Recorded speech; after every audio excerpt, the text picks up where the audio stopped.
re-elected? Or will actor Vijay do what the great NTR did? First day, first show, super hit. And you've got Tamil Nadu and you've got Kerala. Will the left no longer be in power in any state of the country? Not since the 1950s has that happened. Or will you see the Congress make a comeback after 2 consecutive defeats? So plenty to look forward to, and that's why today could be a slice of history.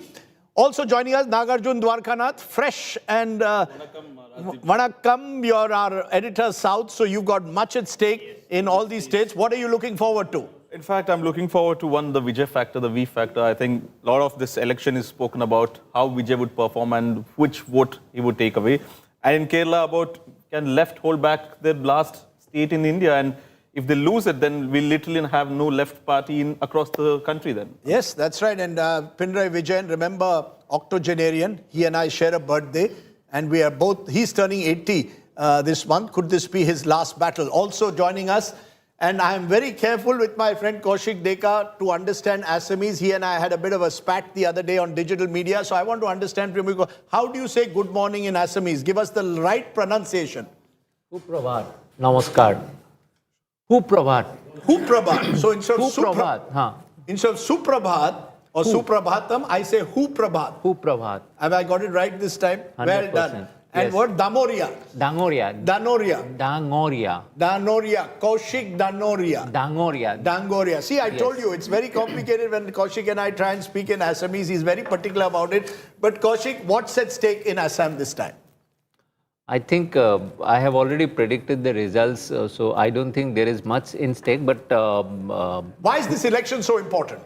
It's important for Himanta Biswa Sarma, I think, because this is the first time in last 11, 12 years he has gone for this election as the CM phase.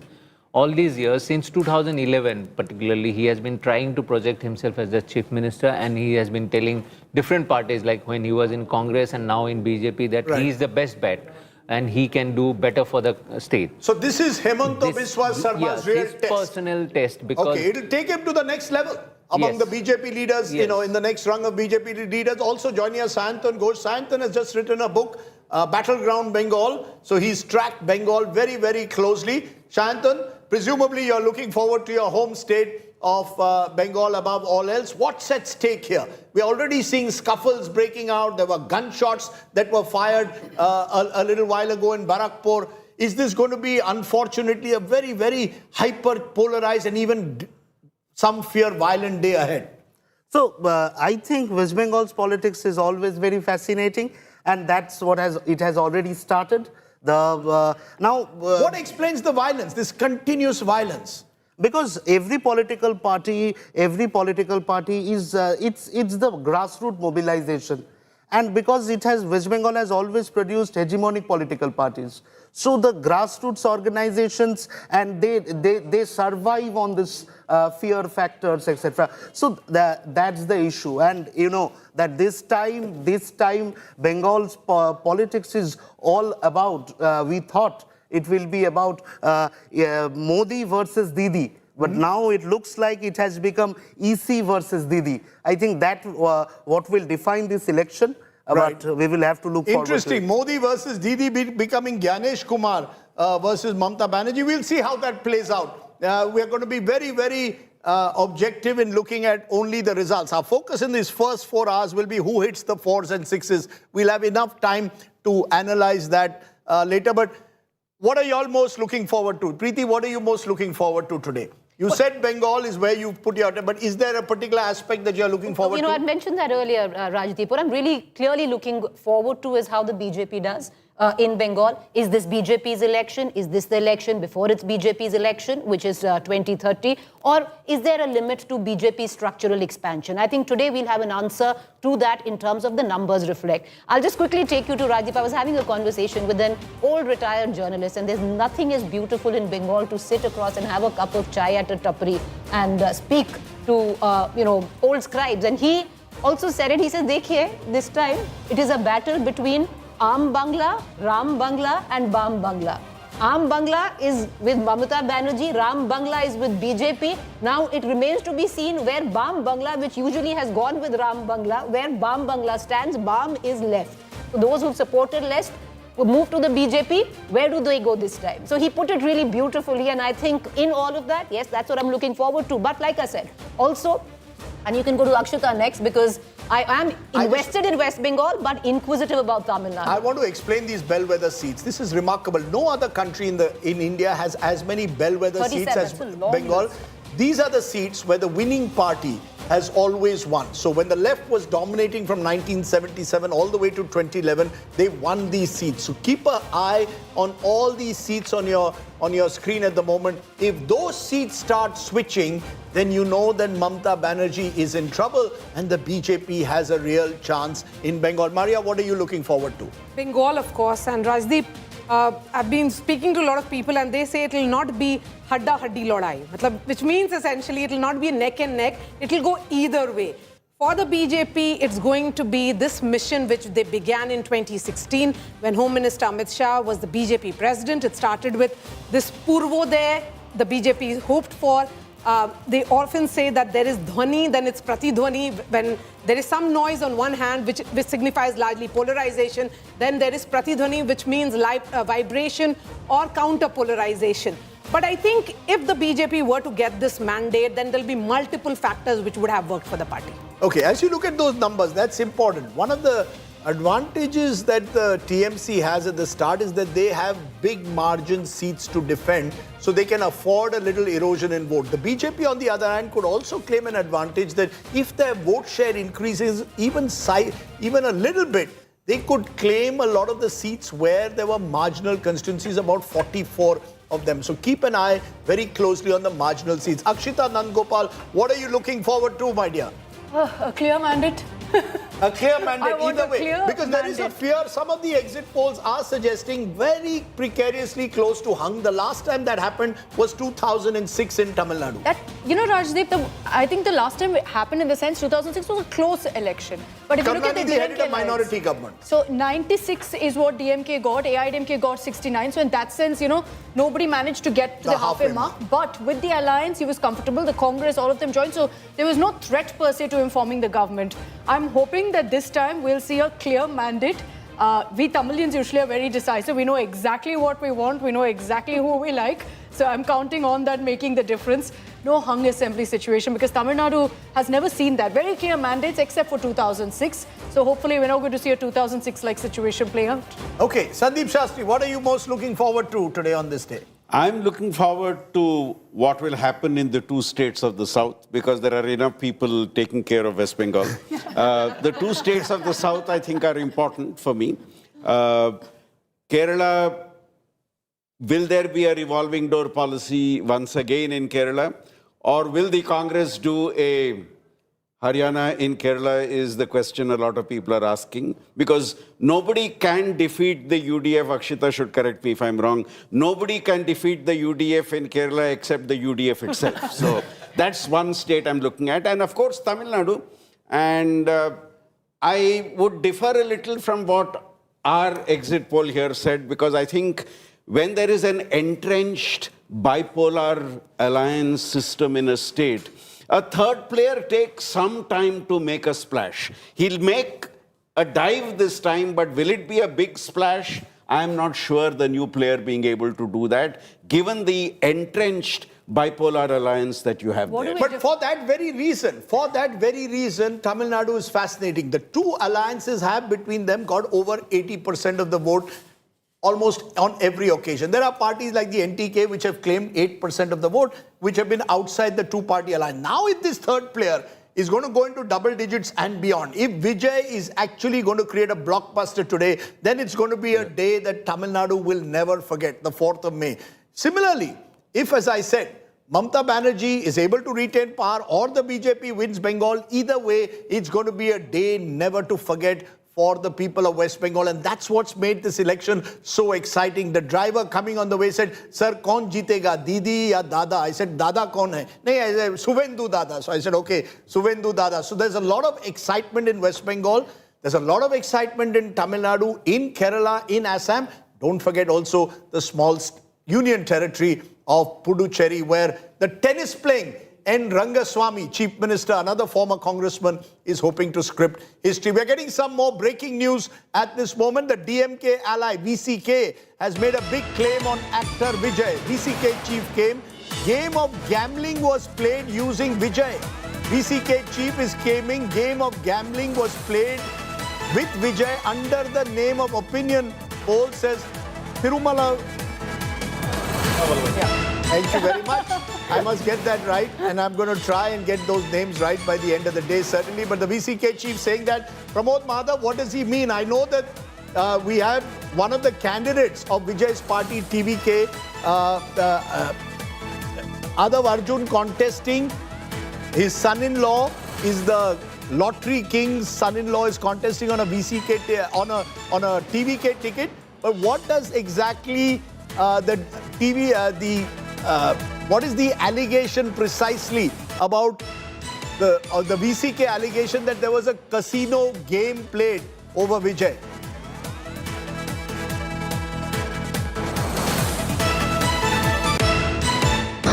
Vijay பெயரில் ஏராளமாக fitting நடக்கிறது, சூதாட்டம் நடைபெறுகிறது. இந்த சூதாட்ட கும்பல் பரப்புகிற வதந்தி தான் இது. தேர்தலுக்கு முன்பு திமுகவை முன்வைத்து சூதாட்டத்தை நடத்தினார்கள். அகில உலக அளவில் இது நடைபெறுகிறது. இப்போது தேர்தல் வாக்குப்பதிவுக்கு பின்பு விஜயை முன்வைத்து இந்த சூதாட்ட காய்களை நகர்த்துகிறார்கள். தேர்தல் முடிவுகளுக்கு பிறகு அவர்கள் ஏமாந்து போவார்கள். Okay, let me go straight across to Apurva and Pramod, both standing by there. Pramod, first explain what is this allegation that is being made by the VCK chief about Vijay?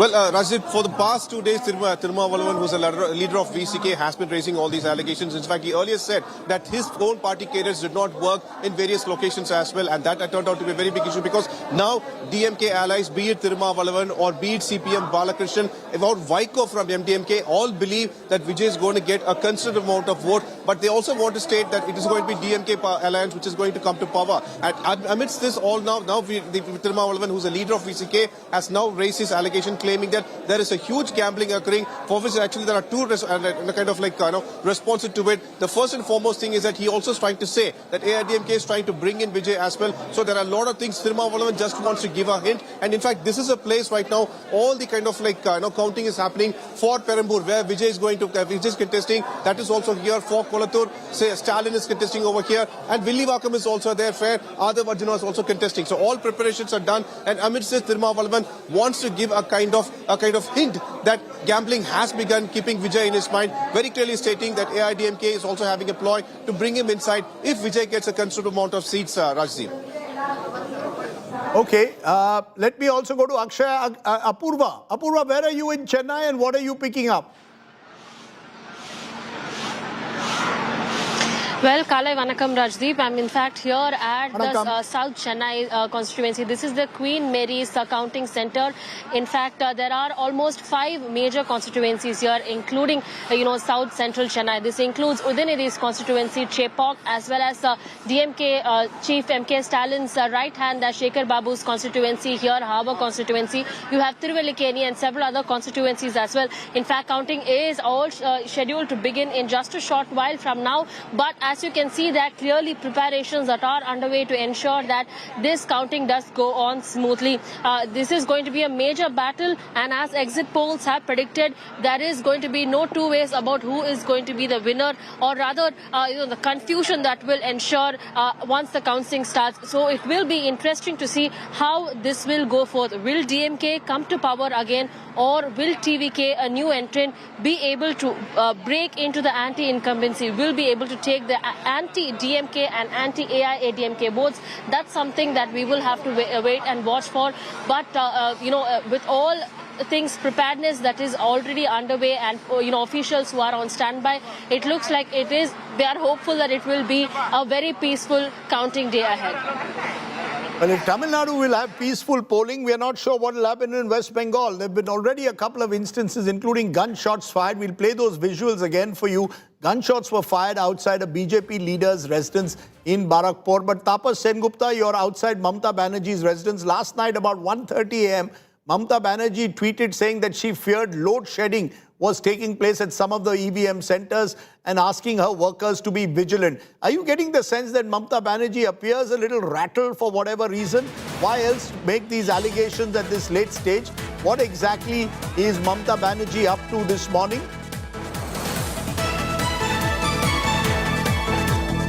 Well, see, Rajdeep, as far as Mamata Banerjee is concerned, yes, she is rattled, not only for a political reason, but the way the election was conducted, heavy deployment of forces were done. And ever since the Elections Commission stepped in and several strict measures were taken, it seemed that the Trinamool Congress, or rather Mamata Banerjee and Ganesh Kumar, have been absolutely on the loggerhead. And since late last night, she even took it to the social media, where she urged the counting agents and supporters to reach the strong room. We had seen that early in this morning in Bhawanipur constituency outside Shakawat Memorial. There was a mild face-off between the Trinamool Congress and the BJP supporters, but heavy deployment of Kolkata police as well as the central force had dispersed them, and they were put around 200 meters away. We are standing outside Mamata Banerjee's residence. I'll show you. It's a calm situation that exists here. Only media persons are allowed here. They are present. Partially the traffic has been closed, but around 8, the postal ballot counting is all set to begin. This is the stretch where from the residence of Mamata Banerjee starts, and there's a barricading which has been in place. And nobody is allowed in this vicinity, but as the day progresses and if the results are in favor of Trinamool Congress, we generally see in every election result day that hundreds of thousands of Karyakartas or the Trinamool supporters start coming in, celebrating here. This time it remains to be seen because Trinamool Congress have maintained a very, very low key, be it Mamata Banerjee or the leaders or the Trinamool grassroots supporters. This time around, be it pre-poll, during poll or even post-poll, we are witnessing that people, that the Trinamool Congress have clearly given a directive that there should be, that the Trinamool supporter must maintain a low key. There have been some aggressions, but this time around we are seeing BJP being more aggressive and they're more confident about winning. Trinamool have also made it clear that they have their numbers in hand. They have got corroborated the reports of the booth level, from the booth level Karyakartas, and they are confident they are for sure crossing 200 mark. Now this is just the beginning of the day. We need to wait and watch that how. I'm going to stop you, Tapas, for a moment because also joining us is Piyush Mishra. He's tracking Suvendu Adhikari.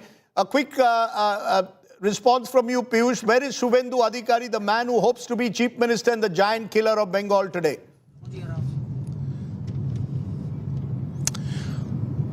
Well, Rajdeep, I'm tracking him and I'm reaching his residence in another 2 to 3 minutes. But like you rightly mentioned that, yes, this is the place which is the Bhawanipur is the most watched constituency. And we have also seen how his protest erupted there at the strong room where claims and counterclaims came in from either sides, from BJP and TMC. And both are predicting them that they are going to form the government. And Suvendu Adhikari is a man who once was prodigy of Mamata Banerjee, but now he has become a rival and he is contesting elections against her. Yesterday, he was here at a Kali temple. He offered prayers and then he said that the government which is going to protect. Strong room है जहाँ पे CCTV बंद कर दिए गए, जानबूझकर बिजली cut कर दिए गए, साथ ही जो कई ऐसी गाड़ियाँ हैं जो आवाज आई नहीं। बिजली कट कौन करता है? बिजली कट तो ईसीआई के हाथ में नहीं है, सीओ के हाथ में नहीं है। बिजली तो बिजली डिपार्टमेंट का है। हमने तो सब तरफ से रिक्वेस्ट कर रखा है कि बिजली डिपार्टमेंट अनइंटरप्टेड पावर दे। सबसे बात किया है हमने। उसके अलावा वहाँ पे जनरेटर्स भी हैं, कोई दिक्कत नहीं होगी sir. Okay, there's Manoj Agarwal responding to Mamata Banerjee's tweet suggesting that where Mamata Banerjee suggested there could be load shedding and power breakdowns, he says there is no such question of any of that happening. So clearly Mamata Banerjee and the BJP are playing mind games, some would say, with each other. A lot of psyops that are going on, Preeti, in West Bengal in particular. Both sides, in a way, trying to suggest that the other side has been gaining an unfair advantage. BJP accusing Mamata Banerjee supporters of voter intimidation and Mamata Banerjee supporters saying the EC is one-sided. But because, Rajdeep, there's so much at stake for both the BJP and, the TMC. But when we are looking at West Bengal, Rajdeep, we were talking about, you spoke about, and let's get those graphics back on the bellwether seats. Usually, if you look across the country, you have there are 2 bellwether seats in Bihar, 1 or 2 in, say, Madhya Pradesh, maybe 3 in Uttar Pradesh. Why are there 37 bellwether seats? Now, bellwether seats is which this constituency votes for, that is the government. The party that the constituency votes for, that is the government that forms at the center. The party forms the government at the center. 37, Rajdeep, are those seats that have voted, are bellwether seats in West Bengal. We put out those graphics there, and if you look at that also, Rajdeep, primarily because there have been the kind of rule that West Bengal has seen, 34 years of the left, and then you have the TMC, and right before that, the Congress. So understandably there, but what I'm looking at, Rajdeep, is whoever wins. I really hope the margin are huge and they don't come under the 5,000 margin, because if you remember, the Supreme Court during the SIR had said that if the winning margin is less than the margin of those deleted on a particular seat, we might need to think about it. And if that really happens, then there is an issue in a lot of these seats. So I really hope that the margin is huge. We'll wait and see how those margins play out at election time. But I just want to get an overall sense, Maria, in all these states that you've seen, the fact that you've got all these leaders who have a personality. There's Mamata Banerjee, there's Himanta Biswa Sarma, we've got MK Stalin, Pinarayi Vijayan also. Very different personalities, but a lot of the elections are being fought in the names of individuals. They seem to be larger than life. What Prime Minister Modi has done at the center, state leaders are also doing. Vote for me, not necessarily for my party or the candidates. And that's really fascinating. As you said, I mean, particularly Pinarayi Vijayan, that is, I'll be waiting and watching out for. He created history 5 years ago. Will he create history again? That remains to be seen. Mamata Banerjee has fought it out totally in this election. If she actually manages it, then she would be returning to power for the 4th consecutive term. Then Himanta Biswa Sarma, elections fought under his leadership. The BJP usually doesn't do so, but they also realize that here is an emergence of a mass leader in Northeast. Okay, let me just play the election intelligence for you and tell you what I believe are the X factors you must look at in each state. The X factor that I'm going to look at very closely, for example, in Tamil Nadu is this. North Tamil Nadu and Chennai. Remember, this Chennai area, last time, when you look at Chennai, for example, the tally that was there in in the past, historical tally, if you look at, this was an area dominated by the DMK last time. So the DMK, when they won in 2021, for example, a large part of their total seat shares had come from Chennai and North Tamil Nadu. Just take a look, therefore, at that region particularly. I think they won almost all except one seat in Chennai. Am I correct, Akshita? If you look at the district itself, then it was a complete sweep, Rajdeep. Complete sweep by the DMK. But if you look at overall North Tamil Nadu, you know, even then complete domination by the DMK, even so much so that the Vanyar vote bank, which is considered to be the PMK, despite internal reservation being announced by the previous EPS government, the DMK managed to eat into that as well. Here's where, and you know, if you pull up the urban data, I'm not sure if we have that, the urban data is what everyone's talking about this time, Rajdeep. 36 seats to the DMK in Chennai last time, just 37. 1 to the AIADMK. Yeah, 36 out of 37. 36 out of 37. So where Vijay factor could work, is Vijay a strength in urban Tamil Nadu? If he is, then areas in and around Chennai could get affected. This is something to look at. You can also look at overall North Tamil Nadu. DMK dominated, AIADMK 11, and remember a lot of that came from the PMK. That's the one-year dominated party. So if you add these two, almost half of the seats of the DMK came from Chennai and North Tamil Nadu. And this is where the Vijay factor could be important. If you turn now to the state of Keralam, what are we looking forward to in Keralam? 3 major regions, Kochi, Malabar and Travancore. The one that I think could well decide this election is here in Kochi. Because if you look at the power map of this part of the country and then take a look specifically at Kochi, this is where the LDF had scored over UDF. And traditionally, whoever wins Kochi, that's central Kerala, with a 44% Christian population in most of the seats, usually takes Keralam. There's North Kerala with a large Muslim population. There's central Kerala around Kochi with a large Christian population. Will there be Muslim-Christian consolidation? Last time, the LDF trumped the UDF in Kochi. So look forward to what happens in central Keralam in this election. Let's turn for a moment to Assam. And what is that X factor that could matter in Assam? And here you've got to really look at Upper Assam and how Upper Assam played out in the last election. When you look at Upper Assam in the last election, that's where the BJP dominated 24-9. Ditto Central Assam, 30-8. So there is a large geographical advantage in Lower and Upper Assam. And this was pre-delimitation, of course, but these areas remain more or less where they were. And therefore, that's the big advantage that the BJP has. If the Congress wants to win, they've got to break. Gaurav Gogoi has to break into Upper Assam and Central Assam. Let's turn from there to West Bengal. And where is West Bengal to be looked at? And really, it is the old presidency area. In and look at tallies here.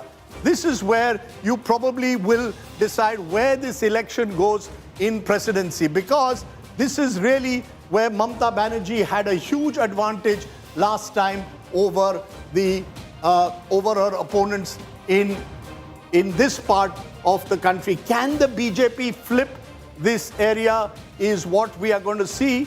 Party-wise, historical seats, if you look at the domination. The domination of 216, a large chunk of those seats in presidency came to Mamata Banerjee from this area of West Bengal. So that's the flip which we will look at, and the margins as well. Remember, more than 25,000 seats, 25,000 votes in presidency were a substantial margin historically in West Bengal. So keep that in mind.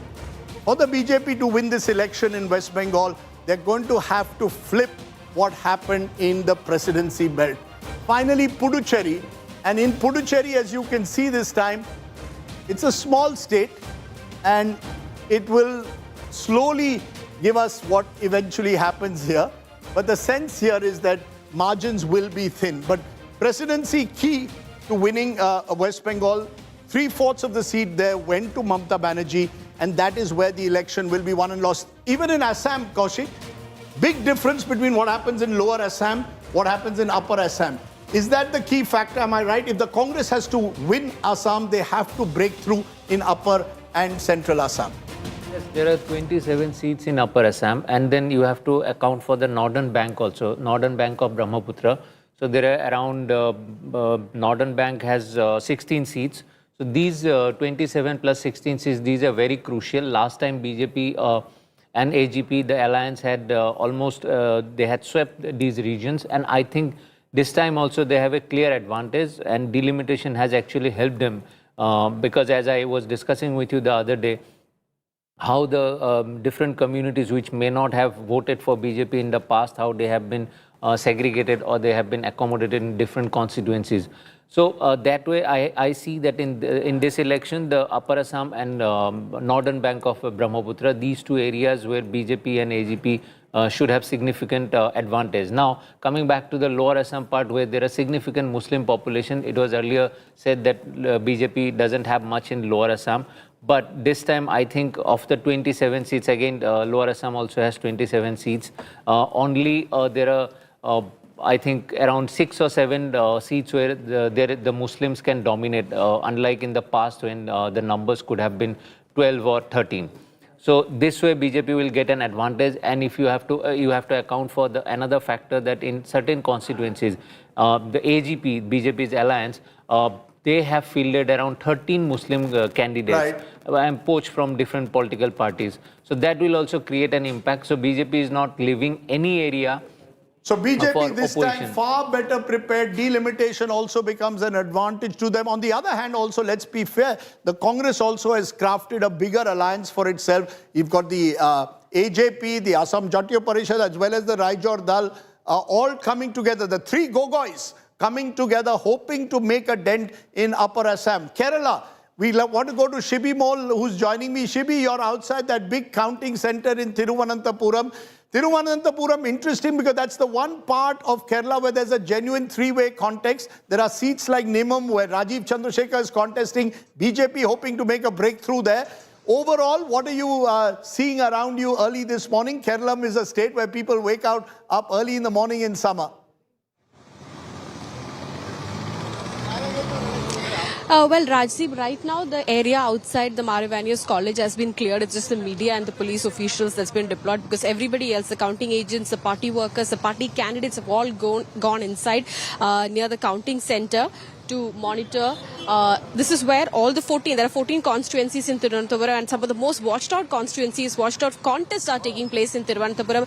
Exact three-way fights are taking place in Tirunelveli from Vatturkavu to Karkootam to Neyam are all constituencies where the BJP has really high expectations. These are constituencies where they have been slowly building up over the years. Neyam is one constituency that they won in 2016. They lost it in 2021 in that LDF wave. They're hoping to win back that seat. Rajiv Chandrasekhar, the BJP state president, is contesting. So it's a prestige battle for BJP. In fact, it's a do or die battle for all the three fronts. If LDF loses, then there's no state in India that's ruled by the left front. If Congress loses, then the dynamics in the party changes. The BJP might slowly take over that space also in Kerala of the Congress. So do or die battle for the NDA also. I say it's a three-way, it's a do or die battle for three fronts because NDA has never had such a favourable situation in Kerala before this 2021 election. They won a seat in Lok Sabha for the first time. They won Tirunelveli Corporation. Now they need to win seats for the assembly election if they have to maintain that momentum in this bipolar contest and make their space in this bipolar contest that's been taking place in the state since many decades between LDF and UDF.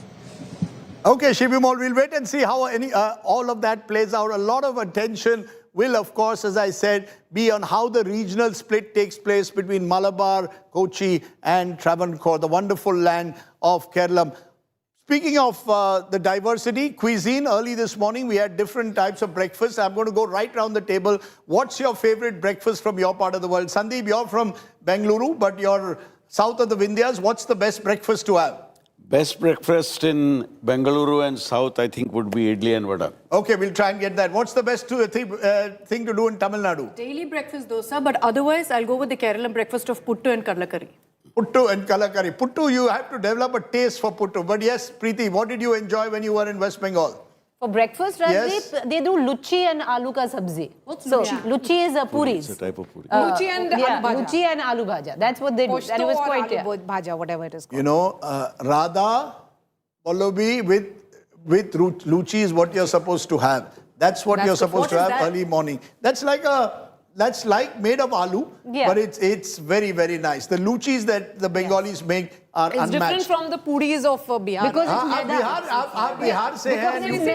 That's why there we prefer roti with aloo bhujia.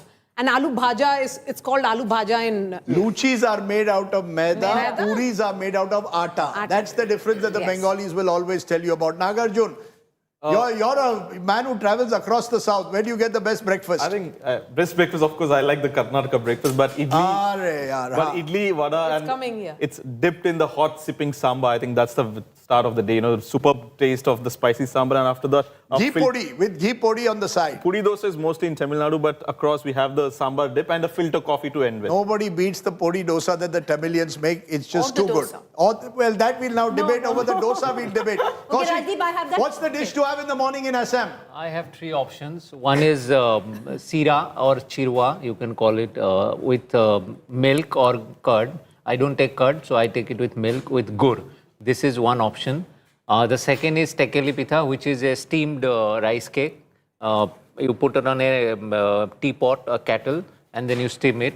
The third is khola sapori pitha. It's kind of, it looks like a dosa, but not dosa, but you can call it a mix of pancake and dosa. Okay, so you like things sweet. Early in the morning in Assam, they like things sweet. My wife is from Delhi and she keeps complaining that the breakfast in the morning, everything Assamese serves is sweet. Lovely, lovely. Okay, Shantan, what do you like to eat early morning in Bengal? Luchi and cholar dal. Luchi and cholar dal. Early morning, luchi and cholar dal. Okay.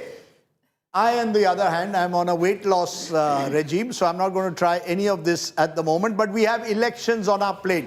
When we return, we're going to go non-stop and track each and every constituency, each and every region. Election is here in Kochi.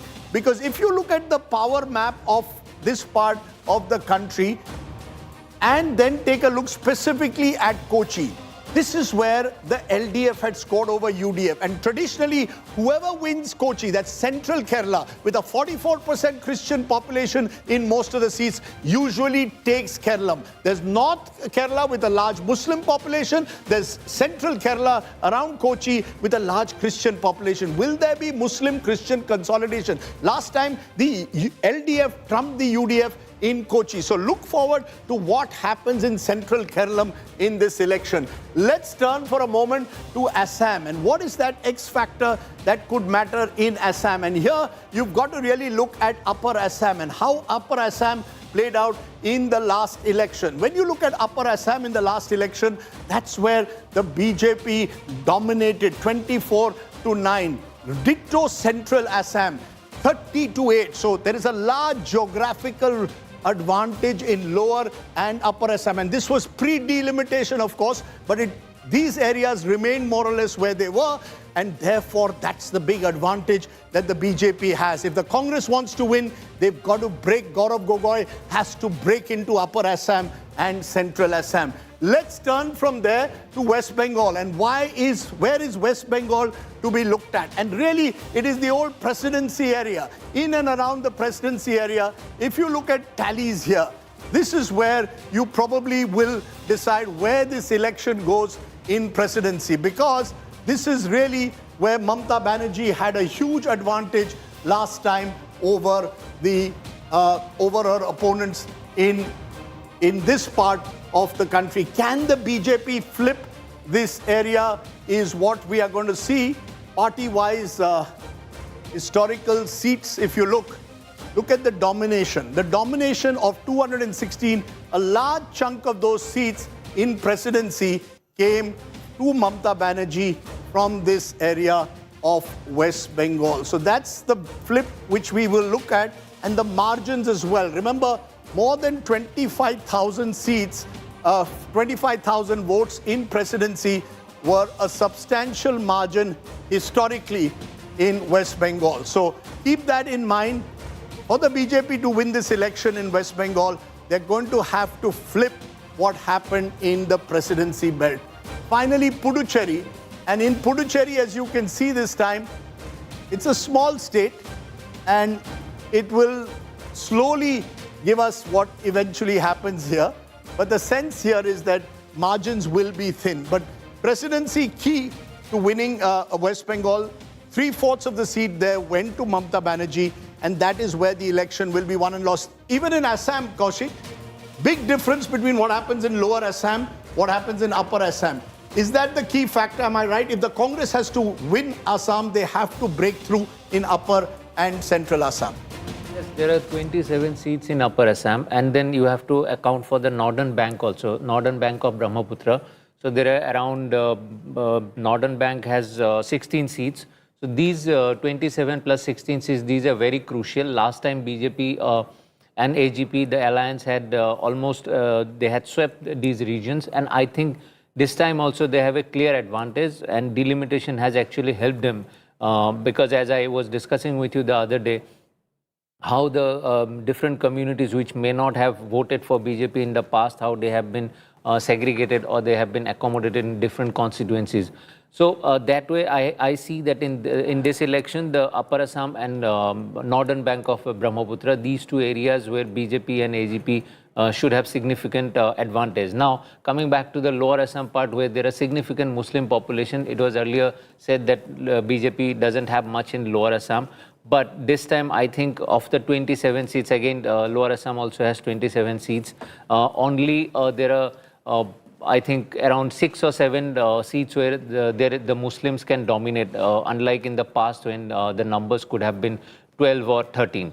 So this way, BJP will get an advantage. And if you have to account for another factor that in certain constituencies, the AGP, BJP's alliance, they have fielded around 13 Muslim candidates and poached from different political parties. So that will also create an impact. So BJP is not leaving any area.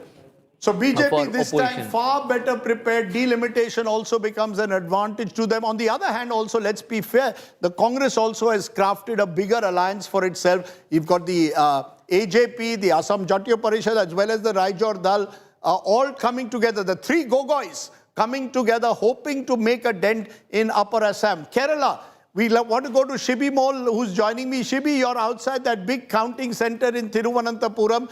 Thiruvananthapuram, interesting because that's the one part of Kerala where there's a genuine three-way context. There are seats like Nimam where Rajiv Chandrasekhar is contesting, BJP hoping to make a breakthrough there. Overall, what are you seeing around you early this morning? Keralam is a state where people wake up early in the morning in summer. Well, Rajdeep, right now the area outside the Maravanias College has been cleared. It's just the media and the police officials that's been deployed because everybody else, the counting agents, the party workers, the party candidates have all gone inside near the counting center to monitor. This is where all the 14, there are 14 constituencies in Thiruvananthapuram and some of the most watched out constituencies, watched out contests are taking place in Thiruvananthapuram.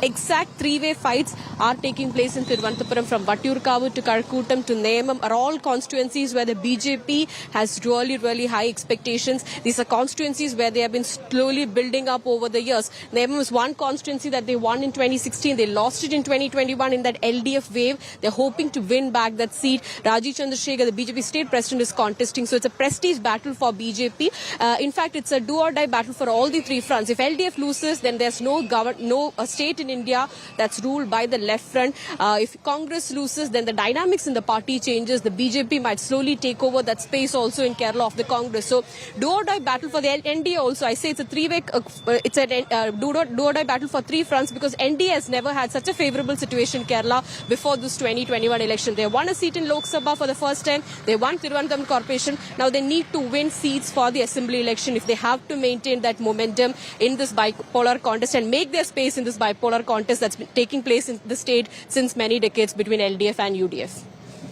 Okay, Shibimal, we'll wait and see how all of that plays out. A lot of attention will, of course, as I said, be on how the regional split takes place between Malabar, Kochi and Travancore, the wonderful land of Keralam.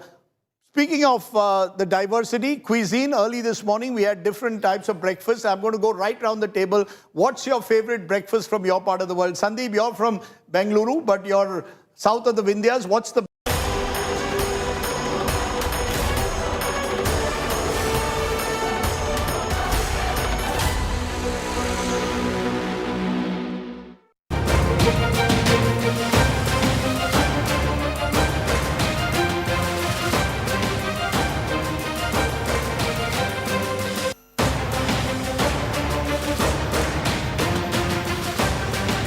Okay, more breaking news coming in, and this is the social media war that's begun in Tamil Nadu on verdict date. TVK predicting a storm of change in Tamil Nadu.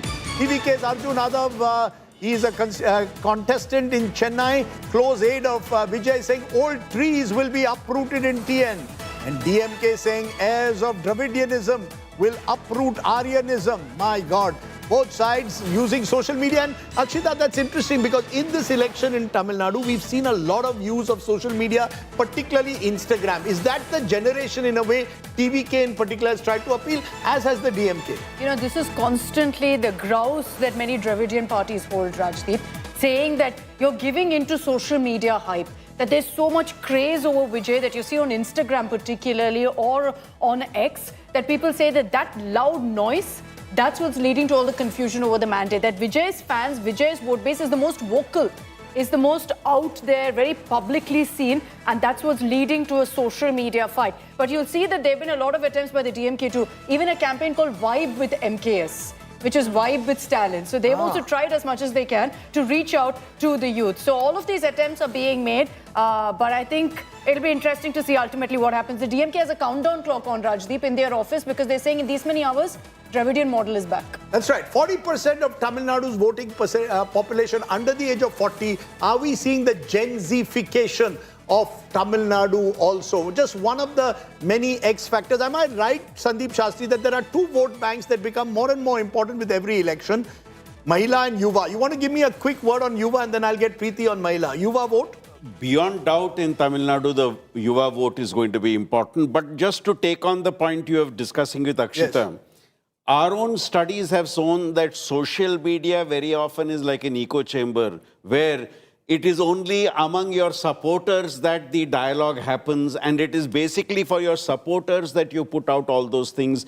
Social media campaigns rarely change preferences. They only reinforce existing preferences. That's an interesting point. But there is that Mahila vote. I mean, if Mamata Banerjee is to lose today, the Mahila vote, the BJP will have to get a large chunk of the Mahila vote.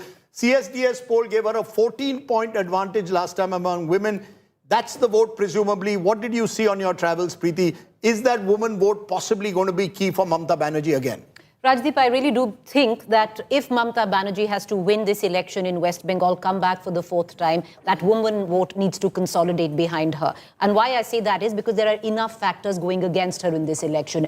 15 years of anti-incumbency, and in places where the BJP's dug itself in, anti-incumbency is like a rage. There is solid Hindu consolidation. This is the fourth election that I have covered, and I can slowly see, parts of West Bengal and the saffronization and the acceptance of that. So the Mahila vote needs to speak at the ballot for Mamata Banerjee. Will it is the question? Well, Mamata Banerjee on her part continues to give 1,500 rupees where Lokhir Bhandar is concerned to the general category, 1,700 to the SC category. There are also multiple other schemes, Rajdeep, where you have at, Kanya Shri, where a girl turns 18, she gets 20,000 rupees. If there is a marriage in the family of a girl, the family gets 25,000 rupees. And even there is this health card, which is now attached to a woman, and she can get herself tested. So lots of schemes, incentives that Mamata Banerjee has given, and it's not just happened in this election. There is a trust, reliability factor right from the word go. In 2011, Mamata Banerjee has constantly, given to the Bengali woman who treats it as a right, Rajdeep. Right. What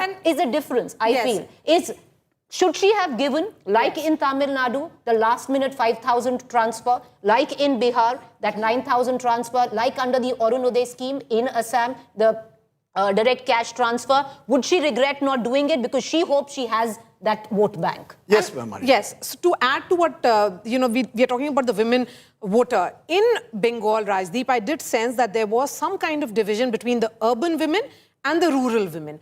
Urban women in particular were speaking about the RG car issue, particularly keeping that in mind. The women's safety and security became a talking point there. Among the rural women, there was this sense that perhaps 1,500 rupees was not enough. That they were taking that 1,500 rupees for granted. There was a fatigue around that 1,500 rupees. They were of the opinion, what more? Instead of 1,500 rupees, give us 15 days of chakri or job.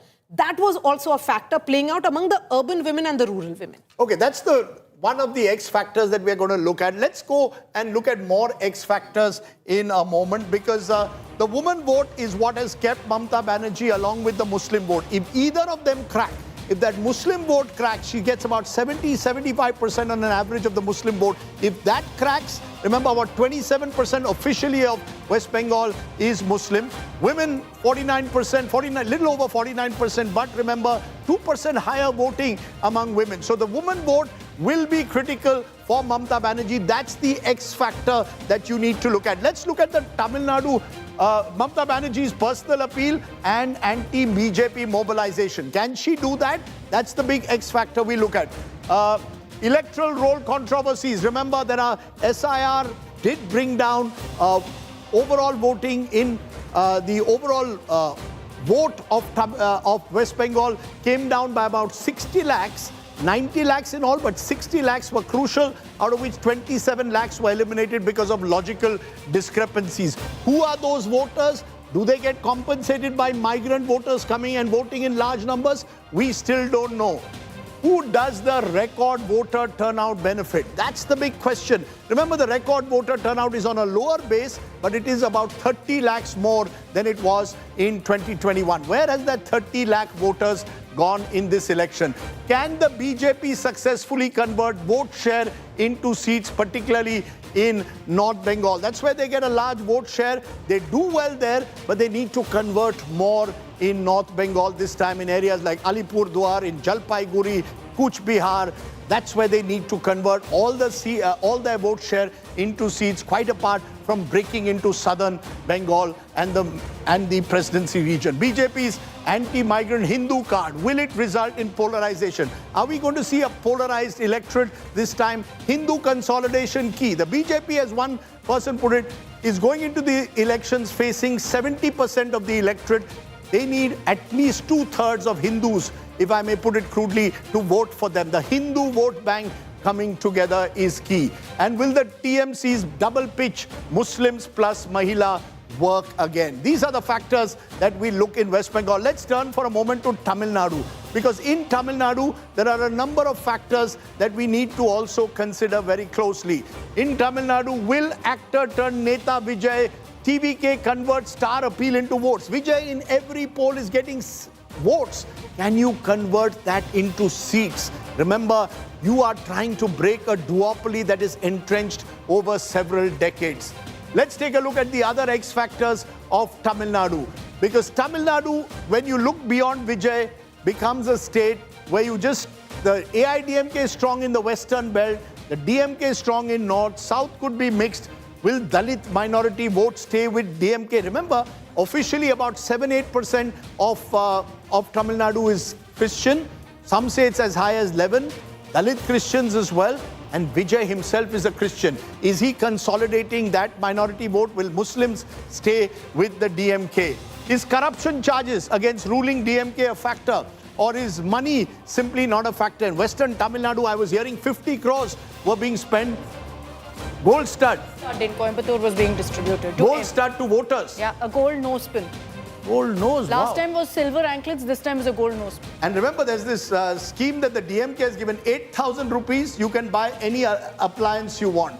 And the other side, AIADMK is promising a 10,000 rupee one-time grant. So Tamil Nadu, you have the politics of some call it freebie.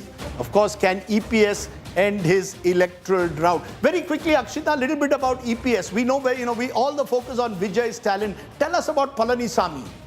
I've met him a couple of times. Yeah, you were on a campaign trail with him. I will say that he is someone who's, very popular among the masses, but I think in pockets. Among the farming community, very popular. I met him in Salem, his stronghold. And Western EPS, Tamil Nadu. Edappadi, the name itself is actually his constituency, much like Pinarayi, right? So his name is actually Palanisamy. We all call him EPS because he's known by Edappadi, which is his pocket and his stronghold. But I'll tell you one thing, Rajdeep, the reason we keep talking of EPS is because electorally, the last electoral success he's had, 2019 bypoll. After that, it's been a complete drought. So it's do or die for him. Yeah, 2024 was an absolute disaster. They lost their deposit in 7 seats. Very interesting. EPS, do or die. Do or die, some would say, for the AIADMK itself. Never fully recovered from Jayalalitha's passing away in 2016. Let's turn now to the other X factors and turn to Kerala. In Kerala, what's going to be that X factor? Will pro-UDF local government results translate into assembly elections? Remember, local body elections held just 4 months ago, swept by the UDF. Can they retain it? And traditionally, who wins local bodies also wins the assembly elections there. There's another X factor that we want to look at. The IUML's local body gains signal shifting community support pattern. So the IUML, powerful in North Kerala, the Indian Union Muslim League, will they consolidate and give the UDF an advantage, or will there be a counter polarization? These are some of the questions we look at in Kerala. And who will the BJP's vote divide? The BJP got almost 20% in Lok Sabha, 11% in 2021 Assembly in Kerala. It's a rising force. Who are they going to take votes away from? Will they take away some of the Edava vote, for example, of the LDF? So those are some of the Kerala factors that we are going to look at. I just want to understand the national picture because we are a few minutes away from it. What is at stake for the national parties in this election? Sandeep Shastri, for the Congress party, which Rahul Gandhi reportedly is out of the country at the moment, what's at stake for the Congress party? They desperately need to win Kerala. Otherwise, this is going to be another bad day in the office. I think the two seats they would crucially look at is Kerala and Assam, because they have a stake in both these states. But Rajdeep, I think the bigger point you make, the national picture, this round of elections has a very different flavor because you don't have any state from the north or the west of India in this poll. This is essentially East India, Northeast India, and the south. So you are getting a very different flavor here. I'm going to stop you because we are ready with the clock. You see the IPL 10, 9, 8, 7. We're ready to play the Indian Political League on India Today. Let's go. 10, 9, 8, 7, 6, 5, 4, 3, 2, 1. Okay, all eyes now on the counting. Over the next few hours, just strap up your belts, have your cup of coffee, chai, whatever, idli, sambar, have your putta, have your early morning luchi, and get ready here on India Today for the next few hours. Uninterrupted coverage, no breaks, no commercial breaks. We are going to the counting that has begun in Bengal, Tamil Nadu, West Bengal, Assam, Puducherry and Keralam. The counting of votes is taking place in West Bengal amidst massive security at the moment. Will this be a mandate for the BJP and Prime Minister Modi, or will Mamata Banerjee create history by winning a 4th consecutive election? Will we see a Vijay blockbuster, or will the DMK hold fort in Tamil Nadu, and will the AIADMK pull off a surprise? The counting of votes has begun across 4 states and the Union Territory of Puducherry. All eyes will be on that. Remember, there are more than 1,000 seats, almost 1,000 Vidhan Sabha seats, which are on offer here. And therefore, there's plenty at stake across these 4 states and Union Territory. Mandate for Prime Minister Modi or Mamata Banerjee in Bengal is just one of the questions that will be answered today. We'll remember in the first hour we're getting you postal ballots largely, but that will also expand rapidly into others. What's at stake for the BJP? You track them, Maria. We just discussed the larger picture. Sandeep Shastri made a good point. This time it's not the traditional BJP bastions which are going to the polls, not the Hindi heartland, but the expansion into new areas. They've already done it in Assam. Could Bengal be next? That's the big question, presumably. This is Mission East. They achieved and won Odisha in 2024. Now it is about West Bengal. As I said, Rajdeep, this entire drawing of the roadmap for Bengal began when Home Minister Amit Shah was the BJP president. In fact, his first trip as BJP president was to Bengal. That's right. So he understood that as a catchment area. Then the entire division within Bengal began with identification of Matuas as an important constituency. Then they reached out in parts of North Bengal. Then we have seen how the results have been. It surprised everyone in 2019, but then 2021 came as a surprise also to the BJP when they could only win 77 seats. And then when they dipped further in 2024 Lok Sabha polls. For the BJP, this is Mission Amit Shah. This is about him, the man on a mission who has won multiple states for the party, particularly as the BJP president. Now it remains to be seen. His own estimate is that it is 170 plus for the party. Okay, it's interesting. BJP 10% of the vote in 2016 went up to 38% in 2021 in West Bengal.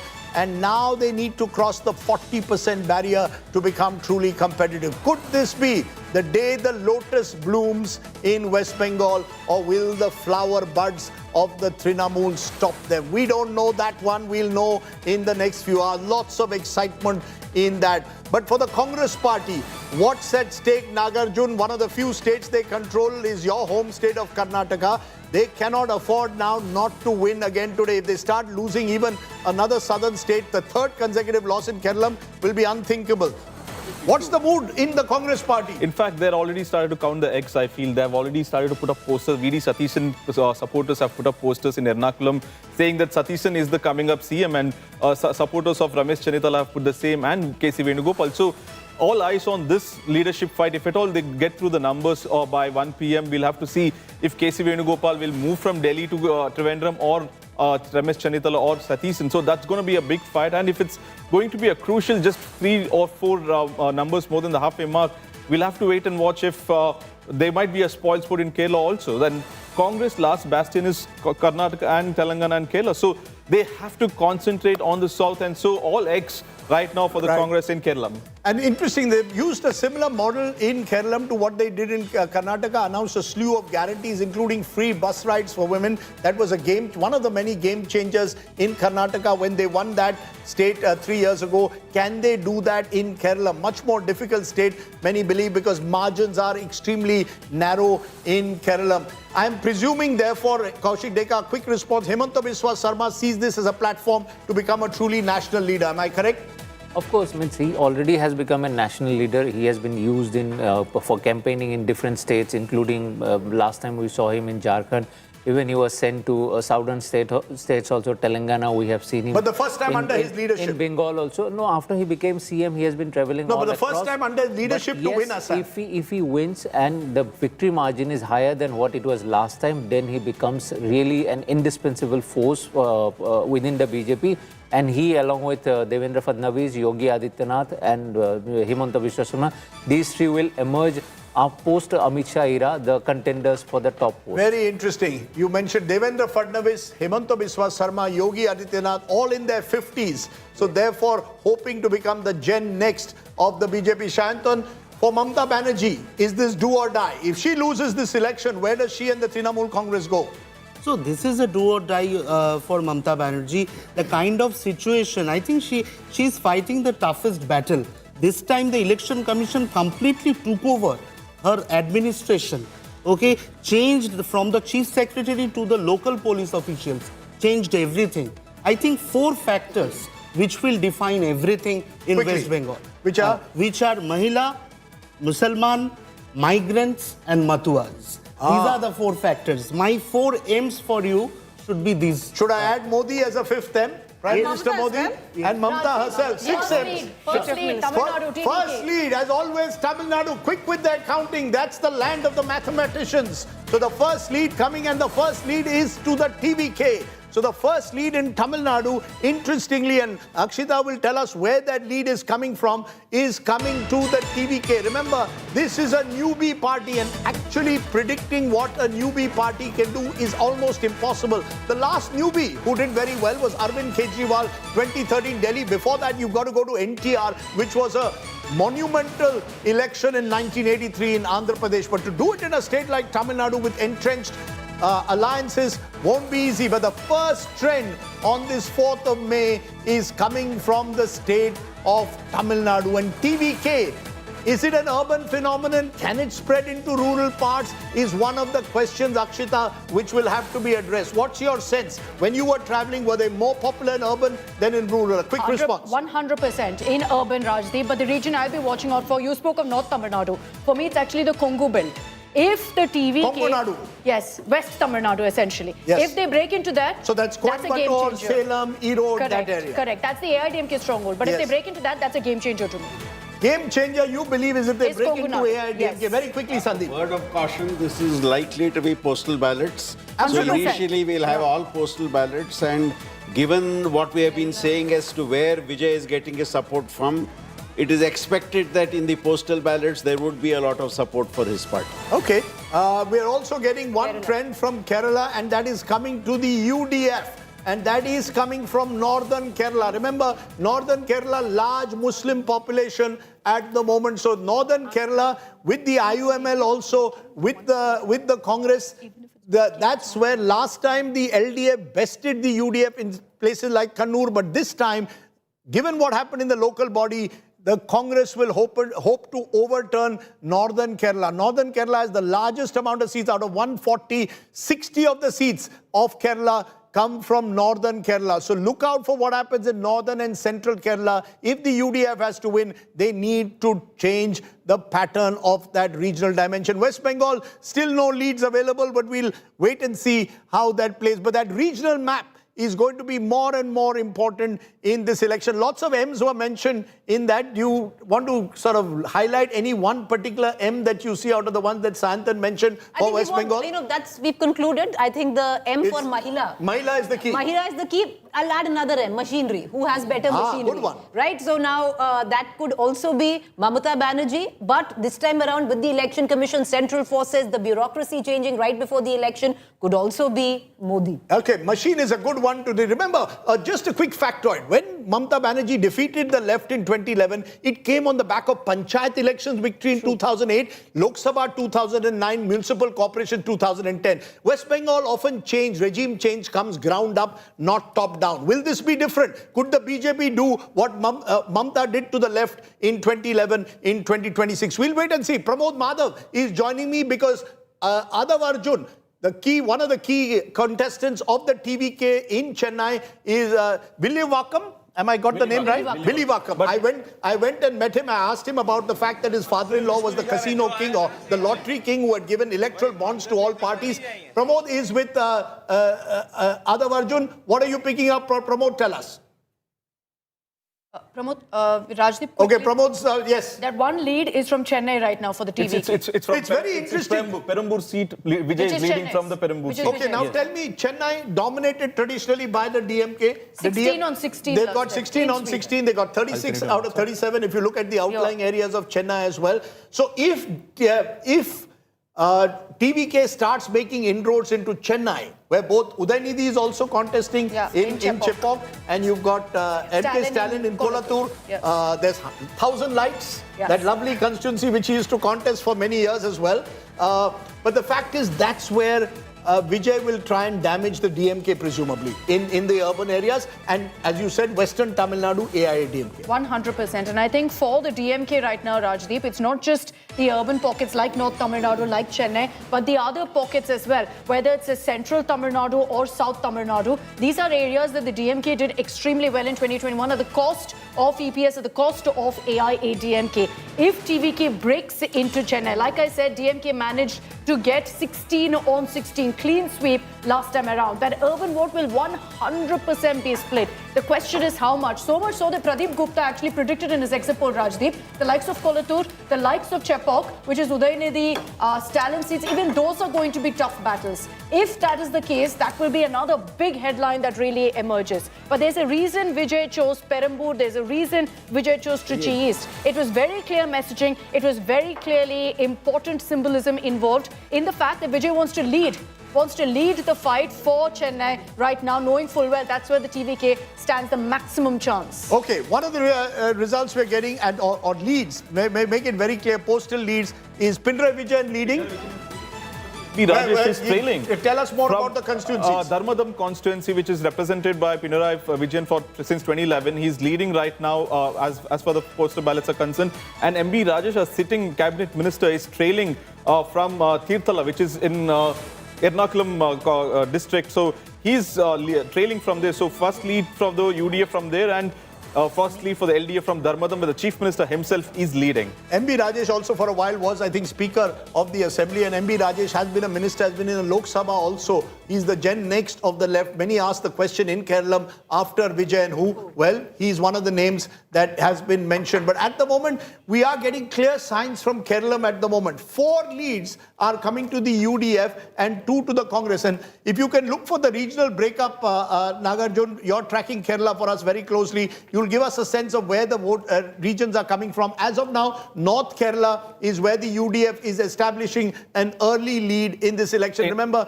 against all caveats, this is postal ballots, very, very early leads that are coming in at the moment. The trends at the moment, 0-0 in that key battleground state of West Bengal, where everyone will be looking at what happens next in the state of West Bengal. No leads at the moment coming in from Assam. Kaushik, the moment you get a lead, you can jump in and tell us where the lead is coming from in the state of Assam. So what we are seeing at the early trends that we are getting clearly suggest, in Kerala at least, the UDF has taken a... Pramod Madhav joining us. He's with Adav Arjun. Go ahead, Pramod. Tell us what you're picking up in Chennai. Certainly, Rajiv, like we said, this is one of the important locations in Loyola where we are having all the ground floor, that is for Perambur, Vijay and Kolattur. And this is the second floor where Adav Arjun is also standing right behind us, and he's also standing here monitoring the postal votes. Officials have stated here that the postal vote has begun, and behind me you could see he's actually standing. One of the officials, and over there he says he came over here by 8 a.m. itself, and he's over at this spot, and they're actually he's now right now going ahead and also standing over here monitoring everything. But this is a space where we are also having Egmore on one side and Billy Wakam on the other side. This is a counting center for that. So here, since considering that close to 3 star candidates are contesting at this spot, everybody's keen and very carefully we have been asked not only to take certain kind of things over here. And this is also Anna Nagar Kati, who is also the candidate from DMK, who is also present at this location. That is Anna Nagar Kati, who is over here, and everybody has already come over here to hear this location, this spot. Adav Arjun is already inside right now, and he's monitoring the postal votes that has begun over here as we speak, Rajiv. Okay, remember, these are all postal ballots that are coming in at the moment, and therefore postal ballots often give you a disproportionate idea of what's happening. BJP tends to do well in general in postal ballots, particularly in states like West Bengal. One lead for the DMK. In for Tamil Nadu. Where I'll is just find that out lead? for you where that's coming in from right now. So the DMK, remember, is operating from a much higher base. They won a substantial majority last time. So therefore, they can afford to lose a few seats, but they can't afford to lose a substantial number, particularly in North Tamil Nadu and Chennai. That's where they will have to ensure that they retain at least 60 to 70% of their seats. They cannot afford to lose out there. Southern Tamil Nadu generally presents a much more mixed picture. So as you're seeing, the first trends still start to trickle in. These are postal ballots. We expect EVMs to be only opened around 9 a.m. in most of the states. So it's a very gradual process now that the Election Commission follows. The first focus is always on postal ballots across the states. What we are seeing also at the moment clearly in Assam is the first two leads are coming, Kaushik, from your home state of Assam, and both those leads are coming as of now in Upper Assam. So we are getting two leads for you, and both leads in Assam as of now are coming from Upper Assam. So Kaushik, you want to again explain to us the significance very quickly. What is it that Himanta Biswa Sarma needs to do to score a big victory? Is it dominate Upper Assam completely and then pick up hope that there's a division of votes in Lower Assam? Of course, without dominating Upper Assam, he cannot expect to win Assam because there are 27 crucial seats, and along with Upper Assam, you have to add the northern bank of Brahmaputra. So those 16 seats, so 27 plus 16 seats, in these seats, the BJP has to win, and these are the seats where the challenges are there. As you mentioned about the alliance between the three parties, last time it was not there, this time it is there. So that also creates a perception. Add to that Gaurav Gogoi's popularity among the youth. So these are the challenges that Himanta Biswa Sarma faced. And in Upper Assam, he is seen as an outsider because he is from Lower Assam and he is a Brahmin. He doesn't belong to the Ahom community, which usually dominates Assam politics. So despite these challenges, he had several things going for him. First is his beneficiary schemes, his own personal popularity because he has been a minister in Assam and a chief minister for last 20 years. In fact, on 13th of May, he would complete 25 years in Assam Legislative Assembly. The two leads that are coming in right now, Kaushik, just to let you know, in Assam, Lakhimpur, a BJP leading from Lakhimpur, and Jagir Road, which is an SC constituency. So these two constituencies belong to, Lakhimpur belongs to Manav Deka and Jagir Road belongs to Piyush Hazarika. Both are Himanta Biswa Sarma loyalists, long-time loyalists. Both have come from Congress and they have nurtured their constituencies so well that it's next to impossible to defeat them in these constituencies. So there is no surprise in these two Kaushik, one thing that even the Congress says very loudly in Assam is that this is a fight between the old Congress and the new Congress. Of course, it is. That's how it's panning out. What percentage of BJP candidates would be former congressmen? How many of them? I think more than 30%. More than 30% of the BJP candidates in Assam are former congressmen. Yes. Okay. Remember, the BJP has also opened its account at the moment in Keralam. The BJP, remember, has only one. Coming in from Palakkad. Shobha Surendran, the candidate, is leading right now. That's one of the seats that the BJP has targeted. There's Nemam in Thiruvananthapuram. And there is, of course, their old seat in Kasaragod, which they've tried for years. And Palakkad was number 3 on their list of seats that they could look at. Those are the 3 seats that the BJP is hoping to make a breakthrough in. Remember, they've only won 1 assembly seat in the history of Kerala assemblies. That was in 2016, Mr. Rajgopal in Nemam. But in Lok Sabha last time, they won the Thrissur Lok Sabha seat. Suresh Gopi has become, of course, a minister in the government. So the BJP hoping to make a break. Yes, so in all, 11 seats trend that has emerged from Keralam. UDF at 6, LDF at 3, BJP at 1, and the others at 1. Which exactly this party is? I can give you a region-wise breakdown, which is that in Travancore, of those 6 leads that have come in, 3 are with the UDF, 2 are LDF, 1 with the others. The other leads that have come in, no, it's the independent. It's independent, supported by the UDF. Yes, West Bengal BJP has lead in one constituency, opened its account. It's just we're going to try and figure out exactly where that lead is. But right off the bat, BJP leading in one assembly seat in West Bengal. Okay, so the first lead in West Bengal is going to the BJP. And remember, for the BJP, every seat that they get in West Bengal, they will hope that that takes them beyond 100 and closer towards that magical 147 mark is what they will be looking at. So every seat in West Bengal will be looked at very, very closely in this election, because every seat in a way becomes a seat do or die, as some are saying, for both sides in West Bengal. The first lead in West Bengal is coming to the BJP. In Assam, at the moment, the BJP appears to be steaming ahead. They're leading in 6. In Keralam, it is the Congress-led UDF leading in 6, the LDF in 3, others in 1. Rajdeep is the independent who's leading from the Ambulapura seat right now. It's Mr. Sudhakaran, who was a rebel candidate of the left. He could not get the ticket from the left, and the UDF supported. The Congress has not fielded a candidate. Now he's one independent who's leading in the others. He's supported by the UDF also, so we can count him in the UDF tally. So the BJP's lead is coming from Purulia.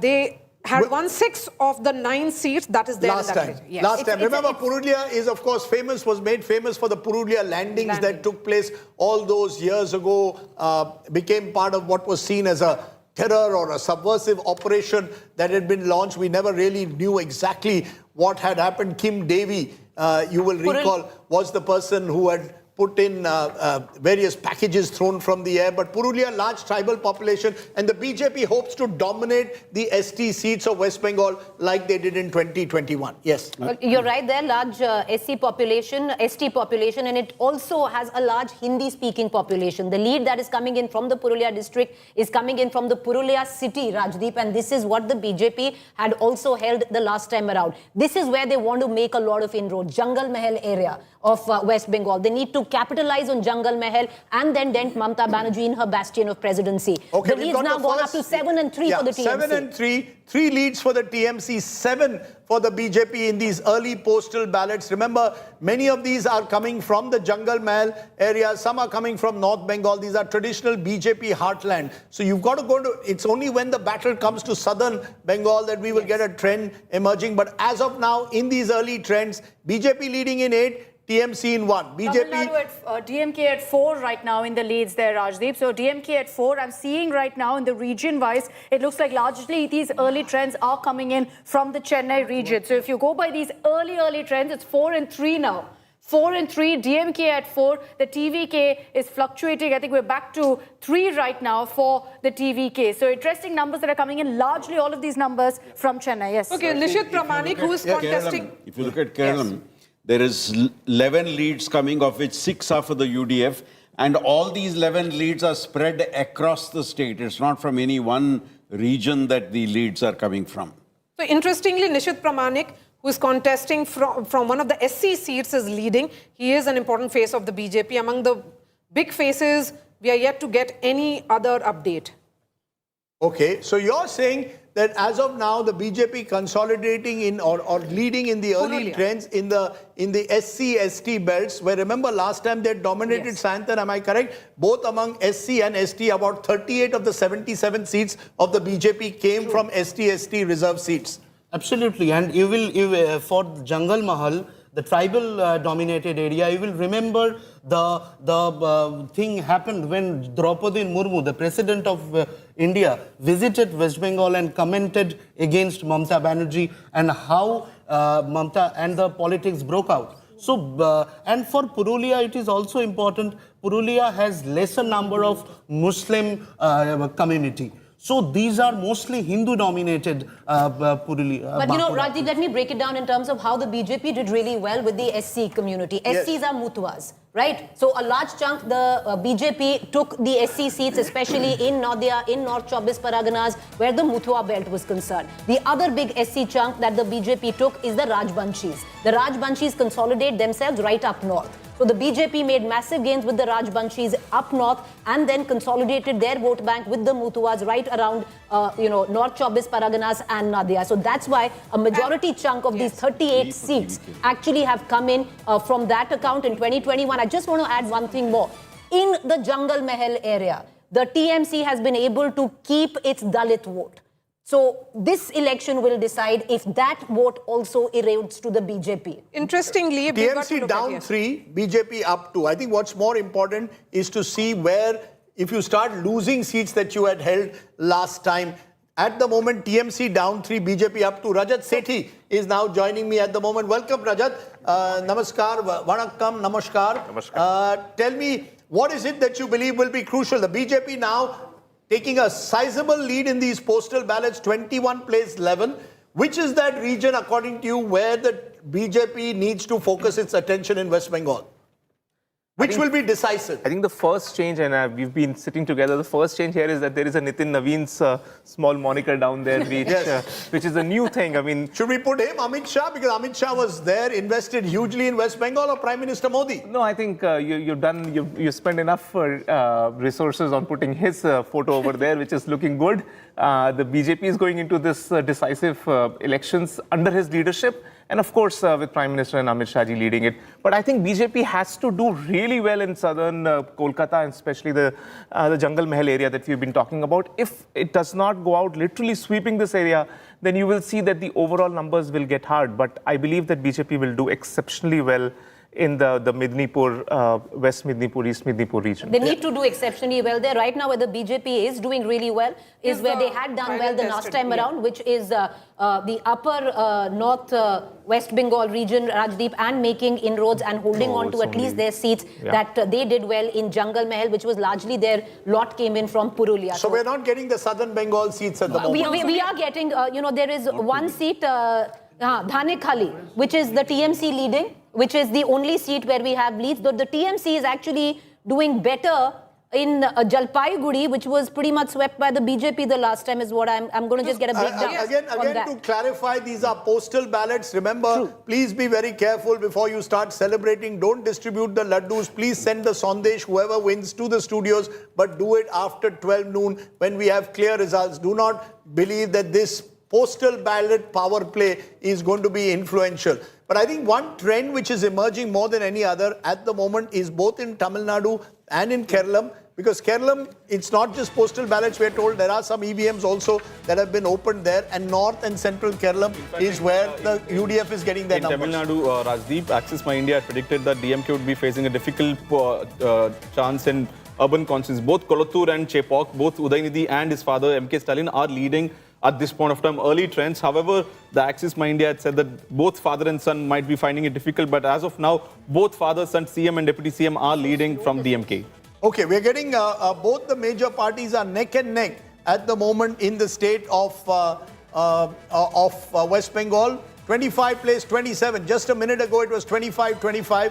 But it is neck and neck in that crucial battleground state of Bengal. As expected, Bengal will go possibly as a state where region by region we'll have to see who takes the edge. In the early phase, the BJP holding on to its bastions in Jungle Mahal, in Purulia, in the tribal belt, and in the northern parts of Bengal.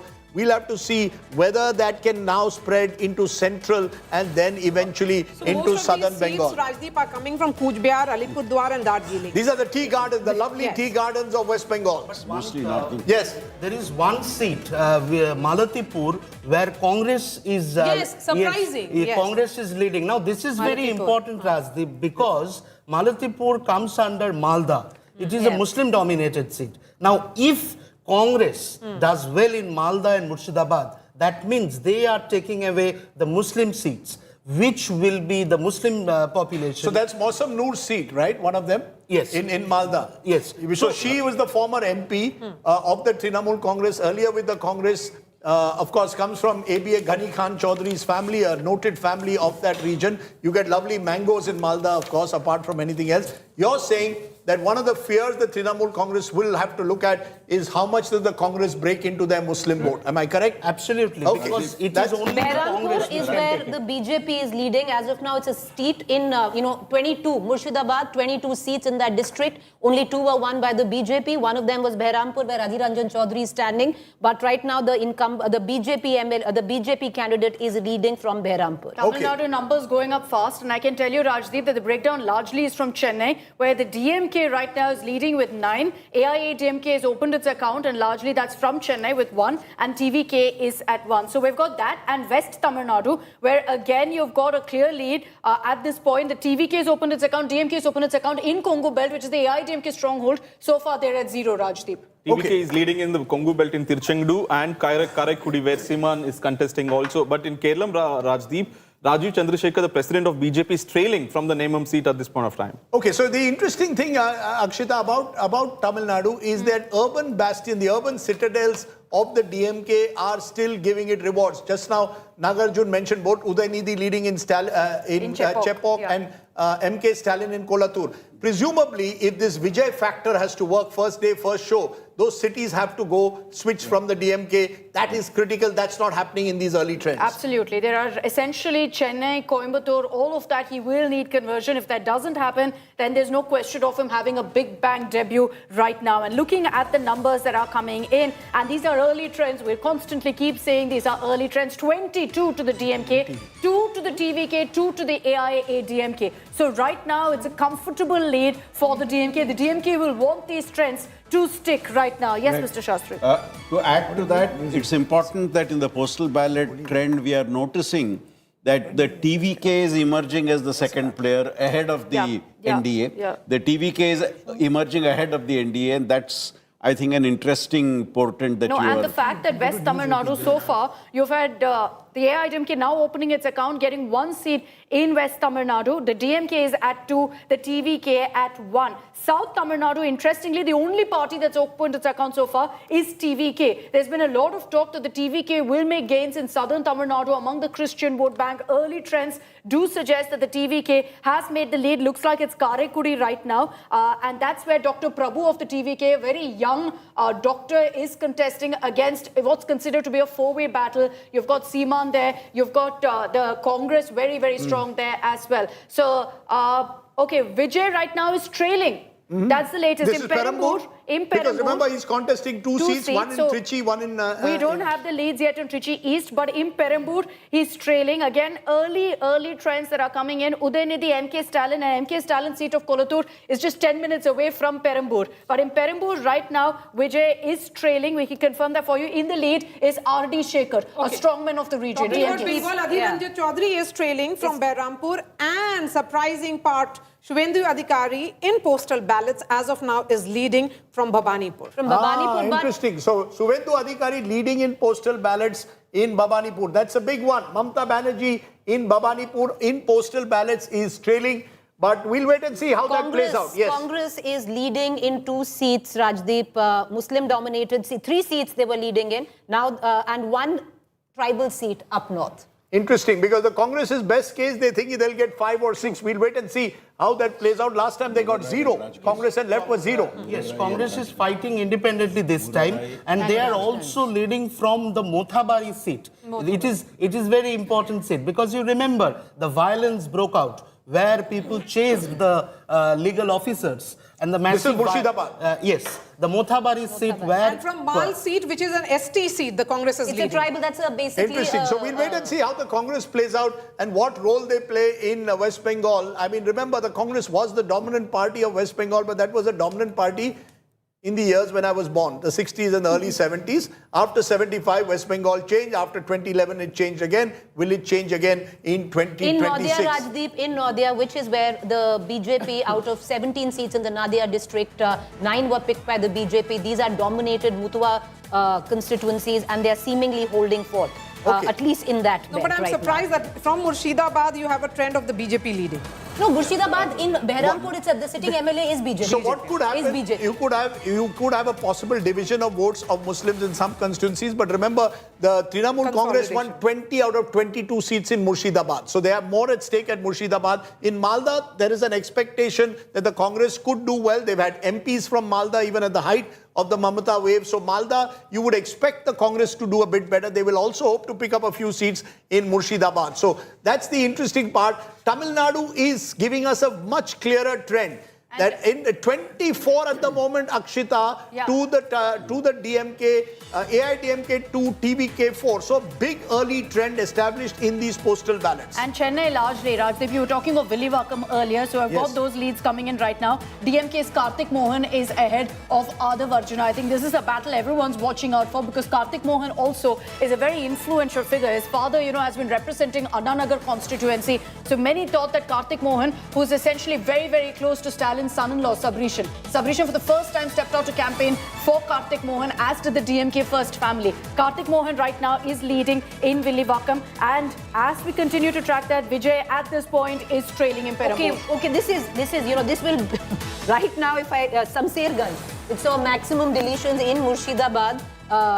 BJP is leading from Samserganj. Samserganj is a constituency, Rajdeep, which has over 60% of the minority vote. And as I speak, in Samserganj, there is in Murshidabad, the BJP is leading. And this was the controversy. This is something that even Mamata Banerjee, in one of her press conferences, had quoted, that if in Samserganj you're going to make BJP lead, that means this election is run by the EC. We'll wait and see. Remember, these are all postal ballots, and even before the EVMs open, we are not going to count our chickens. We're just trying to sort of give you a sense of what's in the postal ballots happening. At the moment, TMC marginally ahead in West Bengal. In Assam, the BJP dominating Assam, Kaushik, 30-9. It appears that there seems to be nothing. What's the top limit that you see? What was the top limit that the BJP can achieve in Assam? What's their best hope? 100 out of 130? I'll talk about BJP first. BJP contested in 90 seats. I think they can go up to 80 plus. They may. On their own? The BJP on its own, without the AGP? If this trend holds. But otherwise, I think 70 plus is a very safe number for BJP. Okay. The Chipok seat is interesting for me because Chipok was where the great cricket ground is, always associated with Chennai. Udaynidhi and the Stalin family has dominated. That's why he made his debut and of course is hoping to win. Meanwhile, Mamata trails from Bhawanipur in early trends. These are early postal ballot trends, and Mamata Banerjee is trailing in Bhawanipur at the moment. So that is one big piece of news that's coming in from West Bengal. But the TMC in these postal ballots, meanwhile, has established some kind of a lead over the BJP. They're leading in 66 over 50 of the BJP. Yes, Sandeep. If you look at Tamil Nadu, Rajdeep, you have trends for more than 30 seats. And of them, nearly all 23 the DMK is leading. So this goes against a lot of the past. So what is it? Stalin is trailing right now in Chepok. Wow. So you've got Vijay Vijay, Sathisan is you've in got fact leading. in Perambur, you've got Udaynidhi Stalin. Okay, one by one. Okay, you're telling us about... yes. Vijay Sathisan is leading, and so is the Chief Minister Pinarayi Vijayan. Both of them are leading from their respective Now, constituencies. Vijay Sathisan, interesting character, very media-friendly, and someone who hopes to become Chief Minister, leader of the opposition, led the charge against Pinarayi Vijayan there in Kerala. And Sathisan is someone who has dominated this Ernakulam constituency of his for the last 6 elections since 2001. So he will be someone who could be pitched as a chief minister if the UDF leads. And remember, the UDF is leading. Meanwhile, the BJP-led alliance is leading in the early leads in Puducherry as well. Yes. The two big trends coming in, at least initial, trends that are coming in from West Bengal. Number one, that the BJP is doing well. Out of the 22 seats in Murshidabad, it's leading on 5 seats. And this is where the maximum chunk of deletions happen. Number two, presidency is what we were speaking of. The fortress of Mamata Banerjee, Dum Dum Uttar, Finance Minister Chandrama Bhattacharya right now trailing to the BJP in Dum Dum Uttar. And one can see about 5 or 6... So where is the TMC picking up their leads from? TMC is consolidating. Presidency, Rajdeep, is what I can figure out. And also in parts of Murshidabad.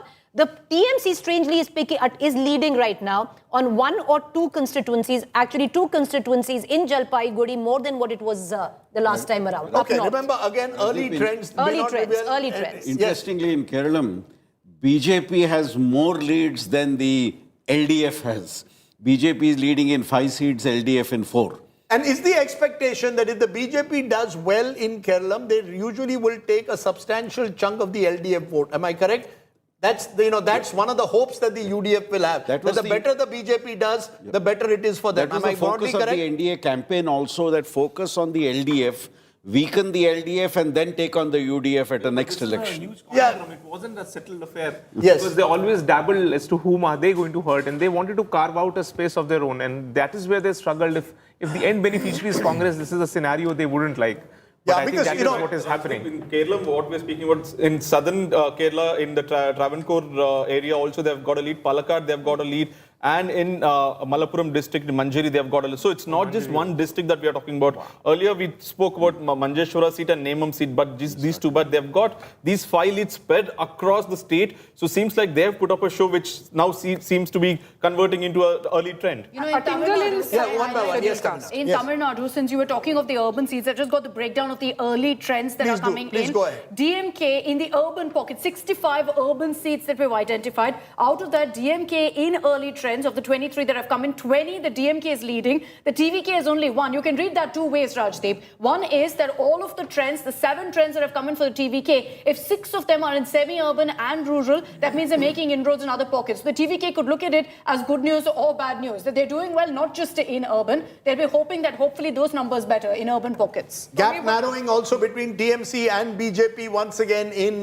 West Bengal. 63 leads in postal ballots to the TMC, 58 to the BJP as we speak at the moment. Yes. So in Murshidabad, as the BJP is leading in around 5 seats, so which means Murshidabad has the highest population of Muslims, over 60% population. So which means the Muslim consolidation at this stage towards TMC is not happening, and it is being divided between But the you know, Congress. no, that's not happened right now because those were early leads. Congress is down to again leading in 0 constituencies. Okay, no, but you see, that's why I'm a Early little leaders. worried about making that. But the broad thing is, I would say that the TMC needs to hold on to its Muslim vote.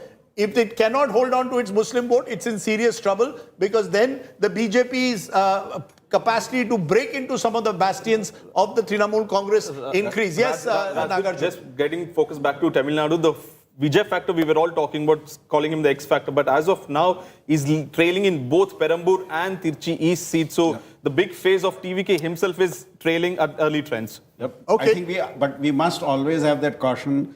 Postal ballot voters have a particular profile. Yes. And that profile needs to be kept in mind. What's the profile, Chandeep? Profile basically people who travel out during the election time, largely urban voters. Now, that is generally those who cast a postal ballot. So let's keep that factor in But mind. you think that the TVK would do well right now Yeah, among that's postal right. votes, and that's not happening. You look at the numbers, yes, they're at number 2 position, Rajdeep. 63 each, meanwhile, in West Bengal. 63 TMC, BJP. BJP goes ahead, leading. 65 to 66 to 63. So the real battle is taking place in West Bengal in these early trends. In these early trends, the DMK pulling ahead in Tamil Nadu. In Assam, the BJP pulling ahead. In Kerala, the UDF pulling ahead. And now it's 64th place, 70 in West Bengal, where we've seen the leads change every now and then. Shuvendu Rajdeep, now- Adhikari, in fact, is leading from both the seats,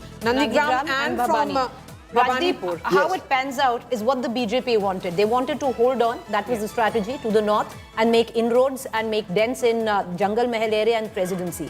At least how the map is looking right now, in the Jungle Mahal area, they are making significant gain and dents. But You they can did look well at there also. Only Purulia and Yes. parts of Purba Midnipur, that's where they did well. But this is where they wanted, where Birbhum, Bakura, Paschim Midnipur, Purba Midnipur, Jhargram, 4 seats, they're all taken by the TMC. This is where they're looking to make a dent, and it's happening right now in early leads. Interestingly, Bardhaman, when we are looking at Rajdeep, TMC had won all 16 seats. TMC is holding on to those seats and it has won 10 again. Okay. Is leading in 10. Is yes. leading in 10, but Yes. BJP is leading in 4 there.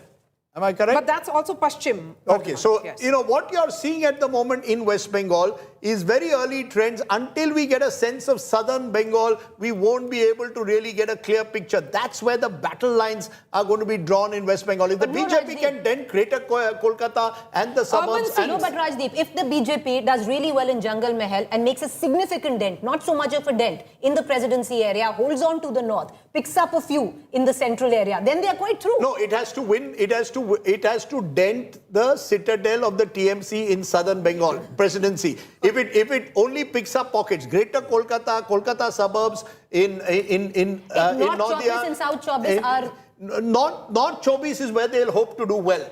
Because they've already got a few seats 5 there. seats, They have a base there. They have a lead right now They already. will want to win in Hooghly. They will want to win in Bardhaman. They'll want to win in Purba Bardhaman. So and there's a significant 13-seat lead now emerging in these early trends for the BJP in West Bengal. So the BJP at the moment in West Bengal, 151 seats. They are as of now slightly above the halfway mark in these very early trends that we are picking up. So when we are in looking West at Bengal. presidency, Rajdeep, TMC is ahead in 25, BJP in 19. Overall, this entire region, 108 seats that we're looking at, had gone the Trinamool Congress. Yes, that's right. If the BJP can keep this same ratio, the BJP has a real chance of breaching Fort William, something that they've not done. For the first time, they will have the lotus blooming in Bengal. BJP if they right can now do in this. presidency, last time around the BJP got 18 seats in the presidency region. Yes, they are Viewers, already at right now the BJP is leading on 19, one more than what it got the last time around. It would need to do a lot more than 19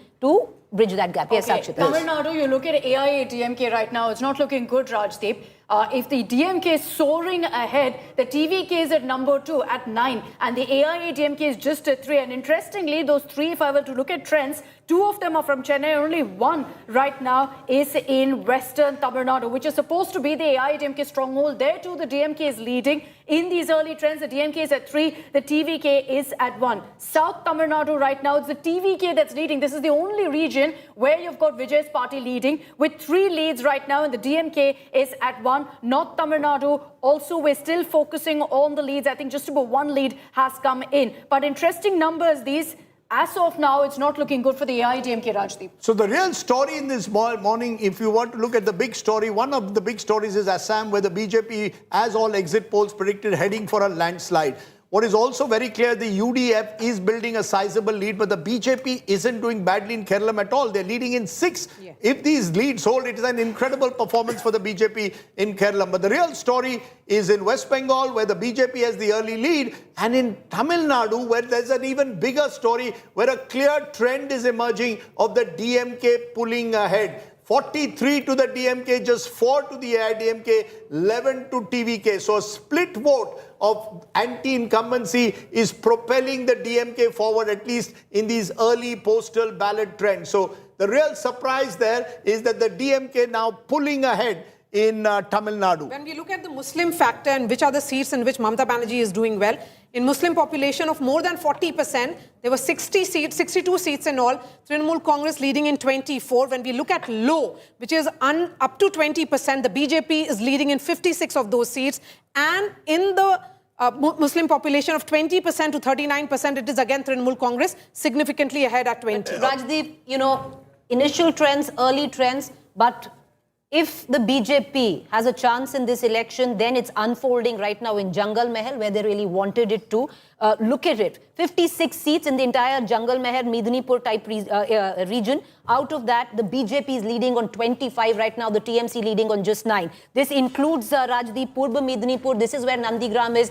Purba Medinipur has in total 16 seats. Last time the BJP won 7 and 9 were taken by the TMC. Suvendu Adhikari was responsible for Purba Medinipur. Let's go up. He comes from there. Let's go up. Pashchima Medinipur, which had 15 seats, 13 had gone to the TMC last time. Only 2 were won by the BJP. This is Kharagpur Sadar, where Dilip Ghosh is coming from. And what you see in that area right now, at least in the initial leads, is a saffron surge. Jhalgram, Rajdeep, 4 seats, all of them swept by the TMC last time. Jhalgram was also the same area where Prime Minister Modi ate Jhalmuri. And out of those 4 seats, 3 is where the BJP is leading. And I'm looking at presidency. I'm looking at presidency here. 108 seats in all. It's even Steven perhaps between the Trinamool Congress and the BJP. 26 for the TMC as per early leads, and BJP at 25. Okay, so in Keralam right now, Rajdeep, in Nemam constituency, Rajiv Chandrasekhar is now leading. In Malappuram, that's the other lead that the BJP has. Ashwati Gupta Kumar is leading. In Palakkad, Shobha Surendran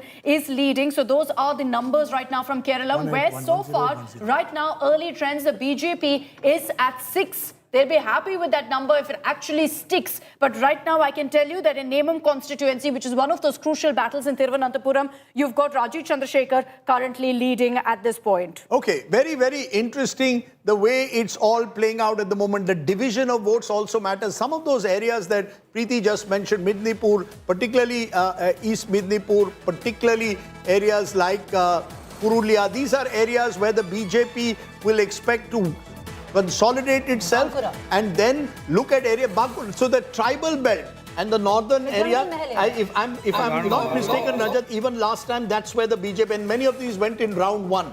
What seems to have happened, the seats that went in round one, as of now, of course, when presidency comes, we'll get a better idea, but that's where the BJP is consolidating. Someone called it subaltern Hindutva. When the BJP first came to, emerged in 2016 in West Bengal, do you see a very different kind of BJP that appeals to tribal voters in Bengal? Started seeing early green shoots right from 2016 elections. Then they consolidated in 2021, and these are the areas where BJP has to literally sweep. In order to ensure, and this is what is happening. I mean, if you look at the tribal seats, there are around 30 seats, and BJP is doing almost 4/5 of those tribal seats. So you will see, be it north or be it this part of southern Bengal, BJP is looking. These were the trends which what BJP was thinking is going to support them, and this is where the Bengali aspect of Hindutva versus the more the subaltern that you are saying of a model of Hindutva come into contradiction. And BJP has tried to do a balancing act that it does well in this aspect, as well as also appeal to the Bengali Hindu, which tries to, delineate itself with the BJP's model so far. But I mean, look at the Kolkata trends also. I mean, the urban trends. I'm seeing not just Bhawanipur, but there are a bunch of other seats where BJP is doing quite well. So if the Kolkata, which is the nerve center of all Bengali politics, and BJP makes 5 or 6 seat inroads, you will suddenly see a lot of things. And we are looking at urban pockets. If we look at the urban pockets, Preeti, we have been talking about it a lot because that will be where the Bhadralok angle comes in. The upper caste Bengalis, whether it will be about the sub-national identity versus the national identity that the BJP and the national security that the BJP has been speaking about. That's where the BJP has 26 leads, the Trinamool Congress at 12. The rural seats, that's again where the BJP has 26 seats lead and the Trinamool at 12. But in the semi-urban is where the Trinamool Congress is continuing to hold its ground. You look at that in presidency.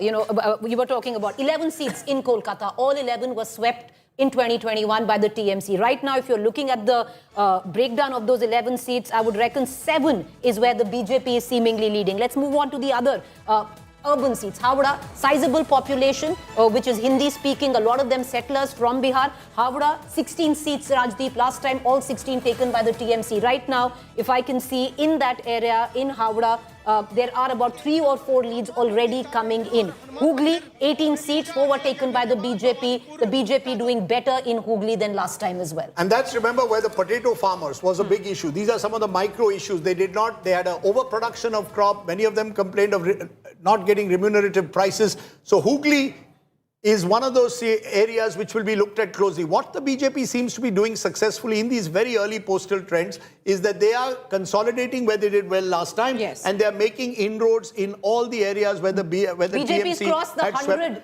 The BJP has crossed the 100 mark in postal ballots as of now. Mamata Banerjee trailing in Bhawanipur and Subhendu Adhikari leading in both. So that's the kind of graphic the BJP will want to see all through the day. They will hope that these numbers remain. But as you can see, the gap keeps narrowing. It's now back to 95, 99. So you've got a state where you will have lots of changes taking place and maybe settling down in a couple of hours from now. Rajdeep, in a few minutes, we'll be approaching 9, which means we will be moving beyond postal ballots. Yeah, we'll move to EVMs, but that will also take time because it's round by round. No, so at the end of the first round, yes. The BJP is watching Bengal, but just quickly an update on how BJP is doing in Tamil Nadu, Rajdeep. Yes. In Mylapore, Tamilisai Soundarajan is trailing. In Coimbatore North, Vanati Srinivasan is trailing right now. Besides that, O. Paneerselvam, who everyone has been talking about, because he's in Bodhinayakanur, has switched over to the DMK. He's currently leading, interestingly. But Vijay, in both his seats, Perambur Trichy East is currently trailing. Udaynidhi Stalin is trailing. I can also tell you that Valarmati, who's contesting in 1000 Lights, which you highlighted, she is currently trailing. The only seat that seems to be going in a VIP category is Karaikudi, which is going to TVK right now. They're currently leading in Karaikudi, which is a four-way battle. And in Tamil Nadu, the leads of the TVK are double the leads of the AIADMK. Okay, so what is emerging? Am I correct to say that TVK is emerging as the principal challenger to the DMK in this election? I think that can be said with some reasonable certainty based on these postal ballots. Sajjan Kumar now joins us. Sajjan, what's your first reaction to what you're seeing around you? What is the most striking feature as we look around the map? Which state do you see is providing you the most striking feature at the moment? Is there one thing that stands out, one number that stands out to you? I think it's going expected. West Bengal was supposed to be close election, and that is, of course, I mean, we should wait until 11:30, 12 to have a clear picture. But nevertheless, in Bengal, one thing is clear. Perhaps whatever be the number, that TMC is going down, just framing it on the basis of Hindu and Muslim consolidation would be a bit simplistic, because as you mentioned in Vardhaman, Hooghly, etc., which is the potato belt, coupled with many of the economic issues like unemployment and this frustration that this scheme-centric dependence is not enough, and that so it would at much be whether in the last line that you spoke, TMC now takes the lead over the BJP, 102 plays 98. So I'm saying but you're saying micro-level issues have made a difference, which are region-wise. So Purba Bardhaman and Hooghly are the potato-growing areas. They're the second largest potato-producing state in the country after Uttar Pradesh. Go ahead, finish up. And thereafter, even you see in the Jungle Mahal area, wherein the question of semi-arid region, the question of employment, intra-state migration, outside migration, the youths particularly. There many people say that how long will we will be bhattajivi. So that way, there are n number of schemes, and that was supposed to be. But nevertheless, it's going to be a very closely contested election, and by 11:30 we will have a clear picture. So. We were talking about the bellwether seats. I have calculated all bellwether seats in the west of West Bengal, west area, which is the Jungle Mahal area. Out of 5 bellwether seats, the BJP leading on 4, and only 1 is where the TMC is leading. No, the BJP's got good news in Keralam. Look at them. They're at 8 right now. Yes, so they're tied the with BJP has good news everywhere right now. No, but including Rajiv interesting. Chandrasekhar leading from his constituency. Rajiv Chandrasekhar is leading, and in a seat that the BJP would have never dreamt of, and these are early leads. I will highlight that. Bepur in North Keralam, which is in fact where Pinarayi Vijayan's son-in-law, Mohammad Riaz, is contesting. There, Prakash Babu of the BJP is leading. Even the BJP would be surprised by some of these leads right now. But those are essentially the numbers that are coming in. The BJP is at 8, Rajdeep. So they'll be looking very keenly right now at Keralam. Just one of the regions you spoke about in Keralam, of Kochi. Right now, the leads that are in of Kochi is 6 of 29. All of them currently with the UDF.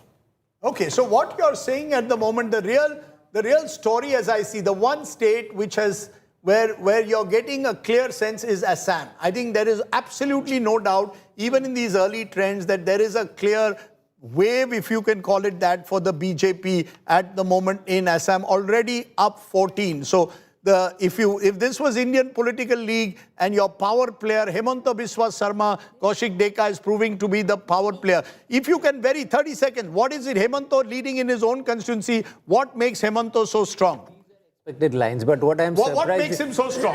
I'm telling you, there are some surprising results. Like BJP is leading in constituencies like Golakganj, Gauripur, Mankacha. These are areas, Muslim-dominated areas, and one constituency, newly formed constituency, but heavily Muslim population, Mondia constituency. And I think BJP has got the trick that in that constituency there are TMC, one former congressman now contesting as TMC candidate, then there is a Congress candidate. So over there, currently trailing in Kolathur constituency as well. So Stalin, Udaynidhi Stalin, Vijay, all of them are trailing. Vijay is trailing in both of his seats. Stalin is trailing in Kolathur. Udaynidhi Stalin is trailing in Chepauk.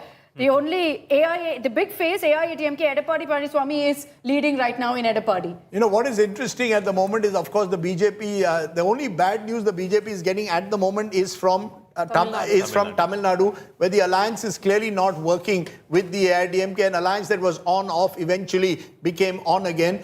Keralam could see a tectonic shift if those numbers hold, but it is unlikely. Let's be very honest that, given the nature of Kerala politics, the small margin, these are postal ballots. Once the postal ballots around 9 o'clock are over, I think then we will get a correct picture of what really is happening in Keralam. But the UDF is surging ahead again in postal ballots. Once the actual turnout comes, you can expect in many parts the battle to become much, much closer even in Keralam. So expect close battles everywhere, particularly in West Bengal. 110 for the 111 for the BJP, 99 for the TMC. Is changing all the time there in that state, and the DMK is the one which is consolidating its early stage. But look at TVK. They are coming. Picking up. You know, they are picking up. And the truth of the matter is, if these numbers hold, the TVK could well hope to hold the balance of power. Because if you add TVK and AIADMK, they are 58. That factor will also have to be looked at. The DMK doesn't just need to win, they need to win well. Absolutely. And if you look at the numbers right now for the TVK, you know, they're not doing as well as they thought they would in Chennai. If the breakdown actually is something you analyze, they're doing very well in other pockets. They're doing very, very well in South Tamil Nadu, in West as well. They seem to have made quite a few inroads, but the DMK is right now holding its own at 73. The TVK is picking up. It's bad news across for the AIADMK. Sure, EPS is leading in his seat, but beyond that, the fact that even in a West Tamil Nadu right now, you've got the AIADMK struggling to hold its own. These are pockets where even in 2021, despite the kind of mandate that came in for the DMK, the AIADMK was leading in West Tamil Nadu. If the Congo belt is something that goes away from the AIADMK because of a three-way fight, that's very bad news for them, Rajdeep. Yes, it's early trend, certainly, but Education Minister of West Bengal, Mamata Basu from Damdam, he's trailing, and also the West Bengal Finance Assembly, Minister, Damdam Uttar is also trailing. Assembly Speaker, Mamata Banerjee, they are trailing, but this is the, you know, EVM machines are yet to open. But, you know, one thing, if, you know, like Sajjan said, Rajdeep, that it's not just Hindu consolidation which will script the win for the BJP. Yes, it's not just Hindu consolidation, but a huge factor of that will be Hindu consolidation. I'll give you an example in all of this. Paschim Purba Midnipur, Ramnagar, a constituency, this is where lies the coastal town of Digha. This is where Rajdeep, Mamata Banerjee in the last 1 year has opened 3 massive temples. The Jagannath temple is in Digha. The only chief minister in West Bengal to sit on a consecration ceremony of a temple was Mamata Banerjee in Digha. As we speak in Ramnagar, the BJP is leading. This was with the TMC the last time around. Kunal Ghosh is trailing. Kunal Ghosh, the spokesperson, is trailing. So a lot of TMC heavyweights are trailing in these early rounds, including Chief Minister Mamata Banerjee. So the postal ballot battle, if I can call it that, the postal ballot round 1 battle at the moment is being clearly won by the BJP. We don't know how the other battles will play out, but that battle at the moment is being won by the BJP. Just quickly, Rajdeep, on Puducherry. Yes, please. Since we should highlight that yes, as absolutely. well. You've got early leads really at this point coming in for the NDA. 3 leads that are in for the 30, technically 25 seats. 3 are right now with the NDA, all others at 0, Rajdeep. I'm joined at the moment by GBL Narasimha Rao, the first guest a political guest joins us. GBL, you're looking at these early trends. What is reassuring you? You're marginally ahead of the TMC in West Bengal. You're doing superbly in Assam, and you're also making a mark in Keralam. So how does the BJP look at these numbers? Tamil Nadu not going so well, I must confess. Yeah, Rajdeep, good morning to you and all the guests in the show and the viewers. These are, as you rightly said, these are very early trends. And I think they are certainly, the Bengal, we expect a much bigger lead or a win than what is being shown on the screens now. So, but as you mentioned, the EVM counting hasn't happened actually, except maybe the first round is in progress. So I will limit myself to making comments based on some trends that you have shown on the channel from particular seats. The Mamata Banerjee is trailing in both the seats, and that's a clear indication. If Mamata were to lose both the seats and fighting one seat. Mean a massive victory for the BJP. GVL, she's only fighting 1 seat. She's only from Babanipur this time. She's losing in Babanipur the seat that she's contesting 1 seat and losing there. And Suvendu, trailing. Yeah, and Suvendu is leading. Suvendu is leading in both. That's what you mentioned. Yes. Then Vijay trailing in both the seats. That's a big trend. If Vijay were to himself trail in both the seats that he's contesting, then the numbers that you are showing on screen for TVK sound a little implausible. But I concede these are early postal ballots. We will still need to, I think, at least till 10:30, you cannot see a firmer trends emerging. The fact that Edapadi is leading in his seat in Tamil Nadu shows the NDA is not clearly out of the game in Tamil Nadu. we are very much in the race. And in West Bengal, it is likely to be a bigger victory. Assam is anyway, every pollster, as every exit poll predicted, the BJP will win Assam hands down. So I think overall, only by 10:30. GVL, let me make you smile. Let's quickly cut across to the latest numbers that are coming in from West Bengal. And it does seem that the BJP right now, very, very early leads, viewers, but the BJP right now seems to be all set to breach what many would think was a final frontier for the BJP, which is West Bengal. Initial trends, take it with a pinch of salt, wait it out for another hour, but to look at the numbers that are on the board right now, the TMC at 102 with leads and BJP at 113, doing phenomenally better than what it had in 2021, but where will the BJP go from 114? Will it reach the halfway mark? Will it breach the halfway mark? Will it fall short of the halfway mark? We'll only know in the next hour or two, Rajdeep. And these numbers, Preeti, for the BJP is coming in from Medinipur. It is coming in from Presidency. It is also coming from Jalpaiguri. But remember, in 2021, they did win significant number of seats in Jalpaiguri. And also from Bardhaman, it's even Steven between the Trinamool Congress and the BJPs. But Presidency is what we have been waiting and watching out for. Of 108, last time around in 2021, it was almost a clean sweep by Mamata Banerjee. This time, it is 36 leads for the BJP, Trinamool Congress, 38 leads. Let me go back to GVL. GVL, what is the preparation, or is the BJP being cautious, particularly with regards to Bengal? They do not want too many counting to happen before 20. You know, we saw what happened in 2021. You celebrated too early. I see, having been in the polling line for a long time, I know the real trends will crystallize only around 10:30, and the final numbers will only emerge by 12:30. So any early celebration or any early desperation is not really warranted. But we are very confident the way the BJP fought elections in all the states. We will come triumphant in Assam with a big majority. We will turn the government in West Bengal. We will certainly make the first BJP government in West Bengal.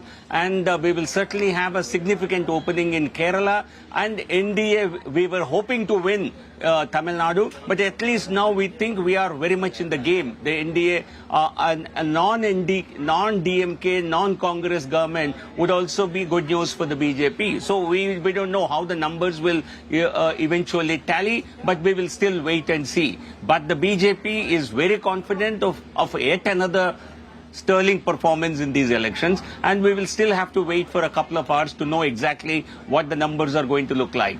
Okay, a couple of trends on Tamil Nadu that I'd like to highlight right now. In Congo Belt, West Tamil Nadu, the AIADMK has essentially all the leads that you see of 21 there. 10 of it is coming from West Tamil Nadu. So they seem to be, to some extent, continuing to maintain that West Tamil Nadu is where their best performance will be. But what's interesting is that the TVK shot right ahead there. The TVK is in #1 position of West Tamil Nadu at 15, the AIADMK #2 at 10, and the DMK at 8. So in West Tamil Nadu, I remember going there in places like Tirupur, where the Vijay support popularity was immense. That's also reflecting in these early trends. One seat that I want to talk about is that of Avinashi, where Union Minister L. Murugan is contesting. He's trailing right now. He was up against two young 28-year-old women, and DMK's Dr. Gokilamani, a first-time candidate, 28 years of age. She's the one currently leading against L. Murugan. So the Union Minister is currently trailing. But these are important leads that are coming in from West Tamil Nadu. I'll just quickly focus on Chennai, where it looks like the DMK early trends is holding its own of the 37 in Chennai and the entire North Tamil Nadu belt. You've got the DMK plus a 24, TVK just at 6 at this point. So whatever leads the TVK is making at this point, based on these early trends, it's at the cost of the AIADMK, because in West Tamil Nadu is where they're making maximum dent, and then in southern Tamil Nadu, which was always expected, always a mixed bag between DMK and AIADMK, there too the TVK is making inroads. Just a word on Bengal, Rajdeep. Please go ahead. There are 15 plus rounds in most of these constituencies.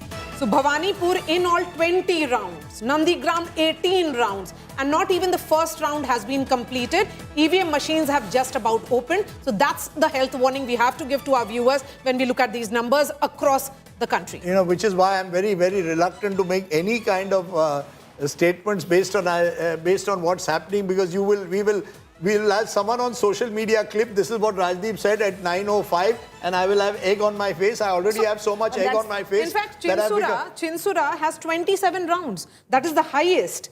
Then you have Behrampur 16 rounds, Kharagpur Sadar 20 rounds. That is how intense these elections are. And also what's happened is that because of the counting agents being there in the polling stations with such high pressure on them, there is a possibility of ordering recounts, of going through that process. West Bengal is going to be so competitive that it will probably take us, well, possibly even into midnight if it's a close run race. If it's one way. Tamil Nadu too. No, Tamil Nadu, I think, fast counting at least. In West Bengal, because every vote, every seat is being contested, who knows how long it will take. So it could be one very long Indian political league that you've got ahead of us. I think what is very clear in these early trends is, because that really is confirming what we've been seeing even in the exit polls, is Assam. Where you're seeing a complete domination, 61-20, and it really shows what the map of Assam also looks when you look at upper and lower Assam. And Gaurav Gogoi is leading, Rajdeep. And Gaurav Gogoi is... Even the leader of opposition, Debrat Sakia, is also leading. Akhil Gogoi is leading. So they're holding on to their bases in upper Assam, but clearly the BJP is the number one party. Yes, go ahead. Basically, Congress only hopes to do good in Jorhat and Sheepsagar belt, which is the Ahom belt. That's the only constituency, core constituency that is left, which still aligns with them, because Gaurav Gogoi belongs to this Gogoi community, which belongs to the Ahom. But Rajdeep, can I just say... Not just Gaurav Gogoi, Debrat Sakia, the three Akhil Gogoi, all are Ahom. Akhil Gogoi is another party. But again, nonetheless, their domination is only in 2 districts. But Rajdeep, we must in Assam, because we keep talking about the map. The map of Assam doesn't look anywhere close if you look at it in constituency-wise and what it looked at 2021. The delimitation has completely changed politically what the map of Assam is. And I'll just give you an example. 34 Muslim-dominated seats became 22. 26 constituencies have wiped out. There are 23 new constituencies. And these constituencies, you know, that's what I'm saying. I was surprised, because to cover one constituency, I had to crisscross over 2 constituencies. Because there are 3 pockets and that's one constituency. That is how it's been done. Okay. So there is... But Preeti, what explains Upper Brahmaputra Valley, Upper Assam's Congress decimation? There is no Muslim factor. No. It doesn't have Muslim factor, but the delimitation also somewhere down the line, and I'm not saying delimitation is the only factor, has diluted the Aham vote as well, made it pretty much insignificant. But they lost the T-tribes completely. No, I agree. I'm not saying it's just I'm not saying delimitation is the only factor. I actually think, Assam, the number one factor is deliverance in terms of the schemes. welfare. Okay, welfare schemes is the number one factor in Let's try and for a moment just go through the map of these states at the moment. Let's look at tally at the moment for the state of Tamil Nadu. 73 for the DMK, AIADMK 33, TVK 52. When you add that, and Akshita, that's going to be important. When I add TVK plus AIADMK, they are ahead of the DMK at the moment. 52 and 33 is 85. So the AIADMK is making something of a comeback there at the moment. Let's just go to particular regions that are important. For example, the DMK is holding its own in Chennai. 24 leads to them, 4 to the AIADMK, TVK 6. But remember, it's not quite the sweep as last time. They are down 9. Akshita was mentioning Western Tamil Nadu, and there you can see the AIADMK and its bastion doing well, but the TVK also doing well. Is number 1, and that is bad news for the AIADMK. They cannot get a majority if they don't hold on to Western Tamil Nadu. Yes, Akshita. Can you show South Tamil Nadu as well? I'll show you South Tamil Nadu, Kanyakumari, from Madurai down to Kanyakumari. DMK ahead in 11, AIADMK in 8. TVK in 14. So the split in the AIADMK, the various factions, Sashikala forming her own party. The Tevar split. And guess what? The DMK reasonably holding its own, but again down 10 from last time, all of which the beneficiary is the TVK. So TVK taking from all parties. But largely from the AIADMK, if you look at this, Rajdeep, because Chennai, you've got DMK holding its own. So that whole urban split, that urban decimation is not happening. Instead, the TVK is gaining at the cost of the AIADMK, West Tamil Nadu. Look at northern Tamil Nadu, neck to neck between TVK and the DMK, 11 to the and DMK. That means the PMK is not doing well. And the PMK, well, AIADMK ally PMK presumably 5. But the fact is that TVK is now taking from both the major parties. They're not just taking from one. That's becoming clearer. The DMK advantage is simply in the Kaveri Delta and in the Chennai region. Okay, These are the two regions they are doing better. Okay, let's turn to West Bengal and see what's happening there and go region by region. Let's turn to the region that many believe will decide West Bengal presidency at the moment. Dominated, and look at it, the BJP is making real gains. If today, by the end of today, the BJP can hold on to these presidency gains, they're in the game. They're up 22 compared to last time, leading in 34, TMC in 44. So you can sense here that in a region which was swept in and around Kolkata, going into 24 South Porganas, this is the region that the BJP needs to make the gains. If they can, they have a real shot at power in West Bengal. So that is critical. Let's just take at Malda, Murshidabad at the moment. Here the TMC is ahead, but the BJP is also very much in the race. Congress not opening its account in Malda. You mentioned Midnipur for a moment. Is where the BJP will be doing fabulously. That's right. It's leading in 29, TMC in 16. So the tribal pockets of West Bengal. But Rajdeep, this is not just the tribal pocket. This is the tribal pockets and the large Hindu population seats, dominated seats in West Bengal, lie in Jungle Mahal area, which you've pointed out. Let's look at North Bengal. North Bengal, the BJP holding on to its dominance there. In Jalpaiguri. Leading in 17, Jalpaiguri, Siliguri up to Alipurduar, the TMC leading in 5. In Burdwan, in Central Bengal, at the moment, this is a close fight. And remember, the BJP again gaining 12. So the BJP is gaining in all the regions at the moment, and that takes it. Remember, they start from a lower base, 77 seats last time. The TMC had 215. But in all these regions, in these early postal trends, EVMs on open, BJP is showing some signs that it could cross that magic halfway mark. Let's turn to Keralam, because in Keralam, as I mentioned, 3 regions to be looked at closely. Take a look at Kochi first in central Keralam. And here you have the UDF going ahead, and this is where the election could well be won and lost. This is a region with a large Christian population, 44% areas around from Kochi into Ernakulam. Thrissur, of course, is another district to look at, but UDF in this Kochi Ernakulam belt is doing well. They're up 6, LDF down 9. In Malabar, the largest number of seats, 60 seats on offer. In these early trends, more competitive. The UDF, which has the Muslim League here, the largest Muslim population, is in the Malabar belt. It is competitive. LDF, of course, Vijay leading in his own seat in Kannur, 10 place 13. And then when you go to Travancore and into southern Kerala, it's the UDF which is making gains. Now, this is surprising. Normally, you expect this to be the the LDF bastion. No, the Arava erosion seems to be happening and the BJP leading in 4 years. So the BJP leads are coming here, but the UDF is consolidating. Ramesh, is trailing Rajdeep from Haripad in Kerala. Okay, I'm not going to comment on any of the leads of these candidates because they will remember this. And when they highlight the TVK has gone ahead of the DMK right now. The TVK is at 73, the DMK is at 69. Early leads, but... And you've turned around West Bengal 113 place 115. So it's, as I said, this is like an IPL match with lots of twists and turns. If these TVK numbers, Vijay will now keep this screenshot. And who knows, 75 plus 32 also is coming dangerously close to the halfway mark for them as well. It's still moving, so you don't even need to do the addition right now. Let's go to my friend Kaushik Deka, my frenemy as I call him.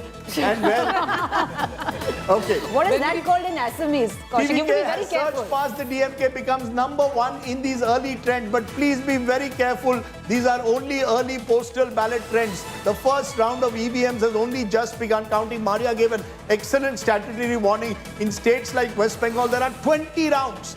And therefore, it could change round by round if it is going to be a close contest. We've got Upper Assam. And I think here there is a clear sign. BJP leading in 19, Congress in 7. Go to Central Assam. Again, you've got 28 to the BJP Congress. Can you just tell us which Central Assam is areas in and around Guwahati? Is this the Brahmaputra Valley belt? Yeah, Guwahati is actually. Central Assam would be Nagaon district, Morigao district, and in Dorong district. So as you go around the Brahmaputra Valley? Across Brahmaputra, means northern bank and southern bank. So that's where the BJP is just dominating. Part is that in Central Assam, Morigao, Nagaon, all these were earlier Muslim-dominated constituencies. There are a huge number of Muslim-dominated constituencies. But after delimitation, I'll tell you, it has become The exact number is Middle Assam. There are 13 seats in the southern bank of Brahmaputra. Of them, only 5 are now Muslim dominated. Okay. I just want to give the Lower Assam numbers for a moment. At Lower Assam, BJP leading in 11, Congress in 6. So even in its bastion of Lower Assam, we are seeing changes take place. So Assam is the one state where there's clarity. But you're looking at the numbers. BJP, TMC shifting every moment. And you've got Vijay now pulling ahead of the DMK in these very early trends. Supriya Srinath of the Congress party joins us. Supriya, welcome to the show. Your best news is coming from Kerala, where you're leading in 52 seats. If these trends hold, and remember, this was the very time when Haryana changed 18 months ago, so I don't think you should celebrate just yet. But the fact is, your best news is coming from Kerala, ma'am. Good morning to all of you, and it's great to see you in a mundu and Maria and everybody else in a mekla sador and somebody wearing a lal par, and that's the celebration of democracy. Good morning to your viewers. Yes, indeed, Diversity. Kerala is very, very good news. And I am absolutely certain that Kerala will deliver a blockbuster result for us. We campaigned on the ground. We highlighted the failures of that government. We gave an alternative narrative, and that's what's really reflecting in the numbers. I am going to hold my horses as far as every state is concerned, including the final numbers in Kerala, because these are, like you have been pointing out, these are the postal ballots and just about early trends for EVM. I'm also very confident about Tamil Nadu. Yes, early trends, but I do believe that our alliance will hold on there. As far as Assam is concerned, we're leading in 25. I think those numbers will go up. Rajdeep, I will come back to the very basic point with which we went into these elections. We were very focused on failures of the government wherever we were contesting, and we were offering an alternate narrative. It is now up to the people of what they want to buy. It is now up to the people of what they want to vote for. The reality is including that taking on your own India allies. With due regard, ma'am, Rahul Gandhi was asking, why is Vijay's daughter not in jail?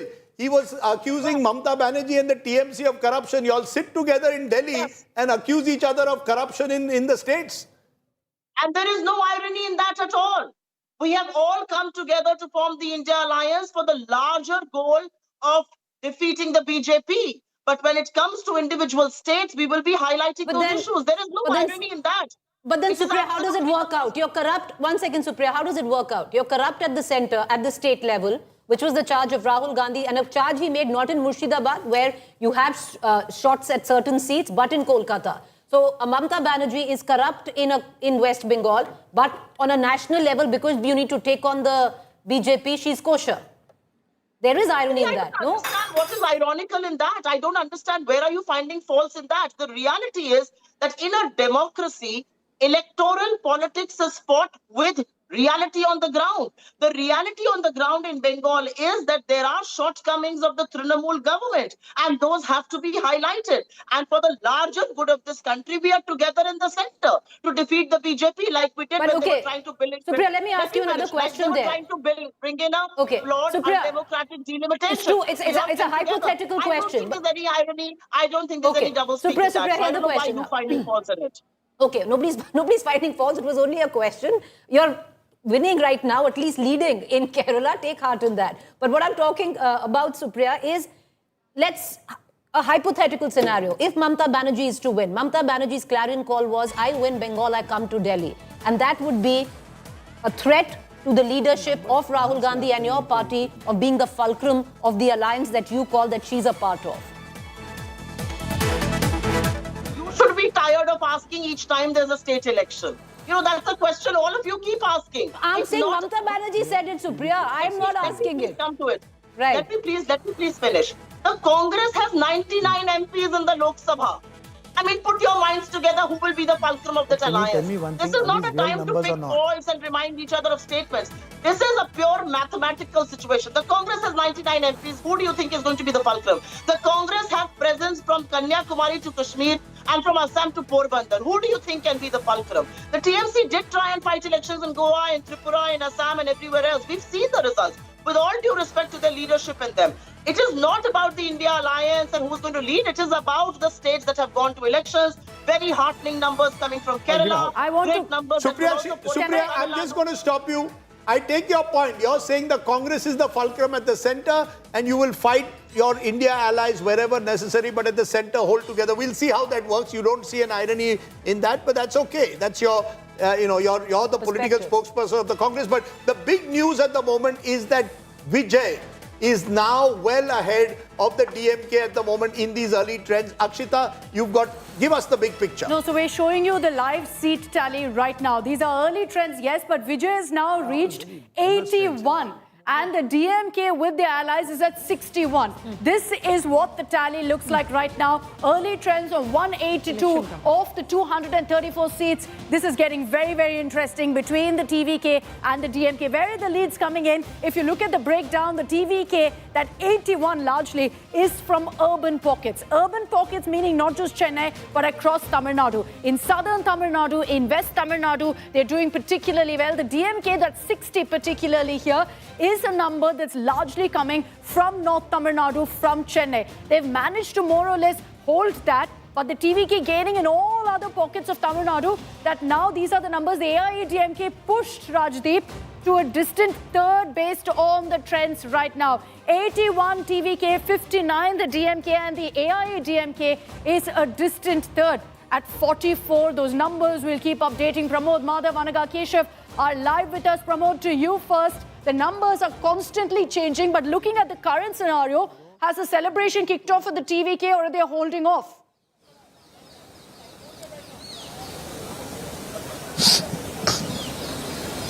Pramod? I don't think Pramod can hear me. Anaga, you're at the DMK headquarters. What's the mood there?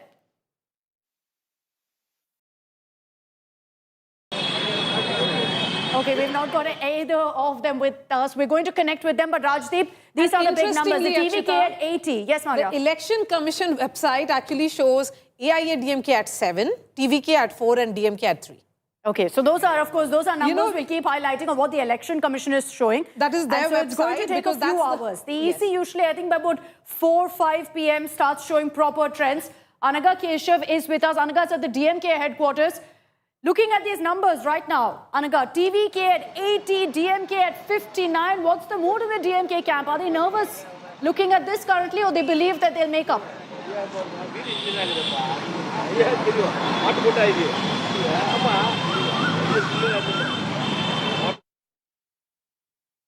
I don't think. I'm sorry about that. But, we're going to continue tracking those numbers. I'm going to head back because I want to kind of see the urban breakdown. You see, why this is becoming so exciting in Tamil Nadu is if these numbers hold, you could have a hung assembly. And that is a situation Tamil Nadu has rarely dealt with. You had minority governments, Karnanidhi ruled in. Let's listen. Nondigrame 18 round vote হবে 15 রাউন্ডে postal declare হবে আর এখানে ভবানীপুরে ধরুন 20 রাউন্ডে counting complete হবে 17 রাউন্ডে declare হবে আমি যেটা ইনিশিয়াল অ্যানালাইসিস করেছি অল্প ইভিএম বেরিয়েছে এটাকে খুব বড় কিছু করে দেখানো ঠিক না তাতে হিন্দু ইভিএম বিজেপির আর মুসলিম ইভিএম টিএমসির তবে আগের মতো নয় মানে হাই কনসলিডেশন যেটা ওনারা করেছিলেন 21 আর 24 তো হাই কনসলিডেশন হয়নি ক্র্যাক হয়েছে মালদাতে বা মুর্শিদাবাদের বহু সিটে বা উত্তর দিনাজপুরেও যেটুকু নিয়েছি করণদিঘি বা অন্য জায়গায় কংগ্রেস ভালো ভোট কোনো ইভিএমে পেয়েছে মুসলিম বেল্টে ইনিশিয়াল এই দু রাউন্ড চলছে আর আমার নন্দীগ্রামে ফার্স্ট রাউন্ড আমি পেয়ে গেছি 3000 লিড আছে এটা 18 রাউন্ড অবধি যাবে এটাতে আমার এক্সপেক্ট ছিল 1100 লিড পাবো এটা আমি থাইস পেয়েছি 3 गुण पेजी दादा अभी जो रुझान आए हैं हिंदी में अभी जो रुझान आए हैं क्या लग सरकार रहा है? भाजपा कर रहा है सीटों ये मान के चलिए आप लोग का जो चल रहा था जो इनिशियल ट्रेंड रहा है 135 plus BJP 100 approx teams Nandigram और भवानीपुर का क्या रिपोर्ट मिला है आपको अभी तक देखिए भवानीपुर में तो इनिशियली तो टक्कर रहेगा ये जो पहले राउंड हुआ है इसमें 14 जो बूथ है 6 मुस्लिम प्रॉन बूथ है उसमें भी वो लोग जो 90-95% मुस्लिम वोट को पिछले बार मिलता था इस बार नहीं मिला क्रैक है और जो 8 हिंदू बूथ है उसमें मेरा लीड है ये भवानीपुर का मैं 9-10 राउंड से आप देख लेना मैं पूरा संभाल के आगे चला जाऊंगा। ये 77 वार्ड आ जाएगा, उसमें ममता बनर्जी का काफ़ी लीड होगा। मालदा और 3, 4, 5 राउंड 6 राउंड तक उसको मैं मेकअप कर दूंगा। वो उसका 10 राउंड का बाद उनका बहुत खड़ा होना मुश्किल हो जाएगा। मिलके देखिए, पूरा जो ट्रेंड है एंटी इनकम्बेंसी साथ साथ हिंदू पोलराइजेशन, इनिशियली हम लोग देख लिया। Hindus are consolidated in favour of lotus. It's a very good signal for us. In Nandigram, I had in first round more than 3,000 votes. Okay, so there is Shuvendu Adhikari claiming that he is now leading in Nandigram by 3,000 votes. But remember, we still maintain that in most of these constituencies, it is only postal ballots. So clearly, PSYOPs also going on. But the BJP is very much in the fight in West Bengal, leading at the moment by 10 in these very early trends taking place in West Bengal. And remember, halfway mark 147. But the real story at the moment is in Tamil Nadu, where we have a real triangular contest of a kind that we haven't seen in decades. 82 to the TVK, 58 to the DMK, 44 to the AIADMK. And the questions, of course, as it goes on, will we see a potential hung assembly? Sashi Rekha, spokesperson AIADMK, joins us. Appreciate your joining us, ma'am. When you look at these numbers, it is clear that Mr. Vijay is emerging, Thalapati Vijay is emerging as a real factor in this election. Do you concede that all of you have known this, but you've underestimated him?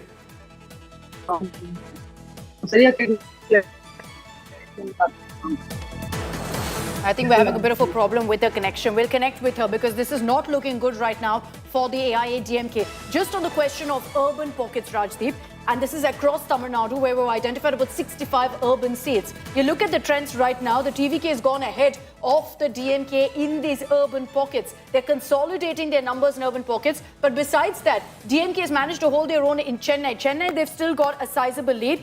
The rest of Tamil Nadu, every region that I look at right now, whether it's west, whether it's south, north, delta, in every one of those pockets, the TVK is currently leading. So very, very interesting numbers that are coming in Kaveri Delta, which is where the DMK was expected to do very well. And there wasn't really much of TVK element talked about there. The TVK is ahead. In North Tamil Nadu also, you've got the TVK ahead at 14. The DMK is at 9, the AIADMK plus at 6. So that 1 year vote bank consolidation that the AIADMK is counting on hasn't really happened in North Tamil Nadu. You've got TVK cutting in there as well. In South Tamil Nadu, the TVK is ahead at 21. The AIADMK is in the number 2 position in South Tamil Nadu. The DMK is at 9. What that means is Southern Tamil Nadu, based on early trends, the Christian, perhaps minorities have gone towards TVK. The Nadar community has perhaps moved towards the TVK. The breakdown of Mukkalatur Tevar into so many factions as far as leader representation goes, that's also worked in the TVK's favor. West Tamil Nadu, the AIADMK has gone just one trend, one seat above the TVK right now. The only good news for the AIADMK is currently coming in from their stronghold of the Congo belt. There are 20 there, the TVK at 19. So at the cost of DMK in West Tamil Nadu, the TVK has grown because DMK is at 7. For now, the citadel of Chennai seems to remain with the DMK, but the TVK is making gains here too. At 11, the TVK is going up. Okay, so the AIADMK, you're right, the AIADMK is ahead of the DMK at 59. They've gone ahead of the DMK. This is truly a three-corner contest. So this shows how extreme anti-incumbency was there. I mean, from the surface. No, it's too early. It's too early right now, Raju. We're going to wait for those trends to kind of solidify. But you're right. You know, right now, the AIADMK is going way ahead at 59. The DMK is at 53. The TVK is soaring ahead at 84. Early trends, we're going to constantly say this, but it's truly a three-way contest like never before. Stalin and MK Stalin, both of them. Yeah. Even the Chief Minister is trailing. Edapadi Palaniswamy from Edapadi is actually leading. Yeah. O. Paneerselvam is also leading from his constituency, but Seaman is trailing, as you said. Yeah. But fascinating how both the Chief Minister and his son, both the DMK faces are trailing. No, I want to bring in Pramod, I think, is with us for a live update on what's happening in Chennai. Pramod, the DMK looking at these numbers, you know, the DMK will be hoping that they kind of rise up. It started off early this morning with the DMK soaring ahead, but they've kind of settled now in the 50s. The AIADMK has gone up to 60 and the TVK is number 1. What is happening right now? You look at the early trends, it's all kinds of scenarios that, even exit polls didn't predict. Nobody predicted TVK at number 1 and AIADMK at number 2. You're right, Rajat. If this sticks, then it's very clearly an anti-incumbency vote also that's worked against the DMK and propelled the AIADMK. But the question is, will Vijay be happy to take along an EPS minus BJP, or will he take the entire NDA, or will he become an NDA ally? No, if these numbers hold, I want to make it very clear, just in case it all turns out a couple of hours ago to be very, this is at the moment. But is there a possibility that Vijay says, okay, we'll take Mr. Palaniswamy on board minus the BJP? But with one condition, that he be the chief minister. Vijay wants to be the chief minister. And with these numbers, he can call the shots, right? He's ahead. So he will call the shots. And if that happens, for EPS, also image-wise, we've been saying do or die for EPS, do or die. Rajdeep, I have polling again coming in from Tamil Nadu. Not even a single round has been counted of EVM machine. That is Chepok. That is the Stalin. So we are all still on postal ballots. But Rajdeep, okay, on postal ballots, but I think in Assam the EVM rounds have begun, and you can see on your television screen initial trends. The BJP crosses the halfway mark in initial trends where Assam is concerned. So the BJP would be smiling. Initial trends, but Deka, you. Before I go to Kaushik Deka, we've got Pramod Madhav joining us on that big story that is coming in from Tamil Nadu. Pramod, your first reactions, what you're finding, what you're seeing there, is there a sense that all sides are very cautious because the numbers have changed so dramatically, Pramod, in the last 30 minutes alone? Is there a sense that is there a recognition that Vijay could call the shots, Pramod? Is there a recognition on the ground that Vijay could call the shots, and with an alliance, if he were to get these numbers, actually dictate who forms the next government in Tamil Nadu? The DMK holding on to Chennai, but in the other parts, as per these ballots at least, it is the TVK which has taken the lead.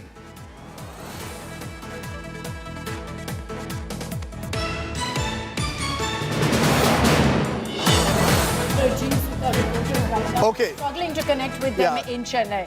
In most of these states, only first round has just about begun. And first of how many? First of 22 rounds in Please be alert. 22 rounds per state on an average. But on EC, I will tell you the EC trends on Tamil Nadu. 14 to the AIADMK, 13 to TVK, 7 at DMK. That's the number but EC leads. Yes. But the trend also suggests that, it's become an AIADMK versus TVK postal ballot trend. Postal ballot trends. EC has said 14 to AIADMK, 13 to TVK, and you've got 7 to the DMK. Our numbers at this point based on trends, the TVK is firmly at 80 plus 82. The DMK is at 52, so number 3. Imagine that, looking at Tiruchirappalli East, from where the man of the moment, Vijay is contesting. Only one round has been counted. There are 22 rounds in all. So 21 more rounds to go. So that's why we are saying it's going to be a long haul. I want to one by one, yes. I just want to shift focus back to West Bengal, Rajdeep. The left is now leading in one seat in Murshidabad. This was a seat of the TMC. So the left picking up, at least in Leeds, the Muslim vote of the TMC. What's also interesting is Humayun Kabir's party, AGUP, is also leading in one seat. So also cutting into the Muslim vote of the TMC. The others, then KPP. Now this is cutting into the BJP. KPP is a party which is a regional tribal party which has fought a couple of seats up north in Cooch Behar, and Alipurdwar is where Kantapur. So KPP is leading in Alipurdwar in one seat, and independent is also leading in Arambagh. Now this independent was interesting because Himanta Bagh is his name, and the BJP candidate from this seat is also called Himanta Bagh. So, this happens during elections. All of the BJP is leading from Asansol Dakshin. Then Soham Chakrabarti, who is one of the leaders, top faces of the TMC, is leading from Karimpur. And if we were to further break it down, Arjun Singh, BJP strongman, contesting from Noapada. His son is contesting from Bhadrapada, from neighbouring constituency. They are leading. If we were to... Priyanka Tibrewal in Tali. She's leading? Again, she's leading. She's the one who contested against Mamata Banerjee last time in a bypoll in Bhawanipur. That's right. Sayantan, which is, as you look at these numbers, and we keep saying these are postal ballots, is there a bellwether seat that you're looking at? If in a particular district, there is a huge change. Which is that district or couple of districts that you look at that could change the map of West Bengal? As I told, that Muslim factor is very important. So I am looking at Malda and Murshidabad. If the TMC cannot do well in these two districts, and that means they are losing on the strength of the Muslim consolidation. So that Malda, Murshidabad, and maybe we can add Uttar Dinajpur to that. All these three all these three districts were dominated by the TMC. 20 out of 22 in Murshidabad. A majority of the seats in Malda and Uttar Dinajpur. You're saying if the TMC starts losing in those districts, they are in serious trouble. Am I right? Yes. Okay. You spoke of bellwether seats. Yes. Out of the 5 in West Bengal, the BJP still continues to lead in 4, which is Nayagram, Jhargram, Debra, all seats which the TMC won the last time around. And the BJP now leading, even in Manbazar, the BJP leading. Where Kolkata is concerned is the 2 seats I'd be looking at as bellwether seats, Rajdeep, where you said one would be Amdanga and the other seat will be Mahesh Tala. These 2 seats in Kolkata, clearly, at least for now, and maybe our expert from Bengal can tell us, dyed in wool when it comes down to TMC allegiance. Last 3 elections gone with the TMC. Okay, we'll wait and see how that goes on. Yes. I just want to bring in on Keralam. Pinarayi Vijayan is currently trailing in Dharmadam, but it's very, very close is what we're hearing, just by a few 700 votes or something like that. But I also want to highlight here that if you look at the numbers of the trends that are coming in, the UDF is comfortably ahead. At this point, it doesn't look like this is going to be a close contest. The UDF is comfortably ahead, and the BJP has reason to rejoice. Besides what's happening in Bengal, they have reason to rejoice. If you look at the numbers in Keralam, they're at 11 right now. 11 leads, Rajdeep. So they've got a lead currently in Nemam constituency. But some of the other bigger faces, like V. Muralidharan in Karakutam, is currently trailing. Shailaja, KK Shailaja is leading. Veena George is leading. Pinarayi Vijayan is currently trailing. VD Satishan is leading. Chandi Omen, who you're referring to this morning, also leading. Ramesh Chanitala leading right now. KK Shailaja is an interesting. Remember, Shailaja, teacher, as she was called, then health minister of Keralam during COVID.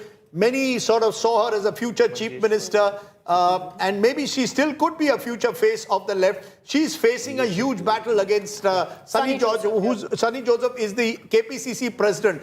Now, there are those who argue, why was Shailaja, teacher, moved out of a safe constituency to take on Sunny in a constituency which is Sunny Joseph's bastion. And there will be, therefore, those who will say that can Shailaja, teacher, become the face of the left for the future? Remember, if the left loses, they'll have to look at life beyond Pinarayi Vijayan. But Rajdeep, can I ask you a question? Yes. Because what was debated, and Akshata, you might also come in Kerala, was look at the BJP, and let's spend a moment on the rise of the BJP in the state of Kerala. What one was expecting, that the BJP vote would have gone to the left, hasn't quite gone to the left. They've stuck on to that vote. I'm still going to wait for Kerala, yes. where, to see how well the BJP does. Because if they get into double digits, it's a tectonic shift in Kerala politics for a party which has only won 1 assembly seat. If, on the other hand, they lead in 2 or 3, which is what is the general expectation, that there are 3 seats where they are in play, you could add 2 others where they may, come number 2, then the entire analysis revises. But for now, it's very clear. As of now in Kerala, the BJP is looking as a party of the future. So also the question is, this entire focus on Pinarayi Vijayan, why KK Shailaja, despite performing excellent, was dropped from the cabinet? Because when the question was asked, when I asked them, they said, we in the left, we don't have anyone who does more than 1 term. But Mr. Vijayan himself was becoming a 2-time chief minister. So there was there's been a lot of internal fighting within the LDF. And interestingly, Mamata Banerjee now leading in Bhawanipur. So Bhawanipur will keep changing depending on how the ballot boxes count, the booths that count. Remember, this could go down to the wire in West Bengal, but the BJP now is leading 134 to 105. So there's a clear trend which has emerged. Remember, they're just 10 or 12 short of a halfway mark in West Bengal at the moment. And I don't think that's ever happened in West Bengal, even in the first hour and a half, that the BJP is doing so solidly. What is very clear is the BJP is significantly improving in West Bengal. The urban areas, Swapan Das Gupta, is leading right now in initial trends in Rashbihari.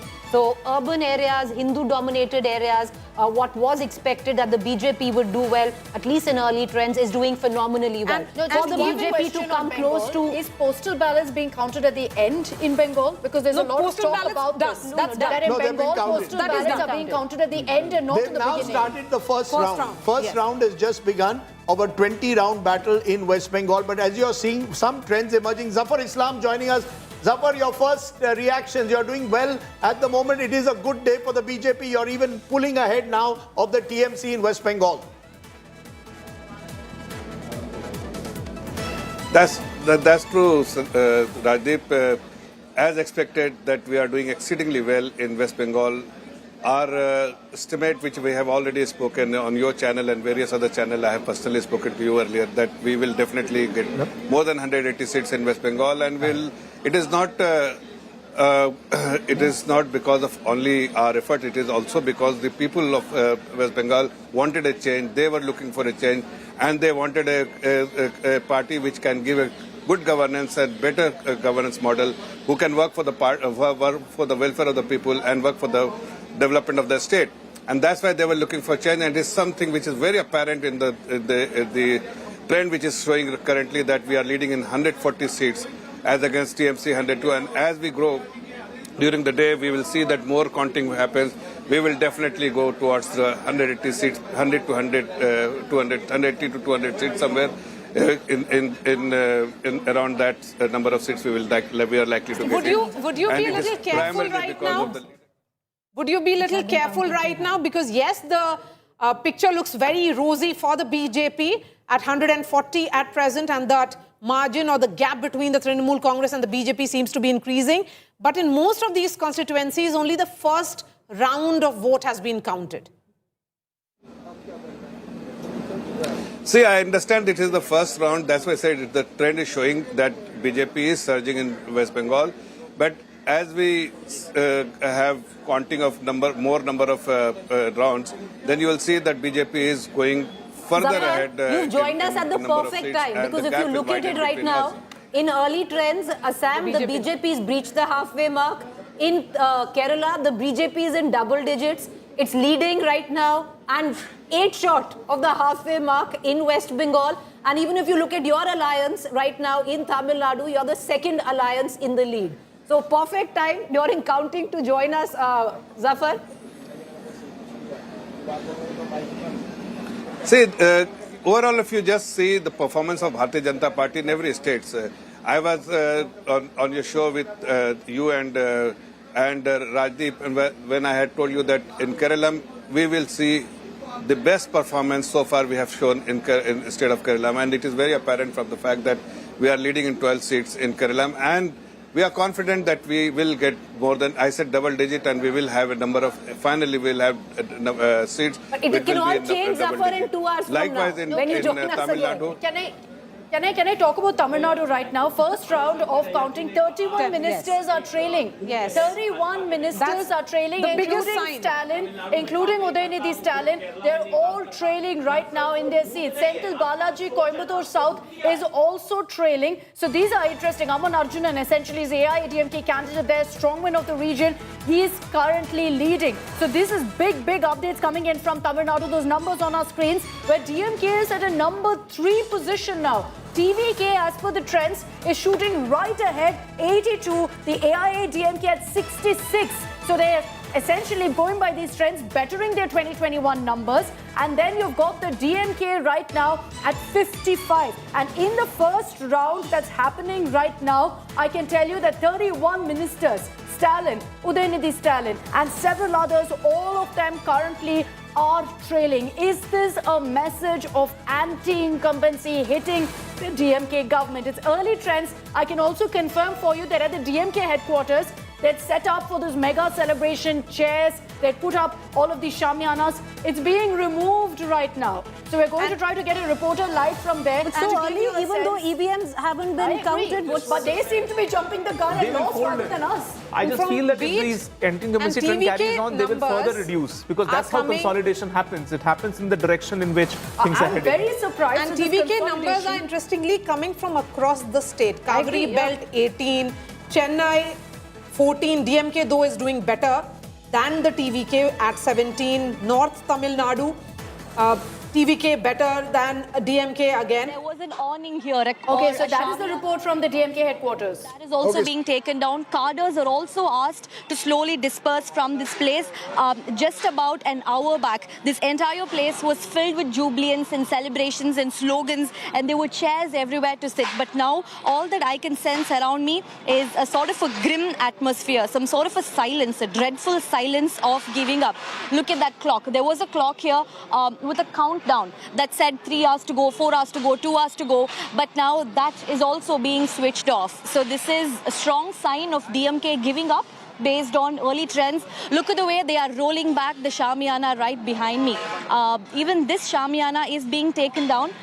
The DMK wants to make sure that they really don't celebrate even before the actual results come down. Look at the way the Shamiana is being taken down. So this is the cadres. They are being asked to slowly disperse.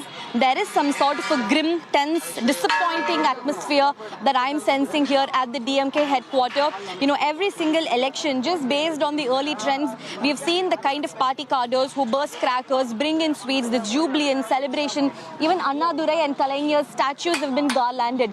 That was the kind of preparation that the DMK had undertaken. Bringing in flowers and cadres wearing costumes right over here. He is a follower of Kalaignar Karnanidhi and he was wearing Kalaignar's costume. Every single person that's that I am surrounded by is grim. There is disappointment because based on the early trends, what we can see is that the DMK is trailing. TVK's Vijay is winning based on the early trends, and therefore the DMK is showing signs of giving up very early on based on postal ballots, based on the early trends. No, this is surprising. Rajdeep, you'll see usually politicians jump the gun in celebration. Here, politicians are jumping the gun and saying that we accept and concede right now. So images from the DMK headquarters, stunning really, that the DMK seems to have already decided that they've lost this election, Rajdeep, when I was giving them the benefit of time. You know, that's a bit surprising because we are, if you're in the first couple of rounds, unless you see politicians sometimes pick up a trend faster than we do. And they've clearly seen that there is no wave for the DMK. There is strong anti-incumbency and the AIADMK's performance also. 31 ministers are trailing. Yeah, 31 ministers. I have a piece of news. Trisha is on her way to... She finished. She went to a Tirupati darshan. Yes. She finished her darshan. That's She's coming fascinating. back. Trisha being... Trisha is Vijay's colleague and a very good friend. But I'll just show you region-wise breakdown right now of what it looks like. Where really has the TVK gained that we're seeing this kind of an advantage? I'll focus first on Chennai because there was a lot of talk that Chennai is where the TVK will do very well. And just look at it right now. The DMK has managed to kind of essentially still hold the lead, but it's getting very close down to the wire in Chennai with TVK currently at 14. And so of the 37 seats, we've got trends for 35, the DMK at 17, the TVK at 14. This is the only place where the DMK is ahead. In every other pocket, if I were to look at Kaveri Delta, where there were some suggestions that there was anti-incumbency, farmers were very upset with the DMK. You can see that the TVK is ahead at 18. You've got the DMK at 13, the AIADMK at 8. So TVK, note this, the TVK is ahead in Kaveri Delta. If I took it to North Tamil Nadu, here too the TVK is ahead. So they're number 1 in Kaveri Delta, they're number 1 in North Tamil Nadu at 15, the AIADMK at 12, which means a lot of the Vaniyar vote, which would have consolidated otherwise for the AIADMK, has been hit a bit. The DMK has taken the maximum dent. If they manage to break through the Vaniyar vote last time around, it doesn't look like it's happening this time. At the cost of TVK coming in, it looks like they've decided to go that way. So Kaveri Belt as well as North Tamil Nadu, TVK ahead. South Tamil Nadu, this has always been a mixed bag. The minorities, the Nadar community, all of that seems to be going right now for the TVK. The AIADMK is number 2, the DMK at 11. Yeah, Preeti. Yes. Joining us, Dilip Ghosh, who is the former party president of the BJP from West Bengal, right now standing from Kharagpur Sadar, leading from Kharagpur Sadar, joins us. Dilip Ghosh, namaskar, welcome to India today. The last time I spoke to you, Dilip Ghosh, you said it is going to be a sweep of the BJP. Initial trends right now keep you 3 short of the halfway majority. नहीं बस थोड़ी सी इंतजार करिए और just first round second round शुरू हुआ है उसमें से रुझान आ रहा है बिहार जैसा चुनाव का रिजल्ट बंगाल में भी होने वाला है। लोगों ने धूप में पानी में खड़ा होकर के वोटिंग किया है, वो भी ऐतिहासिक वोटिंग हुआ है 95-6% तक। तो ये परिवर्तन का वोट था और परिवर्तन की तरफ भी होगा और जबरदस्त रुझान जो था वो रिजल्ट में आएगा। दिलीप घोष जी, सवाल ये है कि अभी फर्स्ट और सेकंड राउंड है 2021 और इस बार के चुनाव में आपको क्या फर्क दिखा कि आपको लगता है कि भाजपा स्वीप करेगी और सरकार बनाएगी? दिलीप घोष जी, हाफ वे मार्क हो गया इनिशियल ट्रेंड्स में। Okay, that's important. हो गया। The BJP has crossed the halfway mark in West Bengal. This could be history in the making. 148 placed TMCs, 102, and a number of them leads are coming from the presidency area, which is the TMC stronghold. If these trends hold, history is being created in West Bengal. Go ahead, Dilip Ghosh. नहीं, देखिए पिछले चुनाव में ये जो 91 lakh vote जो कटा है ना, फॉल्स वोट, इसका 10% वोट ले लेते थे टीएमसी। मैंने टोटल 10% उनका जो वोट होता था उसका ये फॉल्स वोट होता था और 10-15% लोग जो वोटिंग नहीं करते तो वो भी वोटिंग किए हैं। ये बीजेपी का पक्ष में जा रहा है।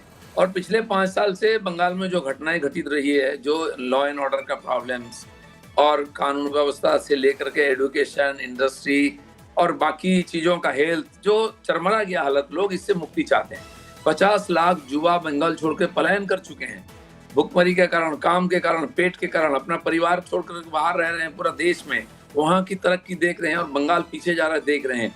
ये सारी बातें आएगी चुनाव इसके समय, इसलिए लोगों ने लाइन में खड़ा होकर भरपूर वोटिंग की है। तो मुझे लगता है कि जो महिलाओं को कैसे देखते हैं? सवाल ये था कि अभी तक, क्योंकि अभी अर्ली ट्रेंड है, ये हमेशा माना जा रहा था कि ममता बनर्जी के साथ महिला खड़ी रहेंगी। अगर ये ट्रेंड होल्ड किया अगले 2 घंटे तक तो ये क्लियर हो जाएगा कि शायद महिला ने भी एक महिला मुख्यमंत्री का साथ छोड़ दिया। कोई महिला पुरुष गांव शहर नहीं है, बंगाल के हर व्यक्ति आज सोच रहा है कि यहाँ परिवर्तन होना चाहिए। इसलिए जो महिलाओं का सम्मान नहीं देते हैं, उनका सुरक्षा नहीं देते, महिला सुरक्षा एकदम जीरो है यहाँ।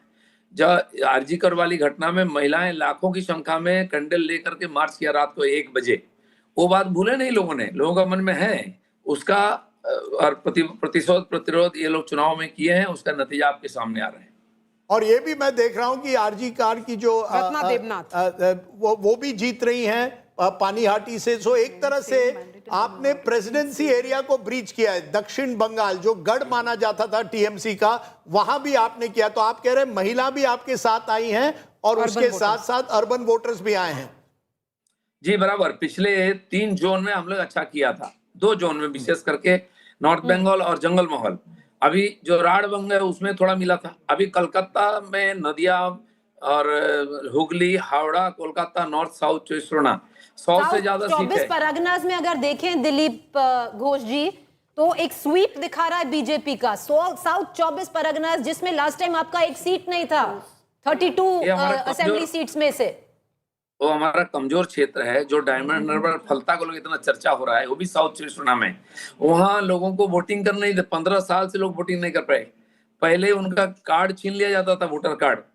आज महिलाएं रास्ता में आके किस प्रकार स्टेटमेंट दे रही है, वो वोट करना दिलीप घोष जी, चाहती है। एक चीज बताइए। देखिए, बहुत इनिशियल ट्रेंड्स हैं, समझ में आ रहा है। 1-2 घंटे के बाद में ये क्वेश्चन जाहिर है पूछना चाहिए, पर अभी आप बता दीजिए, आप हमसे जुड़े हुए हैं। अगर बीजेपी सरकार बनाती है वेस्ट बंगाल में, जो आप कह रहे हैं बनाती है, तो क्या मुख्यमंत्री शुभेंदु अधिकारी होने चाहिए? क्योंकि नंदीग्राम में ममता बनर्जी को हराया, भवानीपुर में अभी लीड कर रहे हैं, या पार्टी डिसाइड करेगी?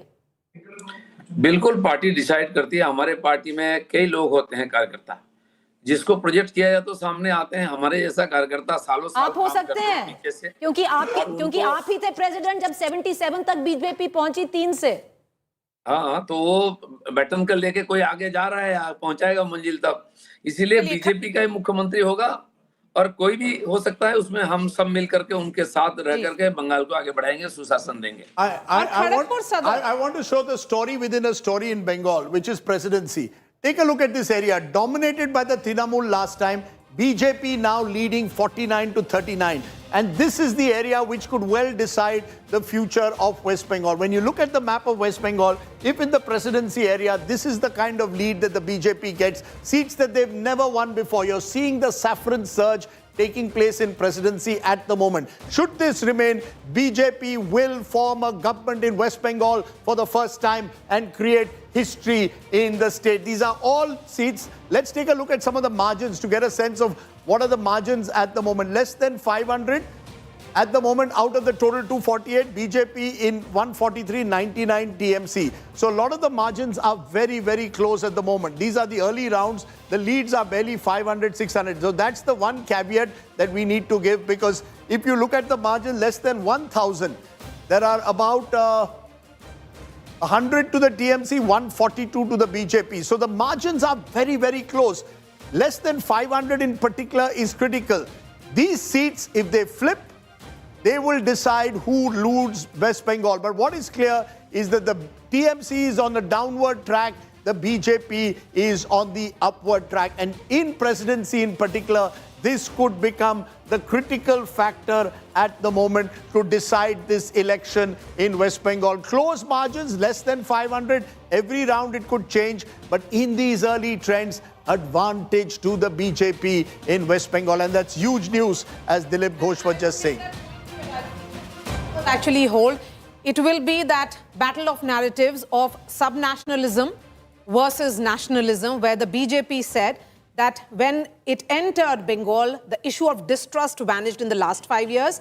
And if these numbers hold, it was about the issue of national security highlighted by Home Minister Amit Shah, the issue of SIR being linked to infiltrators and, doing away with the wrong voters in that list. So it's very interesting how Bengal is also moving away, if these numbers hold again, from subnationalism, which was largely about... But Maria, I feel it's the perfect storm. If these numbers hold, it's the perfect storm for the 150, 150. That's a big, again, number for the BJP. Remember, this is a party that has never gone beyond 77. 77 is the best the BJP got, which was 2021. They were just a half a dozen seats and 10% in 2016. So in a place of a decade, BJP has gone from being a 10% party with single-digit seats into a party potentially now aspiring for power and on the verge of power in West Bengal if these what numbers I want to hold. just add, Rajdeep, because this is the perfect storm that the BJP needed. They needed to double their tally of 77. They seemingly, at least initial trends seem to suggest, are getting there. And what entails the perfect storm? There has been solid Hindu consolidation. You can see that. The anti-incumbency has spoken at the ballot against Mamata Banerjee. You can see that. There has been an erosion of the women vote. You can see that. Initial trends, you can see that. The SIR has cut in more into the TMC than the BJP, and that also and is interestingly, visible. So as per the election, initial trends seem to suggest coming in for the BJP. Will these trends hold? For now, the BJP stands at 150. So one thing is very clear right now is that the SIR, the issue of SIR has only dented the Trinamool Congress, and it has helped the... It's everything together, Shah. Yes. We don't know that yet. Yes, we don't know that. I'm saying the trend. Wherein the SIR was not the issue, and therein it is the hub of Abhishek Banerjee. Demographically, you have a substantial Muslim constituency. BJP's organizational strength is almost nil. And yet you see BJP is, even in Diamond Harbour, it is leading as of now. So it shows that it is not just SIR, it is something anti-incumbency which was multiple there. layers. And BJP at present, as per the Election Commission website, party-wise vote share is standing at the same vote share that the Trinamool had in 2021. So 48% and Trinamool at 38. Okay, so if these numbers hold, today's Chanakya would be perfectly right, because these were his numbers. TVK has hit 100. And what is interesting right now is they're 17 short of the halfway mark or the big mark, and his number 3, all the 3 candidates of his party are trailing at this point of time. Can I draw up a scenario for you, Just a second. Adav Arjun in Villivakam is trailing, Basi Anand is trailing in T Nagar, and also you have Nirmal Kumar trailing in Thiruparakundram. So all the 3 juniors of deputies of Vijay are trailing in their seats. But I think on the ticket largely was Vijay. Rajdeep, since you've been asking me about the scenario of what happens if it's a hung house of combinations, we've got that very interestingly also on our EI. If I can just show you what the route to power could look like if the AIADMK and TVK came together. Okay, so if I do a roots to power and show you the numbers as they stand right now, you've got the DMK plus at 46, you've got the AIADMK at 69. So the AIADMK is ahead of, in fact, the DMK. Let me just add for you now a scenario where we put TVK in with the AIADMK. The majority mark is 118. So without the TVK, essentially you'd be seeing the AIADMK at 63. But right now, 169 with the TVK on board. So together, they seem to be very, very comfortable. The DMK is at 46. The majority mark is 118. So if I were to, in fact, bring the TVK over here, this is what it looks like, a 169.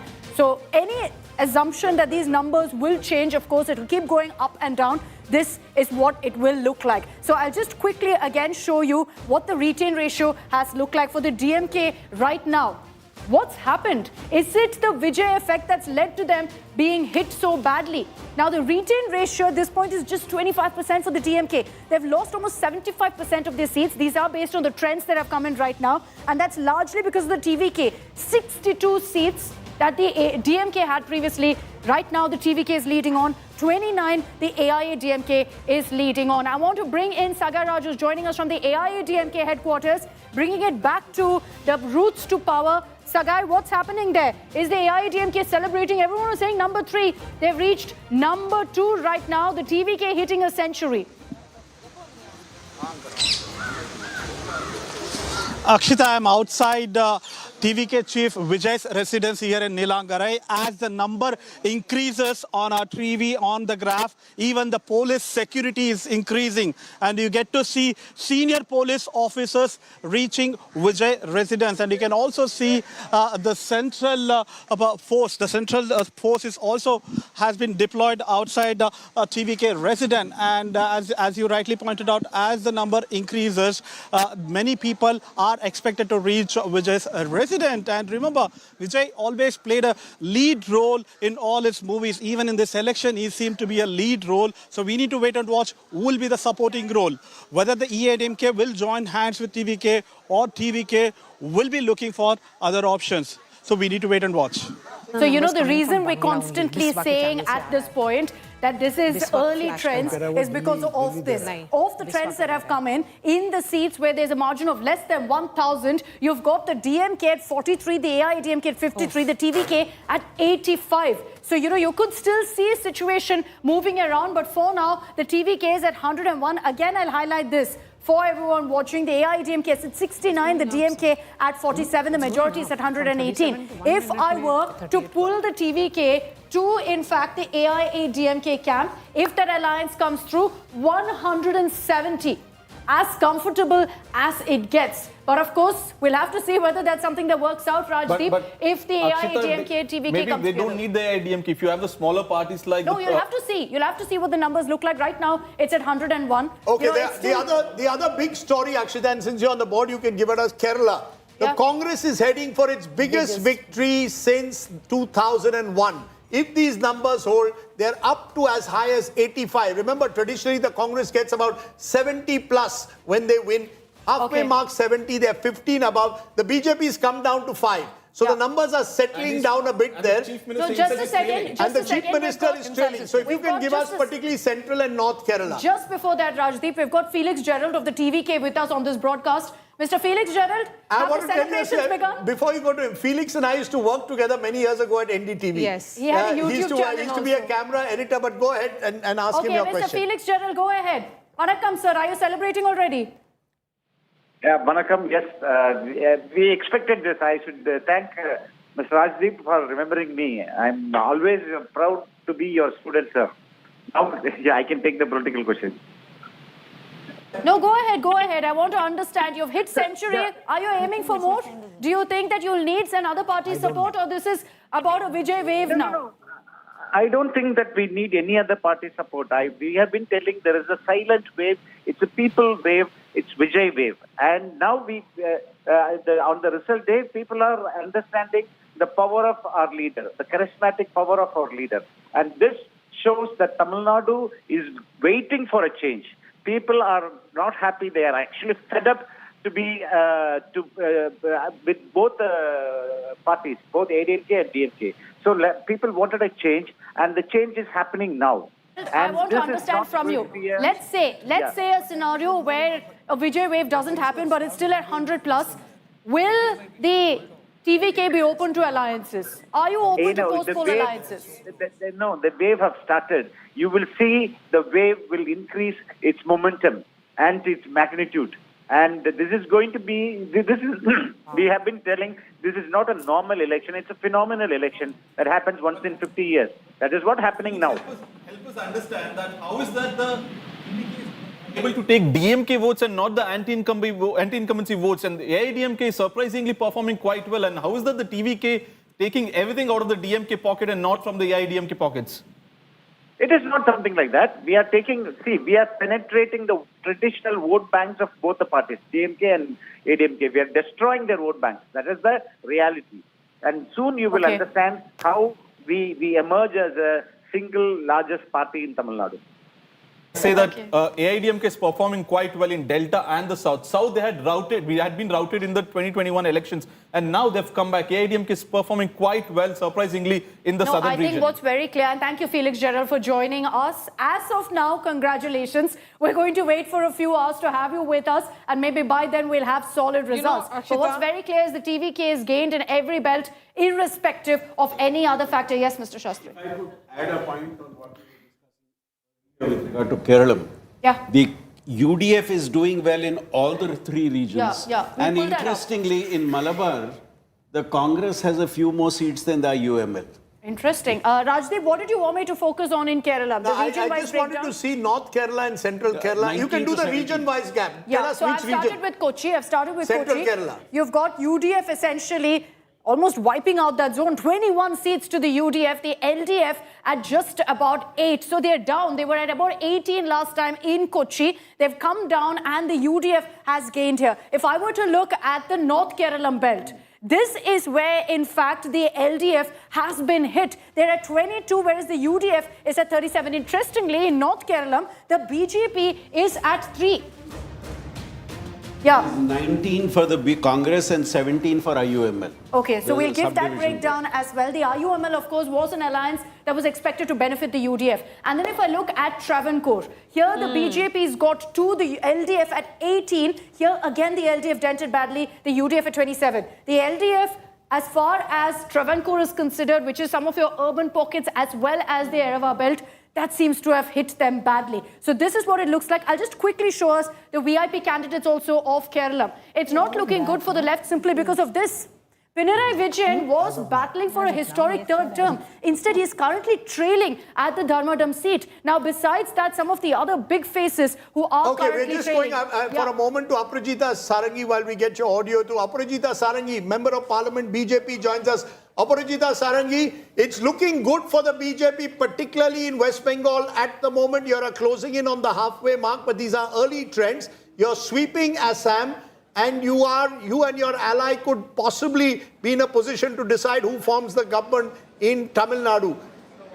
Your first response to that. Which is the state? Because Bengal is presumably where you want to score a big win and create history. That is where I think all your attention presumably is now.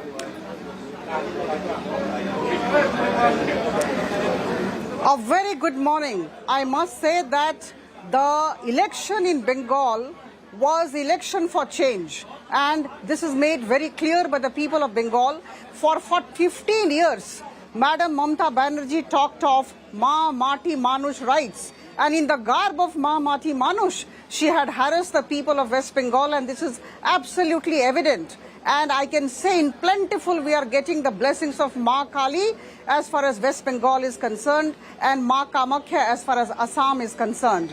And let me tell you that in West Bengal, we have really moved from zero to this particular situation. This has to be understood. And a particular angle also I would like to place before the audience. See, first, we were at 0 seat in 2011. From there, we moved to 3 seats in 2016 and then 77 seats in 2021. Fine, we know this. But then, you look at the Lok Sabha seats. In 2019, we had 18 seats out of 42. and it was 40% vote share.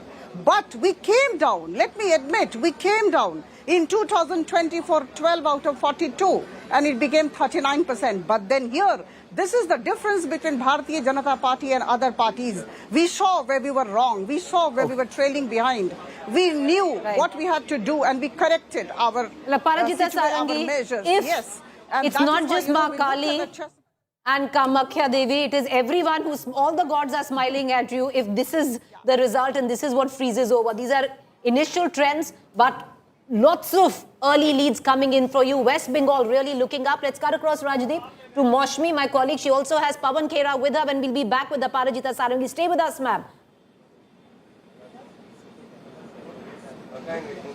Moshmi? Go, Moshmi, over to you. Hello? Yes, go ahead, Moshmi. Right, Go ahead. Rajdeep, I held him for a long while. Just give me 2 minutes and I'll just wave when he's back. When Mr. Khera is back, I'll just wave.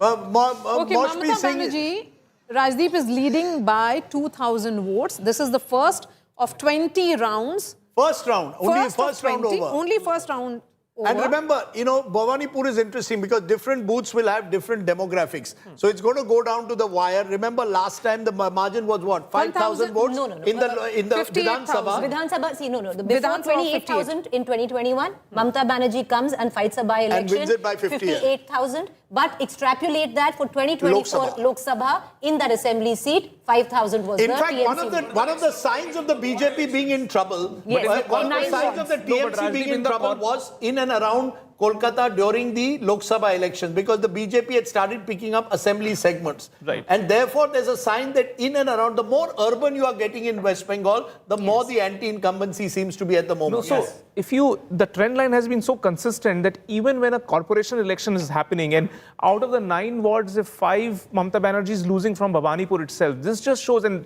that to a local body election which necessarily is dominated by the state government. Right. And in spite of that, the trend line was so strong that I don't foresee that Mamata Banerjee will be able to retain Bhawanipur, and there will be some sort of a major entry of BJP into Kolkata, Greater Kolkata, 35 seats of this region. That will become the decisive. No, so are you saying that those seats of greater in and around Kolkata could prove decisive? Because, Yes, I've always you know, maintained there that are 11, because there were 11 seats of Kolkata city. TMC swept them all. And then the Greater Kolkata. And then you have Greater Kolkata 35. So much is what we are seeing in Chennai, where anti-incumbency seems to be strongest in the city. The anti-incumbency seems to be strongest in and around Kolkata. Mamata Banerjee's only hope is that she has to start recovering in rural Bengal. That's why the gap is not going to happen. Rajdeep, that's not happening. That's not happening at the moment. At the moment. Initial leads, that's not happening. Let's quickly turn across to the election intelligence dashboard. You see presidency there out of 108 seats. Last time around, 108 seats. The BJP only won 18 of 108. What you see here is even Stevens right now. TMC at 48, BJP leading at 48. Where also, maybe we're not talking enough, is the Medinipur region. And this is where an abject rout of the TMC in initial lead. This is mostly the Jungle Mahal region. 56 seats, 49 leads are out. The TMC just leading in 14 assembly constituencies. The BJP leading on 35. And this is the area where the BJP wanted not just to expand but dominate and consolidate. This has a large chunk of the tribal population. This has seats where the Hindu population is over 65%, and this is where the BJP wanted to make a huge dent and sweep this area. And for now, it seems to suggest, Rajdeep, that at least the Jungle Mahal area, the BJP leading on 35 assembly seats, the TMC just at 14. Let's quickly cut across to Malda as well. Now, this is where one would have thought that Mamata Banerjee would have swept this area. The last time around, there were hardly any leads for the BJP or wins for the BJP in this region. The TMC right now leading in 28 seats, the BJP at 15. And the BJP doing really well. This is where the impact of the SIR is going to be felt maximum, which is the Malda belt. So a lot of these seats will be contentious in the end, where possibly the BJP will win with very slim margins. Let's look at Bardhaman. We were talking about the rural belt, Rajdeep. This is primarily the rural belt, the BJP is doing quite phenomenally well in early leads, 23 assembly leads. No, in fact, Bardhaman is where BJP is unexpectedly doing really pretty Exactly. well. Jungle Mahal, it wanted to do well, Yes. but this was the rural belt. This is where, Rajdeep, the potato BJP... crisis I keep mentioning. Exactly. The potato crisis, the humble potato across Hooghly and Bardhaman was a major rural issue. distress. No, this was also where we were talking... Singur, they chose potato over nano. Yes. You know, these times they want nano reindustrialization sort of a thing. Possibly, Well, if these numbers hold, but Rajdeep, this is the area where the BJP has very little machinery that we speak of, where, you know, booth level workers, very few. So the BJP doing surprisingly well in this rural belt will also surprise the BJP in a very good way. Let's cut across right now to Jalpaiguri. Jalpaiguri was where the BJP had done really well the last time. It's holding on. So in all, Rajdeep, what it looks like for the Bharatiya Janata Party, it's going according to plan. Consolidate the north, that's what they wanted to do. They've seemingly done it with Jalpaiguri. Then make massive inroads where the Jungle Mahal region is there. Initial trends, BJP sweeping the Jungle Mahal region. Malda, where the SIR impact also cutting in, helping the BJP with 15 leads, and ultimately presidency, which what we spoke of, Rajdeep. And if It's you actually see closing. this area right there, But it is closing. It's It is closing. closing. It is closing in percentage also. It is closing, but if you see this, I'm talking about early leads. This is the area where Kolkata, those 11 seats of Kolkata, the urban pocket, is where the BJP is making it. Yes, and interestingly, in the Election Commission website, in the last half an hour, what has happened is that the gap, vote share gap between the BJP and the Trinamool Congress has reduced from 10% gap to 5% now. Yeah, Trinamool but you Congress see- at 40%, BJP at 45%. Yeah, but the BJP, even if Is it can be making it. in and around the Trinamool Congress, has a chance, because remember the TMC true. wins seats by a big margin. margin. So therefore, the BJP's ability to translate a low vote share into seats may be greater. Where I think things could change is Malda, for example, in the first round, because remember the BJP, much like as you saw in West Bengal, has limited chance of winning seats in Malda. They can only win in a couple of seats where there's a complete split in the votes between the Congresses. So that's we've got to watch out for. Bardhaman, there is genuine sign of rural distress, perhaps hurting the TMC, and the TMC will have to be worried about what's happening there. But let's go to Maushmi Chatterjee. Maushmi Chatterjee, why do I keep calling? Maushmi Singh. Maushmi Chatterjee was one of my favorite actresses. You were in Balika Badhu. You are our Balika Badhu. Maushmi Singh, please speak to Pawan Khera. I register my protest. I have been called Maushami in Bengal umpteen number of times, but I am Mausami, and that's like Mausam and seasons. Let's get our spotlight on Mr. Khera, because Rajdeep has literally pulled him out for you. I'm seeing him.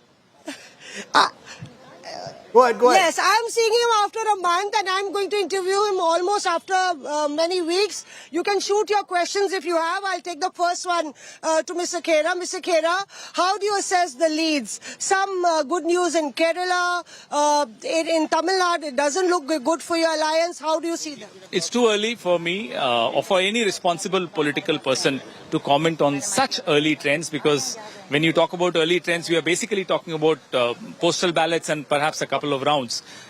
On a seat where there are 20 rounds, perhaps more than 20 rounds, so it's too early for us to comment on these leads or these trends.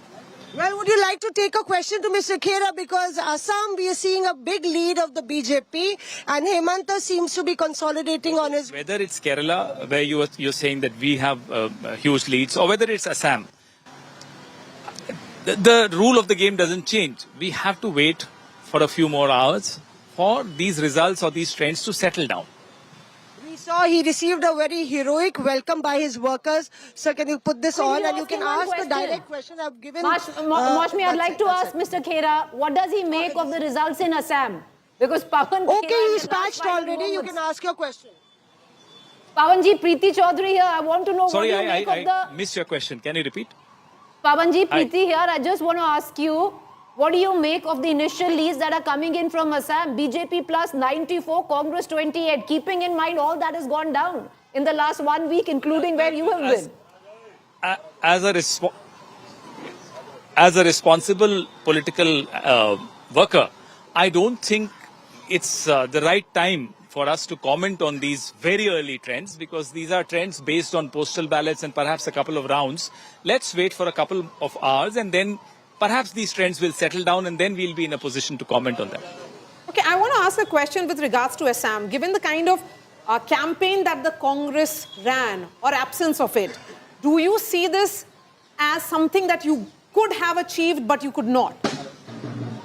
Did you run a not so right campaign? Well, I don't think it's the right time for us to not the right time for me to indulge into any premature analysis.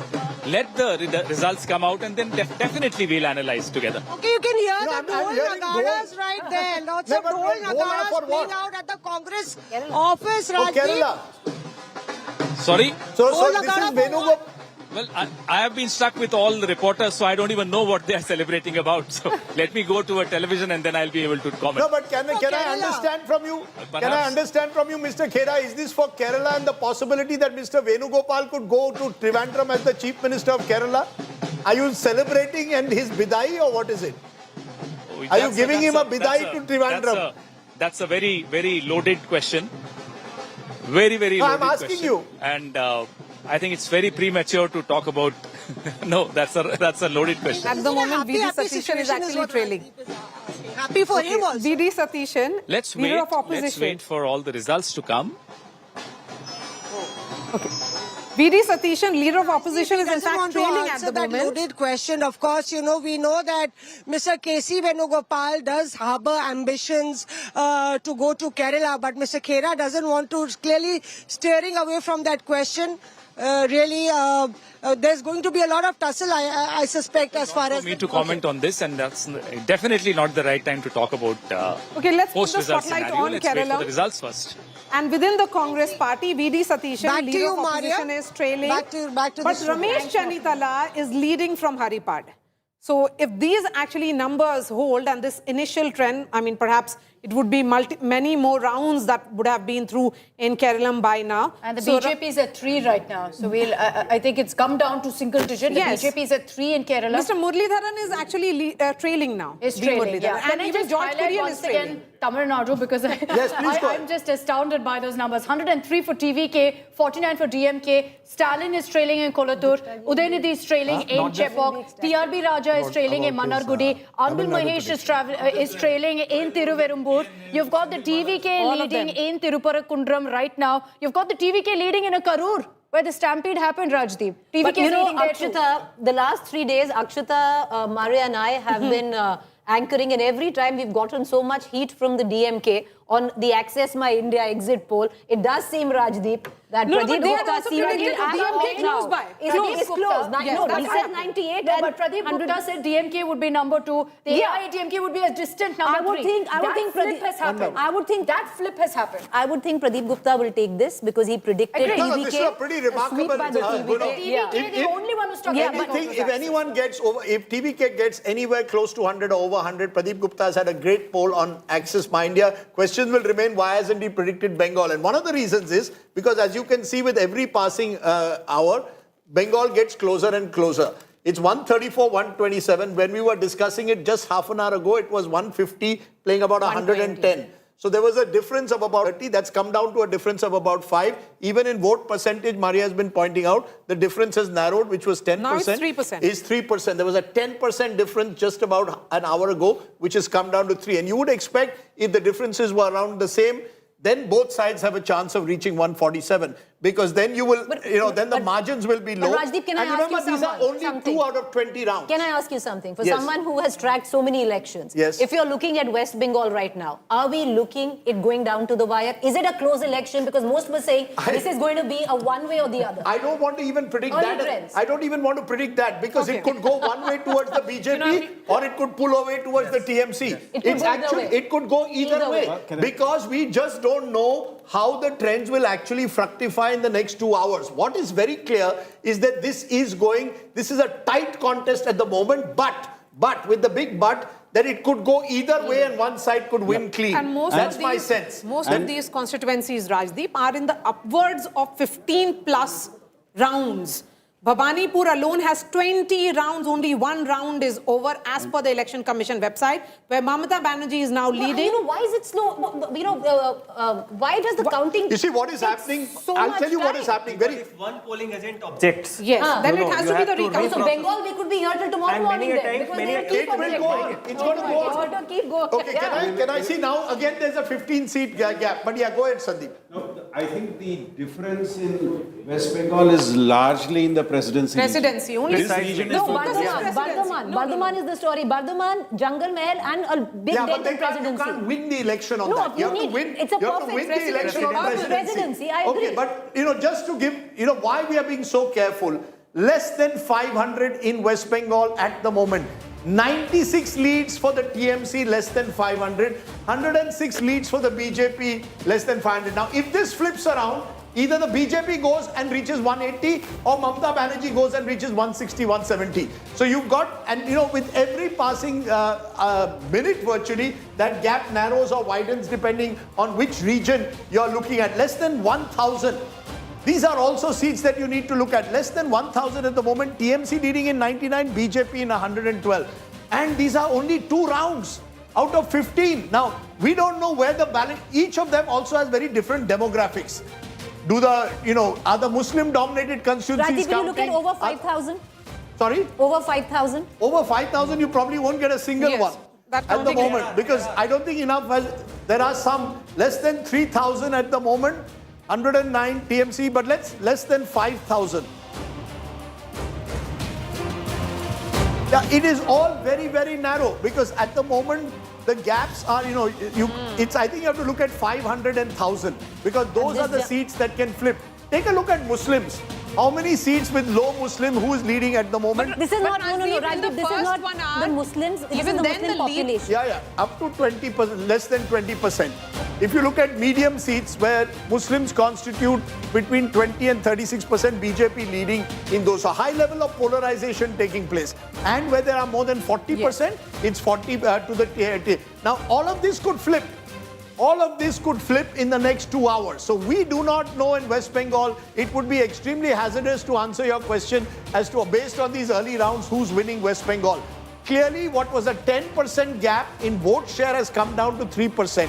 So there is a clear trend emerging there. Can we see this polarization? Can you go to the Muslim low population, right? Muslim only, where the Muslim minority population is low, less than 20% or less than 30%. Yeah, the BJP is dominating. The BJP is dominating. 86 seats out of the are being led by the BJP is doing very well in seats where the Muslim population, but they will need to then dominate that even further. Because remember, to get to 145, you're going to have to also win seats where the Muslim population is higher. We don't know whether that split takes place, where the voting will take place. West Bengal, in that sense, it's 20, but that's a 10-seat flip. You have a 10-seat flip and you have a virtual tie. It would seem to me the BJP is clearly in the race. We can say that. They are ahead at the moment. And there is every possibility that the BJP could form a government in West Bengal for the first time. Would you stick your neck out and say that's happening 100% at the moment? I think you should be cautious about that. But in the next 1 hour, if these leads settle, I think the BJP will be close and could possibly even cross the halfway mark in West Bengal. And interestingly, in urban pockets, the BJP is doing very well with 37 seats lead. And as far as the rural pockets are concerned, it's almost even Steven between the TMC and the BJP, okay, 80 and 78. Let's look at the split, demography split. Yes. Urban seats, you're right, BJP leading in 37, TMC in 27. So a strong lead in that sense of 10, which might explain where their leads are coming from. Semi-urban, and this is, I think, a story. The BJP is leading here as well. So the more urbanized you are, the more the anti-incumbency is hurting the TMC in this election. It's the rural areas which is keeping TMC still in the game, 76-82, more or less equal. Will that change? If that doesn't change, I believe the BJP will almost certainly form the next government in Kolkata. Also, if that changes, then you have a very tight race. How much the Muslim vote splits? Because if you look at it right now, Congress is leading in one, left is leading in one. Both of these constituencies come in from the large Muslim-dominated areas. AGUP, Humayun Kabir's party leading in 2. Yeah, so there are... So you will have 4 to 6 seats, but that I don't think is going to make a difference in the big picture. I'm going to bring it back to the South. Look at swing seats. Swing seats, they become important because that's where the BJP's leads are coming. 68 to 48. And that explains the strategy which may have worked. Seats changing hands in the last 3 elections. Yes. BJP leading in 70, TMC in 47. So you're clear, you're right. Those are the seats. Now let's take a look at stronghold seats. And these are the seats where the TMC, for example, is now going to find it difficult. Look at it. The BJP is entering their strongholds. Yes. And because the BJP is entering their stronghold, leading in 55 and TMC in 48, you have a real contest on at the moment in West Bengal. Advantage to the BJP, 146 to them, 117 to the TMC. Once again, the BJP pulling ahead of the TMC in West Bengal. Shashi Tharoor is meanwhile reacting to that big verdict that's coming in Keralam, where it's almost certain that the Congress will form the next government. They're now 90 to 44 of the LDF, a big lead. Look, the trends are very, very exciting. They're better than I dare say we expected. But until the final counting is done, it's very difficult to be. The supporters are over the moon, as they say. Very, very good. Look, I think there was definitely a very strong message from our people that we are determined to bring about change and that we're here to serve the needs of the people in ways that the state has not seen for the last 10 years. So that 10 years has been really, really bad for Kerala. And I think especially the last 5, a certain anti-incumbency also came in. He's still trailing, yeah. We're not talking about chief ministers yet. We'll have to wait and see. I think let the results come. The Congress president will certainly send someone to meet with the victorious MLAs, and then the High Command will take a decision. That's how we work in Congress. Kerala Congress जो है वो अच्छा यहाँ के जनता के आवेश आप समझ सकते हैं हम बहुत 10 साल से इंतजार करें और अभी लग रहा है कि अगर हमें इतनी बड़ी मेजॉरिटी मिली तो काफी स्टेबल गवर्नमेंट हम दे सकेंगे मतलब हमें कोई भी छोटी मोटी बातों के लिए हिलने की जरूरत पड़ेगी नहीं हम स्ट्रांग रहेंगे मजबूत रहेंगे अगले 5 साल और इसमें बहुत सारे मेरे ख्याल में चेंज हम ले आ सकते हैं हमारे से परिवर्तन ले आ सकते हैं आपके फेवर में क्या काम किया आपको लगता है मैंने बता दिया आपको बार-बार क्यों बताएं हमने हमारे संदेश तो लोग स्वीकार किए हैं और इस सरकार के खिलाफ 10 साल में काफी तकलीफें हो चुकी हैं तो इसलिए लोग बिल्कुल संतुष्ट नहीं थे थैंक यू ये थे थरूर साहब साफ तौर पर कहते हुए कि सरकार ने बिल्कुल You know, before we went, that is of course Shashi Tharoor, unlikely to be the chief minister of Keralam, but certainly has reason to be to celebrate today. Assam's BJP chief is reacting. Let's listen in.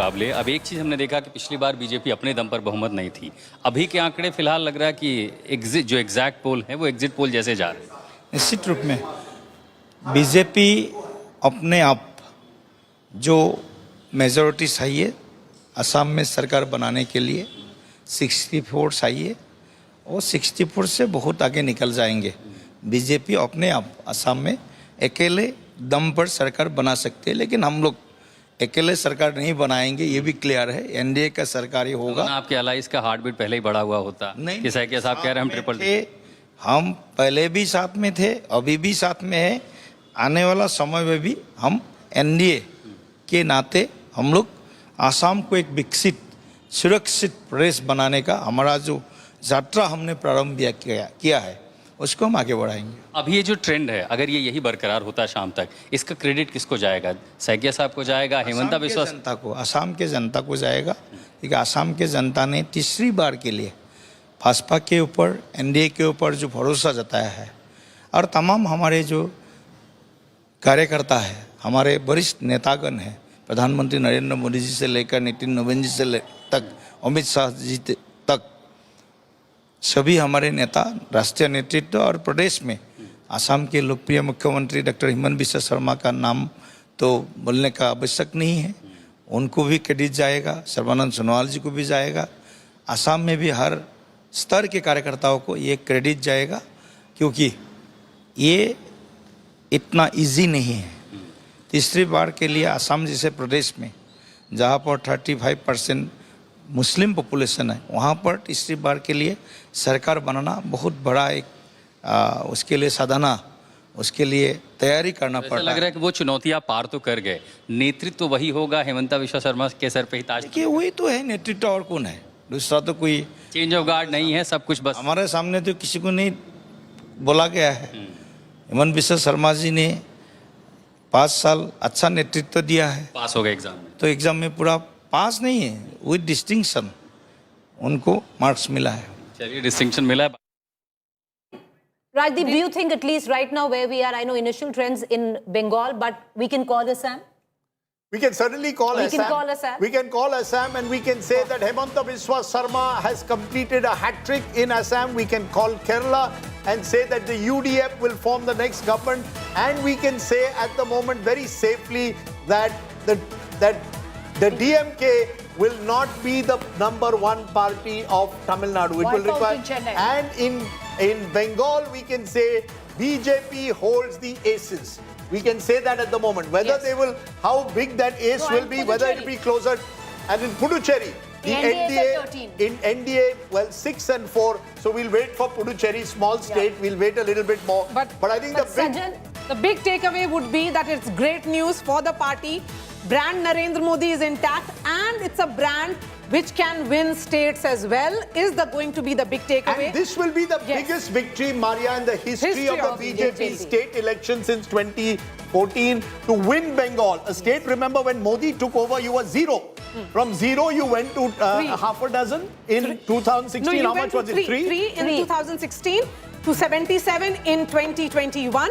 Between that, 18 seats in the Lok Sabha, down to 12 seats in 2024. And here it is at 147 at the moment. This victory, if the BJP actually consolidates, it is great news for Home Minister Amit Shah. It's his plan which has worked.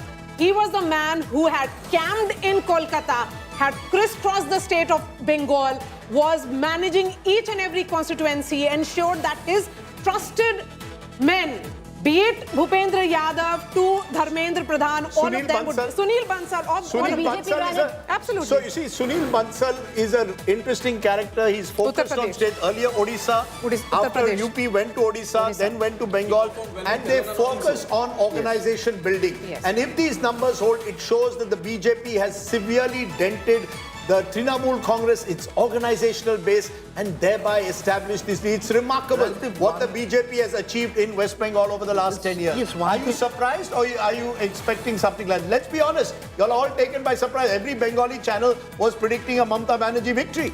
So I am looking at it. It's we will be able to understand in some time, I think. One thing I wanted to tell you is that for BJP, it was an ideological battle as well. It is the state of Shyama Prasad Mukherjee, the founder of Janasangh. So that's why RSS was very much invested. It was the last frontier where ideological battle was concerned. So is Kerala. So is Kerala. But where the East is concerned, Maria. So in that sense, if these numbers hold, it will be breached. But Sajan and Raja, to bring you in as well on that, do you see, Sajan, for someone who's looked at data for so long, the numbers that are up on the board right now, yes, only about 15 to 16 lakh votes have been counted. Is that a sample enough to suggest that the BJP now consolidating, the TMC receding? Yeah, directionally, yes, because only question is that is it going to be close or a comfortable margin? That is the question, because the very fact that initially, remember 2021, by 10, it was clear that TMC was way ahead. Right? That's not happening. You know, so you compare 2021 and 2026. So directionally, BJP is ahead. My caution here is that we are attributing too much to a silent work. I mean, no. It's whatever happened in the last 2 months. 2 months. You know, you go November, December, up to January. You know, as you said, Sajan, from no to TMC, it had to become yes to BJP. No to Mamata becoming yes to BJP. It's the last 2 months perception war, because in Bengal, perception matters. Which party is winning? The BJP is running a campaign. As the story is unfolding still in West Bengal, there's a development that has happened in Tamil Nadu right now. Security has been beefed up at Vijay's house. So people have realized that without Vijay, you cannot form the government. He has been given security for the last 72 hours. No, not just that. Now, state police has reached... Can I bring in Manu Sundaram of the DMK? Manu Sundaram, DMK is at number 3 position right now in the trends. You've moved below AIADMK. Every key minister is trailing. Stalin is trailing. Udaynidhi Stalin is trailing. Will you concede that the TVK is essentially eaten into your entire vote base looking at these trends? Akshita, I think the fact is that for the last 50 years, the DMK and AIADMK have been the only parties in government in Tamil Nadu. So the fact, I think, what trends are showing now is that there could be a third party coming to government, or at least forming or being close to forming government in Tamil Nadu.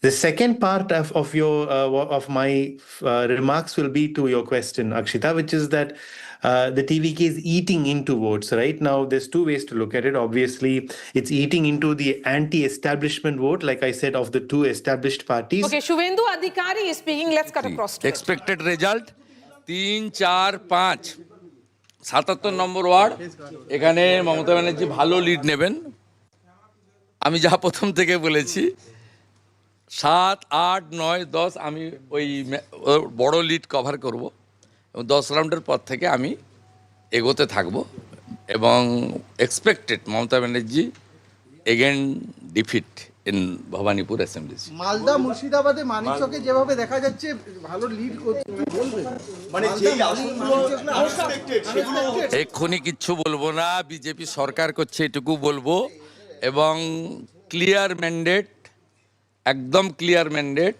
BJP সরকার করছে না না না it's too early to say anything দাদা দক্ষিণ কলকাতায় আপনিও এগোচ্ছেন স্বপন দাশগুপ্ত তিনিও অনেকটা লিডে রয়েছে তৃণমূলের গড়ে কি এবার কার্যত কলকাতাতে শিক্ষিত লোকজন হিন্দুরা তারা মমতা ব্যানার্জিকে রিজেক্ট করছে ইনিশিয়াল ট্রেন্ড তাই বলছে এবং সবচেয়ে বড় কথা হচ্ছে ভাষার নামে জাতের নামে হিন্দুরা বিভক্ত হয়নি সিদ্দিকুল্লাহ চৌধুরীর মতো লোক পিছাচ্ছে সৈকত পাঁজা আমার ভাই এগোচ্ছে it's a very good symptom Diamond হারবারে দীপক হালদার এগোচ্ছে ইটস আনএক্সপেক্টেড মানে যে সিটগুলো বাকি তো এক্সপেক্টেড শিবপুরে আমরা এগোচ্ছি নর্থ হাওড়া এগোচ্ছি ভেরি গুড ট্রেন্ড কলকাতাতে বিজেপি দাঁত ফোটাতে শুরু করে দিয়েছে রাসবিহারীতে এগিয়ে রয়েছেন স্বপন দাশগুপ্ত ভবানীপুর বলছেন না কেন 2200 ওঠে গিয়ে এরপরে আমি পেছাবো 77-এ যেখানে ওদের ভোট অনেক আমি অনেকটাই পেছাবো তারপর আমি মেকআপ করবো আমি যখন 70 নম্বর ওয়ার্ডে coming in Aparajita Sarangi, if you're still with us, Meeta Chakraborty, national spokesperson of the Congress, Tuin Sinha now joining us of the BJP. Tuin, you're already seeing Suvendu Adhikari's smile getting broader by the moment. This could be history in the making. The BJP for the first time could be forming a government in West Bengal. How do you see this? Is this Poriborton? The TMC says that the state power has been misused. How do you react? What would you say today? Well, good morning, Rajdeep. Good morning, everybody. You know, the entire, I think, Bengal knows the results, so I don't think you need to be so conservative. It's a decisive win ahead for the BJP because for the last 2.5 hours now, this consistent lead has been holding. You know, and if you remember on the day of exit polls, I had on your show very clearly said that many of the pollsters underestimate when there is a momentum clearly building up in favor of BJP. Many of the pollsters tend to underestimate the scale of that momentum. So yes, I mean, it's 170 plus. It's a very clear rejection of the so-called Diamond Harbour model, which was again on display 2 days back when Abhishek Banerjee, you know, kind of tried to justify the raiding and the intimidation of voters in the Falta constituency. It's a civilization. For us, you know, the entire fight for Bengal was more than just a political battle. It was an ideological fight. It was a civilizational fight. And yes, it's a watershed moment for West Bengal for the last 3 days. You know, even though Mamata Banerjee has been trying to build up bravado, has been trying to display a picture of bravado. I can tell you TMC workers have been quietly weeping in their homes. TMC chole gache, didi chole gache, that's what they have been weeping. And today, I don't know what will happen by the end of the day. So all their bravado is gone, no more threats on national TV, no more threats in rallies. I think Bengal is on the cusp of big change. You have all reasons to say what you have just done.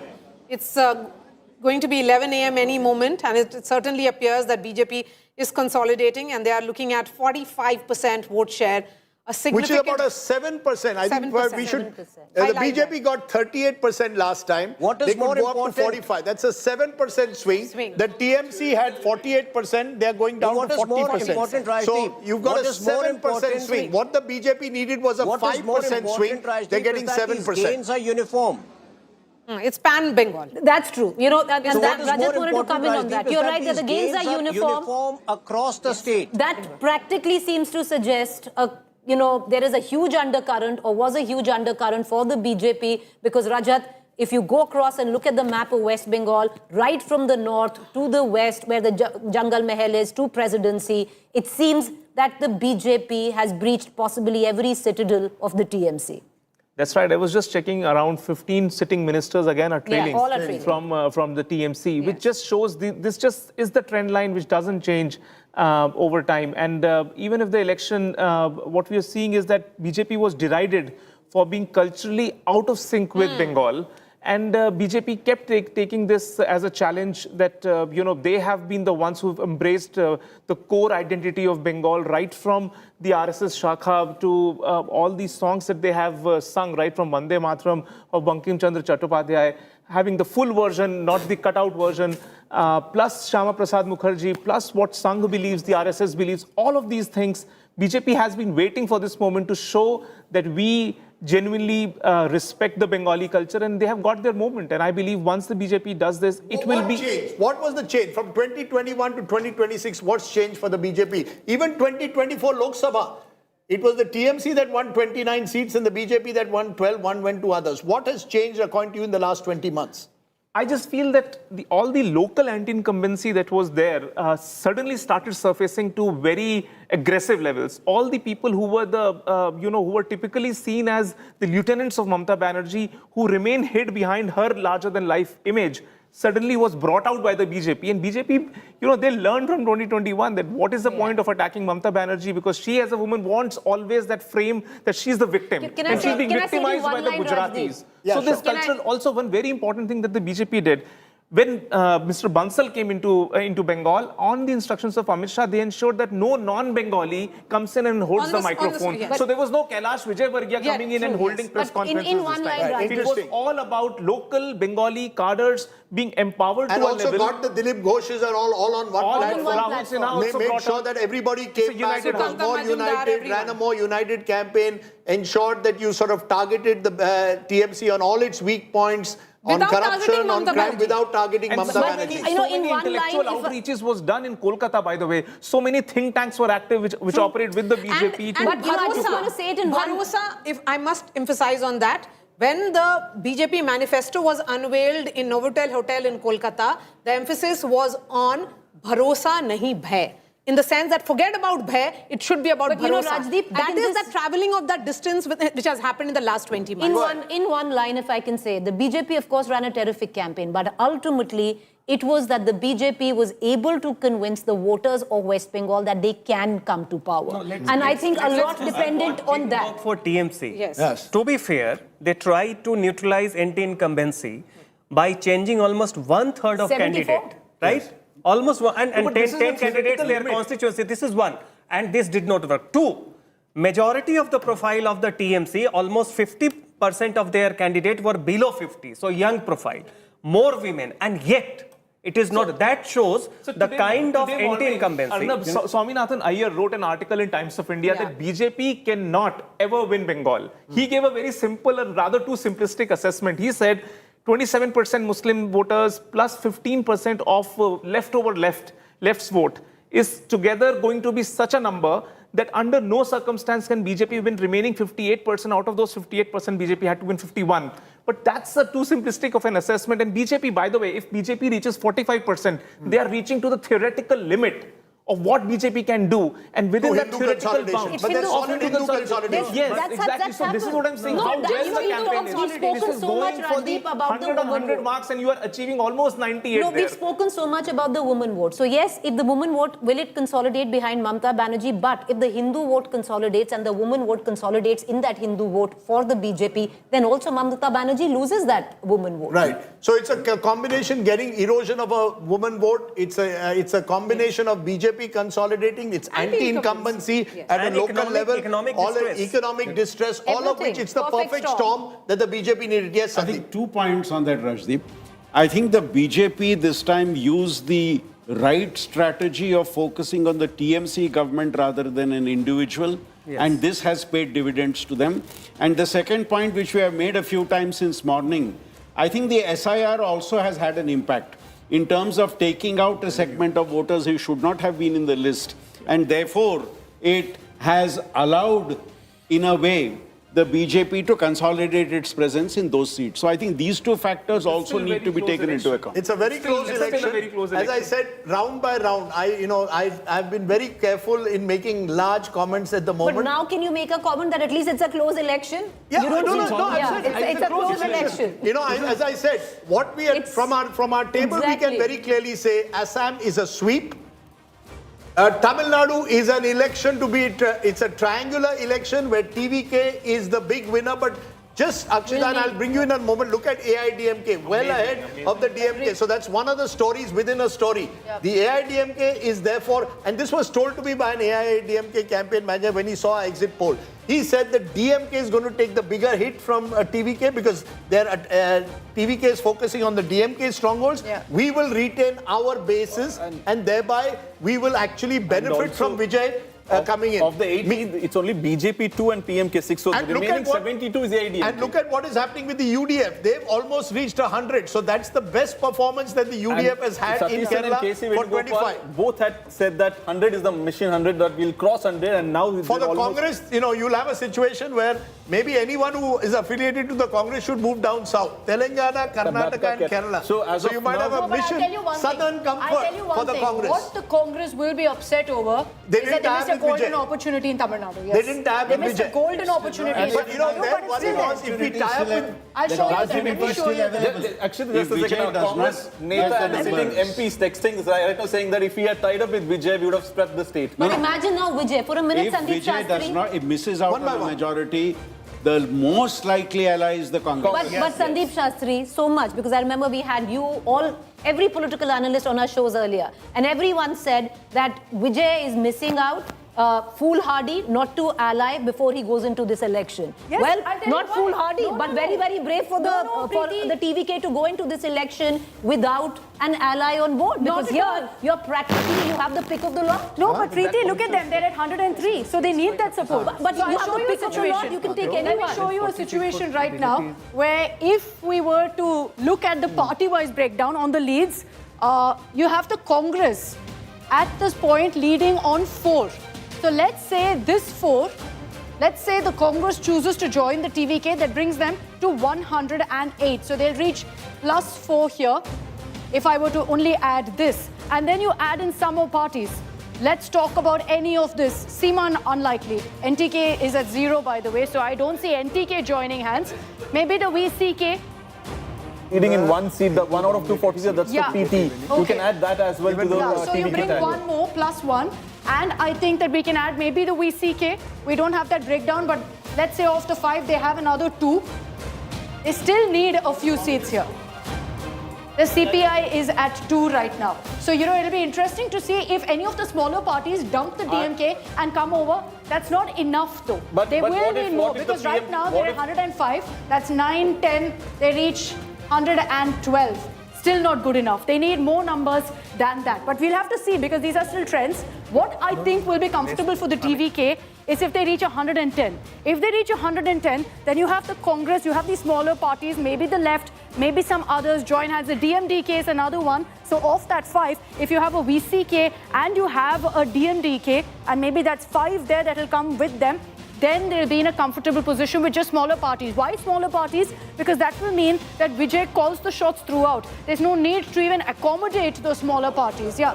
You'll be at the mercy of them. So it's better to have someone like a PMK come on board and with PMK. Pounds of flesh. No. I think that, if the Congress missed out on a golden opportunity, they may choose to make amends. Okay, Shuvendu Adhikari is speaking to us. I'll just come back to Mr. Shastri. Finally हम जीतबो finally कितना आपने कहा था 25,000 के आसपास vote नहीं मैं कोई आंकड़ा नहीं बताया मैं जीतूंगा अच्छा से जीतूंगा छोड़ अरे भाई छोड़ो ना छोड़ दो क्या कर रहे हैं शुभेंदु अधिकारी इस वक्त आप देख सकते हैं जा रहे हैं दावा कर रहे हैं वो जीत का भवानीपुर काउंटिंग सेंटर में पहुंचे हैं काउंटिंग अभी 77 नंबर में ममता आगे रहेगा अभी आगे चल रहा है Mr. Shastri, you were making a point. Saying now the TVK is at 106. 106. And given the gap in such elections, we have noticed that as you go closer to the finish line, that numbers are likely to increase. So if they reach 110 would be a good position for them. Who they align with depends on what is the gap between the required numbers to where they are 110 actually. would be a safe situation. But Mr. Shastri, tell us, is it a better option to go with someone like an AIADMK with a stronger coalition, 70 seats, no one's going to blackmail you over the next 6 months? The smaller parties, even with one MLA, there are chances of walking out of the line. So what would Vijay have to choose? The AINRC will demand a huge pound of flesh to support the TVK. How many seats is the Congress leading? The Congress is at 4, Rajdeep. And so look at the Congress's best case scenario, which is the TVK's 4 shot. This was the map that the Congress. It's 4 shot. And all the 4 shots, the Congress says will tie up with Which is my point. This is what I was saying. So if you're at 106 right now, this moves here. So you see that's plus 110. 4. Right? So that brings them to 110. The rest here, and I have a sense that the VCK, the DMDK, they will go ahead and move. So let's say 5 more comes here. So that's plus 9 essentially. In which case, if the current number stands, Rajdeep, that's 115. 117 is the halfway mark, 118 is the majority mark. So for the TVK, I sense that the best case scenario would be in ensuring that they reach at least 110. Above that, anything above that means they're in a very comfortable position. I'll also right now show you another aspect of really what we're seeing here, which is who is the TVK eating into, whose votes?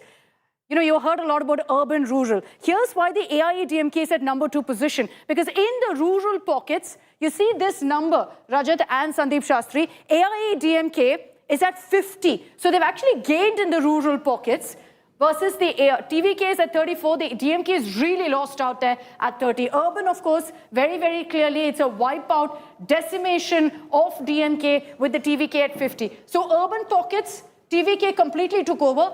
Rural, the AIADMK held their ground. The TVK did well too. And I think that explains why AIADMK right now is at number 2 position. Exactly. I think the entire Chennai, Kanchipuram, Kadalur, entire belt also, where I was thinking that the DMK might just retain. That is again the place where AIADMK... nothing. Nothing here. So this is where I believe TVK has swept. This is one decisive region where I believe AIADMK struggled and they have not been able to do well. No, even in North Tamil Nadu, similarly. Yes, Mr. Shastri. Of these 79 seats that the AINRC-led alliance is leading, 70 of those seats are with the AIADMK. So it's the main winner in that alliance. So BJP hasn't done well. BJP is leading as of now in just about one. I think that's Vanati Srinivasan. Vanati is the only one who's leading right now in Coimbatore North. All others, and I'll show you quickly a VIP situation also of all the big candidates. In fact, Vanati is also trailing. You've got Tamilisai Soundararajan of BJP trailing. Vanati is also trailing. So, Naga, can you tell us which is the BJP seat? Udaka Mandalam, that is Ooty, which is BJP. Ooty, Ooty is the only seat where they're doing well right now. Vijay is leading in both. MK Stalin, Udayanidhi Stalin trailing. Selva Perendagai, the Congress chief in Sri Perumbudur, also trailing. In Karaikudi, Seeman is trailing, as is Mangudi. We understand that the TVK is leading there. So very interesting. In fact, all the DMK candidates, the big faces, Rajdeep, are all trailing. Who's leading? Paneerselvam.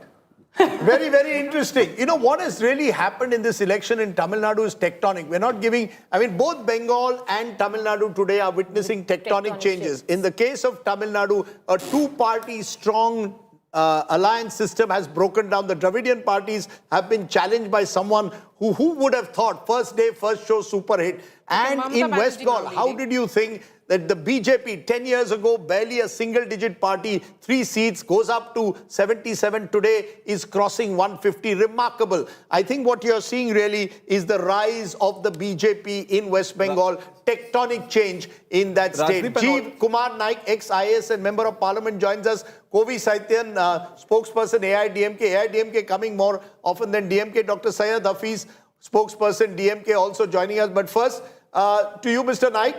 The only question I can say, you are getting southern comfort. Karnataka, Telangana, now Kerala. Rest of the country, Congress getting wiped out in Assam.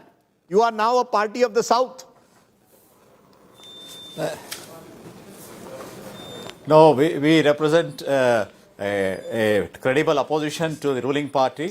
In Kerala, the Congress party led by Mr. Satishan played a wonderful role as opposition inside the assembly as well as outside on the streets. It's a result of such a continuous work done over 4 or 5 years. And the election campaign was led by none other than the Congress President Shri Mallikarjun Kharge ji, Rahul ji and Priyanka ji. It was a very effective campaign. And also the anti-incumbency and maladministration of the left front government was there for everybody to see. In fact, the Sabarimala temple case has become, it is the one which gave away the maladministration of LDF. So combining all these factors, Congress has come to power today. Yes, we have got that southern comfort, Karnataka, Kerala and Telangana. I am sure we will expand our footprint once again across the country.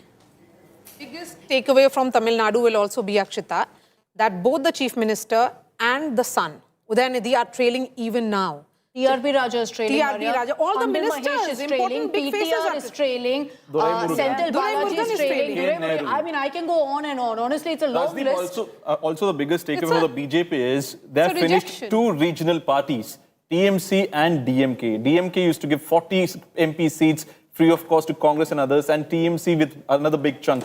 So today's BJP big victory is both in Tamil Nadu and in West Bengal with 80 odd End of the India alliance. Yes. This could be the end of the India alliance. Absolutely. Because the TMC will say the Congress targeted us. The DMK will say the Congress never fully joined our campaign. Rahul Gandhi didn't do a single joint rally with Stalin. I mean, is this the end, Mr. Naik, of the India alliance? What happens to the India alliance now? The BJP is winning state after state. They are capturing Bengal. They won Assam. They are the number 1 party. Is there any India alliance left? Congratulations to the parties which have won today. But Rajdeep, that is not the way to look at the whole result. I'm sure you understand that the central politics is different and the state level politics is totally different. No, we are definitely one as an India bloc at the central government, at the central level. But at the state level, we need to establish our own presence and we need to fight for our space. That is when we have to talk about anti-incumbency in West Bengal. So definitely that is there. And in fact, even Tamil Nadu also, we have to expand. We were the ruling parties in Tamil Nadu. We were the ruling party in West Bengal. We cannot just forget it. When it comes to the state level elections, it will be this kind of a scenario.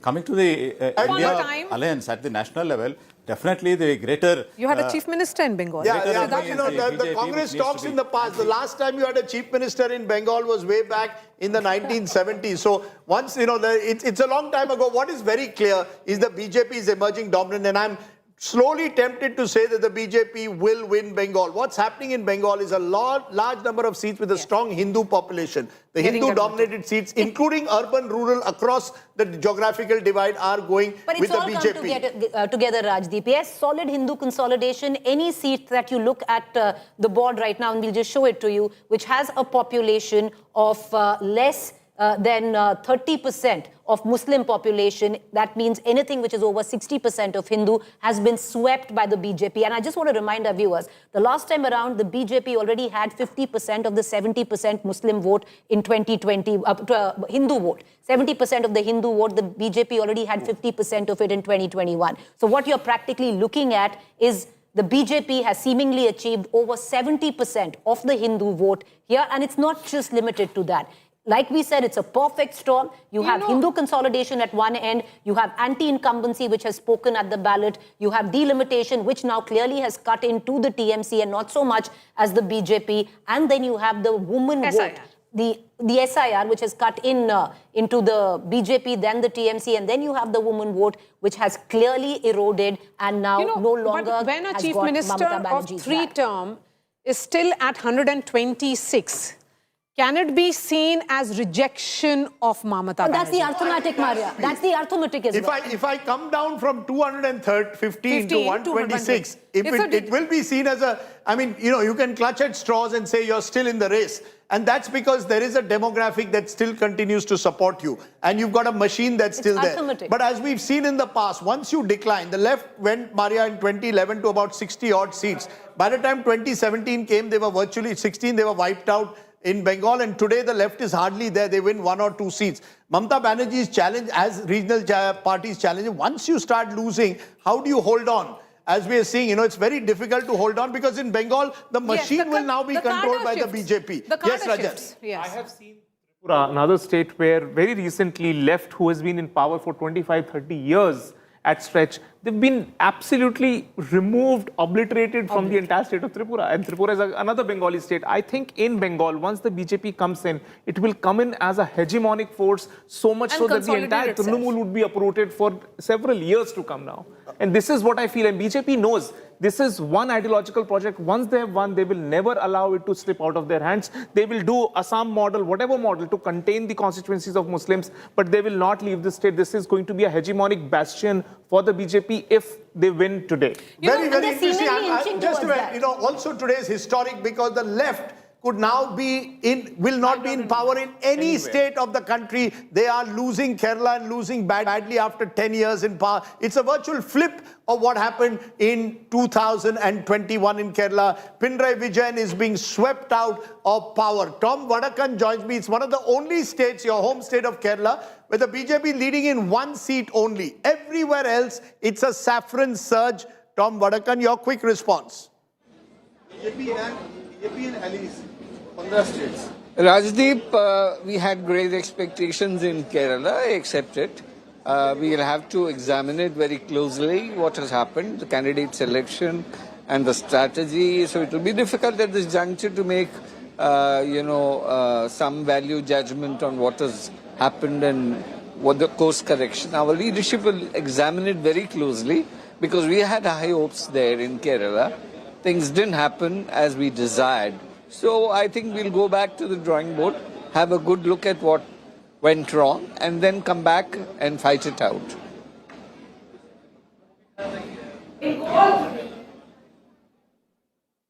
Yeah.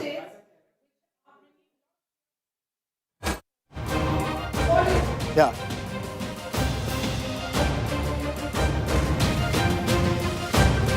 Okay, we'll try and get you, Mr. Vadakan. I think there's a problem with the mic there. But before I come to you, I just want to give the key candidate. This gives you a sense of what the BJP is doing in West Bengal. Nishit Pramanik, former minister, is leading at the moment in Matabanga. In Siliguri, Shankar Ghosh is leading. Mosam Noor, Malatipur in Malda, she's trailing. Remember, she switched from the TMC to the Congress. She is trailing. Ashok Dinda, cricketer, is trailing in Moina. Agnomitra Paul, who will be a face of the BJP, Asansol Dakshin, someone who's taken on Mamata Banerjee consistently, is leading. Pawan Kumar Singh in Bhatpara, the son of Arjun Singh, is leading at the moment. Madan Mitra, one of the few TMC heavyweights who's leading at the moment in Kamarhati.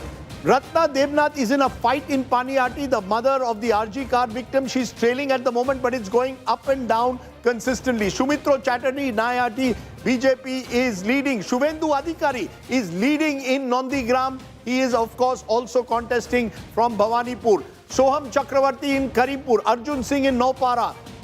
Adi Ranjan Chaudhary is trailing in Behrampur. Former Congress chief. Dilip Ghosh, who knows, future Chief Minister also, remember, one of the original strongmen who's been the old guard of the BJP is leading there. So clearly what you've got is, we are still waiting on Humayun Kabir, but by and large, the BJP's heavyweights more or less are losing, barring one or two. The TMC's ministers are losing, and when ministers start losing, that's the first sign that you are in serious trouble. What is very clear, the BJP now appears poised to unfurl the saffron flag in Kolkata, and that would have been unthinkable only a decade ago. The Modi wave, in a way, which had arrested itself as it traveled towards the Hooghly. The Hooghly also has now a scent of saffron.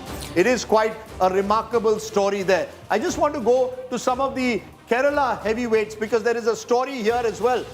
And we are told that there might be a CLP tomorrow. Tomorrow itself. Tomorrow itself. For They don't Kerala. want to wait. Yes. Pinarayi Vijayan, at the age of 80, Dharmadham is trailing at the moment. When the Chief Minister starts trailing, you know you're in trouble. V.D. Satishan, the man who could well replace him, 5-time MLA, is leading at the moment in Paravur. George Kurian, Minister of the BJP, Union Minister, is trailing. K. Muralidharan, son of Karnakaran, is leading at the moment. Rajiv Chandrasekhar, the one seat the BJP is leading at the moment, is leading in Nimam. Veena George, Health Minister of the CPM, is trailing. K.K. Shailaja is trailing in Perambur. Many will question why was she given such a tougher seat. V. Muralidharan of the BJP is trailing. Ramesh Chennitala, another chief ministerial candidate, is leading in Haripad. So the Congress heavyweights in Kerala are winning. The left heavyweights are trailing. So what we are seeing is a complete transformation of Kerala's map compared to 5 years ago. I think the Congress president, Mr. Joseph, Sunny Joseph, she's leading right now. So the Congress has planned a CLP as soon as possible tomorrow. So they don't want to wait and delay it further. So they would want a CLP. An observer would be sent. As we are told that Sachin Pilot and Deepadas Munshu, in charge as observers of Kerala, are in touch with all the candidates now. And as soon as tomorrow morning, there might be a CLP intervention. Will it be V.D. Satishan or Ramesh Chennitala, or as Rajdeep is saying? I think Rajdeep, I think the hunch is that KC Venugopal has the support of the largest MLAs at this point of time. So most likely he's the front runner to be the chief minister. You're saying KC Venugopal front runner to be chief minister. Yes. But remember, Satishan, if you are, is someone who comes from the legislature party. If there's a Karnataka model that is followed, remember in 2023 there was a secret voting, not even by the MLAs. So each individual cast their vote. It might happen in Kerala and most but without likely... having fought the election. For somebody who's been at the centre he can wasn't go back there in 6 months and recontest. But he's never really invested in state politics. Just look at Tamil Nadu's map. Vijay leading in Perambur. 1,000 lights. Valarmati, this is of course a DMK stronghold. Edapadi Palanisamy is leading in Edapati. The AIADMK making a comeback. The huge story, MK Stalin trailing in Kolathur. Think about India Alliance. Mamata Banerjee is struggling in West Bengal, and MK Stalin is losing at the moment in Kolathur. Tamil Sai Soundarajan, former governor, BJP Mylapore trail. BJP not doing well in Tamil Nadu this time. O. Paneerselvam, former chief minister, switched to the DMK, is leading at the moment. Udaynidhi Stalin is trailing. Now you're trailing in Chepauk. These are the heart of DMK country, and many believe the battle was actually Vijay versus Udaynidhi. Akshita can tell us that story within a story if there is one. Sri Perambur, where remember Rajiv Gandhi was tragically assassinated. There you've got the Congress trailing, and Vijay is leading in Trichy as well as in Perambur. Vijay is the story along with the BJP. The 4 big stories. Hemanta Biswa Sarma in Assam, in Kerala the return of the Congress, in Tamil Nadu the rise of a superstar, and in West Bengal the rise of the BJP. 4 spectacular stories all on one single day, which is quite remarkable. Yes, what is the Stalin Udaynidhi versus Vijay story? We're getting into dangerous territory here, Rajdeep. No, but you've got to tell us. Everybody's talking about it. It's like the Trisha question that you which already people have picked up on. But like I said, let me just focus on Udaynidhi Stalin versus Vijay. Look, you're right, there's a personal rivalry there, so much so that there were questions about whether Vijay entered into politics just because of that rivalry with Udaynidhi Stalin. These are visuals on our screens of Vijay's father celebrating right now with the rest of his family. Vijay's father is someone who even before Vijay entered politics had done a lot of the movement of ensuring that, you know, he launches the Fans Association. Just look at that. I mean, this is such a crucial moment. This is a beautiful celebration. That's his father, Chandrasekhar, there, who's celebrating right now. The fact that his son could very well be, can I go ahead and say it, could be the chief minister of Tamil Nadu. He is now. Either way, unless he settles a very, very bad deal for himself, which I don't see happening. But the celebration's breaking out, and I think they rightfully deserve these celebrations. What is interesting, Akshita, is out of the 234 seats, 121 seats in Tamil Nadu has less than 1,000 votes margin right now. And of which TVK is once it reaches 5K, I think that's when you know that it's kind of settled. Of which TVK is leading in 41 and the remaining... No, but I think the trend now will go upward, Mr. Shastri. It will go upward now. With DMK now at 48, the AIADMK at 80, TVK at 106. You know, we all said do or die for EPS, Rajdeep. Now, if let's say there's an alliance, the question is whether the AIADMK would be okay with, let's say, a deputy CM post as well. Because that is what Vijay will seek. He will say, whoever's joining me, you will play second fiddle. I have the numbers. If he reaches 110, goes above that, he's already at 107. That will be decisive for him. Then he just needs a couple of small parties. It all depends on whether he crosses 110 or stops at 110. Because the lesser the number of MLAs he needs from outside, the more will be his bargaining power. So I think crucial will be where does the TVK finally land up at the end of the counting. Rajdeep? If it's closer to, if it's beyond 110, I think they are in the driver's seat. Rajdeep, can we just move back to West Bengal? Because the BJP nearly right now at 160, the TMC receding to 122. And one of the biggest stories is this, which has unfolded, Rajdeep, in West Bengal, because the symbolic weight of this win for the BJP is also rooted, look at this map, in solid Hindu consolidation. And how it's happened, Rajdeep, 153 seats where the minority Muslim population in less than 20%. Look at the number right there.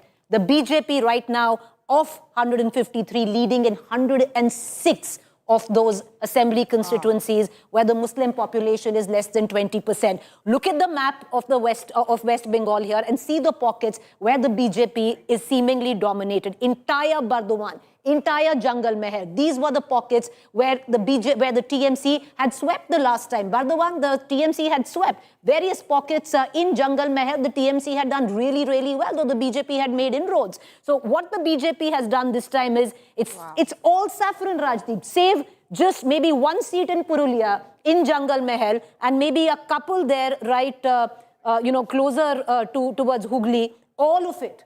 It's quite remarkable because when you think of it, a state with a 27% Muslim population, the general assumption was therefore BJP needed the 73%, it needed a huge percentage of that. What they have done is they've actually achieved that. They've gone and won about, one would assume, 70% of Hindus have voted for them. There's been a massive Hindu consolidation, as you put it, and that, I think, has been the real, along with the micro-level anti-incumbency, corruption charges, charges of tolabazi, all of those charges, all of it has come together to create this verdict. Quite remarkable. One of the top BJP leaders told me, whenever there is Dhwani, there has to be Pratidhwani. Not really saying in the context of consolidation. Counter-polarization. Yes, but you know, Preeti, as both of us travelled Bengal, we have seen how there were multiple issues at play. To just say it was polarization... No, I'm not saying it's just polarization, but the fact is right now that's what it seemingly suggests, that polarization played a huge part, and I'll give you a reason why. SC is the scheduled caste where at least the BJP had done phenomenally well in the Mutwa pockets as well as the Rajbanshi pockets. Yes. But Maria, the last time around in 2021, Jungle Mahal and the west of West Bengal, the Dalits had supported Mamata Banerjee. Lo behold, look at it right now. So clearly in terms of identity there, this whole area, which was green the last time around, swept saffron when it comes down to the SC vote in West Bengal. And ST as well. Complete ST as well. Let's look at all those belts. Jhargram. If you look at it across Bengal, this is a pan-Bengal sweep. Yes. It's not, and the BJP could be heading, I believe, towards even 175, 180. Yes. Remember, there are about only 80, 90 seats where the Muslims make that critical difference, 30, 40%. That's where Mamata Banerjee will perhaps find herself. At the moment, this is a sweep across the Hindu belt. Maria's point of Dhwani, Pratidhwani, my point would be which is the Dhwani, which is the Pratidhwani. For years, you have seen a minority consolidation. That's right. So is this the Pratidhwani and not so much the Dhwani? Absolutely. This is Pratidhwani. This is Pratidhwani. Because what has happened is, Rajdeep, what happened in Assam?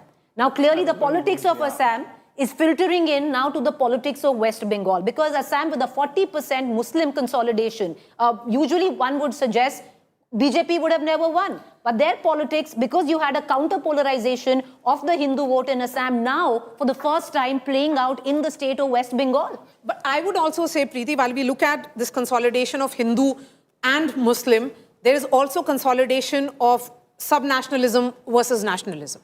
What the BJP says, their issue of nationalism and national security versus what Mamata Banerjee has been speaking about. When you speak to the BJP leaders, they emphasize that they were able to assimilate themselves in the culture of Bengal. They were not a party of outsiders. Okay, let's just getting two guests at the moment. Kovai Satyan, spokesperson AIADMK, is joining us.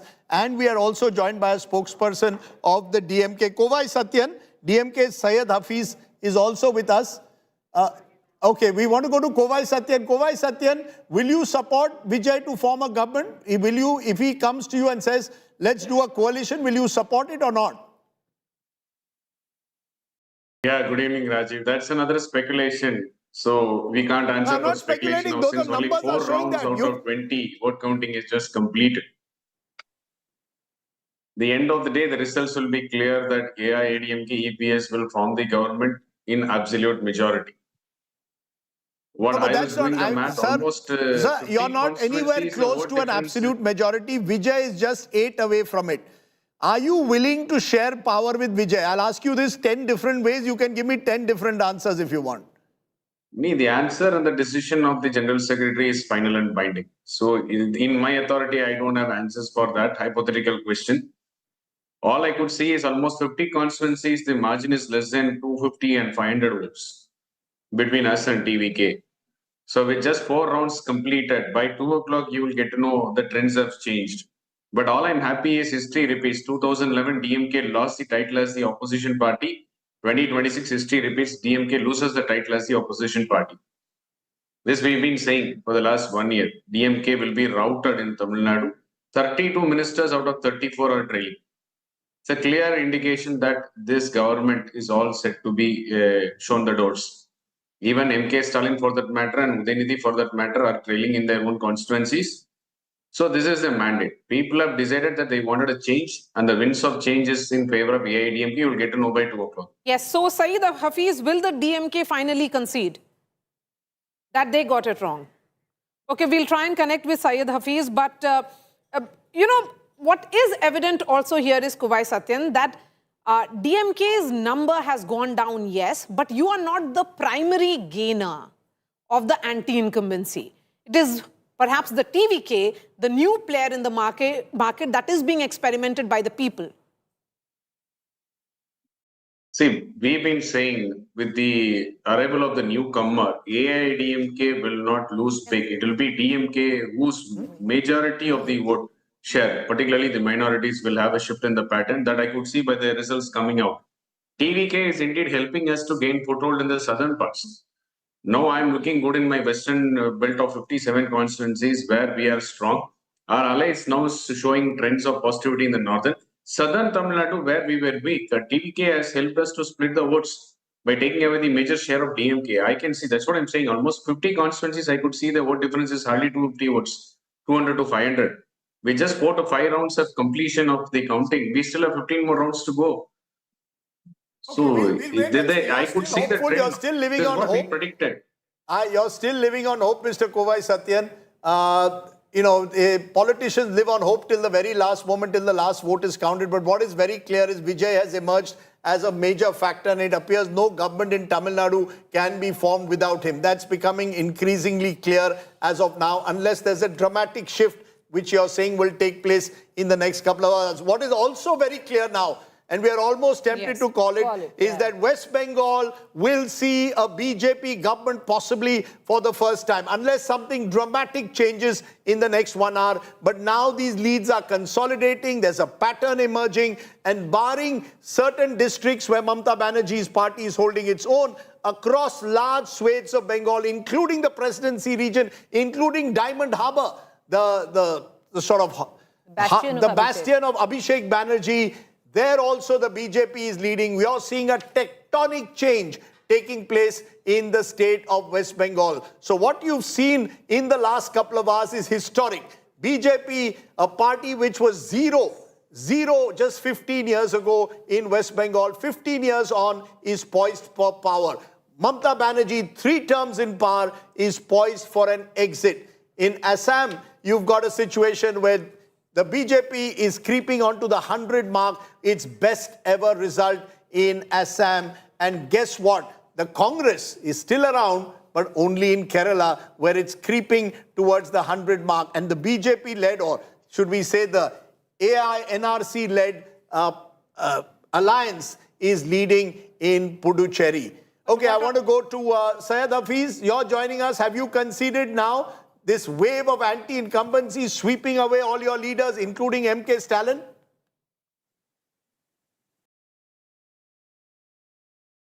Yes, sir. Not able to hear you well, Rajdeep. Can you hear me? Yeah, I can hear you now, but very feeble. Are you conceding defeat finally? See, in democracy, we have to accept the mandate, whatever people have given to us. So we tried our best. Last 5 years, the governance was good. We did our best. But whatever the numbers are being shown today is not what we expected. In fact, both Chief Minister and Deputy Chief Minister both are trailing in their own constituency. So what is the future of DMK? Who's going to take the mantle and represent in the floor of the House if DMK becomes the principal opposition party? Who would it be as LOP? Swing ho gaya pura.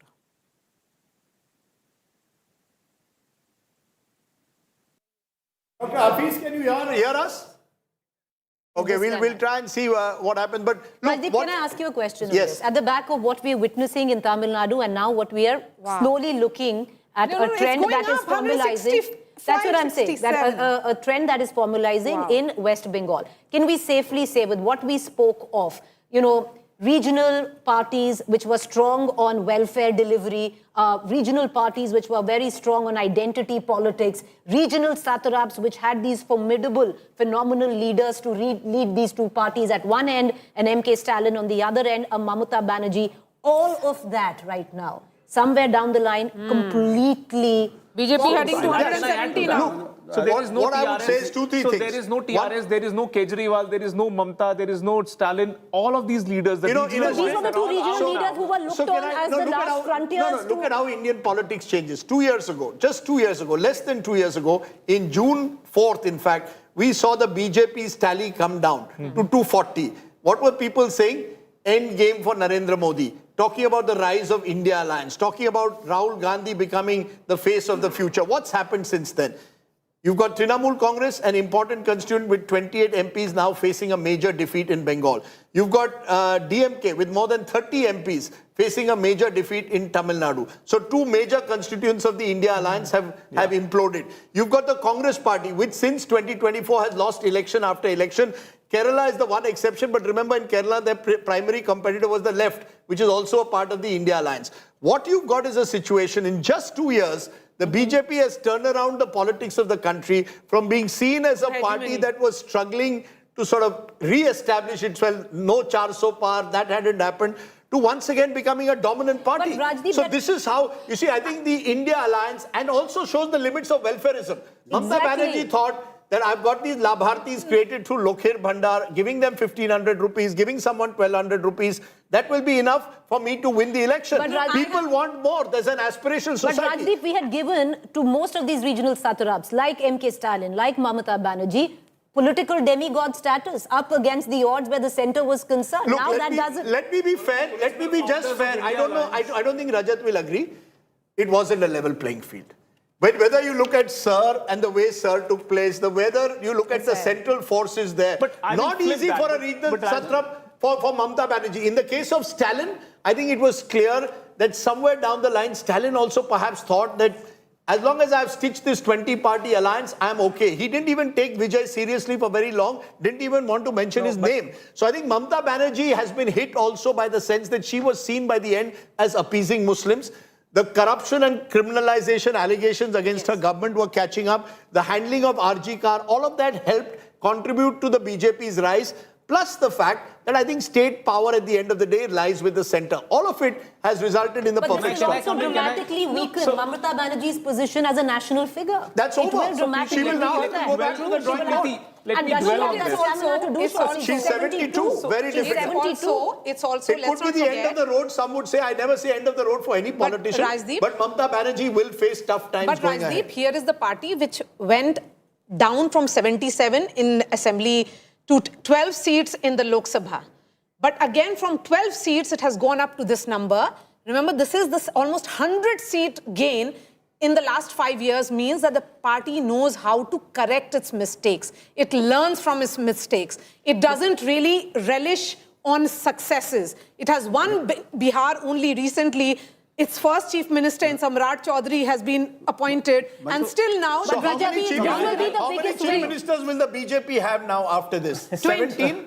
18 now. 18. This will 18 be now. the 18th chief 18 minister. now. And if it is Shuvendu Adhikari, then first Himanta Biswa Sarma, who is an import. Then you have Samrat Chaudhary, import from RJD and JDU. And here it is import from TMC, Shuvendu Adhikari. All this change we are seeing after the Lok Sabha election, it started with Haryana, Maharashtra, and now has come here. So it's a gradual process. Haryana and Maharashtra was very different than what a Bengal looks like. No, I'm saying the win in Bengal. One by one. I'm saying the change process started there and now has come to this stage. I just want to dwell on the thought about the regional satraps. I was astounded at the number of faces that have fallen. Uddhav Thackeray has retired.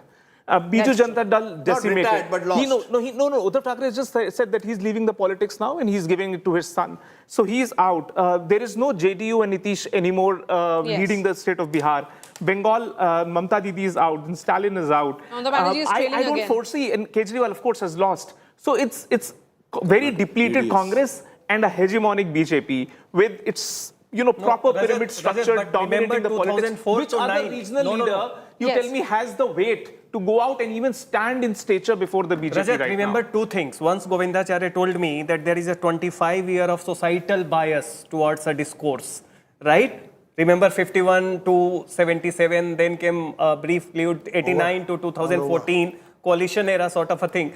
What I am saying that yes, it is a hegemonic thing, but we should also take into cognizance, you being an insider, that the central leadership charisma, like Indira Gandhi, is way more strong.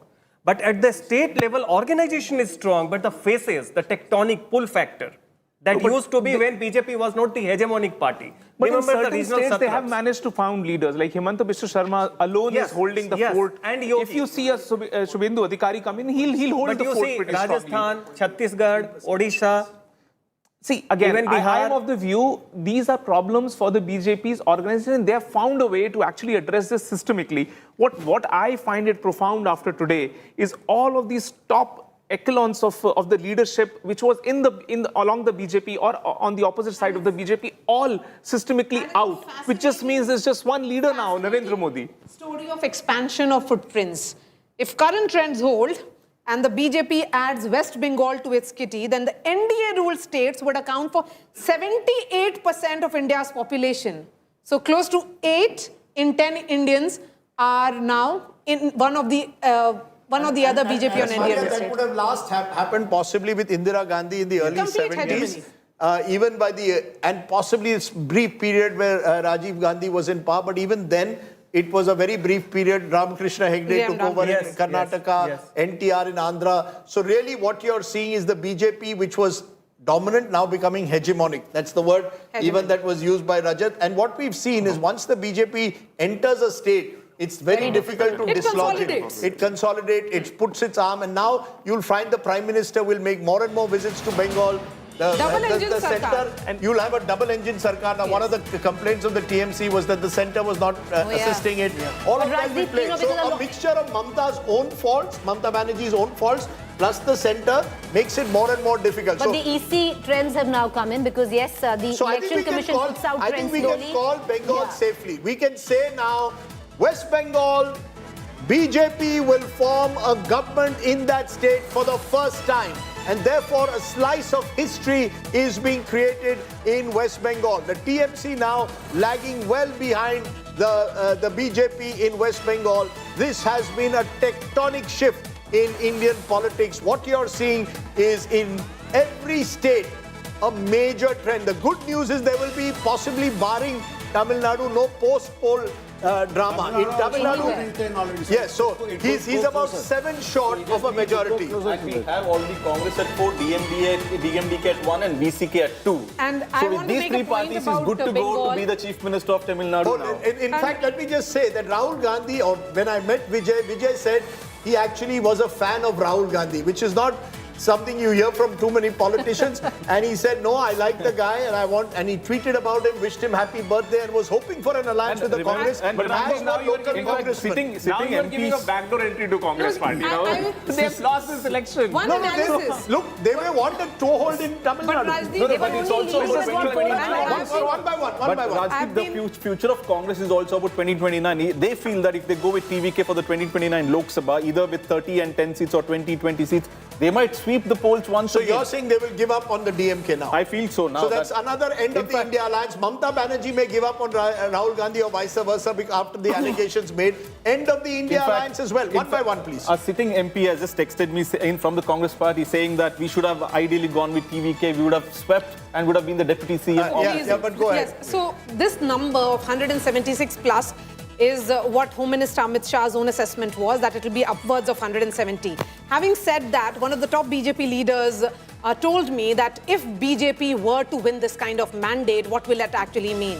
Since 1300, in the state of Bengal, this is for the first time a party which believes in national security and nationalism will take shape.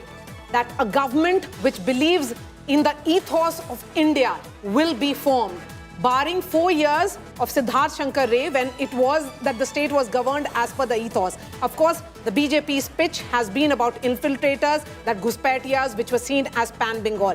But I think this number of 176, and it's only going up, and Mamata Banerjee is sliding below 110 now. It looks like that the BJP's wave, it's a wave election, and it was an undercurrent. It's a lot of factors at play, Rajdeep. But again, I'll say it's sub-nationalism versus nationalism as much as we talk about consolidation. Right. So you can see the celebrations beginning in Bengal. The BJP has begun the celebrations in and around Kolkata. This is a day the BJP has waited for a long time. Saffron is now all across Kolkata, and the BJP is citing Amit Shah's bye-bye Didi dig. Shah 8 a.m. counting, 1 p.m. Didi, Tata, bye-bye. Amit Shah's poll prediction is coming true. Remember, Amit Shah had predicted this also in 2021 and got it wrong. This time, Amit Shah seems to have got it spot on. Listen in.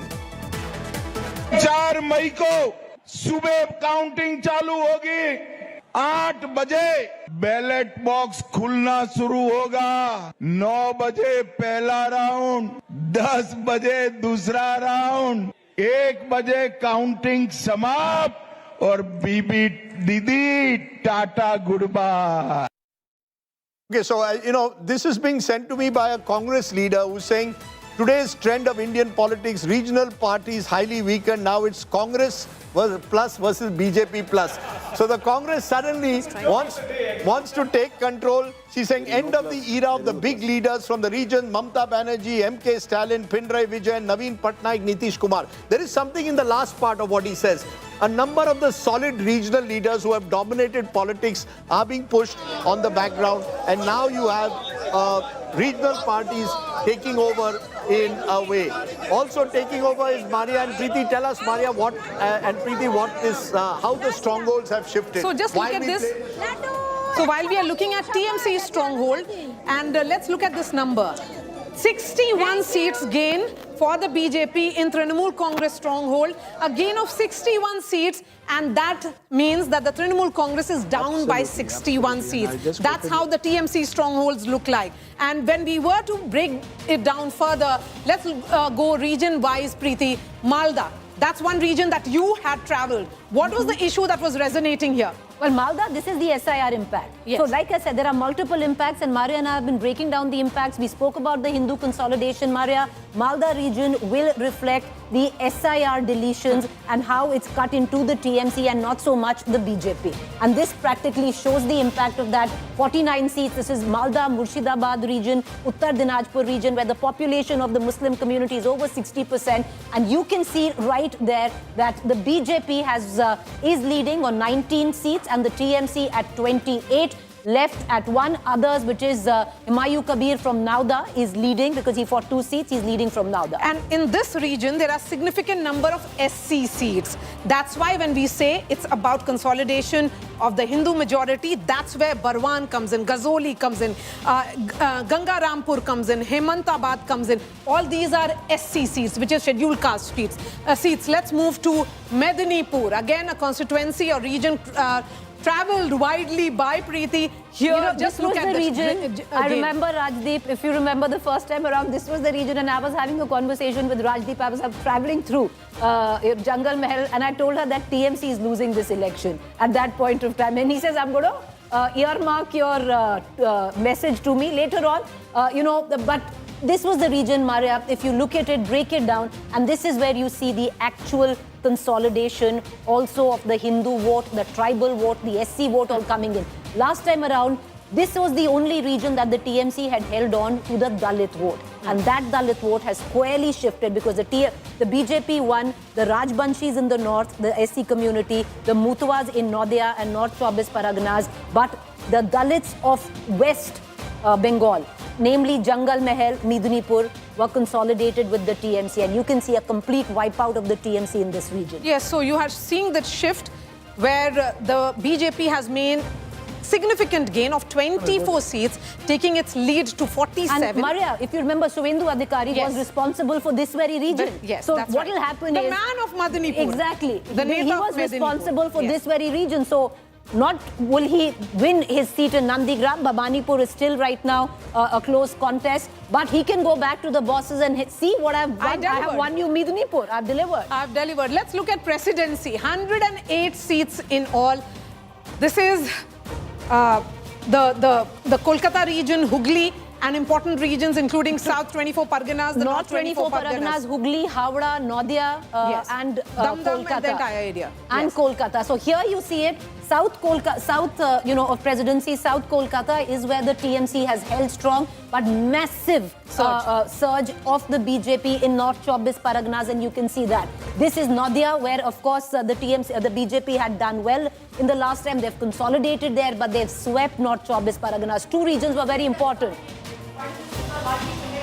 Headquarters post 6:30 p.m. Rajdeep. So the celebrations begin. He will join the BJP celebrations, and he's done that consistently, addressed the party workers. The last time he did that was in Bihar a few months ago. Now he's set for Bengal. And remember, at that meeting also he had said that now after that we've conquered, the Ganga has now reached Bihar. Yes. It will move towards the Hooghly and move towards the Bay of Bengal. So this is a big win again for Prime Minister Modi and the BJP machine, as they call it. The machine is purring after having had a bit of a setback 2 years ago in the general election. The BJP right on top. And in fact, Akshita is telling us you have 2 blockbusters in one day. Can you just show us your big chart that you have where you say there are 2 blockbusters in one day? What do you mean? The Durandar?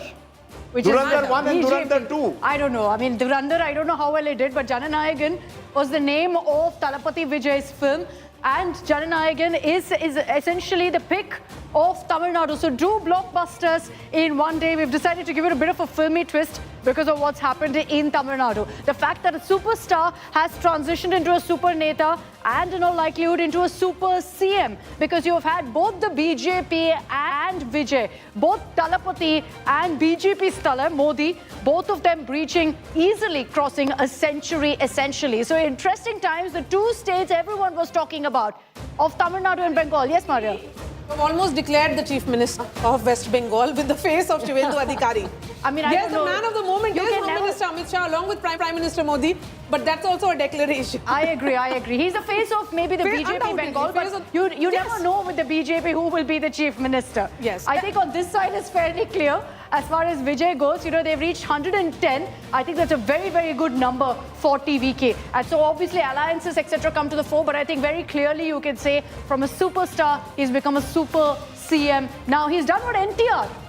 He's done it. NTR, of course, MGR was there for a long time. NTR, that kind of magic, instant success. Yeah, NTR won a big majority. I mean, he swept his way, but and in lesser time. But let me be honest, this is almost as big because when you do it in a state like Tamil Nadu with these established parties there, NTR only had to take on the Congress. There was just the Congress in Andhra Pradesh. So he just came in as on the base of Telugu pride and swept his way through. Now you've got someone who's broken two entrenched or gone ahead of two entrenched parties. The question is, what does he stand for? We don't know. Yes. What is Vijay going to do that's different to the others? He's come into power without doing any interviews. When I asked him that, he said, I want to retain my mystique. It's worked. So it's worked. Now, and that shows also that politics today is not necessarily always about your manifesto, it's also about your performative nature. Vijay was able to almost translate that cinema appeal into the real world by promising that I will provide you different kind of politics without saying what's the difference. No, but Rajdeep, he didn't tell me what's the difference. He's just gone there and given a performance. And the fact that Tamil Nadu has gone for it just shows people want novelty. No, I agree. I don't know how much novelty it's your Gen Z.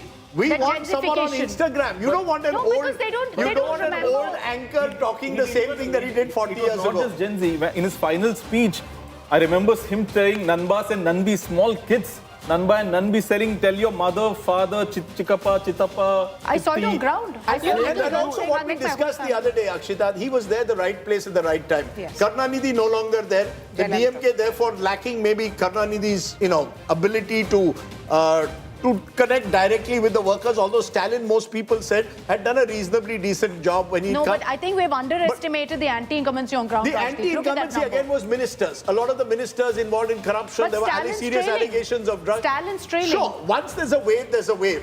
The other part was Jayalalitha. Jayalalitha no longer there, so the AIADMK also no longer as strong as it once was.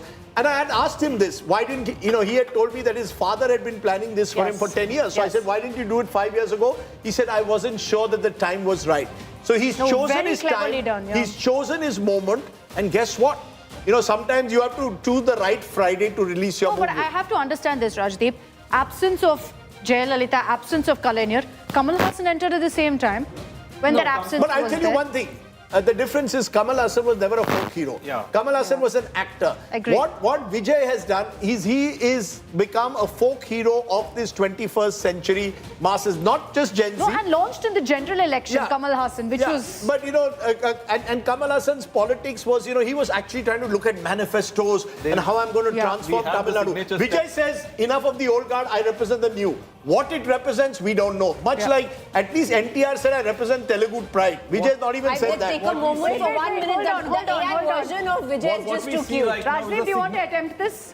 Yes, you will. You see, I have been trolled in the past for dancing during exit. I'll give you... This is a signature step.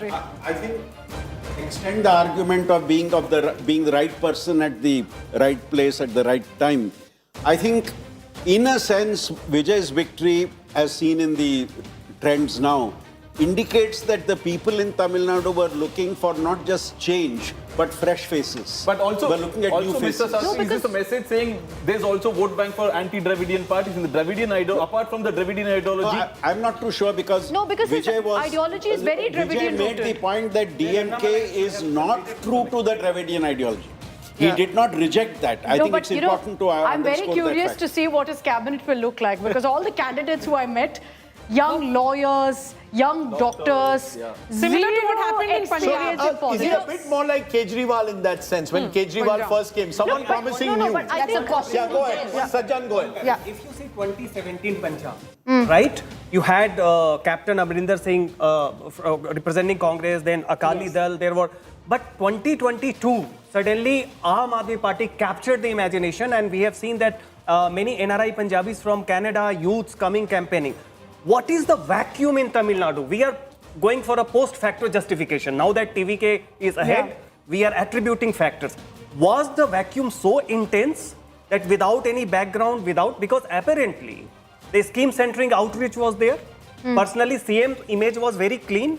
Organizationally and in terms of alliance, DMK had done very good work. Yeah. And yet, you see, they are trailing. I think in a wave, all the rules get thrown out of the window. Everything. So what was the vacuum? Why? Everything. Because I'll tell you why. In an assembly election, you'd think that local candidates matter, for example.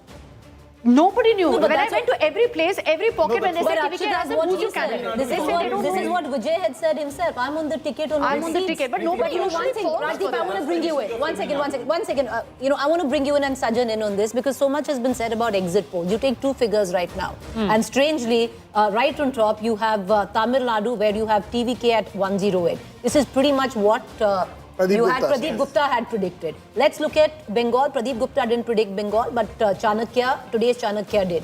And that number is also falling well within exactly the margin that today's the same Chanakya predicted I hear you. DMK ahead. In As the single largest party, I'm and talking about 25 two polls, plus. Rajdeep, which seemingly right now are eerily correct to what two exit polls predicted. Nobody thought this would happen, but it's happening. Let's vote percentage. Chanakya's vote percentage was 49, 48, 49%. And it's just 3% gap between the BJP and 44% here. 3%. So it may be a chance many a times because we all are witnessing 165, 180. BJP has a fantastic conversion ratio here in vote Bengal. percentage, you cannot be off by 4%. Yes. Yeah, so just to make the point, Chanakya said 48% would be going to the BJP, 38% to TMC. What is 10%. happening? BJP is getting 44, TMC 41. So the vote percentage, he said 10% is actually 3%. What's happened is at 44%, BJP's ability to convert seats has been much greater because remember they went into this election with lower margin victory seats. So if I raise my vote percentage by 6, my ability to convert it is greater. The same Chanakya said DMK will be the single largest party in Tamil Nadu. They are at number 3. In fact, Pradeep Gupta got Tamil Nadu spot on, but even he said AIADMK will be the lowest, hardly 30. That's Look one at what factor. so therefore, please understand, I still maintain exit pollsters need to give their methodology and the way they do it. We cannot be TK-bazi. So that's the point. The only two states. No, you have to give credit where due. Rajdeep, the only one that said that, TVK would be 100 plus is only Axis Mind. Yeah, but no, give methodology is what we say. No, all I'm saying is the sample. Yeah. Look at even UDF. Chanakya said in Kerala it could be close and possibly a hung assembly. What's happened? Clear one way. Only Assam. All pollsters got the trend, the wave right. Anyone who went to Assam got that trend right. Yeah, so I mean, look, let's be clear. I think polling needs to relook at itself. It can't be done. Maybe you need to focus on a little bit more rigorous methodology and then give numbers. That's all I'm saying. Okay. I'm not dissing them, but I'm saying they should exit till such time as they give methodology. Vijay would reach 35%. What needed is greater transparency and that transparency being projected along with your numbers being projected. Sir, I have a different objection. You need statistician manning it, not people who are there for business purposes. That's right, you exactly. require proper trained PhD statistician to understand the demography and build models around it. Otherwise, it's just a roll of dice otherwise. Where you pick Chanakya for Bengal, you pick Axis for Tamil Nadu. I mean, you cannot go out and this is where the confusion comes in. I think we'll have Also a great degree of, reliance on exit polls. Exit polls have got it horribly wrong. But there is science to it. But the problem is the scientists are not back in doing that science. Methodology, Axis Mind gave. I just want to bring the focus back to Tamil Nadu. Just take a look, and I keep doing this. I know I keep doing it, but I can't help it. I'll bring it to the strike rate in Tamil Nadu right now and show you how each party has done. For the DMK, terrible performance. In Stalin style. 190 now. DMK is gone. You can see 52 leads is what they managed. So strike rate is just 22%. Since we keep calling ourselves Indian Political League, I thought I'll give it in strike rate percentages here. 22% is Stalin's performance, DMK's performance right now. The AIADMK, with a strike rate of 32%, has pulled out a very surprising performance. Let's be very clear that when we said do or die for EPS, EPS has largely delivered. In the face of a wave election in Tamil Nadu, EPS has managed to ensure that they better their 2021 performance, which at a time when everyone said, they'd be relegated to third position, is still something that they've managed to do. Why? Because they've held on to their rural seats. And TVK with a strike rate of 46% right now. I'm just going to show you what it looks like as far as the retain ratio goes for the DMK right now. Of the seats, and this is comparing 2021 and 2026, the retain ratio, look at that, is just 20%. they've only managed to retain 20% of the seats, the votes that they had last time, versus a loss margin of 80%. What's led to this? So that's about 106 seats. What's led to this? Who's dented them the most? We asked that question repeatedly during election season. Whose votes will TVK eat into? The DMK is the answer, because TVK has taken 71 seats from the DMK. The AIADMK has taken 28. So you cannot deny that there has been anti-incumbency against the DMK government, and that's translated to these numbers. As far as the AIADMK goes, what's their retain ratio like right now?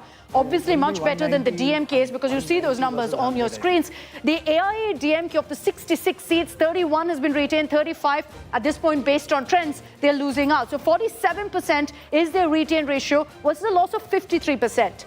Who split essentially? The TVK has eaten into their votes as well at 22, but marginally much lesser when you compare it to a DMK. That tells you the story of this election essentially. This retain ratio tells you essentially that it has been the DMK that's paid the price for TVK's entry into this particular election. If I were to also show you right now what the direct fights look like, if I were to open up a DMK versus TVK battle, this is where essentially the DMK and TVK took each other on head on. We've got leads for 77 of those, and 70% of the seats the TVK is leading on versus the DMK at 30%. If I were to look at a traditional DMK versus AIADMK fight, has the AIADMK also performed better than the DMK?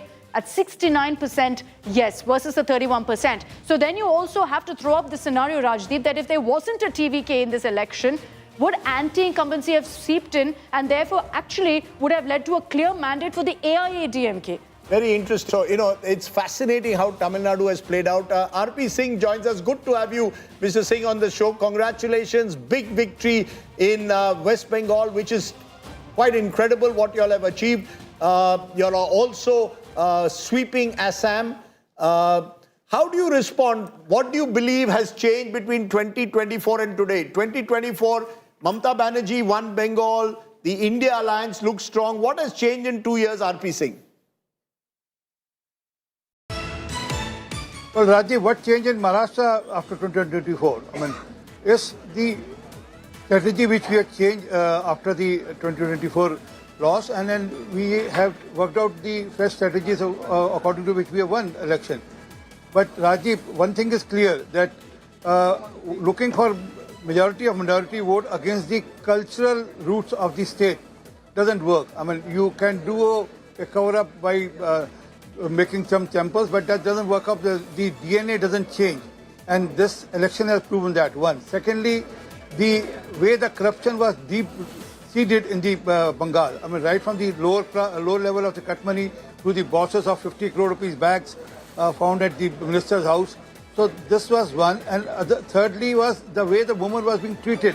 When woman has rejected the freebies which was given to them because they could see that the freebie is not working for them because they are not secure in the Mamata Banerjee's regime.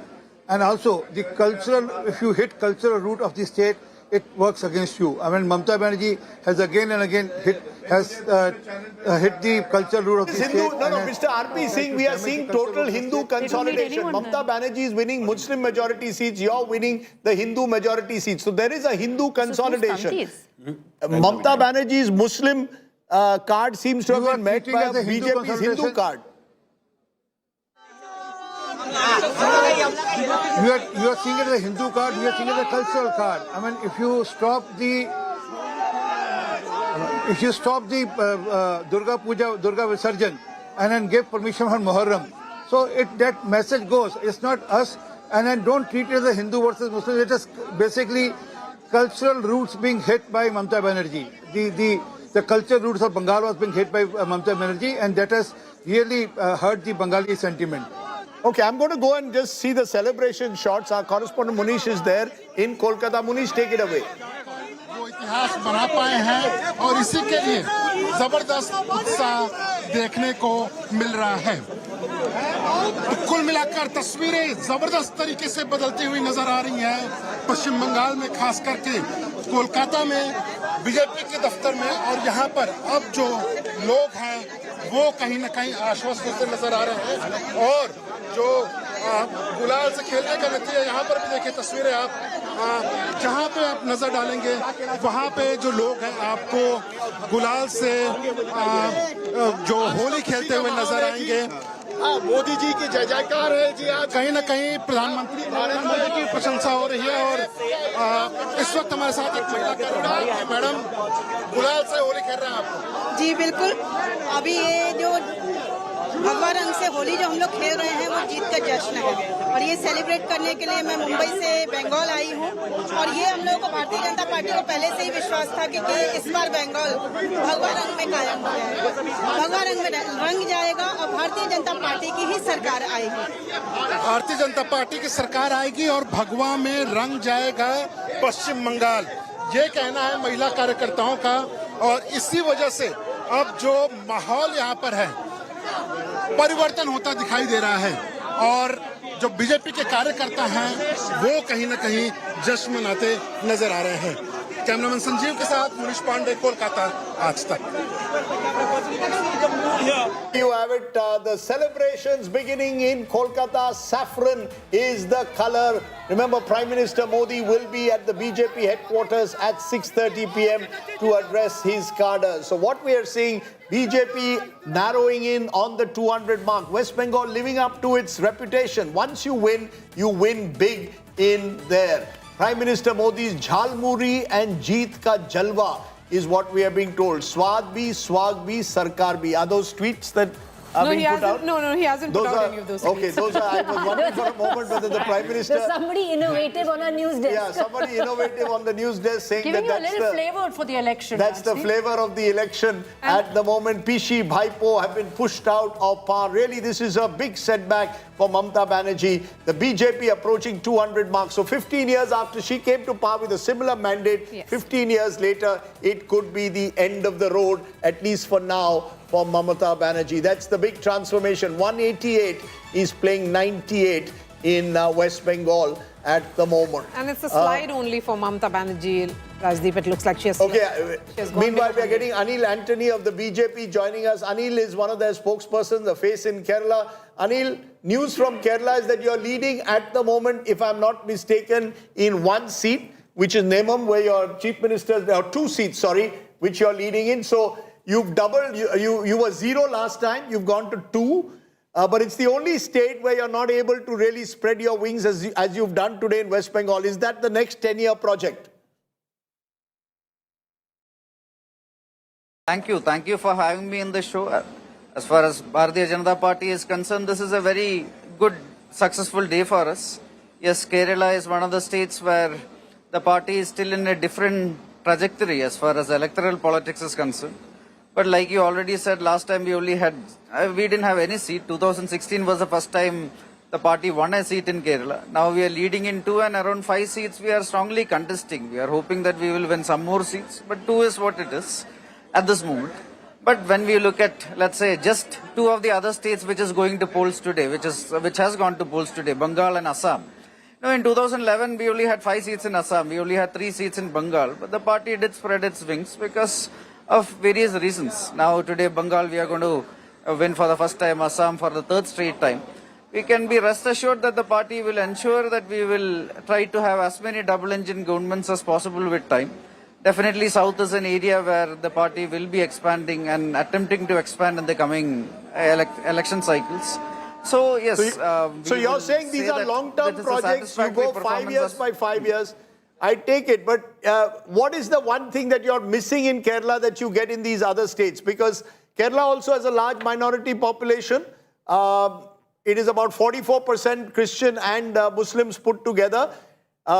Is that now a challenge for you to reach out to Christian communities to make sure that even Muslim communities feel part of a more inclusive society? Will you have to work at that?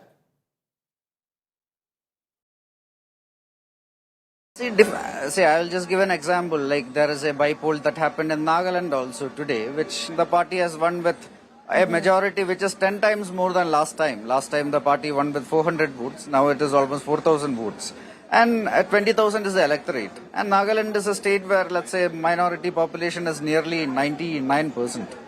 there are many northeastern states like Mizoram, Meghalaya, Nagaland, like many of the northeastern states. But Anil, just stay on with us. I just want to bring in Rajat Sethi into this conversation because we are talking about now what is a clear BJP win in West Bengal. A huge win. Huge win in West Bengal, and the symbolic weight of that win, Rajat, is immense.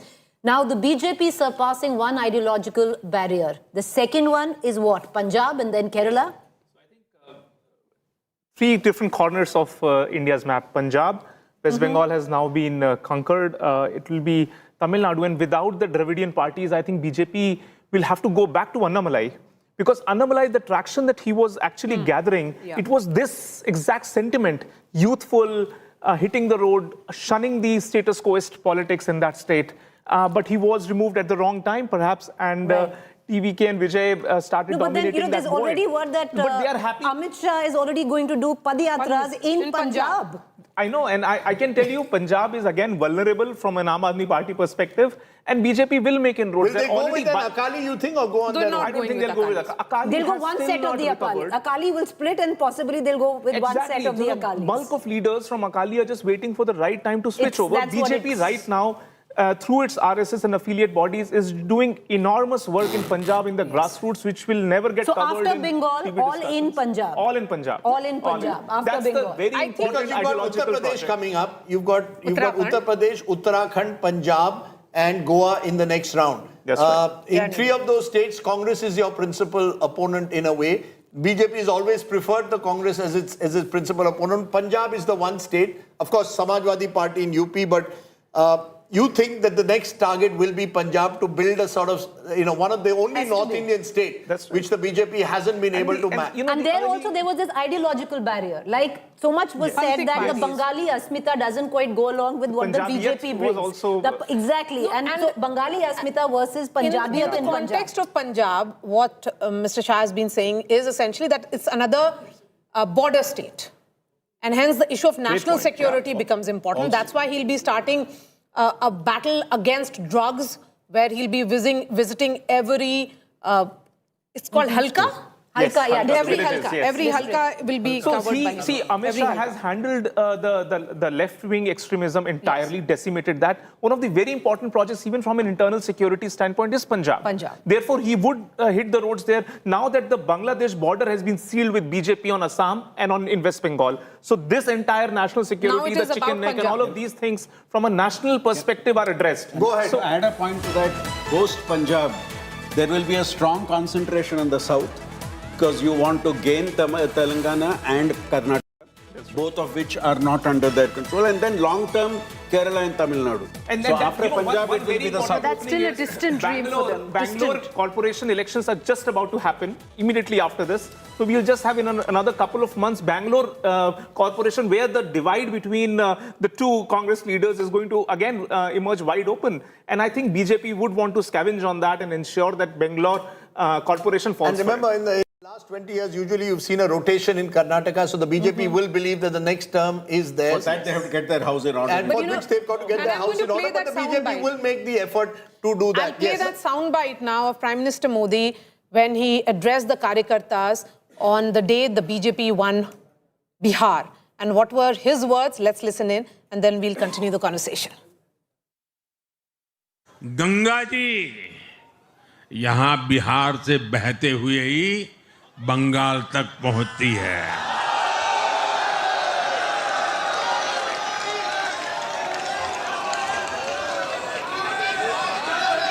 Bihar ने बंगाल में भाजपा की विजय का रास्ता भी बना दिया है। All right. So, Rajdeep, once again, because, one needs to speak about this, the sheer fact, who would have thought about 6-7 years ago that the BJP would storm to power in the manner in which it has in West Bengal. And now if you shift focus from West Bengal, Punjab seems plausible. One would think that, the Punjabiyat and the BJP are never on the same page. But right now, Punjab seems plausible. After this. Look, Bengal, the turning point in my view was 2019. If you see the 2019 election, BJP led in 120 odd assembly segments in that Lok Sabha election. Just a 3%. And they did, they started the slogan, Pehle Ram, Fir Bam. You know, that Ram, and that was the election where they projected and pigeonholed Mamata Banerjee as appeasing Muslims. If you saw their entire campaign, it was designed at that. Mamata Banerjee recovered a bit from that by 2021 because I think BJP got their campaign wrong. Plus, it was during the time of COVID 2.0 when that election was held. So there was another kind of distress which she was able to put on the center. But she didn't quite get it in her third term when it came to governance, and she's paid a price for it. In Punjab too, the Aam Aadmi Party government has to get its act together. We just saw what happened a couple of days ago when there were allegations that Bhagwant Mann had come. And the Congress is at its weakest. And the Congress is at it. You see, the Congress believes like in Kerala, and that's the problem for the Congress. They will think like in Kerala, the moment the party in power implodes, we will be the natural party and come back to power, even though we've got divisions within. You would expect that in Punjab, but the BJP, I think, very intelligently, and you've seen that they've got the likes of Raghav Chadha away from the Aam Aadmi Party. Raghav was involved, so was Sandeep Pathak in the AAP campaign. And there's Sunil Jakhar from the Congress.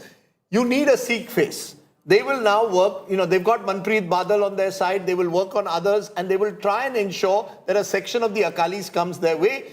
It's not easy, but remember, once it becomes three-cornered, that you'll have three parties, the AAP, the Congress and the BJP-led alliance, you don't need 50%. You need 30-32% to actually be a contender for power. Not easy, but as we've seen with Bengal, never write off the Bharatiya Janata Party. I mean, every Bengali regional channel was saying Mamata is winning. Every national channel, most of them were putting the BJP ahead. The regional channels don't seem to see the undercurrent sometimes that lie beneath, and this time the big undercurrent is, I think, a Hindu consolidation and a strong anti-incumbency. They've come together for a perfect storm. Also in West Bengal, if you see, in the leads, except for 3 seats, one where you have the left CPM leading, one AISF leading, and one independent. Congress is nil. Yeah. The direct contest is between the Congress and between the BJP and TMC. I don't think there was a break or fracture in the Muslim vote. Not at all. No, there was Hindu consolidation and Muslim counter consolidation. There are two biggest takeaways, including Kerala even. One, the very dependence on Muslim vote is no more the plank of winning election. You see Samajwadi Party, RJD, Western TMC, UP. Western UP, the entire myth has been that 77 seats in Western UP cannot be won by the BJP. Look what has happened. And two, it is becoming really, Gen Zs are not only the deciding factor, they are pulling along the family votes. Otherwise, how do we expect TVK? It means that along with them, entire family has also voted in big numbers. In fact, news coming in that the state Congress leadership and the cadres have informed the party leadership that they want to ally with TVK if the numbers fall short, and the High Command to take the final call. So the message has been Congress? Given. The Congress, the state unit. We should try and get Manikam Tagore, who was pushing this from the Lok Sabha. There's also Praveen Chakravarti, who's been pushing this idea that come together. The state unit has told the in-charge secretary, who's from your state, Rajdeep, Goa, Mr. Girish Chodankar. So Girish Chodankar will communicate this message to the High Command, whatever the request has come in from the party local unit. So the cadres and the local leadership want TVK to be allied with Congress, and the 5 seats as of now they're leading would want to support TVK. Okay, let's just look at what happened in that sense in West Bengal. When we speak about this, I think it's important to recognize what happened in presidency. This was a region that Mamata Banerjee had dominated last time. I think she had won close to 90 of these 105 seats, this time 52 each. So this is the region in and around Kolkata, into 24 South Parganas, where you've seen this dramatic transformation take place in West Bengal. You can even take a look at what happened in the big point of the polarization that's taken place. Muslim population up to 20%, so less than 151 seats. BJP's won 123. They have actually done in West Bengal what they did in Maharashtra. The Maharashtra model, that wherever there are states where the BJP has even half a chance, you consolidate the entire Hindu majority. So the point being taken that if you are seen to be overtly, seen to be in any way a Muslim appeaser as the BJP projects you, automatically it goes against you because there is Hindu consolidation. In the last election, there was signs of that. There were certainly signs in 2019. Now it's reached an extreme point. It can't go beyond that. But the BJP took it to that saturation point as they did in Maharashtra. So that's an important takeaway, because the moment you go into the high Muslim seats, the TMC wins 39 and the BJP 20. That's where it's more than 40%. has cut in, Rajdeep. Yeah, possibly SIR has cut in, and possibly, you're right, possibly to some extent. But again, it would not have changed the verdict given that it's so big. Had it been 150, 155, we could have argued that SIR was the factor that had affected it. Now it's much more than just SIR. It is strong anti-incumbency that has felled a government after 15 years in power. There's an interesting election, by the way, Akshita, going on in your state of Puducherry, Union Territory of Puducherry. Thank you. Because it's not a done deal. I'm trying to get our numbers of Puducherry, but if you look... It's at 15 for the NDA. It's 15, it's just at the halfway mark. And 11 for the Congress. Yeah, and there are three others. Each independent, of course, will have his or her price. One of the interesting persons who's involved in that campaign with the NDA is Santiago Martin's son. The lottery king, who's leading at the moment, and the allegation was that a lot of cash was being distributed in the election by various candidates.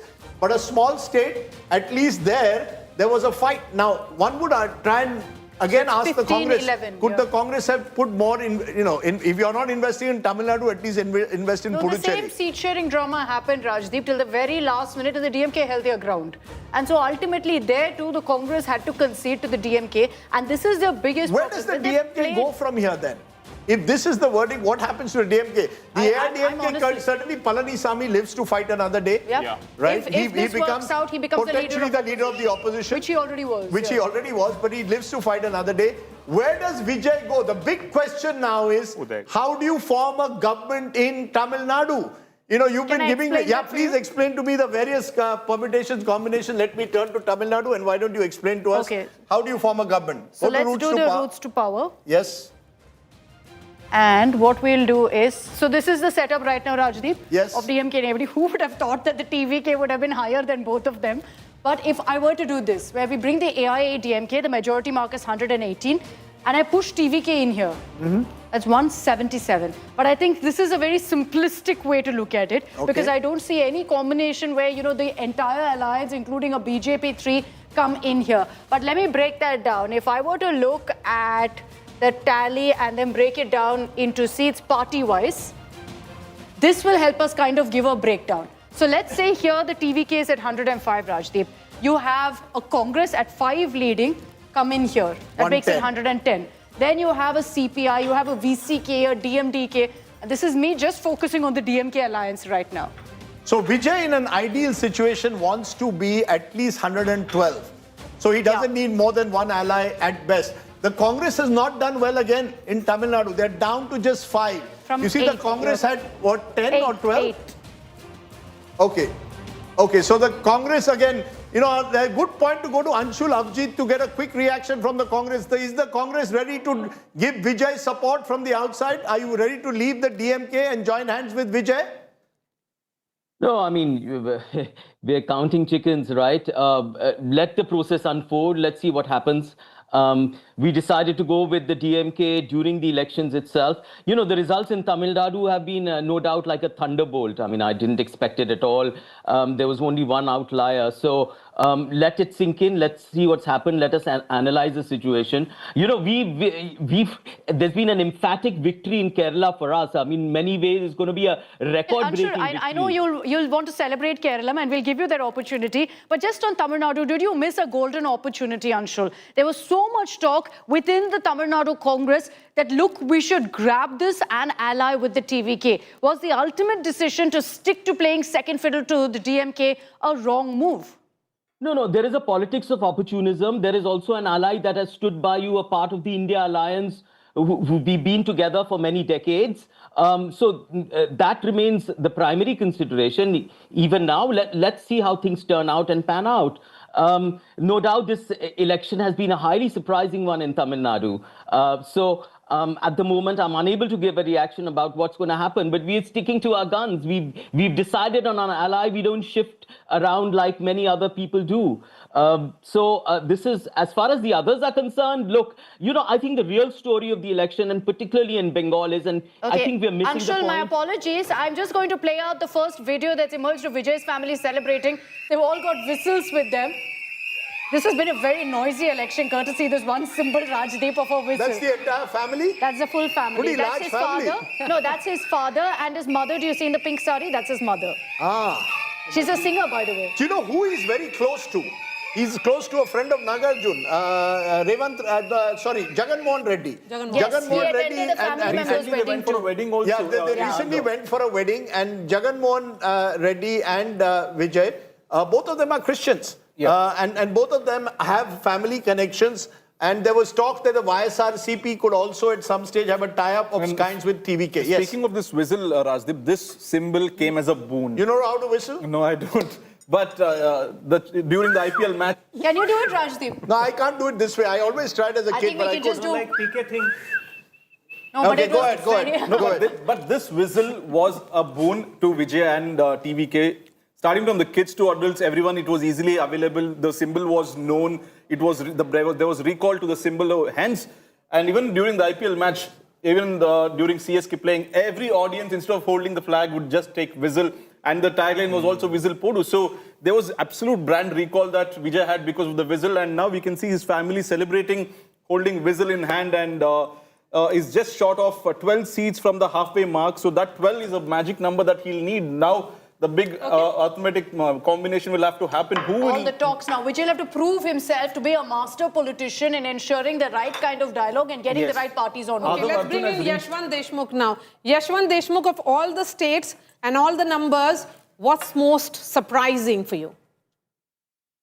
Not really surprising. The way Tamil Nadu has voted is surprising a bit, because instead of going for a state-wise split of the opposition, it has actually got consolidated in urban and rural pockets. So in the entire urban pocket, Vijay has swept. In the entire rural pocket, Adapalli Palaniswamy has swept. So either ways, the casualty is DMK, because there was, as Rajdeep said, there was a strong emotion of anti-incumbency, which was always there. Our routine way of looking at the data at the state level was that, okay, there is huge incumbency. If ADMK and Vijay could come together, they would have kind of swept.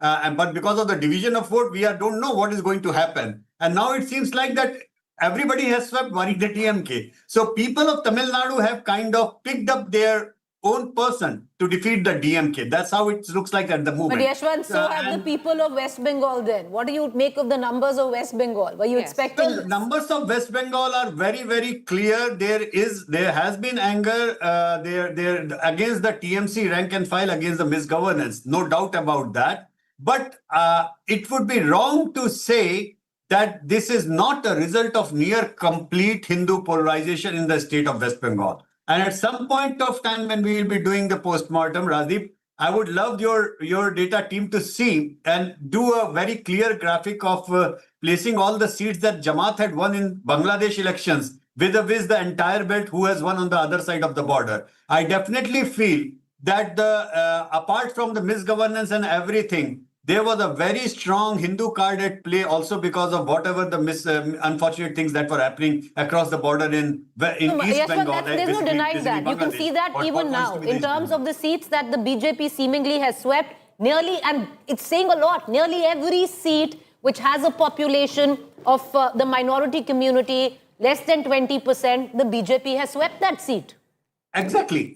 And by the way, there would be a narrative of soft. I'm sure that must be happening right now, Rajdeep, and you will be discussing in the evening as well, that wherever the maximum deletions have happened, have those seats have gone for the BJP? No, it hasn't happened that way. There has been a very keen contest. In fact, BJP has won where big time, where not so many people have been deleted. That's true. West of Bengal. So exactly. So in West Bengal case, I think the mandate is beyond the SIR debate. Anybody and everybody who is saying that BJP is winning because of SIR would be completely doing disservice to the analysis and lying to the teeth in that way. Yes, this is beyond SIR. To be fair, where the BJP's win is concerned, number one, massive Hindu consolidation. Number two, anti-incumbency has spoken at the ballot box. Number three, there is an erosion of the woman vote. And number four, would you also look at the fact that, yes, SIR has not been the factor, but partially, especially in the Malda belt, a little bit here and there. But overall, Hindu consolidation and anti-incumbency has been a potent storm for the BJP. Absolutely. And it's the fact that, SIR will be a factor just the way it would be factor in any other state. But it is not the factor. You correctly mentioned the 3 points which have played much bigger role than the SIR that one would have imagined in that way. So this is basically a near complete victory of anti-incumbency. And one thing which I want to say, and I have said this in private conversation as in public with Rajdeep many a time, in India, it is perfectly okay if you are going ahead doing a pro-minority or pro-Muslim politics. There is no problem with that, and it has never been. But now, for the last 15 years, I am looking at a trend. If you get branded as anti-Hindu, you have a problem at hand. A.K. Antony report for the Congress exactly pointed this out after 2014 debate, and the results in Assam are exactly underlining the same thing, what is happening in Bengal, neighboring Bengal. So it also makes it very difficult. It also makes it very difficult to truly practice secular politics, because the moment you do any step which is seen to be pro-minority, immediately you will be branded as anti-Hindu.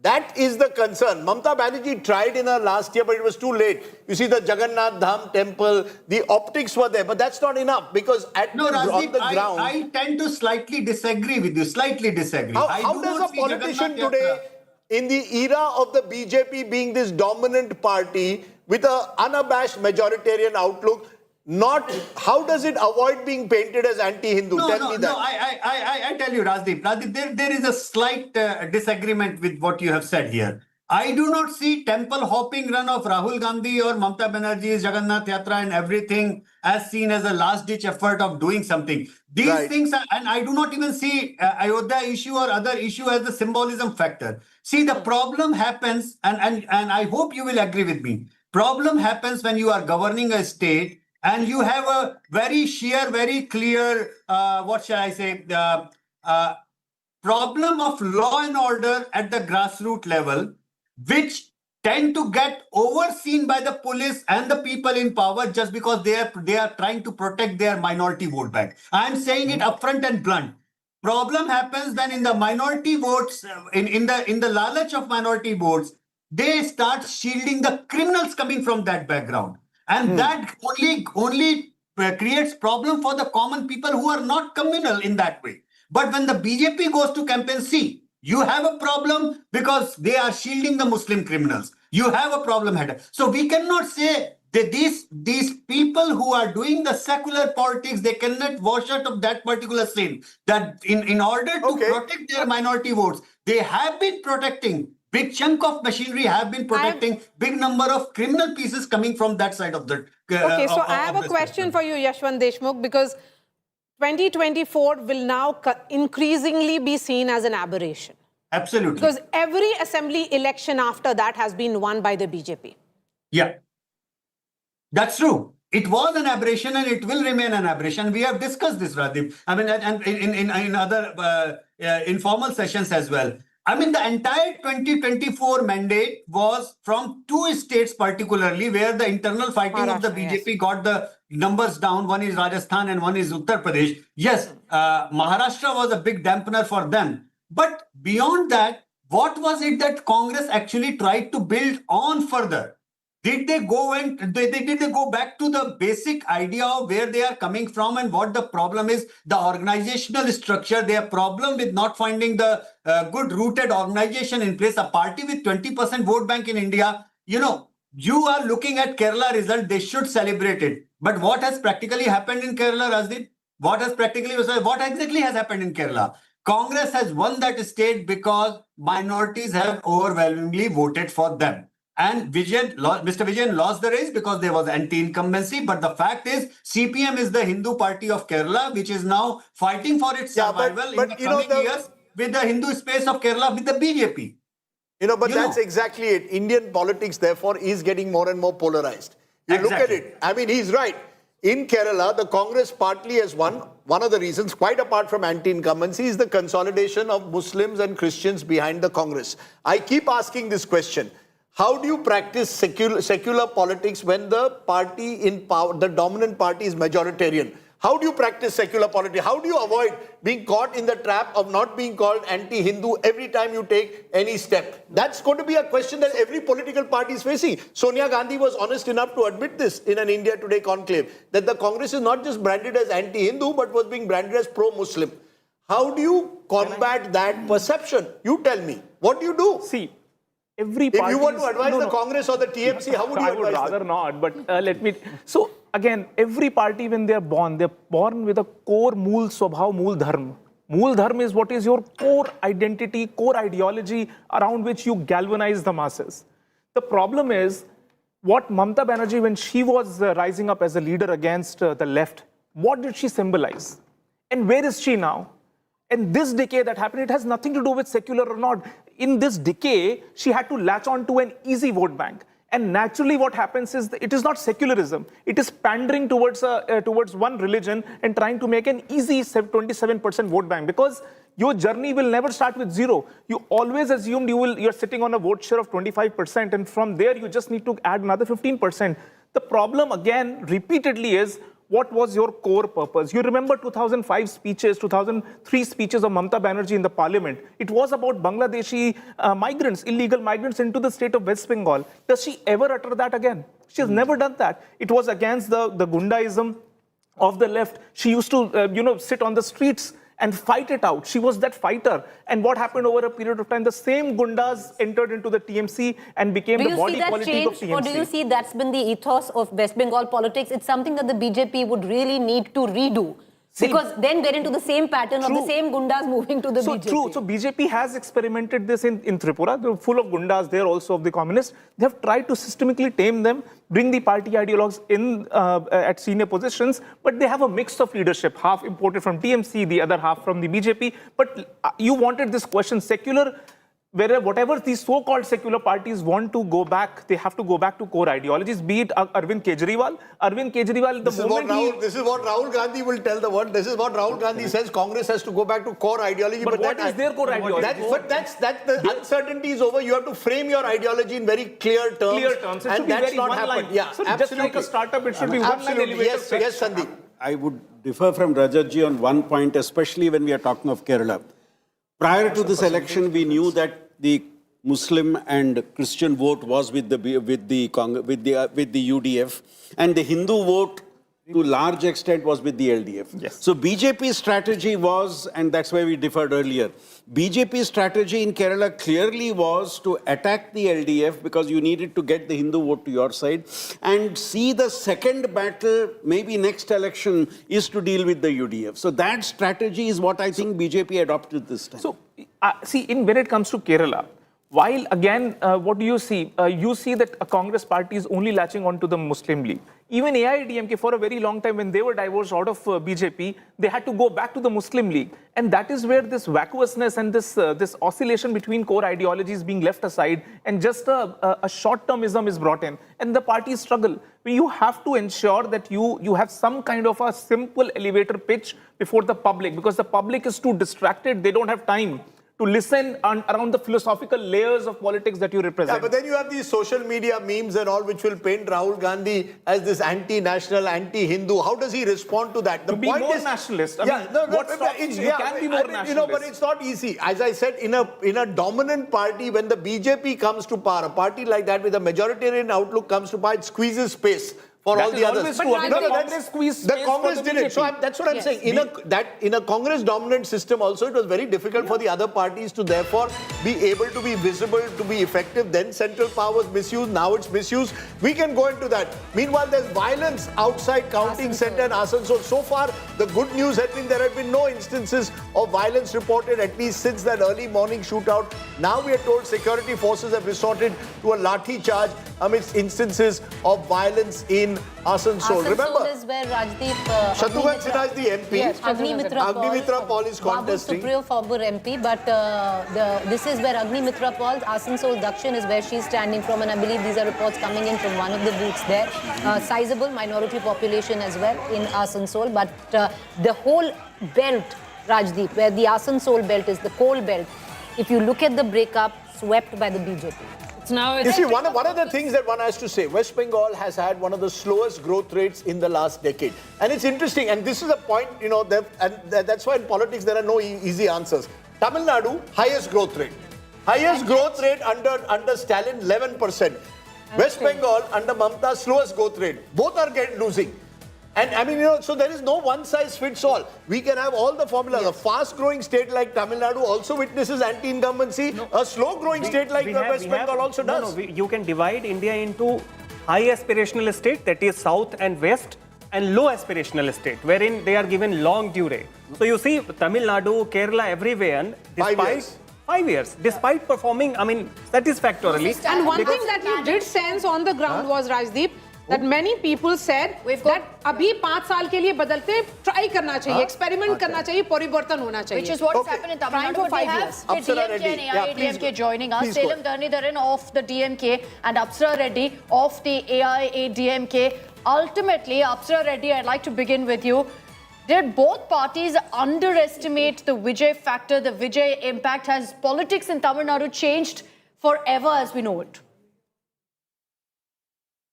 See, honestly, Akshita, I think Vijay has created a dent, and I think we must give it to him in terms of the way he's captured the minds of people of Tamil Nadu. But Tamil Nadu largely has voted against dynasty, misrule, against crimes against women. So I think people are sick and tired of a dynast government, and also people who openly speak against Hindus. The overall message of this election has been anybody who's anti-Hindu, anti-Sanatan, breaking temples, celebrating So is the AIADMK right now celebrating that they are above the DMK?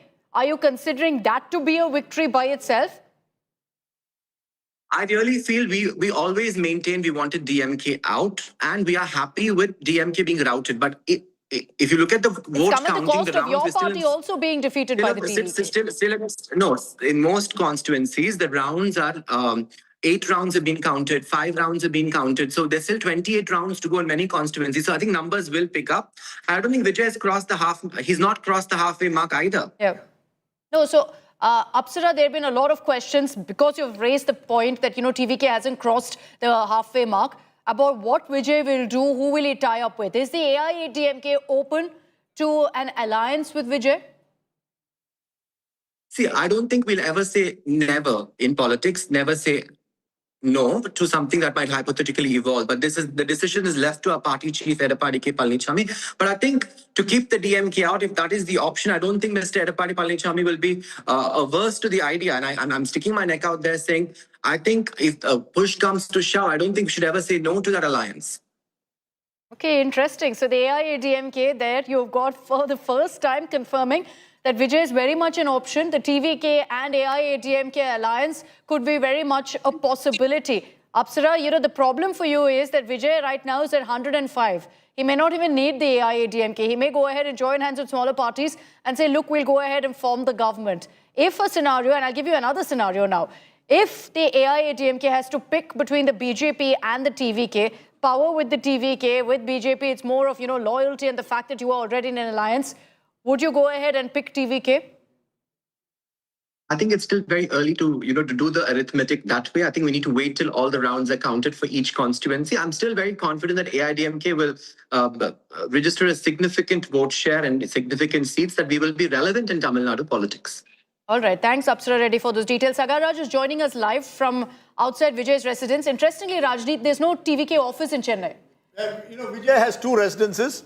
One which I went to, which is on Marina, which is near the beach, which is the apartment block, which I went to, and the other one. He's saying near Marina. Yeah, no, there is one which is an apartment block, East Coast Road, I think. East Coast Road. That's where he has one, which is on an apartment block. And then I went to his sort of cottage, which was again somewhere near the sea. And I waited is an understatement, I waited outside for 2 hours. I waited outside for 2 hours because I was told when his car comes out, sir, wave at him and he'll stop. We waited, he never came out. And then I said, that's enough. And I sweltered in the heat. So Vijay is very difficult to pin down also. Think about this. This is a chief minister who's going to become probably the chief minister without ever having given an interview, without having told us what he stands for. So we're going to find administrative experience. Zero. So I just wonder whether, he will want to go into a messy alliance in the first instance. That won't be to his advantage. Tamil Nadu is heading for a very difficult season. No, so what are you suggesting, Rajdeep, that he'll go for an easy, what's the easy alliance for him? Look, what happened in 2006, you recall, minority government led by Karnataka. But Karnataka was an expert politician, understood how to... And there was no ripples whatsoever. But Vijay is not, if his best case scenario is allow himself to go past 115. then, you can get a couple. That's not happening. He's not moving past He's not moved for a while. So that's why I'm asking, what is the safest option for him, where you'll say that, look, this is the best deal he's cut out for himself? It's a tough one. You see, I don't think he'll want to even tie up with the AIADMK. Yeah. Because the moment he does that, he'll fear, all his, the mystique that he spoke about, or the fact that he's above all this kind of politics will go. And he needs to be very, very careful. So this is now going to be another test for Vijay. It's one thing to win an election, but how are you going to lead a hung assembly? You referred to minority governments in the past. I won't be surprised if parties like the Congress and smaller parties take this stand. You form the government, we'll support give you from outside outside. support. So same thing as Karnataka. We've done the math. We've done the math on that. I think he'll need a bit more if he's at 105. I'll bring in Salem Dharnidharan of the DMK. The DMK right now, Dharnidharan, languishing at the number 3 position with just about 57. What went so horribly wrong for you? Okay, before that, Mamata Banerjee is speaking for the first time. আমাদেরগুলো পরে দেখাবে এবং অনেক জায়গায় 2-3 round counting করার পরে প্রায় 100টা জায়গায় counting বন্ধ করে রেখে দিয়েছে এবং কল্যাণীতে ধরা পড়েছে 7টা মেশিন যেখানে কোনো মিল নেই। এটা টোটাল ফোর্সফুলি সেন্ট্রাল ফোর্সকে দিয়ে চারিদিকে তৃণমূল কংগ্রেসের অত্যাচার করছে, অফিস ভাঙছে, জোর করে দখল করছে। এসআইআর নামে আপনারা দেখেছেন ভোট লুট করেছে যাতে যে সিটগুলো জিততে পারে। কিন্তু এখনো এমন 70টা সিট আছে, 100টা সিট আছে যেগুলো আমরা এগিয়ে আছি সেগুলো বলছে না, টোটালটাই মিথ্যে নিউজ খাওয়াচ্ছে। আগে ডিআইসিও এই খবরগুলো দিত, কিন্তু তাকে কালকে চেঞ্জ করে দেওয়া হয়েছে। টোটালটাই ইলেকশন কমিশন নিজের ইচ্ছে মতো খেলছে এবং সাথে কেন্দ্রীয় বাহিনীকে নিয়ে, এবং আমাদের পুলিশরা টোটাল মাথা নত করে কেন্দ্রীয় বাহিনীর আন্ডারে কাজ করছে। সুতরাং আমি সব আমাদের কাউন্টিং এজেন্টদের, আমাদের সমস্ত পার্টির কর্মীদের বলবো, অত মন খারাপ করার কারণ নেই। আমি বলেছিলাম সূর্যাস্তের পরে আপনারা জিতবেন। 3 রাউন্ড 4 রাউন্ড কাউন্ট হলেও এটা 14 রাউন্ড থেকে 18 রাউন্ড কাউন্ট হয়, তখন আপনারা জিতবেন। ওয়েট অ্যান্ড সি, ওয়াচ, আমরা সবাই আপনাদের সাথে আছি, আপনারা কেউ ভয় পাবেন না, নিশ্চিন্তে থাকুন, আমরা বাঘের বাচ্চার মতো লড়াই করে যাব। সবাইকে নমস্কার জানিয়ে বলছি, প্লিজ দয়া করে কেউ কাউন্টিং এজেন্টরা এবং প্রার্থী ক্যান্ডিডেটরা তারা ভোটিং এলাকা ছেড়ে আসবেন না। Strong counting agents and our party workers to stay at the center, saying just 3 or 4 rounds have been counted. There are many more there. She's also accusing the central agencies of intimidating her agents and claiming that voter intimidation took place earlier. So Mamata Banerjee may not accept defeat so easily. So that's the problem. In Tamil Nadu, it's a hung assembly. In West Bengal, you've got a situation where the leader may not easily accept the defeat in the way, because given the Sir background and the way voters were cut out, you're going to have a tough battle in both these two states. The premise earlier, but Rajdeep, I think the only silver lining to Mamata Banerjee's dark cloud in West Bengal is that she's taken a massive lead from Suvendu Adhikari in the seat of Bhabanipur. Yeah, so it's over a 20,000 lead that she's taken. So look at how karma works. In 2021, you won a big victory but lost your own constituency in Nandigram against Suvendu Adhikari. Yes. Now in 2026, you're losing Bengal but you're winning your own seat. And I'm not sure, give Mamata Banerjee half a choice. She'd rather have it the other way around and win Bengal even if it meant losing her seat. Look, Rajdeep, can I say, you were talking about polarization and we were talking about consolidation of the Hindu vote. It reminds me of this. I was talking to this Muslim woman, and this was in Murshidabad. Because of these consolidation of two religious lines, any voter is now caught in the binary of being Hindu and Muslim. This Muslim lady was telling me that her issues are so many else. Like she has issues with this, she has issues with that, she would have voted for something else. But because she's caught in this binary, and that's she's what she's not trying voting to as a explain. woman, but she's voting as a Muslim. No, she says, she says, because I'm caught between this, that I have to vote for the TMC, so I'm going for the TMC. One of the things I'll be looking forward to in a post-poll is to see the Mahila vote. True. How much of that Mahila vote? Remember, she had a 12-point lead, 14-point lead, in fact, in the CSTS post-poll in 2021. How much of the Mahila vote has Mamata Banerjee lost? Yes. I'm presuming a sizable amount. If that sizable amount has been lost, how much? Why? I mean, I think people, perhaps low aspirational society, but after 10, 15 years, people want to try out something new. So this is a chance. Porivartan, the BJP slogan was that, Palto Sarkar, you'll have, But if the Hindu vote is consolidated in the manner in which it's consolidated, then the Mahila vote has consolidated in the name of religion, then in the name of gender. So we need clarity on that as to how much of that has actually happened. One thing is, if you take the family and household, it is clear that husband and sons may have prevailed through Over the wire. I women think that's the sense in many that of even the I Very got. true. families. That's may have the happened. sense that I got, Rajdeep, on ground as well. It was palpable. We have been making the distinction between urban and rural. Rural women were moving away because of the issues of rural distress. They were moving away because of the issue that 1,500 rupees is not enough. It was an aspirational gender that we speak about in the context of women. And 1,500 rupees, again, fatigue. They have been getting it for so long. The BJP's 3,000 rupees promise, though it had not percolated, but still they were not talking about it. They were saying that instead of 1,500 rupees, give us 15 days of chakri. Should she have given that lollipop of 5,000 in Tamil Nadu? That didn't work for DMK as well in Tamil Nadu. But I'm saying chakri. And there's multiple issues. Exactly. Women, I think they got tired of 15 years. Maria, someone who Yeah, so covered there's a BJP. yes, Yashwant, because correct me if I'm wrong, you wrote an article where you suggested that the women are still with Mamata Banerjee. If she loses, it'll be because the woman vote has deserted her. Is that a factor that played out? That did pollsters who predicted a closer contest or Mamata winning misread the woman voter?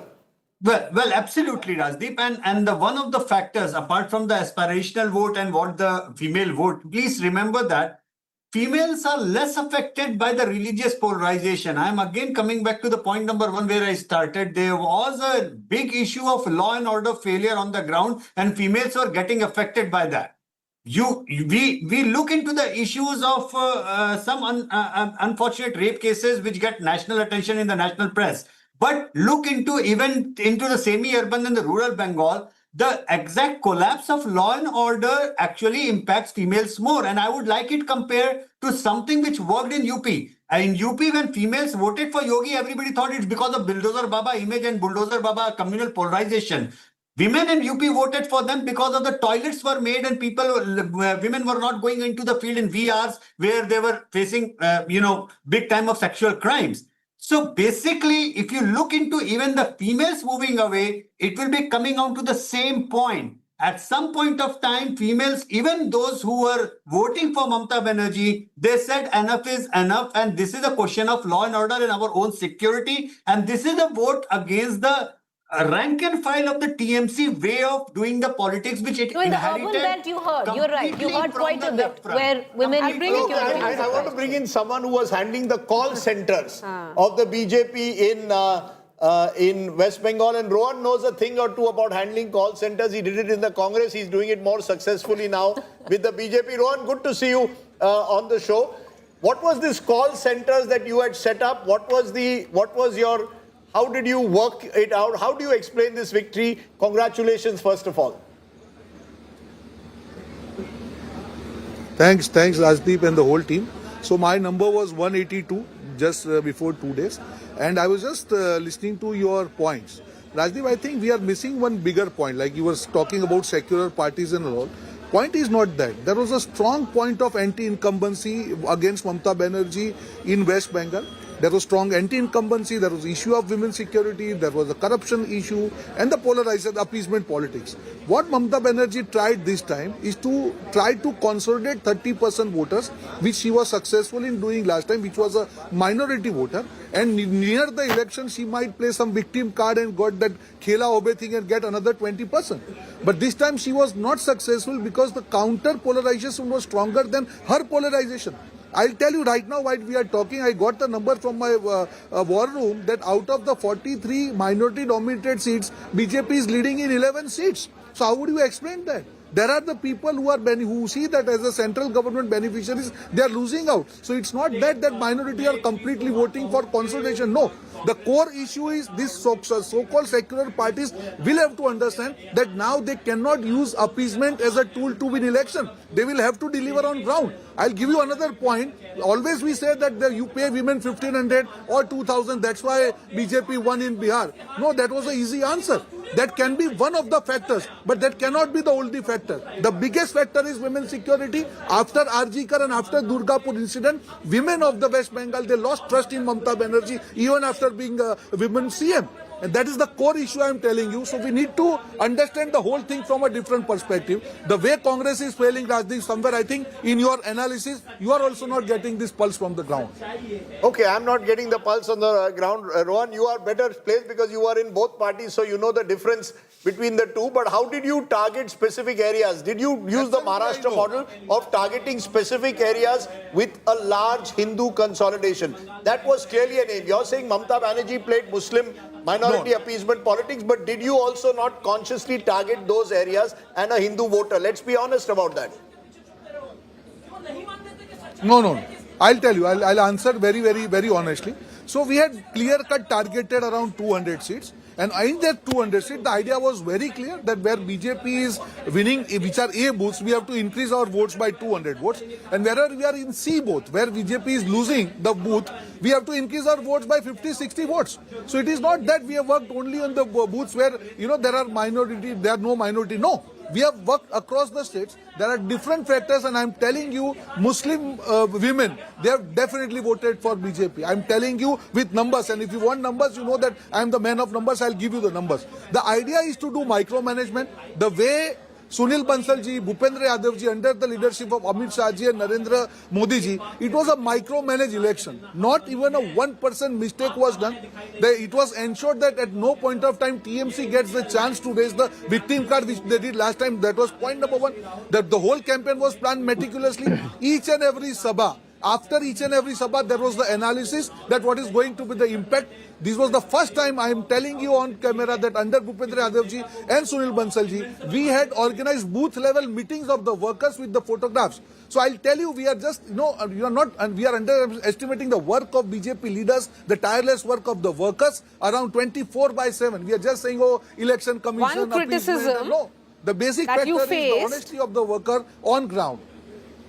One criticism that you faced in 2021 assembly elections and also in 2024 Lok Sabha polls, that BJP doesn't have enough foot soldiers, that you do not have enough presence on multiple polling booths across Bengal. What changed? Who were these polling agents that you had? Was it imports of the Trinamool Congress? No. I'll tell you, last 5 years, the BJP Sangathan has worked on ground. Under Sunil Bansalji, we ensured that there is not even a single booth where there is not a single table worker or a booth agent. And very important thing. You have seen that in last elections, on the day of election, more than 40 people have died. So this time, I think the central forces ensured to give the confidence to even the workers also that look, this time the same things are not going to be repeated. It was very important for us to instill that confidence in our worker also along with the voter that these goons of TMC will not be successful today. And that's why we could ensure 100% presence on each and every booth, each and every table where BJP workers were there, ensuring that the BJP inclined voters vote in 100%. That was the whole strategy part of that. Okay. So, I mean, there was you use a word which I keep telling people, micromanagement. This is something that the BJP has now made into a fine art, identifying booths, looking for the, areas, grading them into A, B, C category, the vulnerable booths, the booths where you have an advantage. Yes. All of this is done. Who do you then give maximum credit, Rohan Gupta, in conclusion for this victory? Is there an individual? Was the team? You mentioned Sunil Bansal, you mentioned Bhupendra Yadav. I'll put you also, since you were handling the war room. Amit Shahji. So who was the core? Who was the one who was driving this entire exercise, and when did this start? How long ago did you start with this? Okay. See, it has started after we lost in 2021. So it's not that it started today. See, it's a team BJP. That is the beauty here. You rightly told. But Rohan, tell me something. On the other side, it was always about the individual. It is about the team here. But tell me something. I was in Bolpur, Rohan, and I spent the whole day with the RSS cadre there. And I thought this time around, with what they had said, and I had spent the same time with them in 2021, and some of the faces were quite the same. And how this time, the entire campaign was so different on how it was handled the last time, especially in the Jungle Mahal area.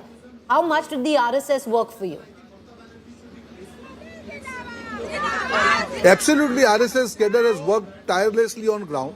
And I'm telling you, when you talk about the war room, there is ideological voter. There are voters who are not happy with TMC because of the anti-incumbency. There are youngsters who aspire more. There are voters who see that, okay, across India there is development and there is no development here. So it's a layering of different kind of voters where RSS contributes the ideological voter. At the end of the day, if you cannot consolidate all the voters, connect with them and ensure that they vote, come out and vote with the family, you cannot win election. मैं हमेशा बोलता हूँ कि फसल उगाना और फसल को काटना दोनों चीज अलग होती है.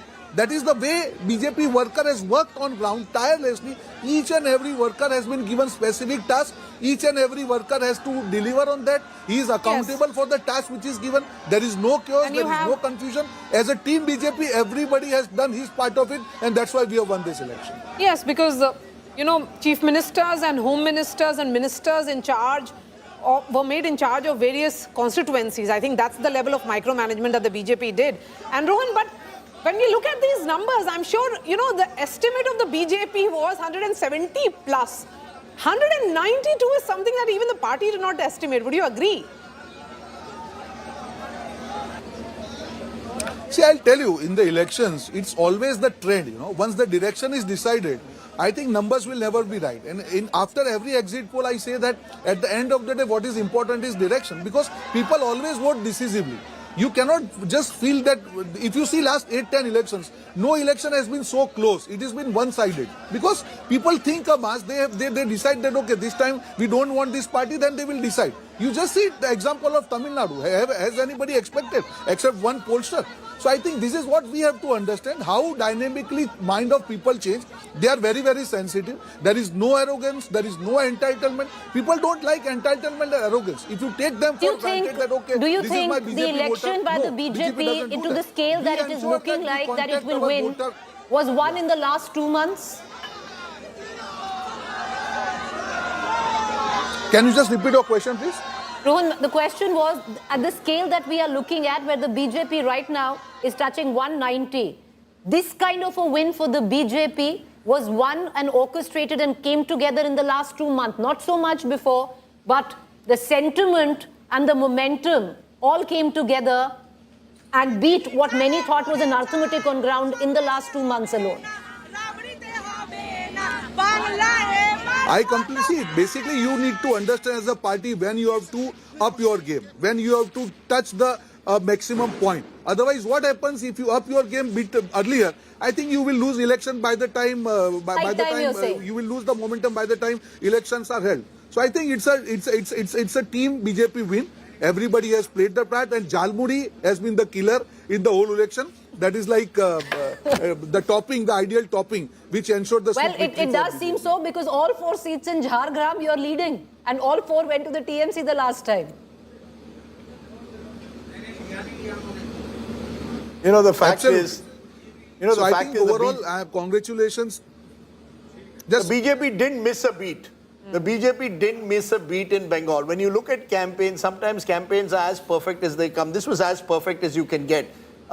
You know, they didn't miss a beat, from the optics of Jhalmuri to women's reservation, pushing for it just 15 days before. Conventional wisdom is, why should a woman sitting in Jhargram be affected? But you created a narrative. Look, we are pro-women. You realized that to defeat Mamata Banerjee, you needed A, to achieve a measure of Hindu consolidation, B, to get a large chunk of the woman vote away from her. Doubled all the posters of the BJP towards the end were 3,000 rupees that we are going to double and give women. Everything worked. Plus, rather than attack Mamata Banerjee personally, you targeted her government, alleged misgovernance, crime, corruption, tolabazi. And the machine was with the TMC. One of the surprising elements is the machine for a long time was seen in rural Bengal to be with the TMC. Despite the machine being with the TMC, you were able to remove the fear factor by bringing in these central forces. So you gave it the central forces. Amit Shah said 60 days they will remain. So even those who might have been afraid otherwise of voting for the TMC suddenly seemed to develop an element of confidence. I'm just saying all of it came together. You could argue on the other side that state government officials were removed, central government officials were brought in, SIR took place. All of that had elements. But it was an entire package. There's no one reason SIR or central forces. It is just that on anti-incumbency, the BJP built on it with a very, very carefully orchestrated campaign. And I think Mamata Banerjee, by the end, was probably disconnected from the ground, which was, which was slipping under her feet. That's the sense I get. It was the body language which was showing towards the end. You know, Sayoni Ghosh, when she was having a discussion with you, everybody was looking so tired towards the end, fighting this impossible fight, like literally with the entire organizational might of the BJP. But along with that, all the leaders, they looked as if they have run out of ideas. They don't have answers around, and the BJP's campaign was rising by the day. Over the last 2 peaks was when it started hitting the crescendo. And in politics, when you start, every passing day, you are adding more votes and increasing your vote share. That's when you know everything you worked on a campaign worked pitch perfect. No mistakes. That's the question. Whatsoever. And there was a great degree of freshness in it because they experimented with newer issues in every region. It was not in many pockets, you realize that when it was about rural distress in South 24 Parganas, then the BJP used that issue. In urban pockets, it was about urban women, the issue of RG Kar, women's safety, rural women about chakri. So I think that's the way they handled it. And also let's see, while there is a overwhelming Muslim consolidation, but despite everything, Humayun Kabir is leading from both 20,000 and 10,000, right? Communist Party, I think they can convert the seat because their margin is around 10,000. 2 seats. And Domkal is Murshidabad, Muslim dominated. Yeah. So what it shows that anti-incumbency, had BJP not been the alternative, was tectonic even among the Muslim demographic. The Muslim vote wouldn't so have their consolidated consolidation was not because of the positive image that TMC and Mamata had. If they had it was because the BJP was feared. Yeah. That there was no so option. that also Humayun Kabir is leading in both his seats? both 20 and 10,000. So that shows that BJP's, sweep is one, consolidation, doing all the thing right time in a right manner. Massive anti-incumbency But also the against, ground was fertile for this, for them this time. Absolutely. Again, both with Vijay and with the BJP in Bengal, sometimes you choose your moments. And do you think Tamil voters were also hedging? Because we were talking about voters hedging in Bengal, while we assume that in Tamil Nadu people speak their mind. But the way the results are coming, at least the Pradeep Gupta rightly guessed it, but that DMK will trail so much, no one thought. So were the voter in Tamil Nadu were hedging? If not, No, but what explains? I think the problem with Vijay was that a lot of us, and I have a video blog on it, said, could see Vijay rising. But when there's a new person on the political horizon without an organizational machine, without necessarily the resources that the other two major parties are, you're hesitant to say how much of his vote share will you convert into seats. I think the hesitation about Vijay by the end was not that he won't get vote share. Will he be able to convert that vote share into seats? And I think to that extent, I think there was a sense that even reporters picked up I think they picked up anti-incumbency in Bengal, and they did pick up the fact that there was a Vijay factor. It's just that we cannot estimate the exact nature. As you say, the vote difference between the TMC and the BJP is about 3% only. How do you then translate that into seats? Remember last time the TMC had 48%, they're down to 41%. 42%. And the BJP is gone from 38% to 45%. So there's been a roughly a 4 to 5% swing that's taken away. I think that's what swing actually. They need a 5.5% swing. Because whenever we traveled in Chennai and in and around the urban pockets, we saw people themselves volunteering and supporting Vijay. You asked them who do they vote for, they had a smile on their face when they were reporting. The conventional mindset of our reporters would not believe because they didn't have the card strength, they didn't have booth management, he didn't do any booth meetings.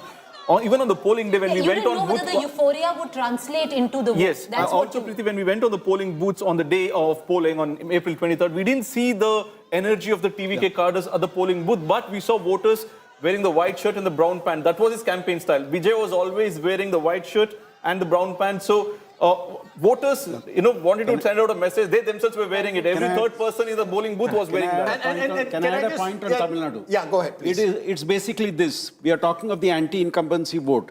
If you look at the North Tamil Nadu region and West Tamil Nadu region, the beneficiary of that was the AINRC. Yes.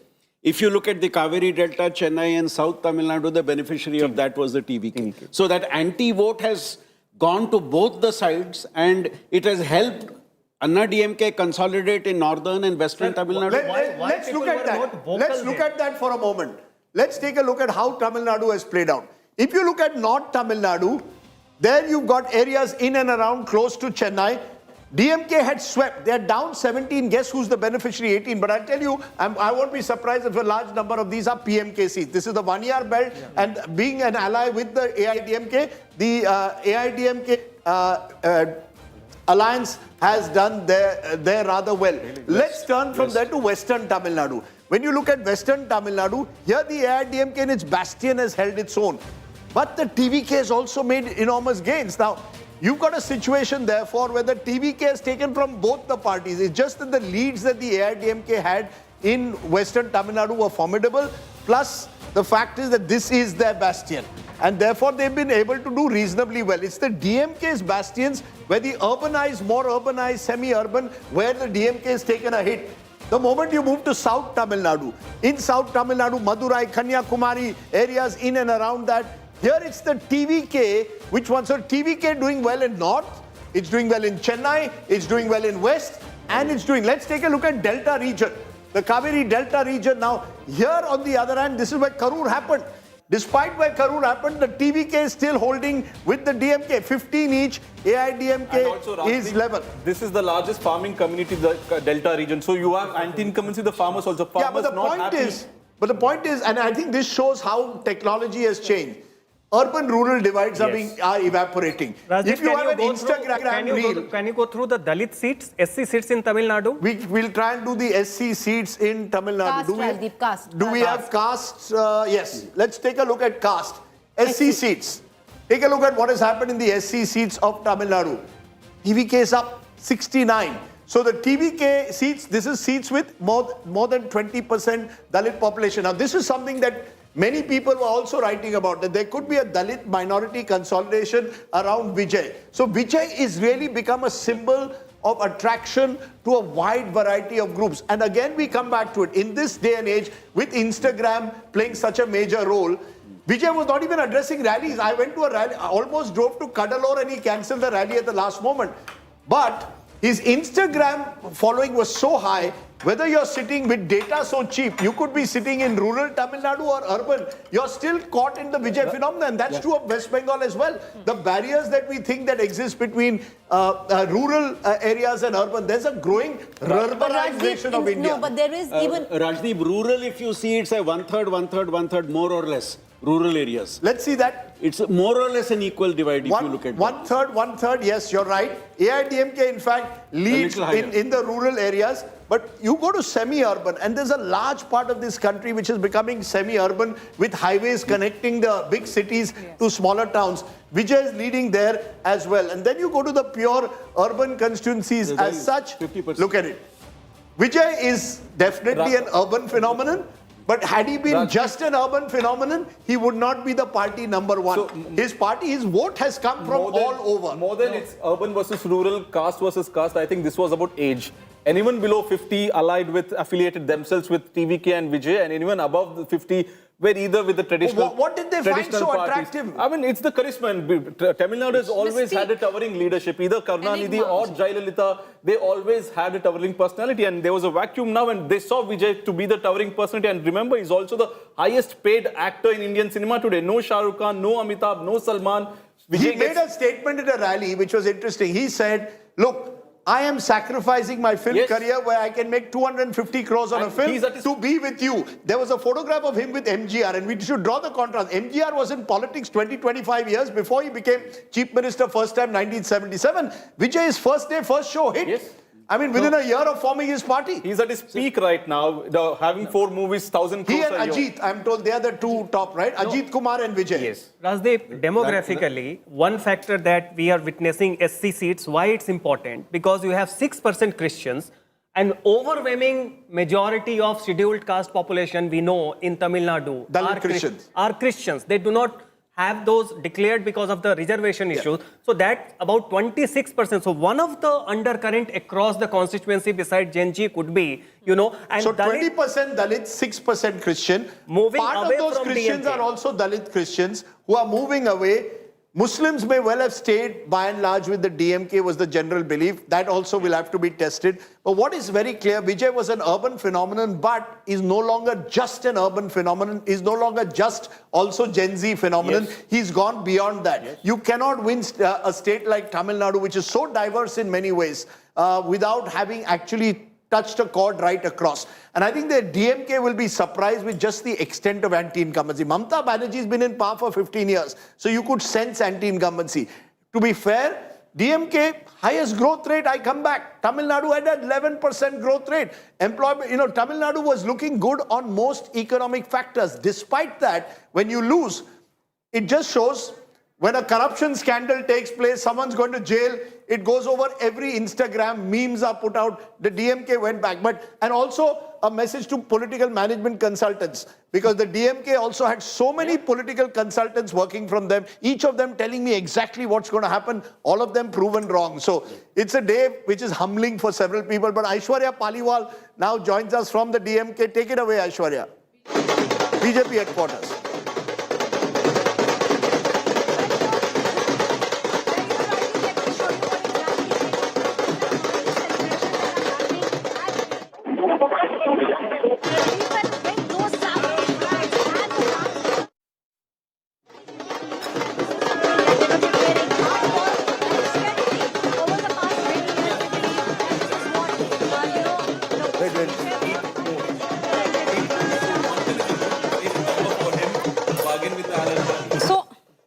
We'll try and fix that line with Aishwarya. Prime Minister Modi will be reaching around 6 p.m. He'll be at the BJP headquarters. But you were making that point about Vijay. He has reached 110. So he's reached 110, and as of now, we have got the Congress leading at 3 seats, CPI 2 seats, and then DMDK 1, and the left together at 1, and IUML, the Muslim League, at 1. So he just needs 8 more seats. So you have the smaller parties who are willing to move away from the DMK-SP alliance and then maybe join hands. So he doesn't really necessarily need AIADMK or DMK, the two divided parties. Yes.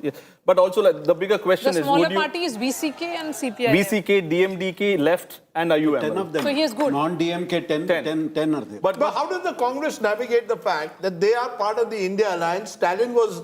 and Rahul Gandhi called each other brothers, sharing softies and ice cream. How do they now navigate overnight? You say, okay, goodbye, Mr. Stalin, welcome, Mr. Vijay. The India alliance that was initially formed, we saw in Delhi what happened, AAP versus Congress that happened, when we saw left versus Congress happening in Kerala now. Is there a traditional form that the India alliance that was formed back then, before the Lok Sabha election, doesn't exist today? So should we say 2029 is a done deal? Has today said that the road to 2029 is a done deal for Prime Minister Modi? The BJP is returning to power for a 4th time. Should we say that now? Yes. Can we say that conclusively? Because you have a big catchment area of 42 Lok Sabha constituency Bengal. It's a big Maharashtra having settled. UP somehow will be managed. Now we have 42 Bengal. So BJP will now have a majority sooner or later in the Rajya Sabha as well. Yes. With these kind of numbers that come in. They anyway have majority. They don't have a majority on their own. They'll now have a majority on their own in the Rajya Sabha as well. There's all talk of delimitation, of changing seats. I just wonder whether all of that will be put on the back burner for now. Will the BJP go into 2029 now almost as certain favourites to win that election? All of what happened in 2024 is forgotten. And the opposition is coming. Can we say the opposition is in total disarray now? There is no path to resistance to the BJP coming in from any corner of the country. Anymore.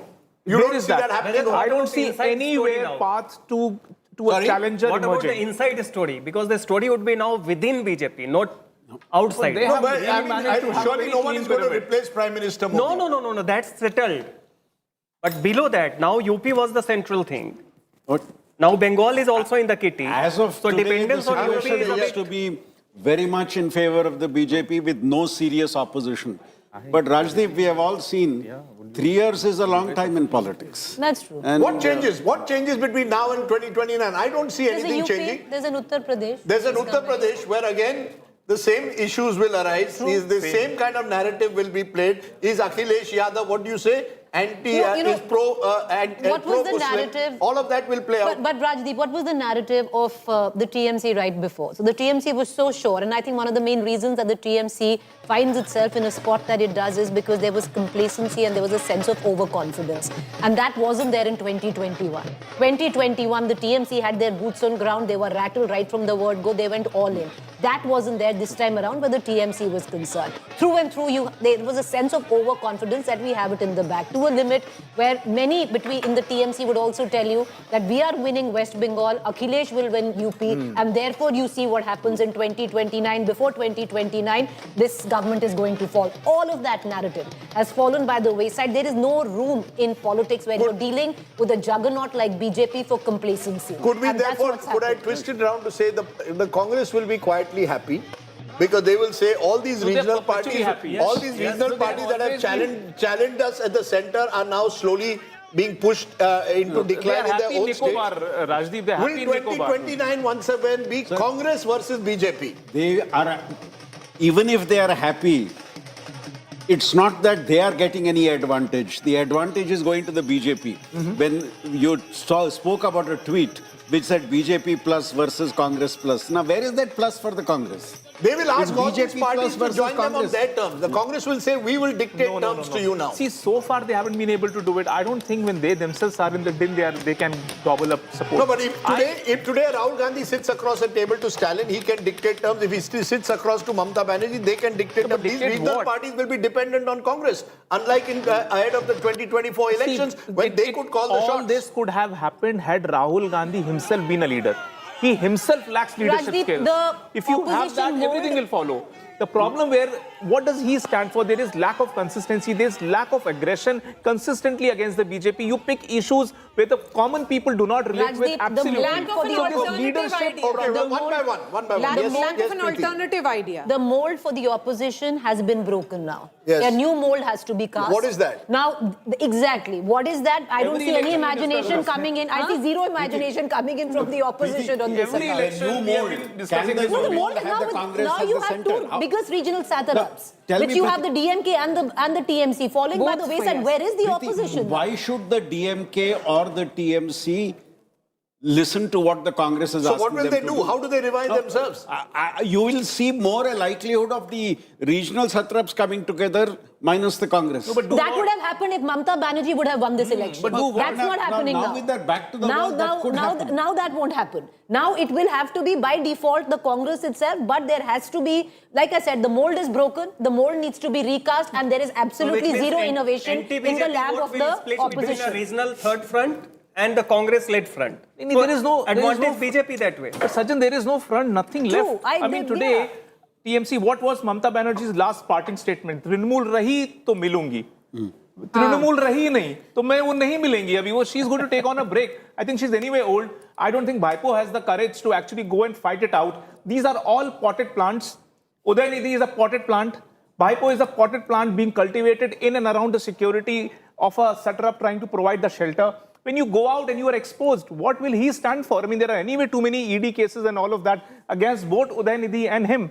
I don't think they are fit or they are made to fight it out on the streets, though they are the young generation, the Gen Z who can connect with the younger lot. But they are not being battle-hardened or steely-nerved to fight it out with the BJP for a long haul. That's where I see the challenge with the opposition. So what happens? So therefore now whatever battle for 2029 is more within the BJP, who will be the face for the future? So the story will come from within the BJP. The story is no longer about the opposition now. The story is about who comes within the BJP. But Rajdeep, can we focus on who's the BJP's face in West Bengal? Maria, you've been very closely following West Bengal. You interviewed Suvendu Adhikari as well. Will the BJP go with someone who epitomizes muscular Hindutva politics or a softer face like a Shamik Bhattacharya? We've gone through so many options. What do you think is the most likeliest option? I think I will not second guess because knowing how the leadership surprises, but there is an inclination towards Suvendu Adhikari. Despite of him, if he loses with Mamata Banerjee in Bhabanipur. That's okay. He'll be winning Nandigram. Because the rest of the, I got a sense, Maria, when I was there. Yes, the rest of the party leaders. But that's the way it is. That is the way it is. I mean, the thing is... Aishwarya is joining us from the BJP headquarters. That's where the celebrations would begin in 5 hours from now when the Prime Minister arrives. Aishwarya, what is the nature of preparations?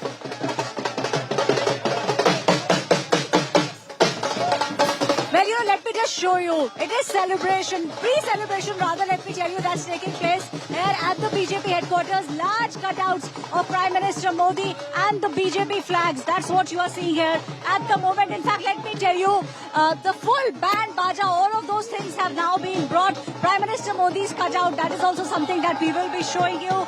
Jai Shri Ram Nare, those are what you are hearing now at outside the BJP headquarters. A holi of sorts is now being played and the saffron color is in the air. So these are the things that you can very clearly see. This is what is now being done.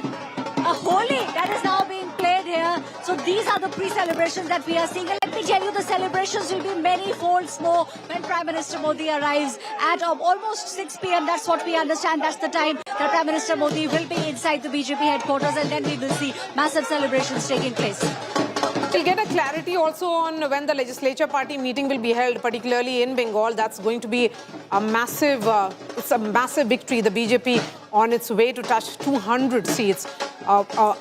Unimaginable feat for the party. But who all are there at the BJP headquarters? Where is Home Minister Amit Shah? This is his victory as well.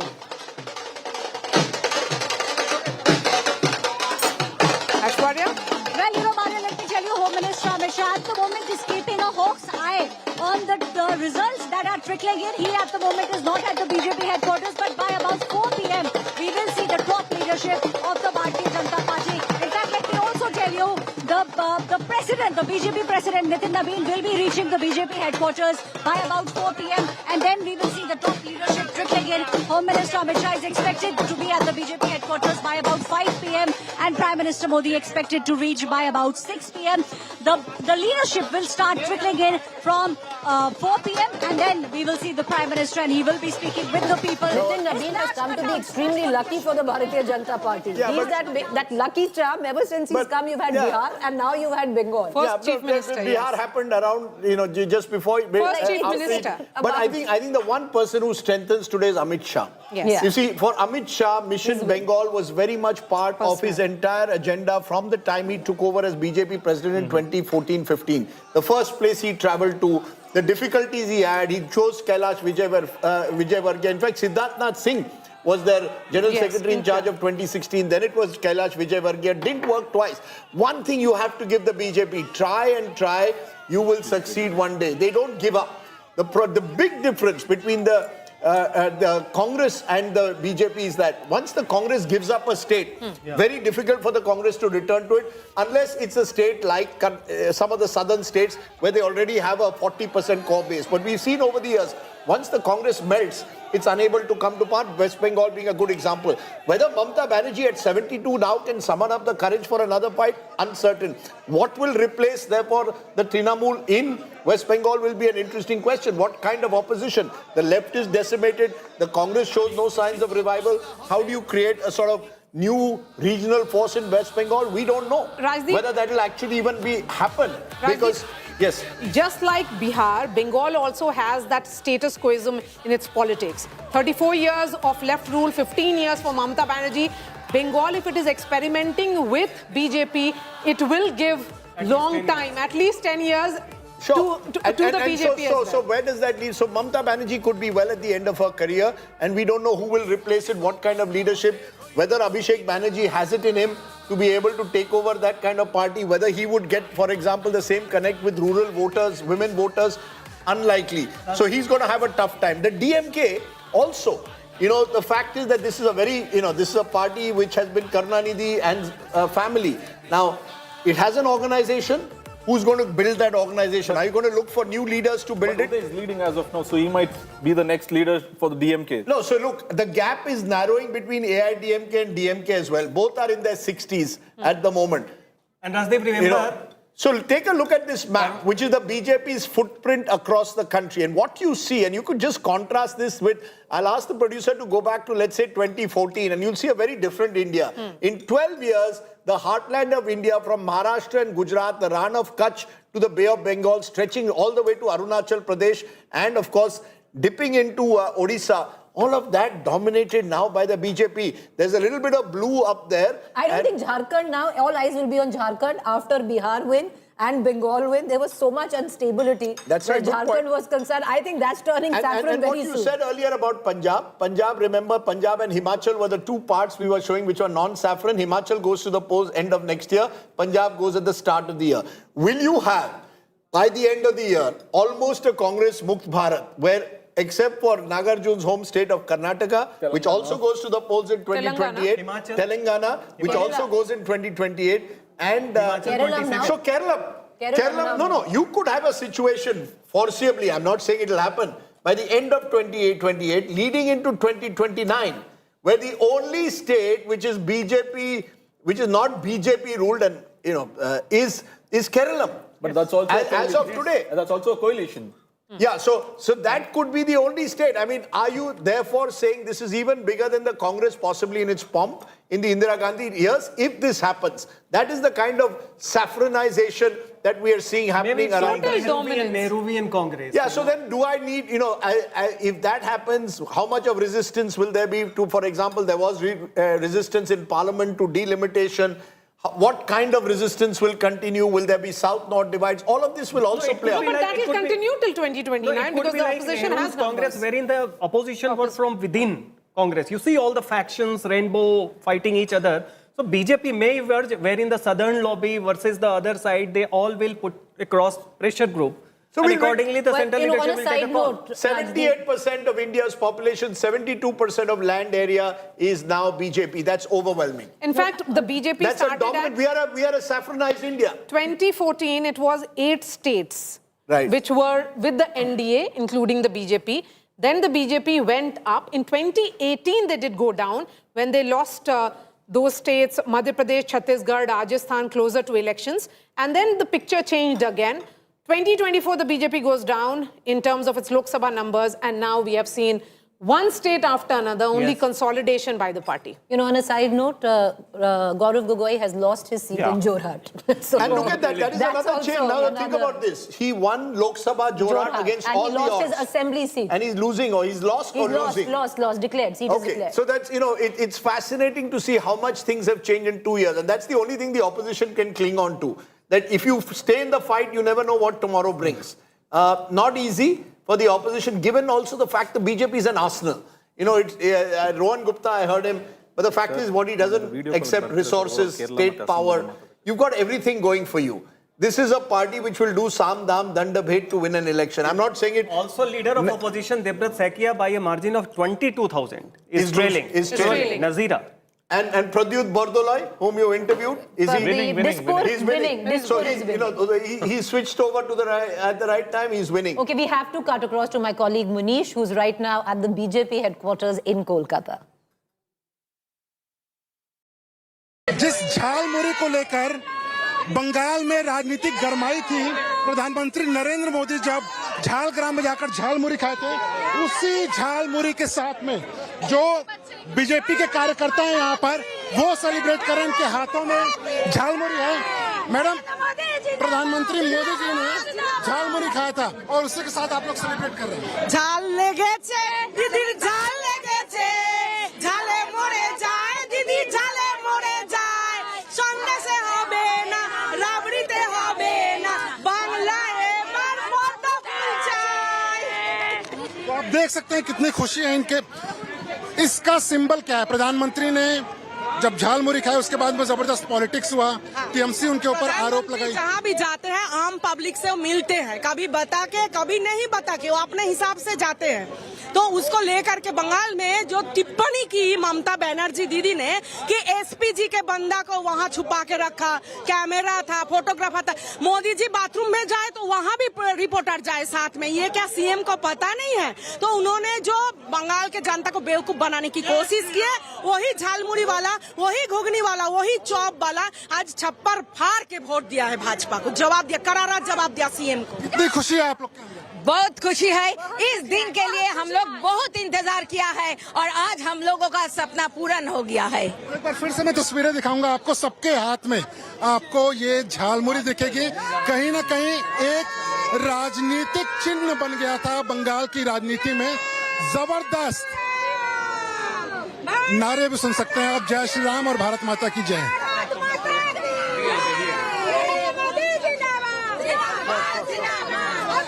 तो अलग अलग तरीके की तस्वीरें यहाँ पर दिखाई दे रही हैं, काफी इमोशनल भी हैं, काफी उत्साहित भी हैं कार्यकर्ता। पहले हमने देखा लड्डुओं के साथ में, फिर भगवा कलर की होली, और अब झाल मुरी के साथ में यहाँ पर जश्न मनाया जा रहा है बीजेपी कार्यकर्ताओं के द्वारा। It's taken 15 years to see those scenes in West Bengal. Clearly a dramatic shift has taken place in that state. And you're seeing a number of women coming out. Remember that Mahila vote is the one, and we look at the numbers towards the end. How did that woman vote shift away from Mamata Banerjee will be part of post-poll analysis. One of the other analysis that we are going to do is routes to power in the state of Tamil Nadu. That's throwing up, as of now, a hung assembly. Remember, TVK has 110. Where does TVK get its numbers from? Who can it get on its side? Is there any party within this alliance? Would the Congress join hands and take the TVK? So if the Congress joins hands with the TVK, they will become 114. Then you've got the CPI 2, you've got the CPM 2, you've got the DMDK 1. If these parties join hands, then you could have a majority of for Vijay. So Vijay will need, as it turns out, if we look at party-wise distribution, that's when you'll get a sense of how Vijay at the moment is the one who could be your tally. Take a look at the tally, and we look at the overall tally, which is as it is at the moment. If you look at it party-wise, and take a look at it party-wise, this is the tally as of now. Vijay then at 110 out of 233 is going to need the other parties, particularly the Congress, which is just winning 4 out of 28 at the moment, possibly the CPI, and maybe the rest, the smaller parties like the VCK here. So for Vijay, the routes to power could well be getting hold of some of the smaller allies of the DMK. Meanwhile, Vijay's father is speaking. Listen in. I'm very proud and happy, total, me and my wife, because my wishes to my son, because I'm seeing last 2 years is confidence level. Okay. His confidence level is fantastic. And faith, I will come. I will come as Chief Minister of Tamil Nadu. 1% doubt is not there with Vijay. That is, he's appreciating that attitude. Okay, there, Shantan, you're joining us while we are looking at those scenes, of course, from Tamil Nadu celebrating. But West Bengal, we saw a little while ago all the women. Those are scenes of Vijay, by the way. First pictures that are coming in. Vijay had gone on a temple run. He'd gone to Shirdi. He'd gone to Tirupati. Earlier visuals. These are earlier visuals. Tirchendur, he had gone to see the Murugan temple there. Tell us something, one thing that our national audience needs to know about Vijay that we don't know, Nagarjun. What is it about Vijay? What is the kind of films he makes? What is it that makes him such a hero? One, he's a mass hero, and if you see his old movies, such as, not quite old, the recent movies, Bigil, Marcel, Bigil in fact was Whistle in Tamil. So that was a super duper hit. And also Marcel is someone called brave, someone being brave, Marcel, bravery. So his movies has always been anti-establishments, giving out a message. And Jananayakan, literally the car that he used in Jananayakan movie, the number plate was CM 2026. Unfortunately, it didn't release, but the trailer had it. It'll release now. Bumper the audience, Chief I'm Minister sure. himself can release the movie. Anytime. In fact, so that movie was a trailer to be, the stage set before the elections for Vijay. That movie unfortunately didn't get released and got leaked. It went into a controversy. That's Vijay's mother. Right there in the visuals that we are seeing, wearing the pink sari, and we saw already Vijay's family celebrating. It's completely that extended family. Vijay's father seated in the middle, Vijay's mother, his cousins, all his relatives. Now they are blowing the whistle, the symbol that TVK represents. And whistle podu in Tamil, that's how they say it. So you can whistle. You can see the kids also enjoying and celebrating the victory. It's quite historic. A debutant getting 110 seats in a three-way fight. And what does he stand for? I mean, that's the big question, Maria. We know that he represents he wants to represent the Periyar ideology, Anna's ideology. When he on his campaign van, you can see all of them. Ambedkar, Periyar, Anna Durai, all of them in the campaign van. But he's not given any interviews, and his signature in every campaign was DMK versus TVK. Tiya Sakti versus Tuya Sakti. Evil force versus the good force. That doesn't augur very well for the likes of us, Naga. Sorry? That doesn't augur very well for the likes of us, that he ran his entire campaign without a single interview. Yes. And yet, he's come up to where he's come. Razi was lucky to go have a cup of coffee with him. I spent 1 hour with him. And he was more than happy to chat for another hour. The moment I said, can we do an interview? He said, Razi, maybe now it's the time to get an interview with Vijay. Now it might be even more difficult now that he becomes the chief minister. Now his mother is speaking, I think, there. Gonna be the chief minister, as a lot of people in Tamil Nadu has voted for Mr. Vijay Thalapathy to be the chief minister of Tamil Nadu. How excited you are? You are blowing the whistle here. What I can ask from you, I'm totally confused, because the people of Tamil Nadu has given up a ballistic majority to Mr. Vijay. How do you see this, ma'am? I am so happy. She's not only his mother, she is the first fan of Vijay. First fan. Today he's so happy. From morning 3:30. Okay. Can you take this? They are going to dance. Yeah. Take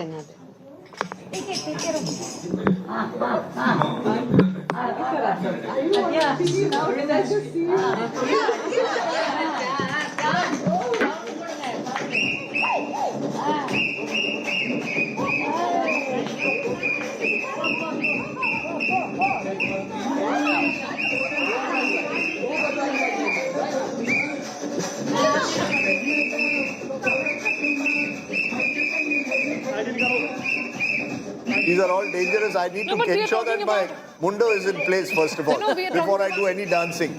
What do you think he will ensure that the state functions with the support of the centre, something that even... Look, I think, remember Vijay was put under pressure to join hands with the AIADMK BJP alliance behind the scenes. He resisted it. There were CBI raids. I mean, he was called for investigation by the CBI. There was the entire investigation into that. His film was not released. It was stuck in the censor board. He resisted all that because I think Vijay realized that the moment he joined hands with someone, then the aura around him would go. So he was very clever enough to say, I am not going to join any of the major alliances. Now, he could be pushed into a position where, as Rajat is saying, the BJP may offer him outside support. But I think his preferred option would be, I will run the state. Whoever wants me to support me from the outside. And maybe in a future date, if one of the Dravidian party breaks, then we'll see what happens. But today, I think his main aim is to consolidate himself as the outsider. He doesn't want to become the insider after having been the outsider for so long. But Rajdeep, I want to understand from you and also from Naga, what is his politics besides being fresh? He told me when I asked him this, is that I am against corruption. There is too much of corruption. In that sense, he was a bit like Kejriwal. My politics, I believe all the politicians of Tamil Nadu are corrupt. They have left down the people. I believe that I should be there. I've made enough money through my cinema, so I don't need money through politics. But the real test comes now. You have to walk the talk when you are saying that I'm against corruption. So to respond to Maria's question, yes, I think his strength lay in the fact that people did not know what was his actual policy priorities. He was seeking votes on his charisma. And now will be the difficult time. So you don't Once need to in put out power, what positive is it agenda, that you are going to do? On the question of support, I would believe he would want supporters not within his government, but vote supporting him from outside. Right. He would want a free hand in creating his council of ministers and tell other parties, you support me, but I want support from outside and not by joining my government. And so I think Vijay is quite a phenomenon. in that sense. And I think it will take a lot of analysis to understand, but it just opens, it just shows every now and then India throws up something which completely mystifies us. Kejriwal of 2013? Yeah, I think it's the closest to that. But remember, even Kejriwal came through a movement.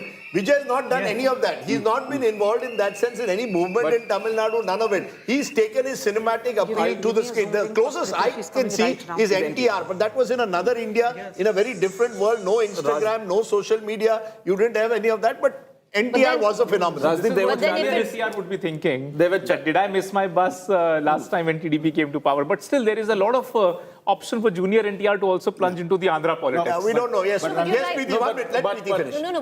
What you're saying is there are similarities, Rajdeep, to Arvind Kejriwal's win at that point of time. Because that time as well, if you remember, we were shocked because the kind of number of people who won just because Arvind Kejriwal was on the ticket. This time around, I don't even know, we know half the names of TVK candidates. They have won in this massive wave of TVK. And I think that's where lies a cautionary tale for Vijay. Yes, he's a superstar, all-consuming, overpowering, very different from an Arvind Kejriwal. But this is where a cautionary tale lies on how he runs his government. Yes. I would also make a distinction between NTR and Vijay. NTR had only a Congress in power to challenge. Here there were two players. Yes. Now, the reverse side of that is NTR had a huge majority, whereas now Vijay will come either with being close to the majority or with the support of others. But also, I think this also does the transition of the old guards making way to the new guards. So next 25-30 years would be Uday versus Vijay versus maybe preferably Annamalai for the NDA as face. So someone who's in 40-45 of their age, so that would be the next new generational shift in new generational shift. So it would be Vijay versus Uday versus Annamalai. Okay, Shantan, you've written the book Battleground Bengal. Just a quick word on Bengal since you were with us last. It's clear the BJP has won. What does this day mean for Bengal? Are we seeing now a complete regime change for the next 10-15 years? Yes, so as far as the trend... Is it over for the Trinamool Congress? Let me be more direct. Do you believe it's all over and out for Mamata Banerjee? Now she can't at 72 make a comeback. So how the trend looks like, I don't think that Mamata Banerjee will be able to form the... No, forget now, but for the future, will she ever be able to make a comeback? I think the biggest challenge in front of Mamata Banerjee will be the keeping its flock together. Because you know that people now in West Bengal politics, you know this change of ship, it has become very common. And the first... So the TMC will break? Yes, of course. I think that there will be pressure within upon the TMC, and it will be very difficult for her to retain the party. So who becomes the opposition in West Bengal? I think as of now, TMC will be the opposition, and TMC, because TMC still has its power, and Left and Congress, they have not performed. I'll tell you where the erosion will start, Rajdeep, for the TMC. I think we're getting lots of reactions coming. Madhu Yakshi, God of the Congress party, is here. Indrajit is joining us. Before I come to Madhu, just hold on. Indrajit Kundu is joining us. He's got a guest there.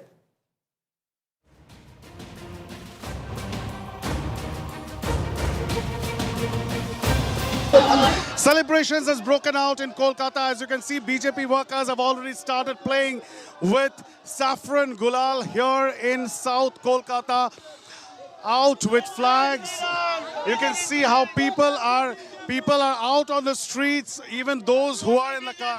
Only Modi, no Mamata, no Vijay Banerjee, no Bangladeshi Musliman. So celebrations out on the streets of Kolkata, Jai Shri Ram chants across the city. As you can see, colored in saffron, with BJP workers coming out in large number to celebrate the victory.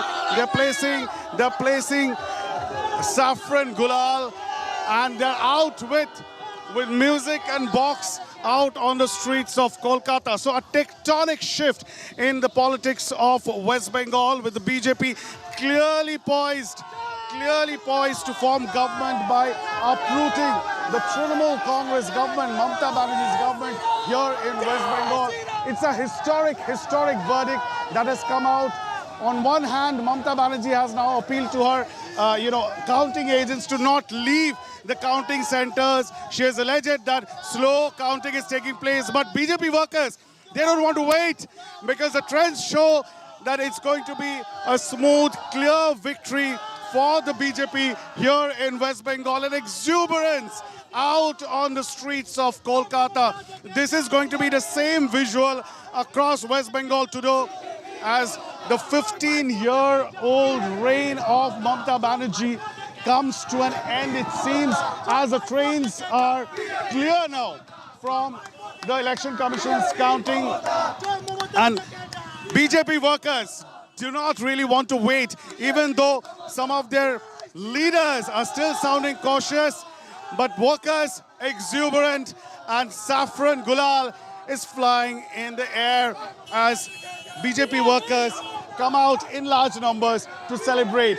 With camera person Lisa and Indrajit. For Indrajit, they're reporting from the enthusiasm. There you saw one word which played out. Someone saying no more Bangladeshi Muslims. And there may be a story in that as to how narratives get built.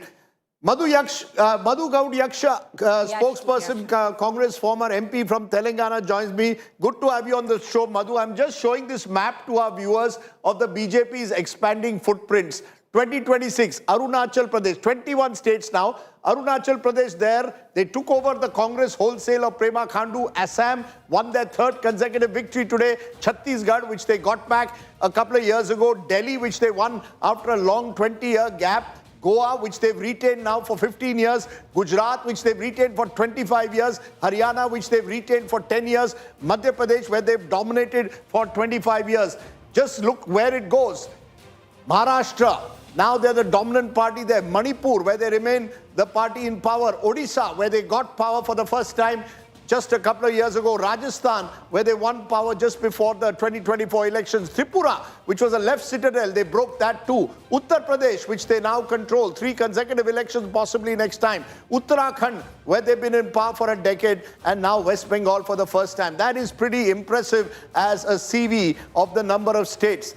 Now, if you look at the BJP allies, Andhra Pradesh, there with Chandrababu Naidu, and the BJP allies also will not now cross any Lakshman Rekha after having seen this 2024 talk of Chandrababu Naidu being a PM face. Andhra Pradesh, Bihar, where now BJP has its chief minister for the first time. Meghalaya, where Conrad Sangma is the chief minister, but remember, part of a NEDA alliance. Nagaland, where now the BJP also calls the shots. Puducherry, where it is a AINRC chief minister, but with BJP support. And Sikkim, where, yes, it's a regional party, but with the support of the center. My God, you look at the map of this country and you think that the only color out there is saffron. I'm wearing white. No place today to wear white on a day like this. But that's the way India is at the moment. It is a color of saffron. Madhu Gaud Yaksh, have you given up? Therefore, the Congress gives up, even though you won Kerala. Do you give up on 2029 and the India alliance? Is that over now? Not at all, Rajdeep. Vanakkam, first of all. You are dressed typically Tamil in attire. I think you give a competition to Mr. Modi. He may offer you a ticket next time in Tamil Nadu. Anyway, jokes apart, but never given up. And you can take the BJP in 84. There were just 2 seats down in the entire 544 parliament seats. So politicians, political parties never give up, and the Congress is not finished. Congress is the only pan-India party among the opposition parties. This is what Chandrababu Naidu told me in 2019 when we lost elections. He said, Madhu, tell Mr. Rahul Gandhi not to resign because we all accepted him as our leader. Congress is the only pan-India presence across the country. But do you have the hunger? Do you have the hunger to come back that the BJP has? The BJP has stuck at West Bengal for years. They've stuck at Haryana for years. They stuck at Maharashtra for a long time. Do you have that hunger? I mean, does your leadership, let me be very honest, have the hunger to succeed and take on a force like the BJP? Yes, it is indeed. In fact, our Chief Minister Revanth Reddy asked Mr. Gandhi in the last district president's meeting of Andhra Pradesh, Telangana. And Mr. Gandhi did say that, yes, he is going to lead and he wants to be the prime minister. And then only the entire Congress cadre across the country will work for it. Okay. And secondly, Rajdeep, it is something to have to learn what BJP is doing. But Mr. Yashki, I'm sorry, and usually one shouldn't speak of these things, but to put it out right there, the fact is, tell me. Your leader Rahul Gandhi was in the Andaman Nicobar Islands when you were in the heat of electioneering in what? You still had stakes in Assam. You might have won Kerala. But now there's word that he's not even in the country. So therefore, when we are talking about you're up against a juggernaut like the Bharatiya Janata Party, all of this doesn't quite work. Intention is not action. Listen, it is Congress is not number 1 and 2 party. Congress has a setup. Mr. Gandhi did his campaign. He traveled across. Even Andaman Nicobar was not vacationing. He addressed, if you see his media bite, the entire environment, how they're cutting off the trees, forests, finishing off for one individual, one industrialist. So it's I don't know why you are diverting the other issues here. Madhu, I have a question, particularly what he said, the statement that he issued in the context of Mamata Banerjee just ahead of polling. Given the stakes that were there in this election, particularly in Bengal, do you think it would have been only wise on part of Rahul Gandhi to not issue that statement? To declare a chief minister who was fighting against the BJP to say that she is corrupt? No, as he rightly said it, Maria, you have seen over 15 years, the absolute power makes a leader arrogant and corrupt. And Mamata's arrogancy, not even caring for alliance partners. Congress is accepting as junior partner. We accepted and compromised the cadre's strength. But the alliance partners, they undermine, beat in Tamil Nadu. We're an alliance partner, but DMK never gave a space in the government, not in the governance, and local body are nominated posts. So it's a time for Congress to reinvent ourselves to fight on our own. Is it the time also to reinvent the India alliance, Mr. Yashki? Yes, possibly yes, because this Mamata, our own wrongdoings happened to today. You see those rape victims, which how the Mamata behaved that time. And the divisive politics, polarization is as much as benefited BJP, but it hurt the Mamata. So she has to stick to those democratic principles, secular principles, which she has to. Okay, we're going to leave it there, Madhu Gaudiakshi, as you said, that there is a learning here. There's lots of introspection for those who've lost today, including the likes of Mamata Banerjee. Is it the end of the road? And I think that's where lies a cautionary tale for Vijay. Yes, he's a superstar, all-consuming, overpowering, very different from an Arvind Kejriwal. But this is where a cautionary tale lies on how he runs his government. Yes. I would also make a distinction between NTR and Vijay. NTR had only a Congress in power to challenge. Here there were two players. Yes. Now, the reverse side of that is NTR had a huge majority, whereas now Vijay will come either with being close to the majority or with the support of others. But also, I think this also does the transition of the old guards making way to the new guards. So next 25, 30 years would be Uday versus Vijay versus maybe preferably Annamalai for the NDA as face. So someone who's in 40, 45 of their age. So that would be the next new generational shift. New generational shift. So it would be it would be Vijay versus Uday versus Annamalai. Okay, Shantan, you've written the book Battle for Bengal, Battleground Bengal. Just a quick word on Bengal since you were with us last. It's clear the BJP has won. What does this day mean for Bengal? Are we seeing now a complete regime change for the next 10, 15 years? Yes, so as far as the trend... Is it over for the Trinamool Congress? Let me be more direct. Do you believe it's all over and out for Mamata Banerjee? Now she can't at 72 make a comeback. So how the trend looks like, I don't think that Mamata Banerjee will be able to form the... No, forget now, but for the future, will she ever be able to make a comeback? I think the biggest challenge in front of Mamata Banerjee will be the keeping its flock together. Because you know that people now in West Bengal politics, you know this change of ship, it has become very common. And the first... So the TMC will break? Yes, of course. I think that there will be pressure within upon the TMC, and it will be very difficult for her to retain the party. So who becomes the opposition in West Bengal? I think as of now, TMC will be the opposition, and TMC, because TMC still has its power, and left and Congress, they have not performed. You know, I'll tell you where the erosion will start, Rajdeep, for the TMC. I think we're getting lots of reactions coming. Madhu Yakshi, God of the Congress party, is here. Indrajit is joining us. All Before right, I come to Madhu, just hold on. Indrajit Kundu is joining us. He's got a guest there.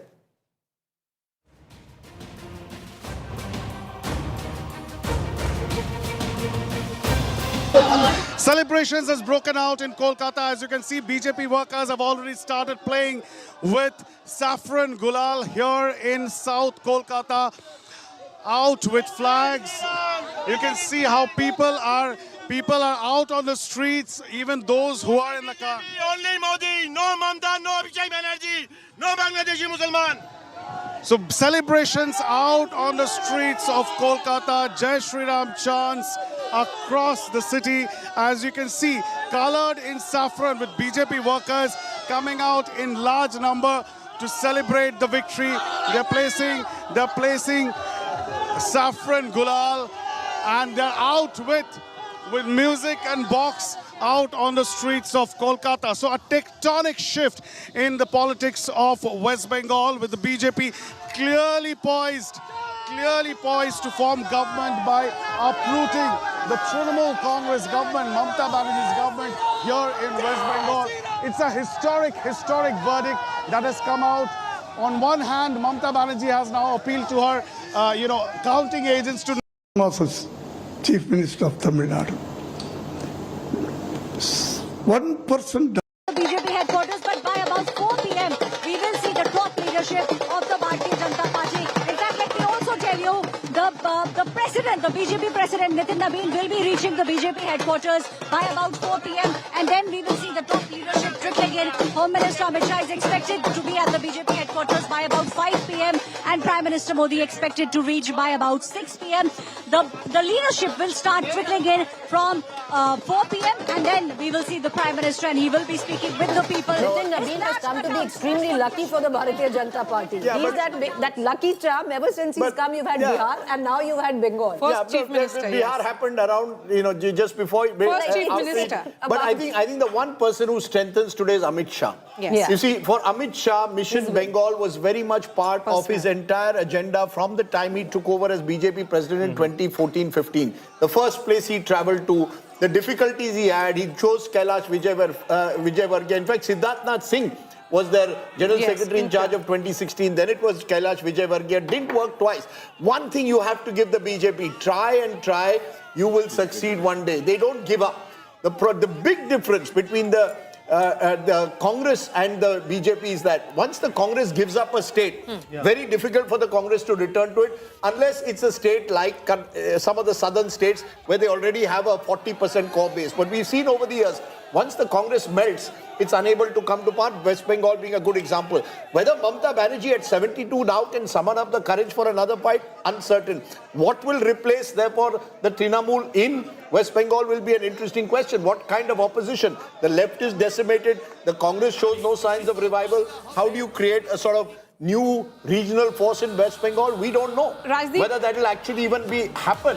Because, yes. Just like Bihar, Bengal also has that status quoism in its politics. 34 years of left rule, 15 years for Mamata Banerjee.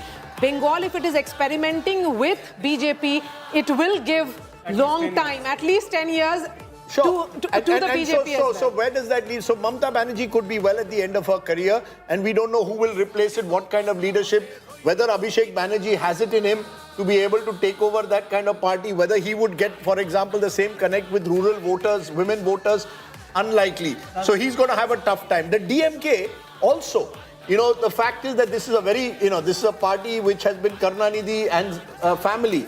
Now, it has an organization. Who's going to build that organization? Are you going to look for new leaders to build it? He is leading as of now, so he might be the next leader for the DMK. No, so look, the gap is narrowing between AIADMK and DMK as well. Both are in their 60s at the moment. And Rajdeep, remember... So take a look at this map, which is the BJP's footprint across the country. And what you see, and you could just contrast this with, I'll ask the producer to go back to, let's say, 2014, and you'll see a very different India. In 12 years, the heartland of India from Maharashtra and Gujarat, the Ran of Kutch to the Bay of Bengal, stretching all the way to Arunachal Pradesh, and of course, dipping into Odisha. All of that dominated now by the BJP. There's a little bit of blue up there. I don't think Jharkhand now, all eyes will be on Jharkhand after Bihar win and Bengal win. There was so much instability where Jharkhand was concerned. I think that's turning saffron very soon. And what you said earlier about Punjab, remember Punjab and Himachal were the two parts we were showing which were non-saffron. Himachal goes to the polls end of next year. Punjab goes at the start of the year. Will you have by the end of the year, almost a Congress Mukt Bharat, where except for Nagarjun's home state of Karnataka, which also goes to the polls in 2028, Telangana, which also goes in 2028, and Keralam now. so Keralam, no, you could have a situation foreseeably, I'm not saying it will happen, by the end of 28, leading into 2029, where the only state which is BJP, which is not BJP ruled, and is Keralam. But that's also as of today. That's also a coalition. Yeah, so that could be the only state. I mean, are you therefore saying this is even bigger than the Congress, possibly in its pomp in the Indira Gandhi years? If this happens, that is the kind of saffronization that we are seeing happening around us. Nehruvian Congress. Yeah, so then do I need, if that happens, how much of resistance will there be to, for example, there was resistance in Parliament to delimitation. What kind of resistance will continue? Will there be South-North divides? All of this will also play out. But that will continue till 2029 because the opposition has Congress, wherein the opposition was from within Congress. You see all the factions, rainbow, fighting each other. So BJP may emerge wherein the southern lobby versus the other side, they all will put a cross pressure group. So and accordingly, the central leadership will take a call. 78% of India's population, 72% of land area is now BJP. That's overwhelming. In fact, the BJP That's started a dominant. We are a saffronized India. 2014, it was 8 states, right, which were with the NDA, including the BJP. Then the BJP went up. In 2018, they did go down when they lost those states, Madhya Pradesh, Chhattisgarh, Rajasthan, closer to elections. And then the picture changed again. 2024, the BJP goes down in terms of its Lok Sabha numbers, and now we have seen one state after another, only consolidation by the party. On a side note, Gaurav Gogoi has lost his seat in Jorhat. So and look at that, that is another change. Now think about this. He won Lok Sabha Jorhat against all the odds. And he lost his assembly seat. And he's losing, or he's lost or losing? Lost, declared. Seat is declared. So that's, It is a wave of parivartan in Bengal, a massive surge for the BJP. The party has created history in a state where its ideological fountainhead, Shyama Prasad Mukherjee, was born. So such is the connect that the BJP is feeling today. It is the ultimate bastion that the party has won. It is the state of Bengal, and the party has managed to completely decimate Mamata Banerjee. The headlines that we are tracking this hour. BJP decimates Mamata Banerjee in Bengal, saffron surge in Bengal, landslide victory for the BJP with over 190 seats. End of 15 years of Mamata Banerjee's rule in Bengal as they manage less than 100 seats. Mamata sees red, says counting halted in many places. Big BJP celebrations today at 6 p.m. after Bengal and Assam landslide wins. BJP cites Amit Shah's bye-bye Didi dig. Amit Shah had said at 8 a.m. counting day, by 1 p.m. Tata bye-bye Didi. Prime Minister Modi had predicted a massive Bengal win after Bihar polls and had said that BJP's Bihar win will pave the way for a Bengal victory.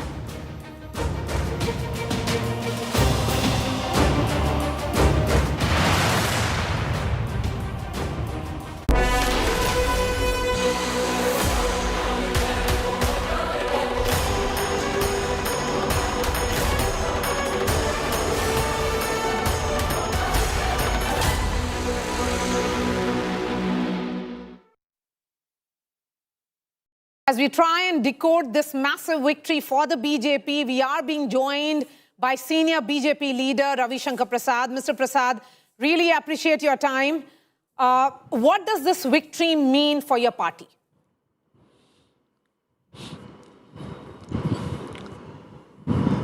Well, it's a very emotional day for us, Maria Shakil.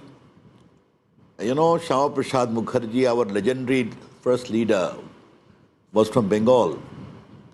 And he sacrificed his life for the sake of national unity when he entered Kashmir without permit and told his secretary when he was arrested on the Jammu border, go and tell the nation I have entered Jammu and Kashmir without permit. And the name of that young secretary was Atal Bihari Vajpayee. And ultimately he was killed inside the prison, not given medicine at the appropriate time. From there this journey started.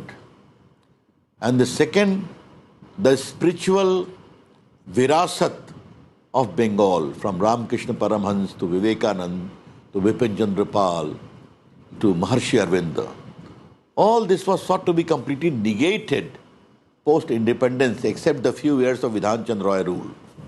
Left completely decimated it, and DD adopted the left model, lock, stock and barrel, and aggravated it all the more. It is a defeat of arrogance, Maria.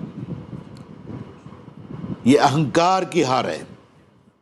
And as I must name him, Samik Bhattacharya, my good friend, the president of Bengal BJP, we have worked together in Yuva Morcha for many years. I asked him, he said, Raviji, it will be a rejection, not an election. Okay. I think was so right. People are rejecting Mamata ji. Maria, the second thing I would like to say, it is again a lesson for many others. Was any institution left, be it judiciary, be it election commission, be it insult to the President of India, forget about the protocol even to the Prime Minister? The common people, the voters. I have travelled extensively in Bengal to inquire into many of the malpractices during the Gram Panchayat elections. People are not allowed to vote, not allowed to file nomination paper. They were beaten. I visited villages after villages. Mr. Prasad, today all of them have spoken. One question can be asked is, yes. You said that not any institution was left. Bengal Chief Minister, I mean, she's still the Chief Minister, she hasn't yet put in her papers, or the Trinamool Congress will level the same charge, that there was complete use of so many agencies, be it the Election Commission, and that it was not a level playing field in this election. How will you respond to that charge coming from the Trinamool Congress? Very simple response. Was SIR done only in Bengal? Not in Bihar? Not in UP? Not in Tamil Nadu? Not in Kerala? Everywhere it was done. The Supreme Court practically oversaw the implementation of SIR in Bengal. You don't have trust for the judiciary. Many judicial officers were also kidnapped for 7 hours, given the worst treatment possible. But for the intervention by the CGI, they would not have been able to even see the light of the day. Well, let's not talk about that. The larger issue is, can you deny there was no torture, there was no arrogance in the extreme, the police? I have seen, I had gone to Sandesh Khali, Maria Shakil, and we could hardly enter but for the CRPF which came to our rescue. The police was not allowing me to go. And I said, I will do dharna here. And my goodness, thousands of young boys, girls, ladies came. We were stunned to see the kind of atrocity committed there. I have gone to many tribal villages while doing the inquiry about these things. In one village, I could not find a single villager there, except one young bahu. I call her Ekini Ashona apne. She said, Ami bolbo ki. That was the level of overpowering fear across the board, OBC village, tribal villages. Therefore, people have spoken. And once the people are... And what to say, Maria? What happened in Falta 2 days ago, after polling? So many women came on the streets or not? We are still being threatened. We'll take care of you.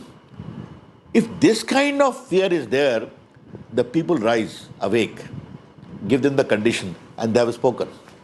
Okay, so you are saying that this is Bharosa over Bhay, one of the taglines of the BJP in this election. Bharosa, Bhay ke upar. So, you know, Bharosa, Bhay nahi Bharosa, as the BJP said. Very right. And plus, trusting the leadership of Prime Minister Narendra Modi. And above all, trusting the assurance of the Home Minister Amit Shah ji. Okay. Which you began ulta latka denge. He told all these gundas of TMC, if I can use that word, tumhe chhodenge nahi, nishint raho aap. Okay. Isse bharosa bana, and the rest is history. All right. I want to thank the voters of Bengal. Okay. And we will give good governance and delivery, you'll see it. Okay, that's a promise that has come in. Mr. Prasad, thank you so much for joining us. We'll be joined by union ministers, senior BJP leaders who have all traveled and campaigned for the party over the next 1 hour. We'll be joined by former Union Minister and other leaders shortly as well. Mr. Prasad, really appreciate your time. So what we are seeing play out in Bengal is a tectonic shift in Indian politics. It was Mission Bengal that began in 2014 December. And on that note, I'll bring... Okay, there is a piece of breaking news that is coming in now. Actor Vijay's father has invited Congress party for TVK's alliance. In fact, he has said that Congress lost its power by supporting their parties. Claims that Vijay is ready to give power to Congress. So that's the update that is coming in, that actor Vijay's father has invited the Congress party for the TVK alliance, and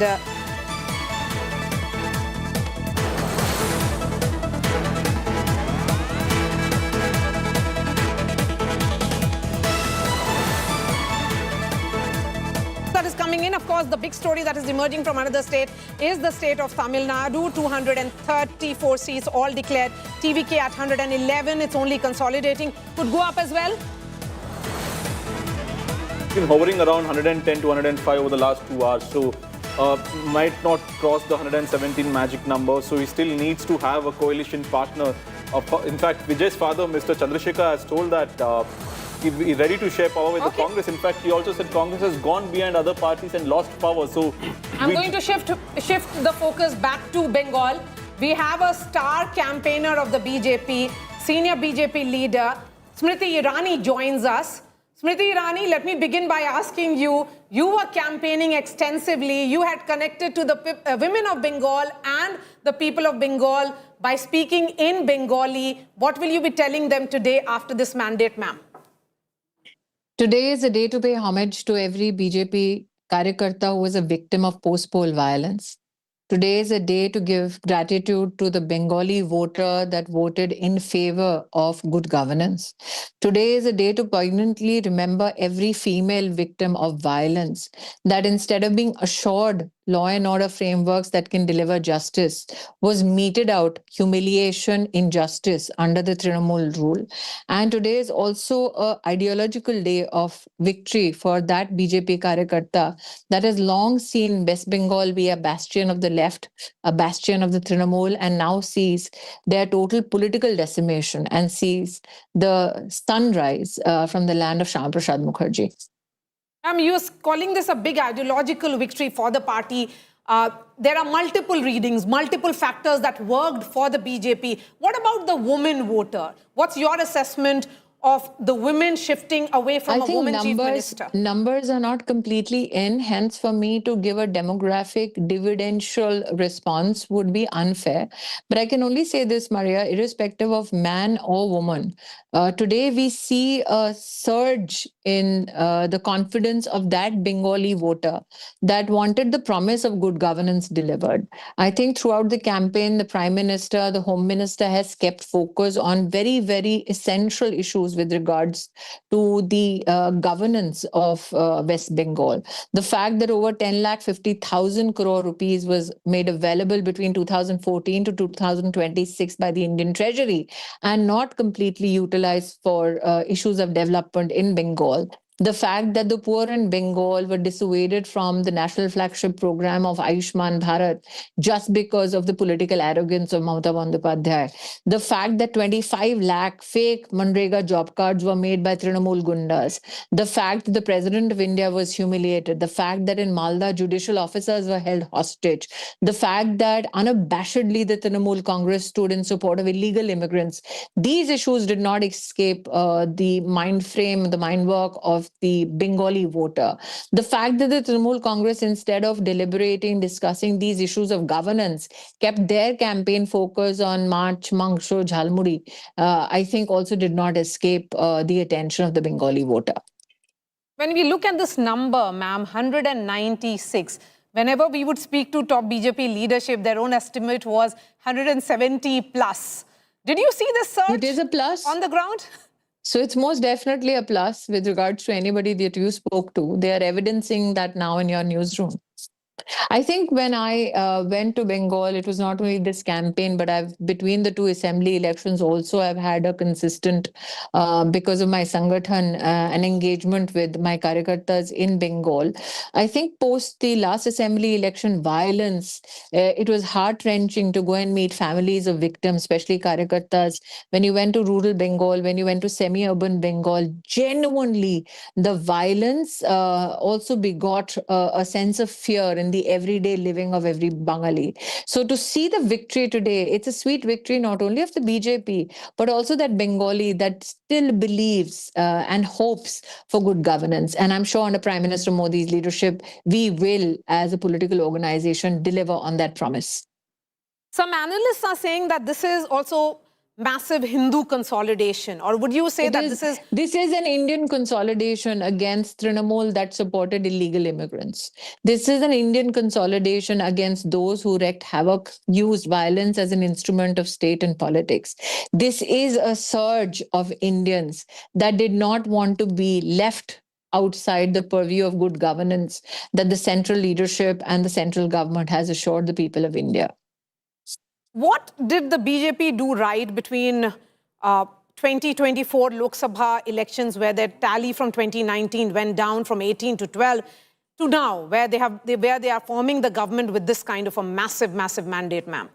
To have a prime minister like Modi, to have a home minister like Amit Shah, somebody who's had such a large political Sangathan organizational journey, to have Karyakartas that defied every violent turn that their politics took.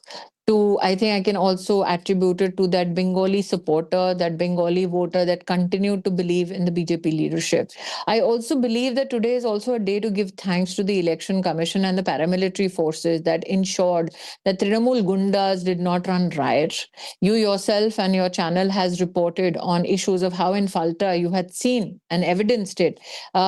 Trinamool Gundas came out and told voters that if you don't vote in the favor of Trinamool, women members of your families will be raped.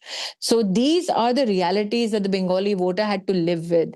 For them to emerge from that ecosystem of fear, believe in the protection that has been offered by the paramilitary forces, and to the fair and transparent election that has been undertaken by the Election Commission of India, I think today is a victory of democracy, truly, especially when the Trinamool had assured a dance of death. My last question to you, because I'm sure you're getting lots of calls, ma'am, for interviews. So, the Trinamool Congress is saying that there is no level playing field, that there was no level playing field, that there was misuse of central agencies, that the BJP did everything possible to win this election. Then I think it is not only an insult to the paramilitary forces, that is a combine of all Indian states, servicemen and women that come from all states, all districts of our country. It is not only an insult of the Election Commission of India, but it's particularly an insult of the Bengali voter.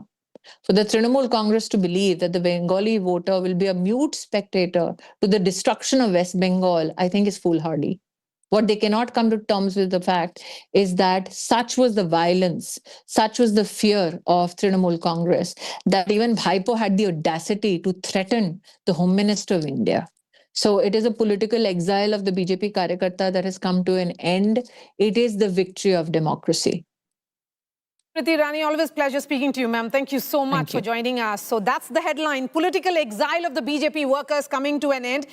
Professor Shastri, between 2021 and 2024, the reason for the slide of the BJP was also that many Karyakartas thought that perhaps BJP was not even a serious player.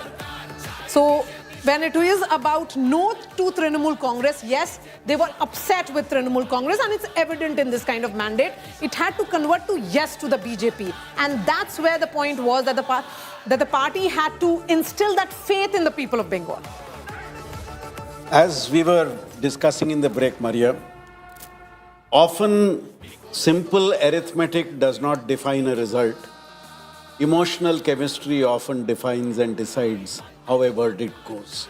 And if I were to look at the West Bengal result, the chemistry of the voter-party relationship which the BJP was able to develop, that emotional connect it was able to develop with different segments. Because some people are talking of the majority vote, some people are talking of anti-incumbency vote, some people are talking of... So I think it's a combination of all these which came together. Do you think it will be simplistic, Professor Shastri, to make it just about a majoritarian victory? It is not really that. I mean, if you have a rejection of this nature, then there's more to that. That's basically the point I'm making. Each of these explain one dimension of the victory. One dimension. There is a much bigger totality to the victory which people are missing out when they try to single out these factors and say A, B or C. That's why I said emotional chemistry, which brings together all these factors and makes them seamless as one big factor which contributed to this victory. And one thing I wanted to add here, that we must acknowledge that the BJP this time did a very grounded campaign, very localized campaign. In different districts, the BJP appointed their leadership and gave autonomy to work around these districts. Earlier, the focus, the centralized focus, the BJP which used to had in West Bengal, this time the strategy changed. And this localized, as we already discussed, that no attack towards Mamata Banerjee, no personal attacks, mostly looking at development, work. And I think this strategy on the ground has really worked. It has helped the BJP to connect with the mass. Yes, we are looking at Bengal, and I will try and zoom into presidency in particular. We have been looking at multiple factors that worked for the BJP. In urban pockets still, it's 54-52 here. Although last time around in 2021, it was a total sweep of Mamata Banerjee. But look at this number. Gain of 40 for the BJP actually means that their idea of subnationalism versus nationalism worked. What they spoke about was nationalism. They said that this is about national security, not as much about the issue of subnationalism that Mamata Banerjee said that these are outsiders. You know, that point that we have to make, that multiple issues, Sajjan, which is at play here. When we look at presidency alone, Matua voters, yes, there are, this is where you have Havda, Hooghly, yes, all these belts, the elite belt. Kolkata. The Kolkata, which is all of them swept by Trinamool Congress in 2021. And if in presidency, the BJP has made a gain of 40 seats alone, is a signal of the shift which has happened, particularly among the Bhadralok. Yes, Let's put focus on the Bhadralok. So Bhadralok, they were synonymous with the claim of Bengali exceptionalism, that Bengal will hold on to some of the exceptional social, cultural, and by extension, political fabric, wherein there may be anti-incumbency against Mamata, but still a party like BJP will not be accepted. That was the core of the argument. And this time you see, we did see divided household, but this would be the extent of shift in presidency region, is precisely because already in North Chobis Pargana, the Matua and the rural voters had shifted. Similarly, there were Hindi speakers in Havra, parts of Hooghly, they had shifted, Barakpur, part of other areas. It is precisely the middle class Bhadraloks whose shift is the decisive factor. So they were seen as the custodians of the Bengali Asmita. Exceptionalism, you know. Exceptionalism or Bengali Asmita. Exactly. And then it made it almost like that the BJP was a party of outsiders. They were not being allowed to enter Bengal. How did the Bhadralok turn for the BJP? It's fascinating because, you know, as you were talking about Bengali exceptionalism, what has happened is that there has been fundamental shift and the Gaurav Gogoi has lost from Jorhat with a massive 23,000 votes. This is embarrassing. So he was the face of the Congress party in Assam and Lok Sabha as well. Yes, massive. Losing by 23,000 is massive. Just to add before you bring, if you want to understand Bhadralok, you know, influence. So besides Muslim, the Bhadralok, middle class Bengalis, last time they came together. Now where the Bhadralok influence is less, 27 seats of Darjeeling, Jalpaiguri, Alipurdwar and Cooch Behar.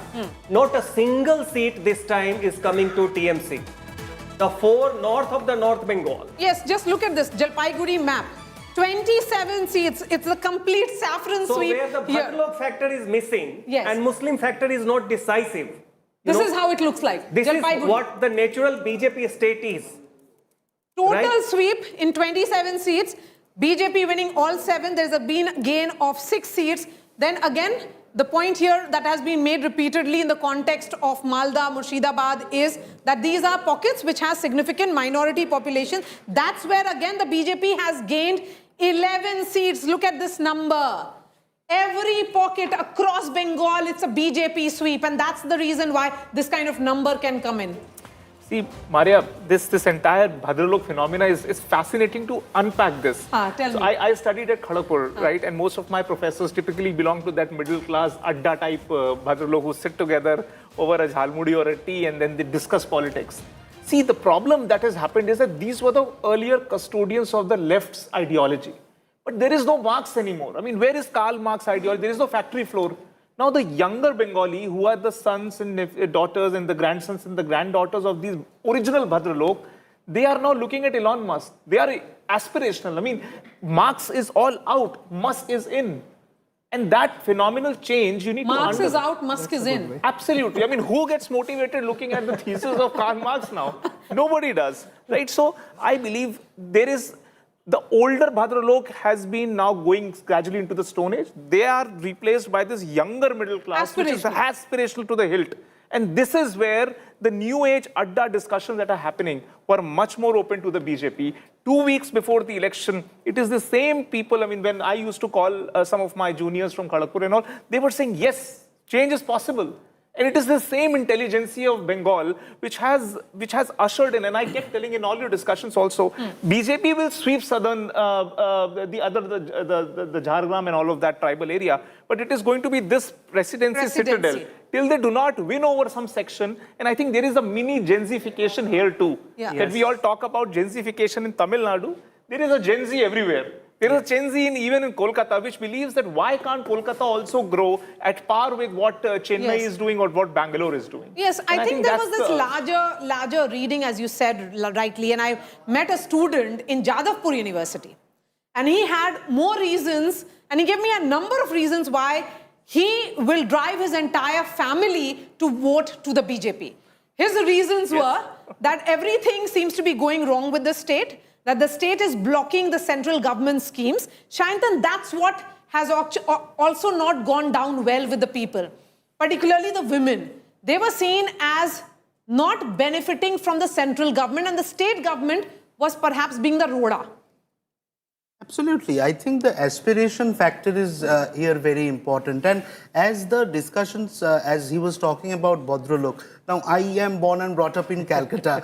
So I would like to say that from 2021 onwards, this break within the Bhadralok was very much visible, that there was a shift happening because these unemployment, people are not getting job. It is affecting every family of Calcutta. Their children, we are not getting job in Calcutta. We have to go outside and work. So this is a story of every household. Many people say in West Bengal that Calcutta has become, and BJP has campaigned with this theme on the ground, that Calcutta has become an old age home today. So why this is happening? Because there is no job. People are going outside for job. So this anti-incumbency, the lack of job opportunity, and no plan of action that how will I make employment. Okay, so I think this has affected every family in West Bengal and of course in Kolkata. And just to add 2 more points to the Bhadralok, because it's an aging, block in Kolkata that is very much visible, because one child policy, etc., and they all are migrating to other, as Rajat said about from Marx to Musk. That is very much visible, well put up. Another thing is also that how long will you be an island of exception, right? You see Bengalis outside presidency. Within Bengal, they had shifted. In Assam, Barak Valley, they had shifted. You see them, Bengalis outside in Tripura, they have shifted. In Delhi and many metropolitan areas, they have shifted. So presidency area and Bhadrlok could not hold on to, as an exception to this entire trend, which is there, right? So therefore, many a times, this belief that there is some sort of a magnetic pull which cannot be reversed, in this exceptionalism logic, it romanticizes the past, They are the people who were young when Jyoti Basu became the chief minister in 77, and they hold on to some that, Bengal is secular, it will never choose a party like BJP, which is seen as a North Indian party, all this sort of a thing. The Bhadralok Gen Z are global. They know that the Lal Mans of Rajasthan to Champaran mutton of Bihar, non-veg is everywhere in BJP ruled state. And therefore, to try to propagate that if BJP comes, there would be a cultural reversal or something which would be very detrimental to their sensibility. Yeah. It's something which will not cut the ice. Yes, let me bring in Chitra Batham, who's the spokesperson of the Congress party. And Chitra, how are you looking at this loss of the Congress chief of Assam, also the face of your party, Gaurav Gogoi, with a massive 30,000 votes? Well, obviously, that is disappointing. But I think if you look at today's picture, we definitely have gained a lot. We are comfortably making our own government in Keralam. We have got invitation from TVK, who has won with a massive landslide victory. Because it's a secular and progressive party, so that is why it has extended its arms out to us. And thirdly, we are edging in Pondicherry also. We are giving a good fight in Pondicherry as well. Assam, definitely, it is disappointing the manner in which money, muscle, misery was completely used to influence these elections. The results are completely out over here. And as regards to West Bengal that everybody is talking about, we must look at this respective point that deliberately the counting in West Bengal is being, slowed, because if you look at these numbers versus the number of rounds that have actually taken up, it's not even 10 in certain areas, wherein you have to actually go up until average of 20 rounds in majorly all the constituencies, or somewhere even in 30 rounds. So I think it is too early to say even in the case of West Bengal. No, madam, it has all consolidated. The BJP has won Bengal and one big. It has formed the government also in Assam. It has made an inroads in number of states. So the Congress party really needs to realize its political opponent. It's realize how the party its political opponent we are forming the fights. government in 2 states, madam. So I think you should acknowledge that as well. Have respect for the other parties as well. Yes. So you're forming the government Keralam in and Keralam Tamil Nadu. Tamil Nadu. Keralam. Yes, and we've got invitation. We've got invitation from TVK. You've just shown that we have got invitation from TVK. But that is TVK's mandate. 4 seats, and that is a slide from how much from 2021? You're 50% down from 2021. That's how it is. It looks like. Where do they get this confidence, Maria? I don't know. Please go ahead. Till today, only the BJP has been able to make inroads. Can you hear me? Please go ahead, ma'am. Hello? Can you hear me? Yes, loud and clear.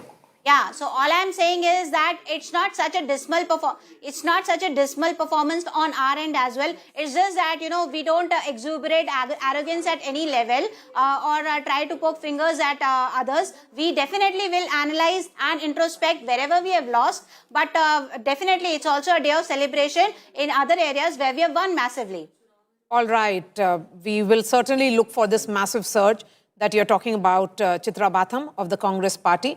But one thing is clear, the Congress party is down from 8 in 2021 to 4, and still a lot of celebration happening here. Yeah, in fact, in coalition with always being with DMK, they've never got power to be in the cabinet. This time around, they had a lot of turbulence in negotiation because Manikam Tagore has been vocal about having their share of power if they come back to government. But this time around, they have the chance to get at least 2 cabinets out of the 4 people if they start supporting TVK. And these 4 leads, Maria, that we are of the Congress in Tamil Nadu are quite comfortable at this point of time. We have Mailadurathai, Melur, Kolachal in Kanyakumari as well.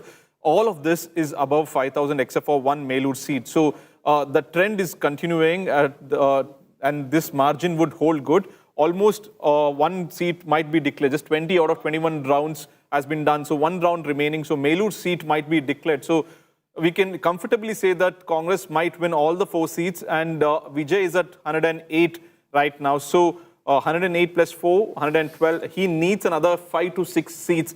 That will have to come either from the IUML 2 seats, left 2 seats, and then VCK or one of the smaller parties, DMDK, will have to extend their support. What I'm trying to hear, what I'm hearing right now is that the official talk between the Congress and the TVK might start as soon as this evening. Once all the counting is done, Congress has made up their mind most likely to extend the support to TVK and seek 2 cabinet in the So 108 plus 4, that will be 112. And another 6 you need. You need 6. Where is that so coming IUML from? has 2. So if the Congress goes, the IUML, of course, naturally Ally Party would go. And the left also is having 3, leading right now 3. So 3 and 2 IUML together will be 5. And DMDK, Premalata is leading right now. And independent? Yes, sir. If you hear what the Congress spokesperson just now said, now being extended the hand of support by the one which has literally won the election. Now, how do you convert that into your own victory? While you are still a part of an alliance which is trailing in the 3rd position. I think unless the Congress does some soul searching on these issues, now as a national party, they would find it very difficult to now face the BJP as a opposition. So that's a great point. I think DMK still has enough number of bench strength in the Lok Sabha. And if they start deserting their partners like this, as soon as the tide turns against you and you will immediately desert, what kind of an example are you setting? Who will even trust and look up to Congress party? And today, if they have to stand, they must go back to the table with the DMK itself. Maria, in Tamil Nadu, we have 33 seats of the BJP together. Tamil Manila Congress 5 seats and BJP 27 seats. All have been trailing right now. So we don't have any zero, which means the delimitation, the perception that the DMK created. That did not really Chennai versus Delhi. Because AIADMK is doing good in their own seats. Yes. It's the alliance partners. BJP is completely decimated in all the 27 seats, except for one, Udagamandalam, where there's 100 seats lead to the other party. But TMC, which is the Tamil Manila Congress of the GK Vasan, 5 seats. So 27 plus 5, completely decimated of the NDA, which is a clear signal that the NDA is doing, AIADMK is doing well, but not the national party. Seems like the delimitation bill struck a chord with the people of Tamil Nadu. No, interestingly, when we look at the DMK and AIADMK tallies now, DMK at 65, AIADMK at 61. So it is DMK which is now very much leader of opposition as far as the party number 2 in Tamil Nadu is concerned. No, but individually, how much do they have? AIADMK is 55, DMK is 53. 54. Yeah, so still AIADMK will have the leader of opposition. Yes, but yes, sir. I mean, we'll have to wait for the final tally because there is very fast fluctuation going on there. The TVK could well go beyond 110 and the Anna DMK fight could still be on who is at the 2nd position. So that, before we draw any conclusion on that, let's wait for the final tallies to emerge. But what a phenomenal number has come from Assam as well. Himanta Biswa Sarma. This was an election fought in his face. He was on the ticket. The first time. For the first time. It was fought on his name. And we saw him position himself as the Mama of Assam. Made a lot of controversial comments as well during the course of his campaign. But Rajat, what does it do to position him? Where does he go from here onwards nationally? See, he, as a leader, he is a very ambitious leader and he marks his target pretty well. Being a chief minister was his dream, not just in 2015 when he crossed over from the Congress party and came into the BJP, but even when he was serving under Tarun Gogoi as the number 2 in the party, he always kept his eye on the number 1 spot. A lot of people around him say that he has national ambitions and he is seen as probably the, one leader after long decades where you are seeing one leader from the northeast part of our country emerging and probably claiming the number 2, 3 position in the center eventually. Yes. I mean, not immediately. So he is eyeing that spot. And who knows, what the future holds. Can he be the eventual first prime minister coming in from the northeastern region? If he, sets that target, he will work on that. He's that kind of a leader. But certainly, if not the numero uno, politically speaking, he will be there at least in the top 5 of the BJP leadership going forward.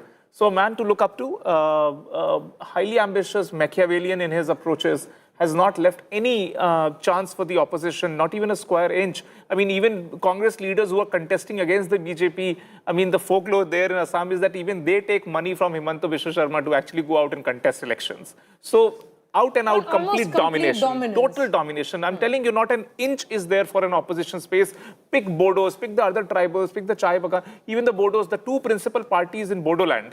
Both these parties fight against each other, but when it comes to state election and national election, both of them are in alliance with the BJP. Okay. So how does even Congress step into this other than just focusing on 23 seats, which are Muslim dominated, which BJP anyway disregards when it starts its campaign. Okay, so BJP has a Congress party, and this is what Himanta Biswa Sharma said, Congress except Gaurav Gogoi is an entirely Muslim party. And so, Congress except Gaurav Gogoi is perhaps a future BJP party.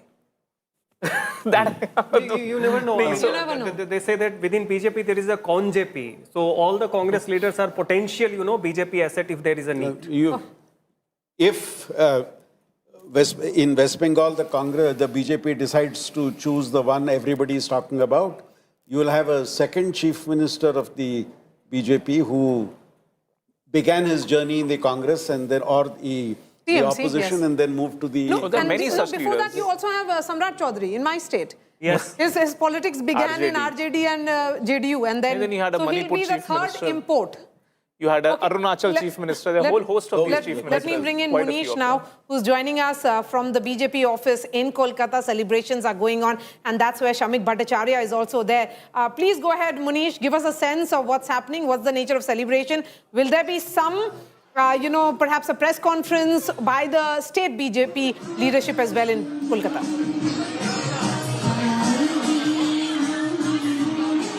Well, Maria, at this point of time, there is celebration which is happening at the BJP office in Bengal, in Kolkata, and you can see most of the Karyakartas of Bharatiya Janata Party in Kolkata. You can see them celebrating. You can see them all in one color, that is saffron color. And just few minutes back, all of them were dancing. Now there is traditional Bengali music.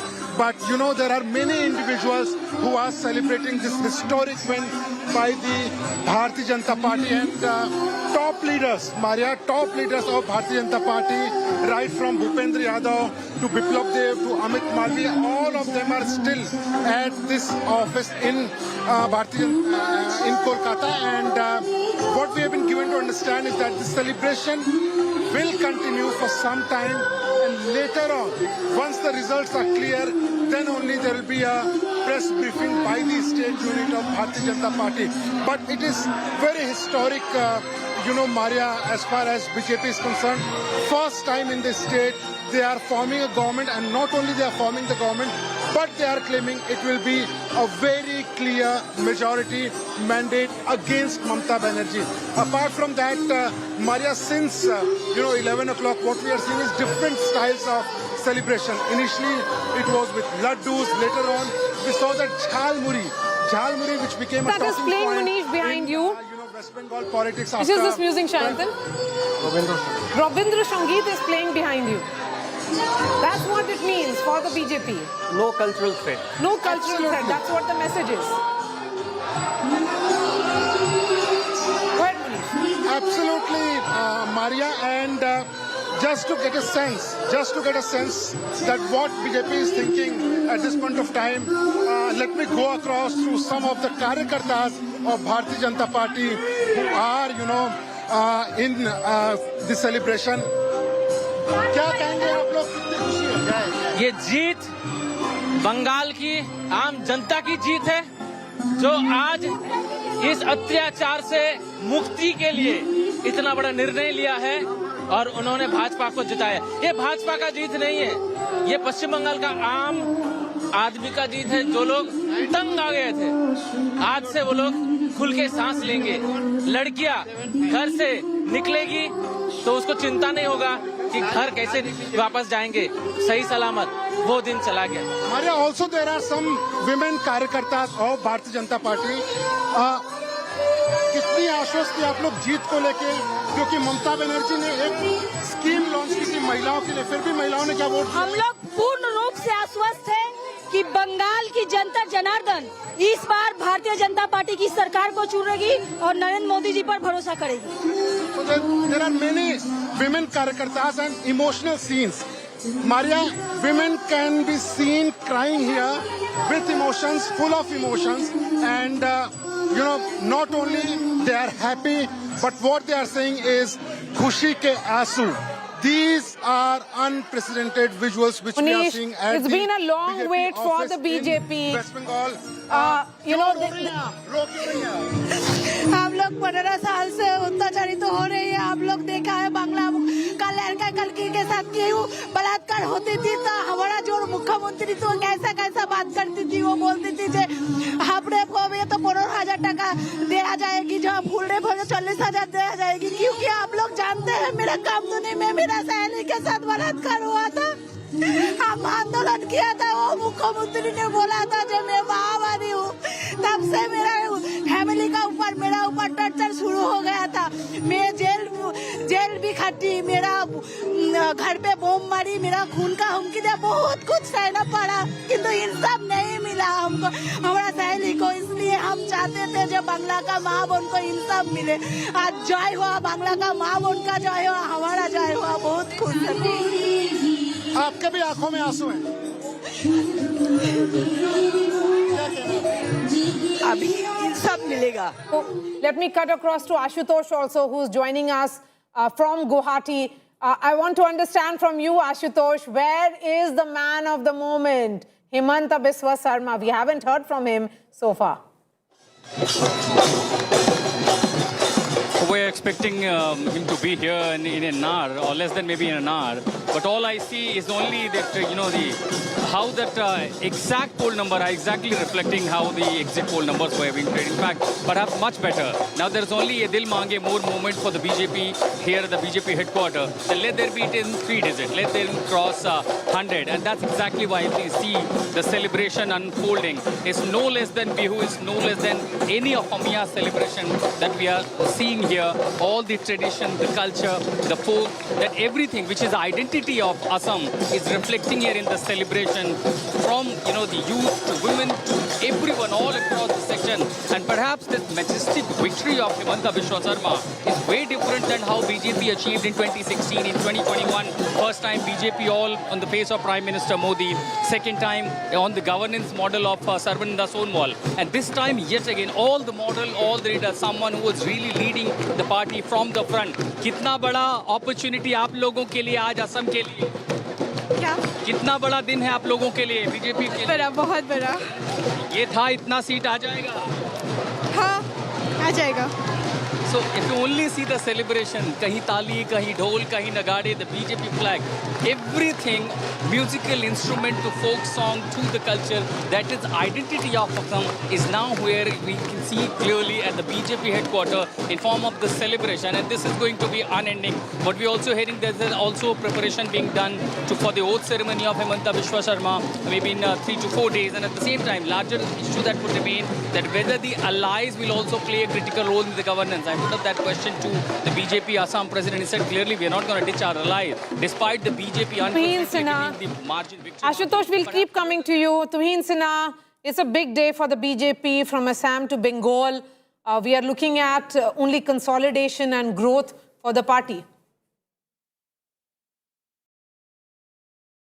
Well, absolutely, Maria. It's one of the biggest watershed moments in the history of Indian politics.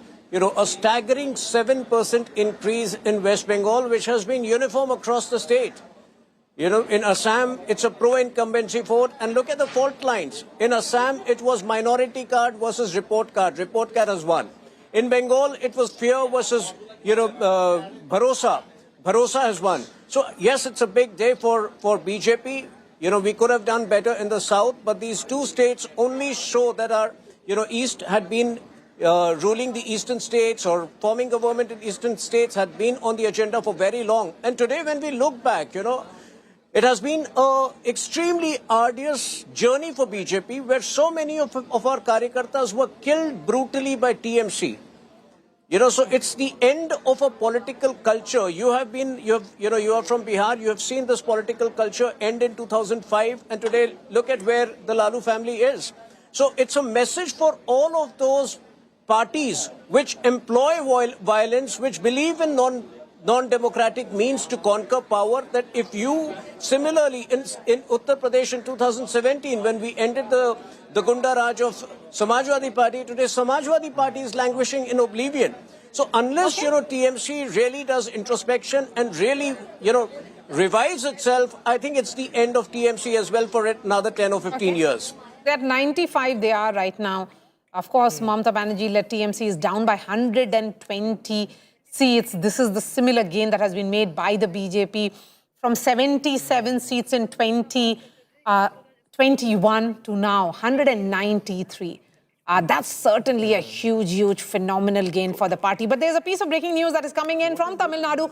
Massive security that has been deployed now outside actor Vijay's house. TVK chief, security deployment at his residence. We are being told that top officials of Tamil Nadu administration are all present now at actor Vijay's house. He will be the chief minister. What's going to happen now? That's the reason I think the security has been beefed up. This is normal protocol that once we know that the single largest party, usually the police end up at the residence of whoever is the chief minister elect or who might be the chief minister because of the security reasons. We've seen Tambaram police commissioner reach the spot, IG of that range reach the spot also, where Vijay is still inside residence right now, and we saw visuals of Adav Arjun also a brief while going into Vijay's residence to have a huddle or a talk with Vijay, what's going to happen next.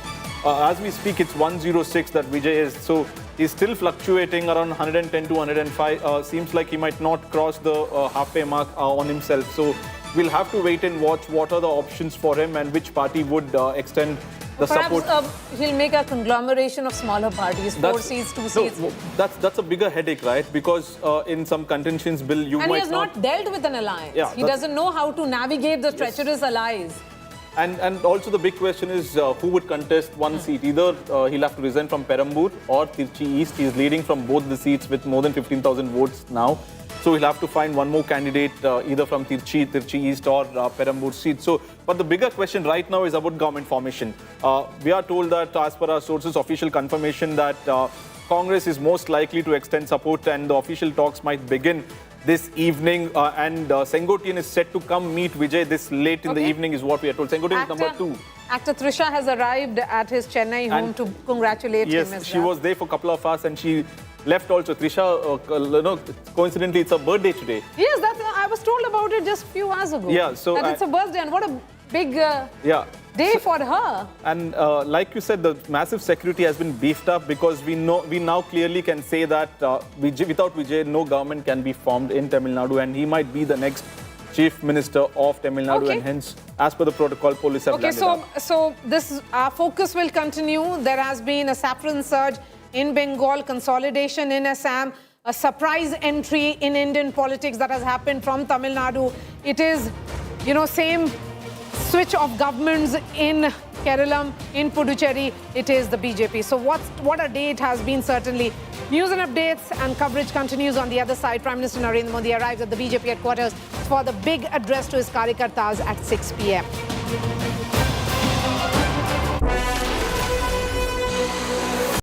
वो बोलती थी जे हापड़े form तो 15,000 टका दिया जाएगी, जो full day form 40,000 दिया जाएगी, क्योंकि आप लोग जानते हैं मेरा कामधुनी में मेरा सहेली के साथ बलात्कार हुआ था। हम आंदोलन किया था, वो मुख्यमंत्री ने बोला था जब मैं महामारी हूँ, तब से मेरा फैमिली का ऊपर मेरा ऊपर टर्चर शुरू हो गया था। मैं जेल भी खटी, मेरा घर पे बम मारी, मेरा खून का हुमकी दिया, बहुत कुछ सहना पड़ा, किंतु इंसाफ नहीं मिला हमको, हमारा सहेली को। इसलिए हम चाहते थे जब बांग्ला का माँ बहन को इंसाफ मिले। आज जय हुआ, बांग्ला का माँ बहन का जय हुआ, हमारा जय हुआ, बहुत खुश है। आपके भी आंखों में आंसू हैं। अभी सब मिलेगा. Let me cut across to Ashutosh also, who's joining us from Guwahati. I want to understand from you, Ashutosh, where is the man of the moment, Himanta Biswa Sarma? We haven't heard from him so far. We're expecting him to be here in an hour or less than maybe in an hour. But all I see is only that, how that exact poll number are exactly reflecting how the exit poll numbers were being played. In fact, perhaps much better. Now there's only a Dil Mange more moment for the BJP here at the BJP headquarters. So let there be it in 3 digits. Let them cross 100. And that's exactly why we see the celebration unfolding. It's no less than Bihu, it's no less than any of Amiya celebration that we are seeing here. All the tradition, the culture, the folk, that everything which is the identity of Assam is reflecting here in the celebration from, the youth to women to everyone all across the section. And perhaps this majestic victory of Himanta Biswa Sarma is way different than how BJP achieved in 2016, in 2021. First time BJP all on the face of Prime Minister Modi. Second time on the governance model of Sarvananda Sonwal. And this time, yet again, all the model, all the leaders, someone who was really leading the party from the front. कितना बड़ा opportunity आप लोगों के लिए आज असम के लिए? क्या? कितना बड़ा दिन है आप लोगों के लिए बीजेपी के लिए? बड़ा, बहुत बड़ा. ये था इतना सीट आ जाएगा? हाँ, आ जाएगा.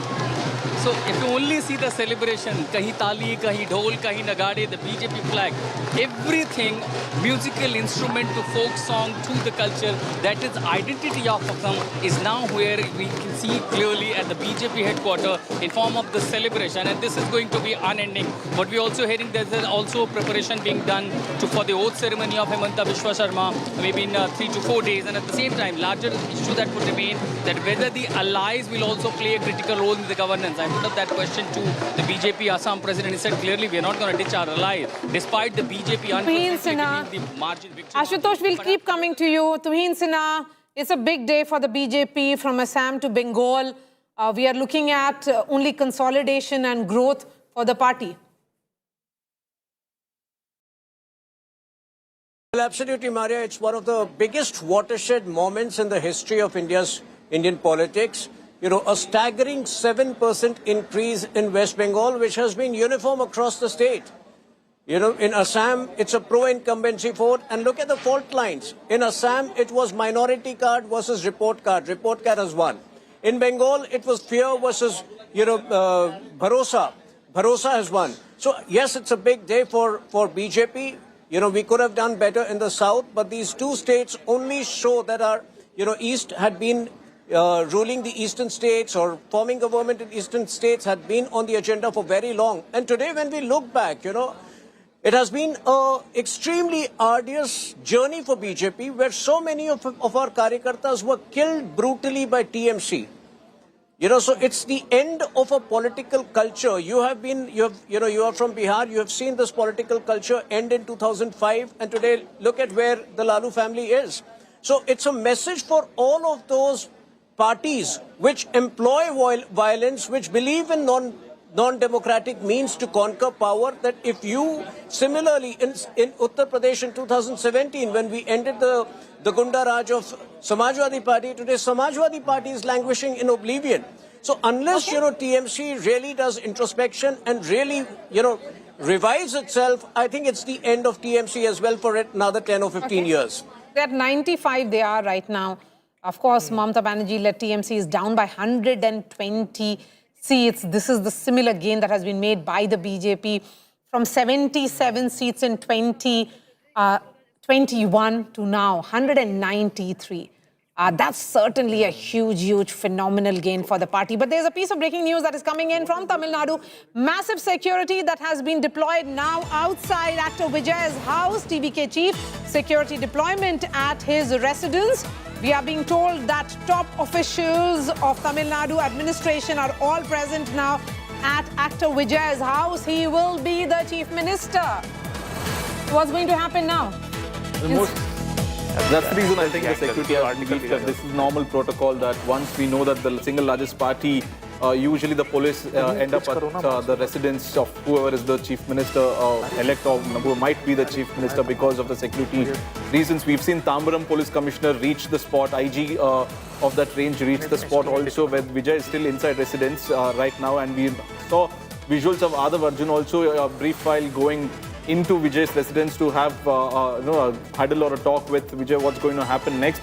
As we speak, it's 106 that Vijay is, so he's still fluctuating around 110 to 105. Seems like he might not cross the halfway mark on himself. So we'll have to wait and watch what are the options for him and which party would extend the support. Perhaps he'll make a conglomeration of smaller parties, 4 seats, 2 seats. That's a bigger headache, right? Because in some contentions bill, you might not... And he has not dealt with an alliance. Yeah, he doesn't know how to navigate the treacherous allies. And also the big question is who would contest one seat. Either he'll have to resign from Perambur or Tirchi East. He's leading from both the seats with more than 15,000 votes now. So he'll have to find one more candidate either from Tirchi East or Perambur seat. So, but the bigger question right now is about government formation. We are told that as per our sources, official confirmation that Congress is most likely to extend support and the official talks might begin this evening, and Sengotian is set to come meet Vijay this late in the evening is what we are told. Sengotian is number 2.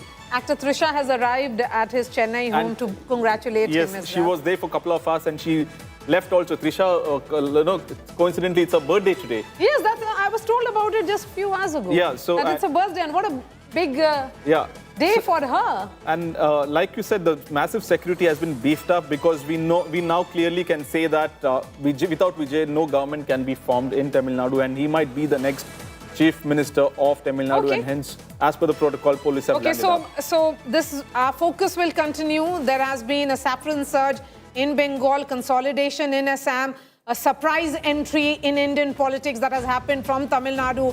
It is, same switch of governments in Keralam, in Puducherry, it is the BJP. So what a day it has been, certainly.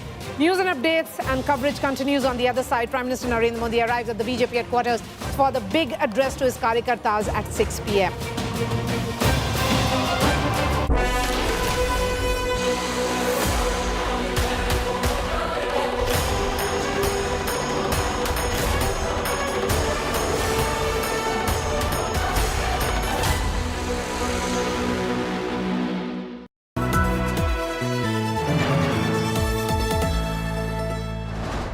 सुकून से मुलाकात कब होती है? जब गुनगुनाती बारिश को पहली बार गले लगाते हो। सुकून के हर पहलू से कीजिए मुलाकात हिंदवेयर के साथ। हिंदवेयर, डिजाइन फॉर सुकून। जिंदल साथी सील है तो असली स्टेनलेस स्टील है। तो जब भी आप stainless steel pipes and tubes खरीदें, जिंदल साथी सील जरूर चेक करें। Jindal stainless, India's leading producer of stainless steel. Like a dream come true, you make me rise with you. In the sky of our own, feels like gravity is gone. Feels like summer. Monte Carlo, it's the way you make me feel.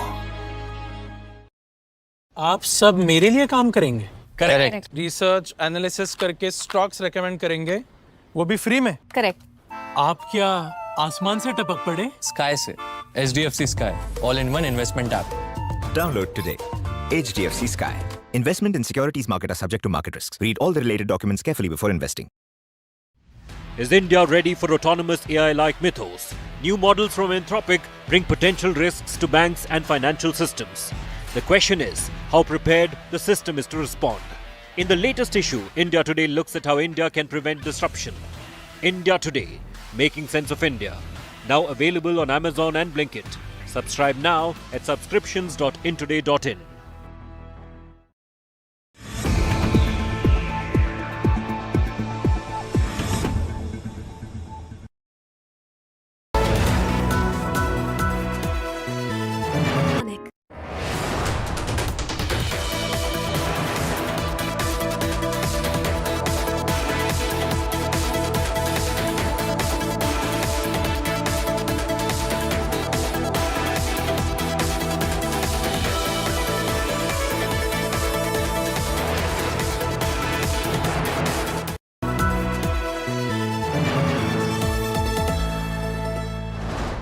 सुकून से from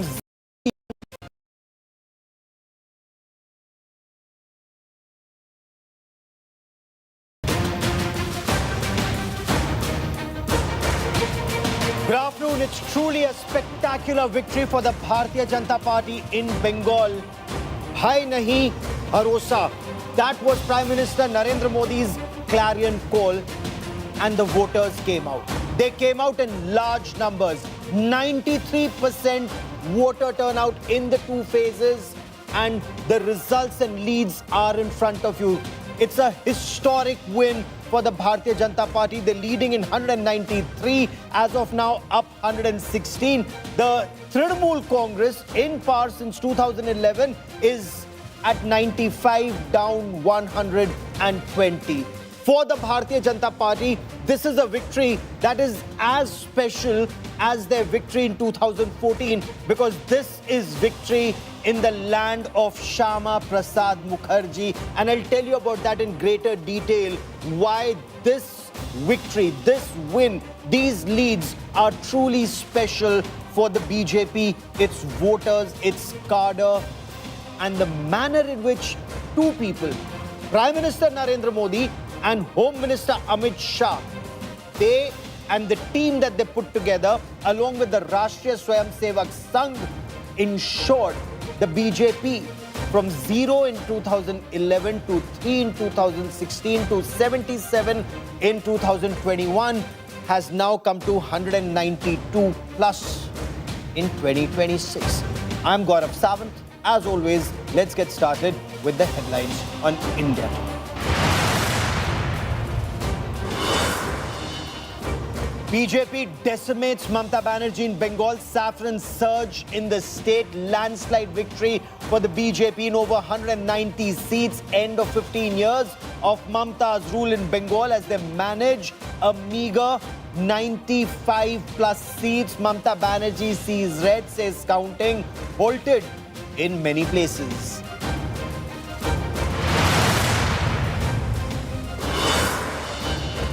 Big BJP celebrations at 6 p.m. after Bengal and Assam landslide victory. BJP cites Amit Shah's bye-bye Didi dig.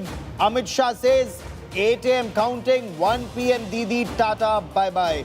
Prime Minister Narendra Modi predicted a massive Bengal win after Bihar poll said BJP's Bihar win paved the way for Bengal victory.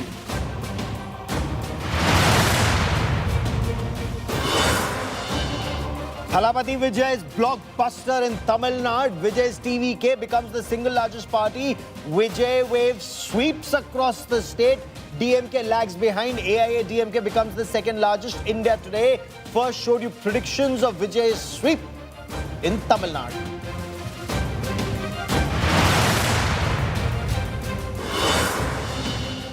All eyes now on Tamil Nadu government formation. Sources say Congress mulling an alliance with TVK to form the government. AIADMK in second position. Will it play kingmaker in the state?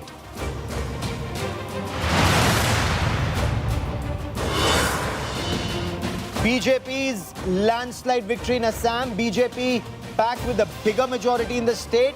Mama Himanta Biswa Sarma back with a bang in Assam. BJP all set to retain power.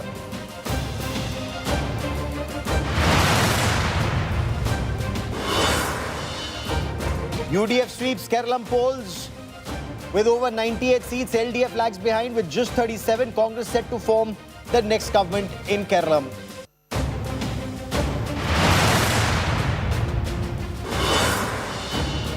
India Today's exit polls were bang on. Today's Chanakya poll showed BJP's landslide. Access India exit poll predicted Vijay's TVK to become single largest party.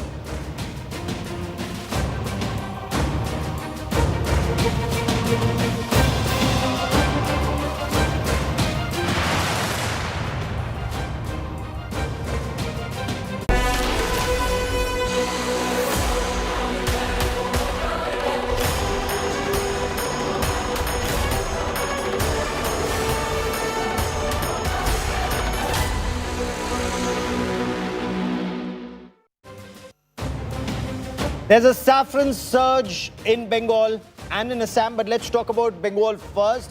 The state has decisively voted for Parivartan or change. The Prime Minister said, Bhai nahi, bharosa. Do not fear. Trust him and come out and vote, and the people did.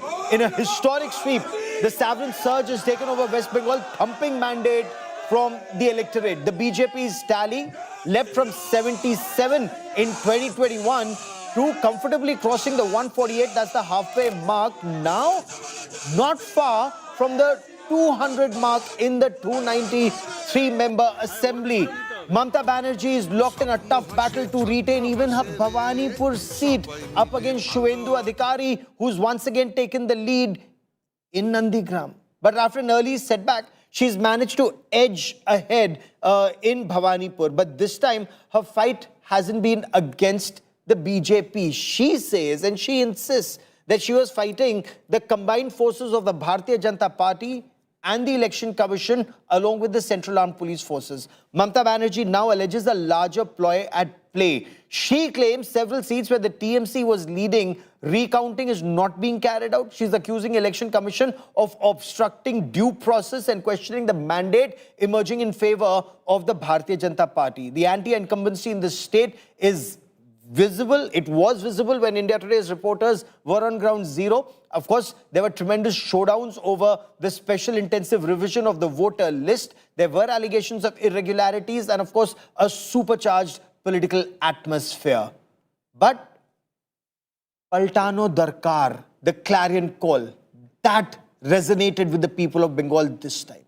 Celebrations have kicked off at the BJP headquarters in Kolkata. Party workers are distributing sweets and samosas and, of course, jhalmuri ahead of the official celebrations that will start. But we will get you all reactions. Shuvendu Adhikari, in the run-up to elections, he said, I will come out every hour to give you details of the BJP's performance, because Shuvendu Adhikari was very confident that the BJP would get anything between 170 and 180. This was his assessment.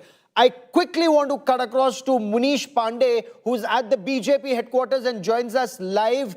Munish, you've been reporting very extensively on Bengal. But first, bring us the color. I'll come to the questions in just a moment. Bring us the color at the Bengal BJP office.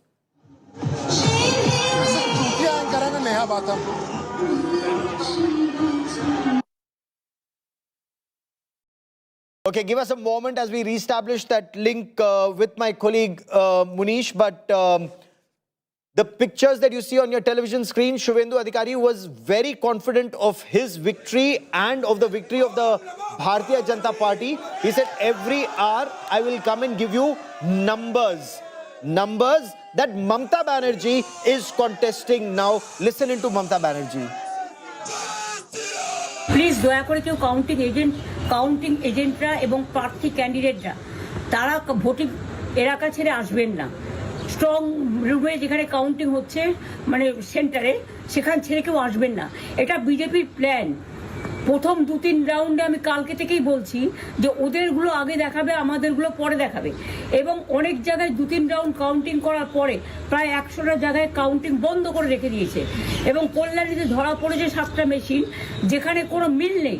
এটা total forcefully central ফোর্সকে দিয়ে চারিদিকে তৃণমূল কংগ্রেসের উপর অত্যাচার করছে, office ভাঙছে, জোর করে দখল করছে। এসআইআর নামে আপনারা দেখেছেন ভোট লুট করেছে যাতে যে সিটগুলো জিততে পারে। কিন্তু এখনো এমন 70টা সিট আছে, 100টা সিট আছে যেগুলো আমরা এগিয়ে আছি, সেগুলো বলছে না। টোটালটাই মিথ্যে নিউজ খাওয়াচ্ছে। আগে ডিআইসিও এই খবরগুলো দিত, কিন্তু তাকে কালকে চেঞ্জ করে দেওয়া হয়েছে। টোটালটাই ইলেকশন কমিশন নিজের ইচ্ছে মতো খেলছে এবং সাথে কেন্দ্রীয় বাহিনীকে নিয়ে। এবং আমাদের পুলিশরা টোটাল মাথা নত করে কেন্দ্রীয় বাহিনীর আন্ডারে কাজ করছে। সুতরাং আমি সব আমাদের কাউন্টিং এজেন্টদের, আমাদের সমস্ত পার্টির কর্মীদের বলবো, অত মন খারাপ করার কারণ নেই। আমি বলেছিলাম সূর্যাস্ত পরে আপনারা জিতবেন। 3 রাউন্ড 4 রাউন্ড কাউন্ট হলেও এটা 14 রাউন্ড থেকে 18 রাউন্ড কাউন্ট হয়, তখন আপনারা জিতবেন। Wait and see, watch. আমরা সবাই আপনাদের সাথে আছি, আপনারা কেউ ভয় পাবেন না, নিশ্চিন্তে থাকুন। আমরা বাঘের বাচ্চার মতো লড়াই করে যাব। I quickly want to now cut across to Amit Bharadwaj, who joins us from the Netaji Indoor Stadium. That's where the counting process is on. Where you are right now, Describe to us the atmosphere there, because we were told it's very tense till some time back. Both TMC cadre and BJP cadre, they were very keen, waiting for every result. Mamata Banerjee is telling a cadre, do not leave, stay at the counting center. Only some rounds have happened, many rounds remain. What's happening right now?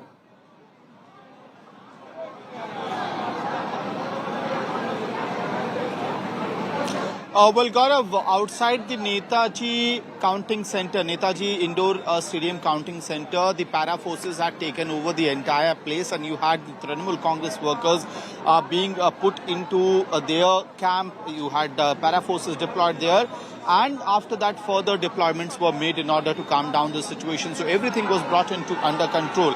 But I want to bring you another color from another counting center, and that's from Bhawanipur counting center, where I'm standing right now, Gaurav. And the streets which used to be green in 11, 16, 21. In 21, I've seen these streets turn green. Now I see the color of the streets change completely to saffron. And that's because the Bharatiya Janata Party has not only delivered a victory in West Bengal, but this victory is a decisive one. Almost two-thirds majority has been already achieved by the BJP in the ECI trends, if you go just by the official trends coming from the Election Commission of India.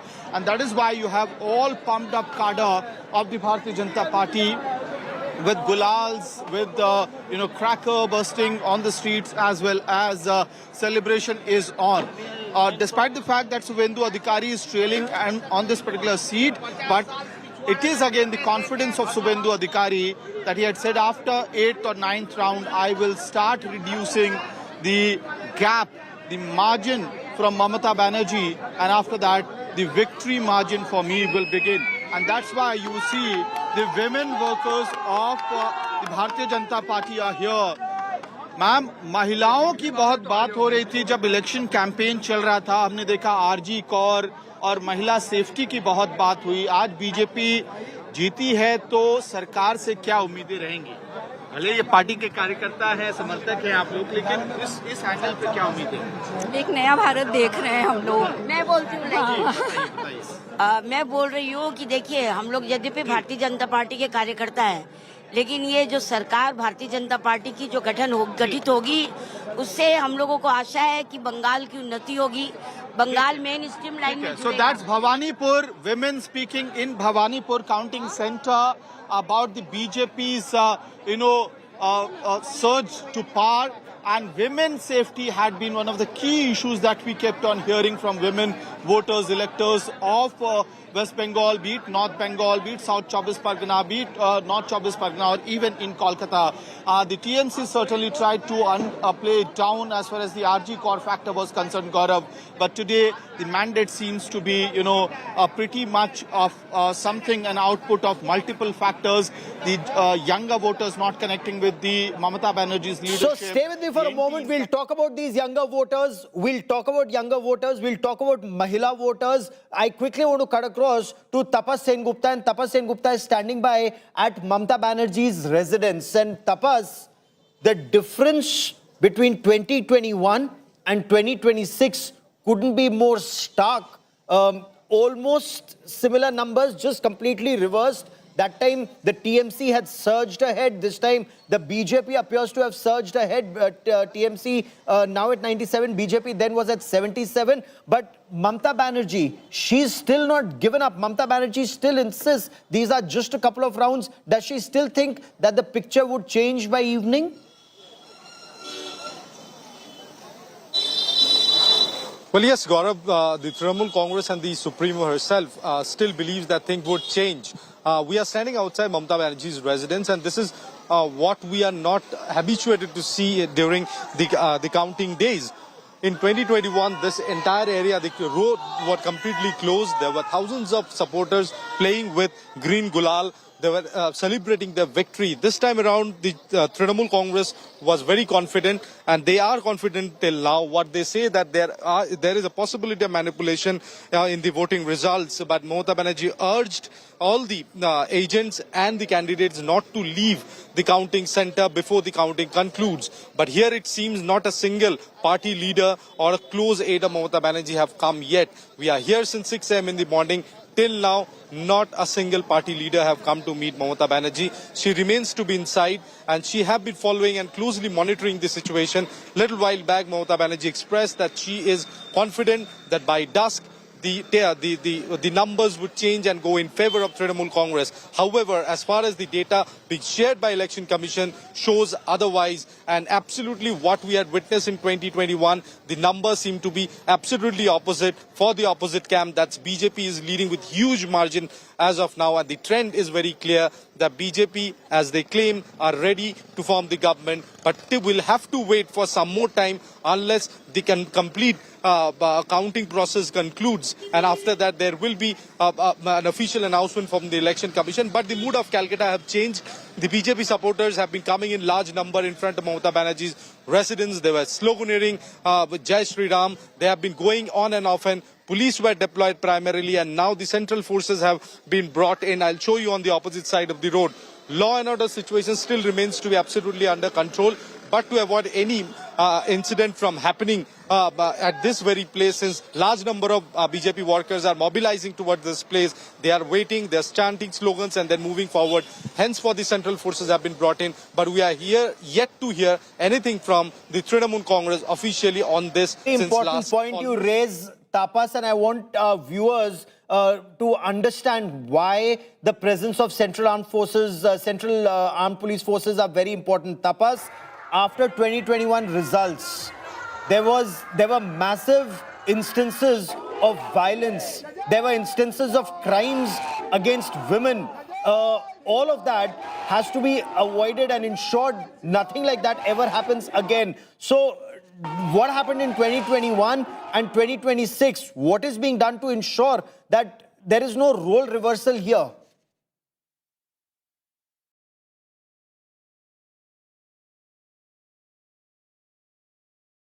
Okay, give me a moment and I'll try and reestablish that link with Tapas Sengupta, because he covered the 2021 violence against BJP's Karyakartas, against women after 2021 election results, and it was horrifying, so much so that the National Human Rights Commission had to send a team to investigate the crimes, because local police were in the eye of a storm for not registering cases or turning a blind eye. But why is the Bharatiya Janata Party's victory in 2026 leads and victory so significant for the party? Many analysts say as significant as Prime Minister Narendra Modi's 2014 victory. Let me explain this to you. Now, this is the land of Shyama Prasad Mukherjee, where the Bharatiya Janata Party has won an election or is winning an election for the first time ever. He was the man who was behind the surge of Hindu nationalism in our country. At a very young age, he'd become the Vice Chancellor, barely 33, 34 when he became the Vice Chancellor of the Calcutta University. He was the founder of the Jan Sangh.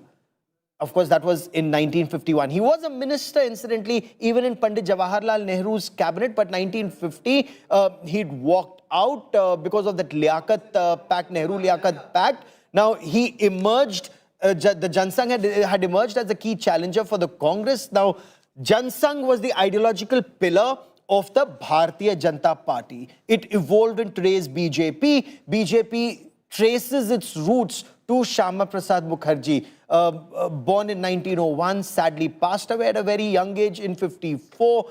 He was the man who said, "Ek desh mein do nishan, do pradhan, do vidhan nahi ho sakte." One country cannot have two constitutions, two flags and two prime ministers in context of Jammu and Kashmir.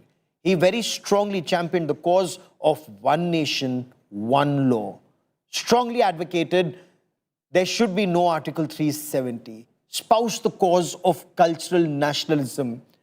Bengal win seen as BJP and especially a target that Prime Minister Narendra Modi had given to then BJP President. At that point of time, it was Rajnath Singh, and subsequently, this was a task that was given to Amit Shah as the BJP President, that focus entirely on Bengal after 2014. And they did. The manner in which Amit Shah focused on Bengal managed to get it to 77 seats in 2021. They were hopeful of reaching the halfway mark even then. They didn't, but this time they did. And I want to quickly cut across to Sanju Verma, national spokesperson of the Bharatiya Janata Party, joining us on this broadcast. Sanju Verma, congratulations in order, madam. It was a very tough battle, but did at any point of time, did the BJP think that the 2026 may end up being a repeat of 2021? You know, Gaurav, at the cost of sounding repetitive, I have done a zillion debates in the last couple of weeks, and every time there was a discussion on Bengal, I would say 4 Mai Mamata gai, at the expense of being called overexcited, overconfident, over-optimistic. But my simple logic is this. Even before the 92% or 93% voter turnout numbers came, I always believe that there's an inflection point in a state. Once that inflection point is reached, the public says, ab bahut ho gaya, ab bas, enough is enough. And I was very clear from the very start that in 2026, the public sentiment gave a clear indication that they were not willing to continue with Mamata Banerjee because for 15 long years, she's not delivered on governance, she's not delivered on law and order. Corruption was snowballing with Bhaipo and Jahangir Khan duo ruling the roost in terms of what Falta had turned into a den of crime. And everybody who thought that, oh, women voters will still vote for Mamata Banerjee, given her emotional appeal, given the cultural legitimacy that TMC carries on its shoulders, I think they were barking up the wrong tree. Because I will just end by saying, RG Kar, despite being a woman, Mamata Banerjee's attitude was hua to hua. South Kolkata Law College rape, Mamata Banerjee's attitude was hua to hua. Durgapur rape horror, she said hua to hua.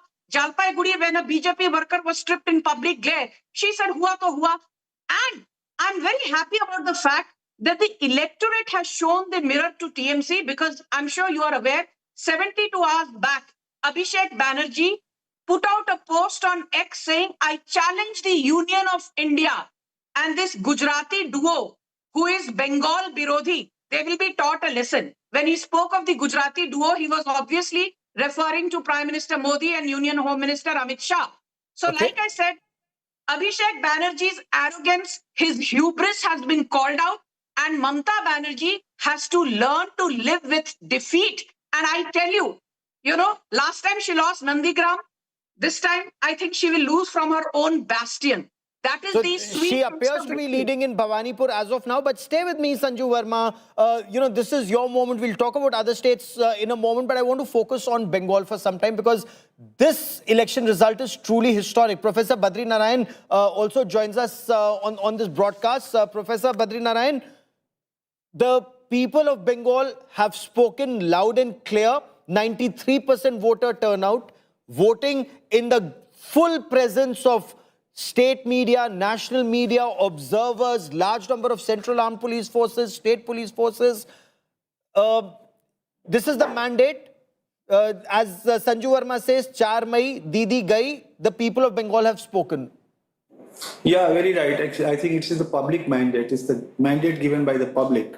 And the kind of election took place in Bengal is really historic. No, the way it was really the fight between Bharosha against Bhai. So Bhai, this was the victory of. This is the victory of the Bharosha, one can say, and Bharosha which public showed towards PM Modi and also for BJP.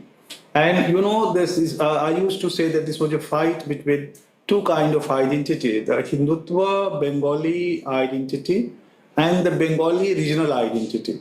So Bengali is overlapping in both, but Hindutva Bengali developmental identity succeeded and it defeated a kind of Bengali regional narrower identity who was not preferring to allowing into to many developmental schemes to Bengal. So people were feeling deprived. So it's also a subaltern voice you can see in this election. Bengal is always known for the election of Bhadralok. Bhadralok emerged as a leader. But this election also says that subaltern has also voice and they spoke in a very different way. Or did they this time actually end up speaking against what was seen as minority appeasement politics, but I'll come to that point in just a moment. Sanju Verma, you know, when Prime Minister says, bhai nahi bharosa, the TMC says, bhai of fear was there in the hearts of TMC cadre and voters who were not permitted to vote or who were intimidated, according to them, by the large presence of Central Armed Police Forces. 235,000 policemen were brought in from other parts of the country to ensure TMC cadre could not vote. You know, Gaurav, that's a very pertinent question, but I will come straight to the point. I'm so glad that there were close to 2.5 lakh central paramilitary forces who ensured transparent, free and fair elections. What TMC goons think, I really don't care. I'm not trying to sound overtly arrogant. But the fact of the matter is this, Gaurav.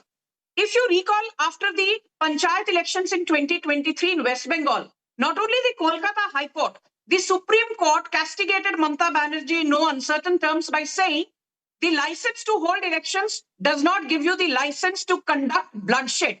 If you cannot hold free and fair elections, let us know. We will find an alternative mechanism.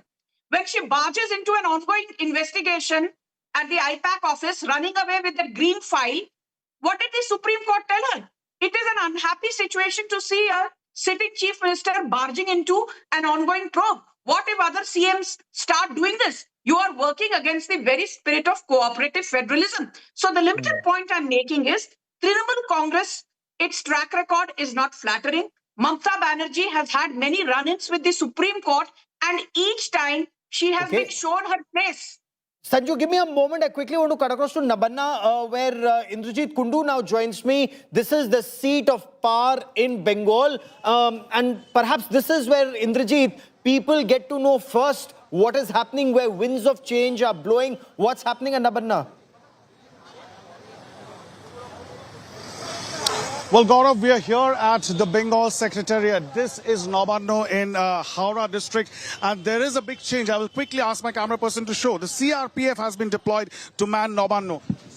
The CRPF, as you can see, CRPF officials have been placed here. The personnel have been placed here since 1 p.m. in the afternoon is what we are told. It is generally the state police officials who man this very, very sensitive building. Actually, Uttar Pradesh Chief Minister, who campaigned extensively, he's speaking. Listen in.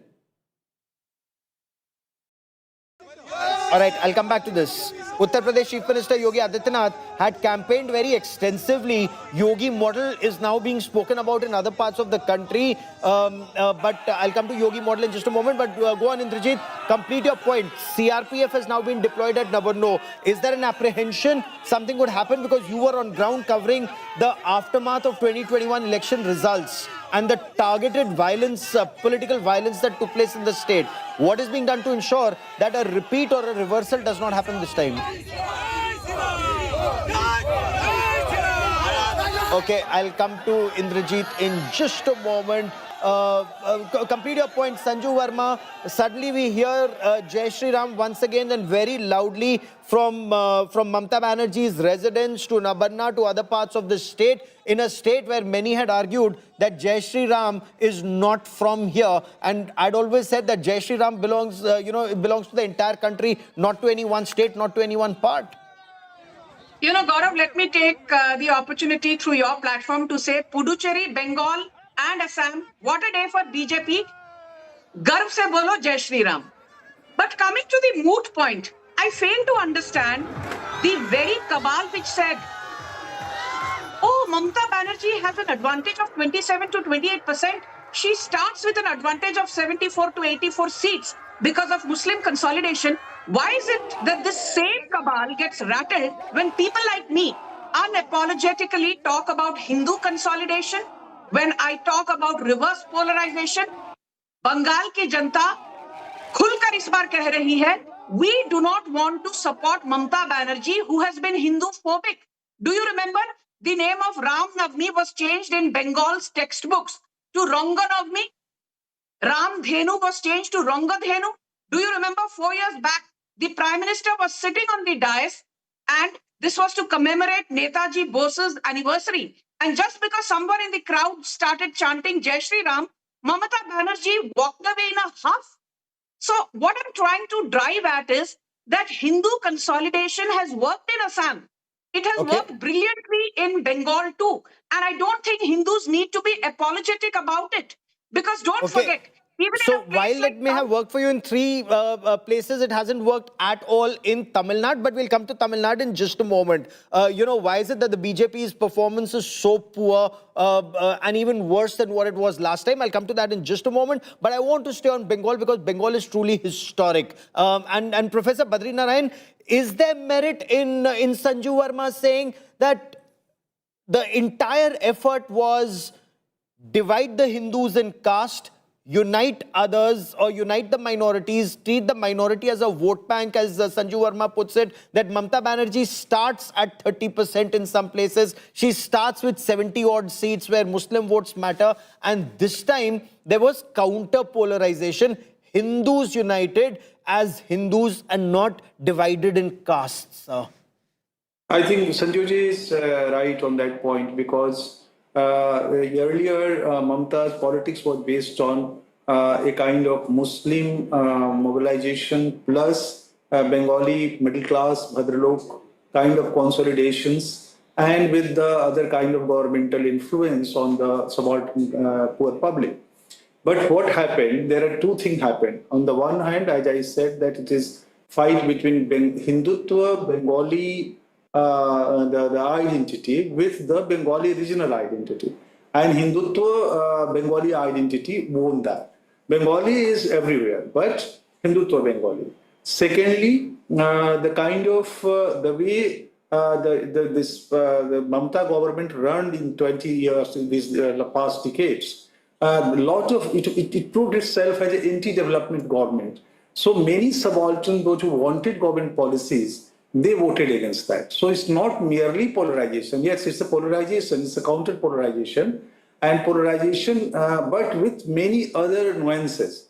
One is the developmental aspirations, which is going on in the Bengali public also, poor public, rural public, because they want to become like others. Secondly, there are a lot of the kind of the way anti-incumbency against the TMC cadres, local leaders, and the way they were using crime, the kind of violence in the politics, the crime and politics were linking together, many local leaders were doing, people were against that. So they all expressed in the form of rise of the BJP. And this rise is the rise of Purvodaya, not the BJP mission of Purvodaya, Odisha, and then Bengal. So Hindutva, and we also say, you can say theoretically that it's a vernacularization of Hindutva ideology.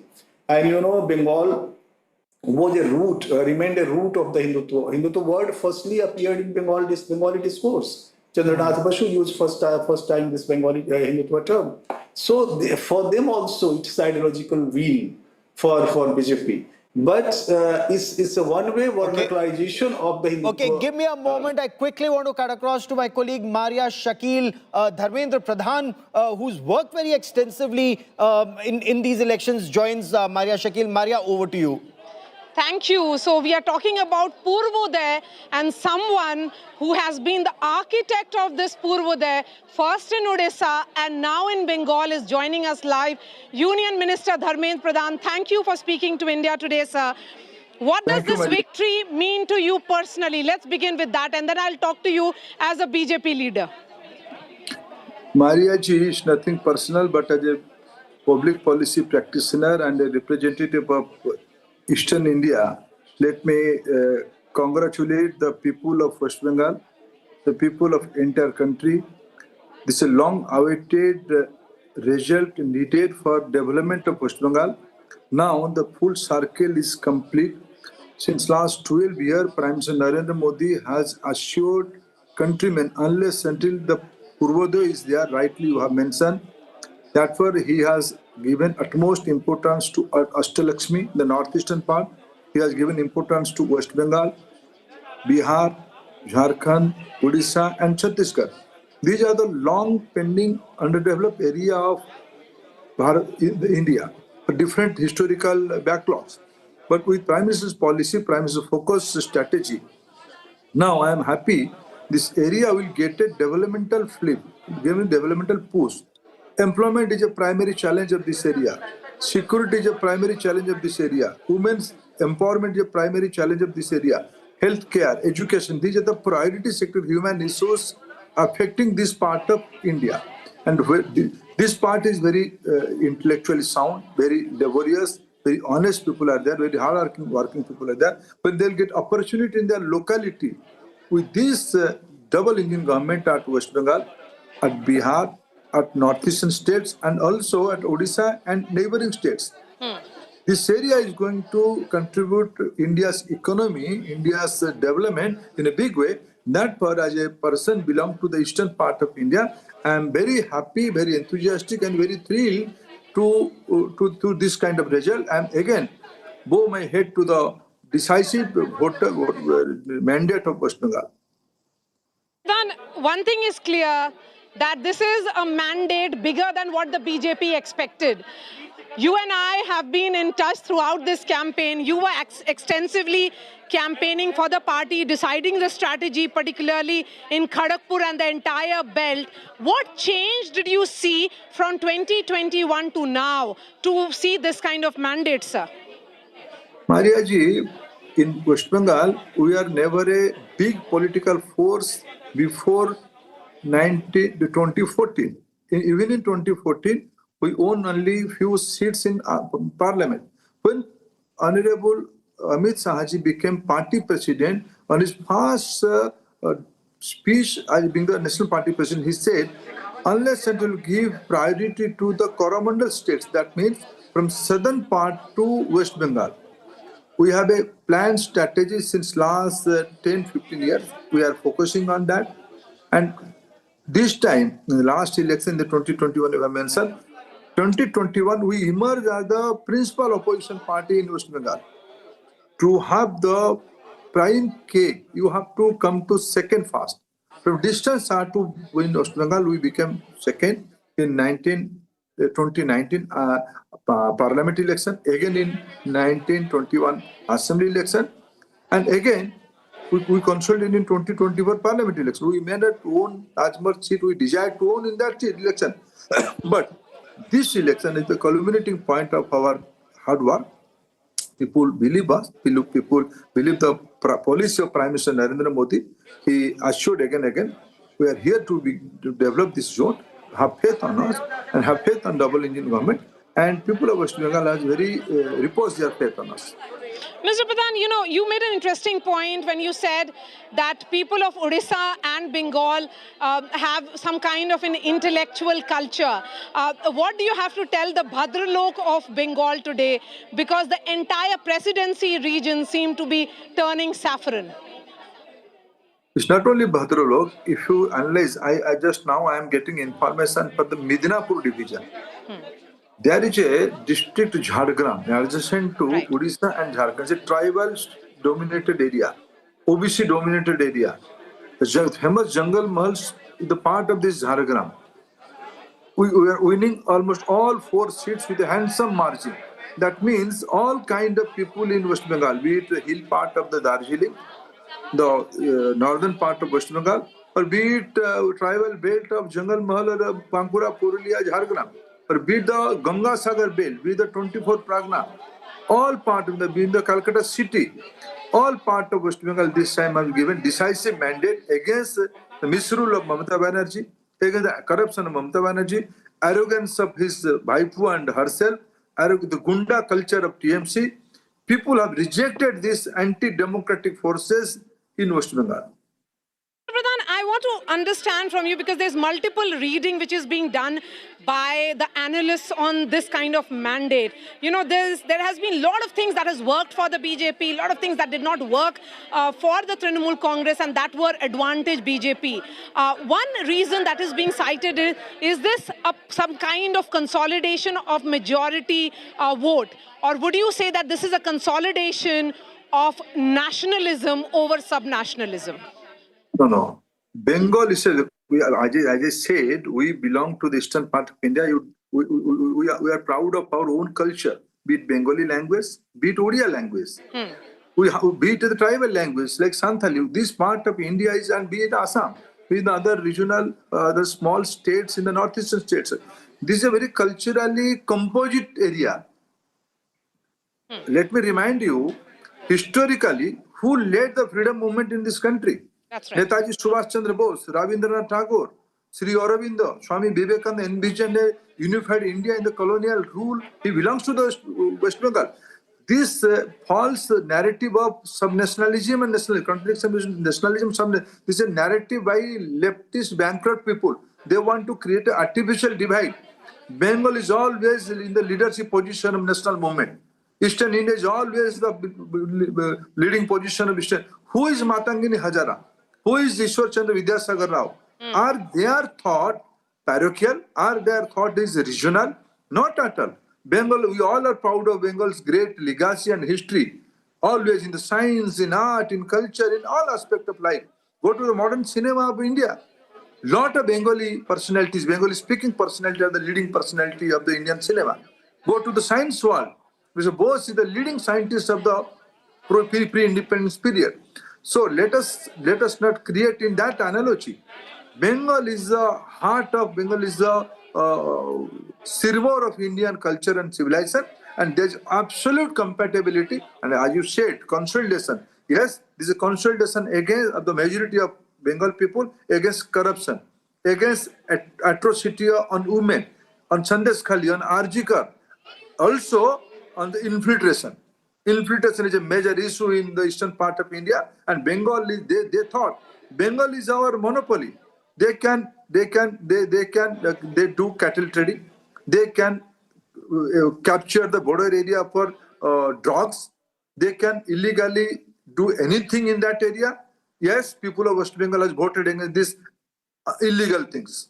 So there is a consolidation. Oh, okay, so you are accepting there is consolidation, but of a different kind. This is consolidation against politics of corruption, against atrocities against women. So, Mr. Pradhan, would you say that Prime Minister Narendra Modi and Home Minister Amit Shah have achieved what nobody in the BJP could for years? This is the land of Shyama Prasad Mukherjee, the Jan Sangh founder. You have achieved his dream. Certainly, Ajay, it's a very as a Bharatiya Janata Party activist, we have a plan, we have an idea, we have understanding of the society. Let me remind you what happened in 1905. The Banga was divided due to this was a division due to some cultural, social background. Some people want to divide the society. Shyama Prasad Mukherjee fought, forgo his life for the unity of this country. What was his idea? Unified India. In the first Lok Sabha, Janasangha was represented from West Bengal. Due to latter part, due to different political scenario, we could not do that. But a BJP Karyakarta, being a nationalistic party's Karyakarta, we are very proud. This is not only mere victory of a state, the victory of idea, victory of Indianness, victory of nationalism. Okay, certainly so this is a glorious moment for us. So this is a victory of an idea, and in this idea, the accusation is also that there was no level playing field in this election. As a union minister and a key BJP strategist, how will you defend that, sir? No, there is nothing to defend. Certain things are reality. As I said, West Bengal has a distinct, typical political culture by CPM for 34 years, again by Trinamool 15 years. They have created fewer psychosis. They have intimidated people. They have created atrocity on women. They have snatched land from the poor. They have subjugated majority of the society for their own political strategy. This time, I'm thankful to Election Commission of India, with neutrality, they have conducted this election, and people of Bengal voted in a big way against this atrocity. There is a vote share gap as of now, right now, of almost like 4.5%, sir. If you look at the jump that you have had from 39% to roughly around 45% right now, and that has consolidated into this massive gain for the party. Mr. Pradhan, let's be honest, what was your assessment and how do you look at this result? It's a very, very comfortable, soothing and very confident giving result for all of us. Now responsibility is increasing on us. We have to do, we have to perform. But Mariaji, we met in the ground zero. If I can remember, I was addressing a small women group meeting in Yes, the I Assam do part of remember. Bengal, I think in the Nandigram. You asked me why you are addressing such a small meeting. Yes. I said you, this is the impact. We want to create a new strategy model. We have reached to every household of West Bengal. People trusted on us. Lot of Karyakarta, lakhs of Karyakarta of West Bengal BJP devoted their entire effort, door-to-door campaigning. We could successfully convince people, change this government. The Nara of the West Bengal Parivartan Chai. And perhaps Anuria and you understood that language and culture better than most, one would say, Mr. Pradhan. Do you think this is also an understanding that leaders like you, who are very, rooted in on the ground, they bring to the BJP strategy? You understand the ground better, and hence you go back to the ground by implementing it. Maria ji, we all are secondary. As a party activist since last 40 years, I was going somewhere there to do electioneering in the different states. We are not important. We are a mere supporting system. I am very thankful to the hard-working Karyakarta of West Bengal. I know their social condition. I know their capacity. I know their physical situation. With that disadvantage, they have done lot of good things. They have sacrificed their well-being. They have gone to any extent with their laborious work, with Prime Minister's leadership. People has given their faith to us. We all are secondary, but I enjoyed the political work in West Bengal. Ami Bangla bolte pare na, kintu bujhte pare. So I enjoyed the Bengal elections. All right, Mr. Pradhan, always a pleasure speaking to you. And you continue to be this humble leader who never accepts his own role and calls himself a Karyakarta. So, this is what BJP is, as we have been speaking about, Gaurav. The role of each and every leader of the party, union ministers, chief ministers, home ministers of various states, Gaurav, made in charge of various constituencies. That's how the BJP covered that distance where criticism was, or, questions were raised. Where is the party's organization? Leaders like Dharmendra Pradhan were the party's organization who implemented this mission Bengal. Oh, absolutely, Maria. And now, when you look at the Bharatiya Janata Party's achievements right now, Ang, Bang, Kaling, they've got all.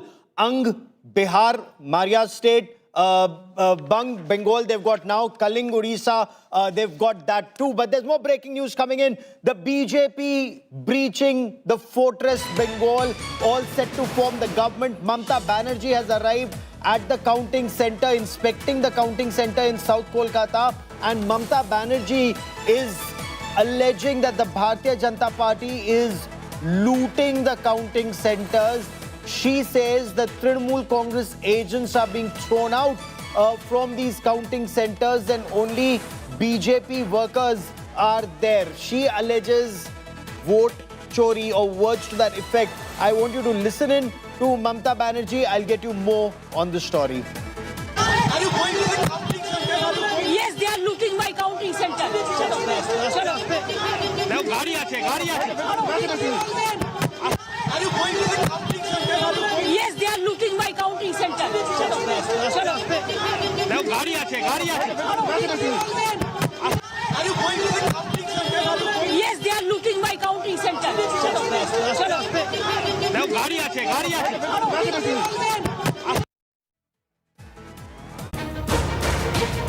Good afternoon. It's truly a spectacular victory for the Bharatiya Janata Party in Bengal.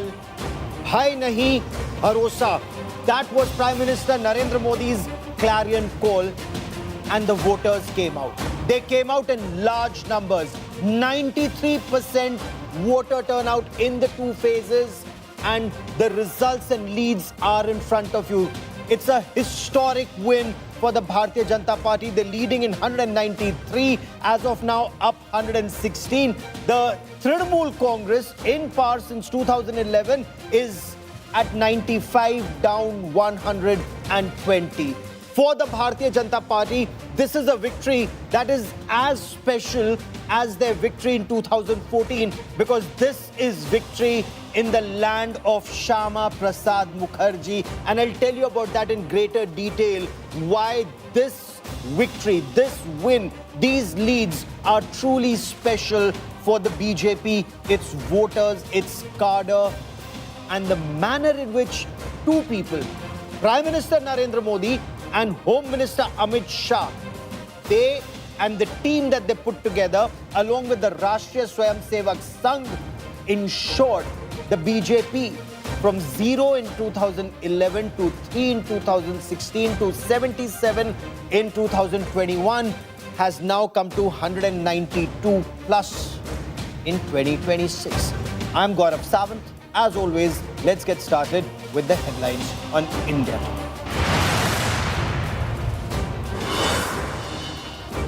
BJP decimates Mamata Banerjee in Bengal. Saffron surge in the state. Landslide victory for the BJP in over 190 seats. End of 15 years of Mamata's rule in Bengal as they manage a meager 95 plus seats. Mamata Banerjee sees red, says counting halted in many places.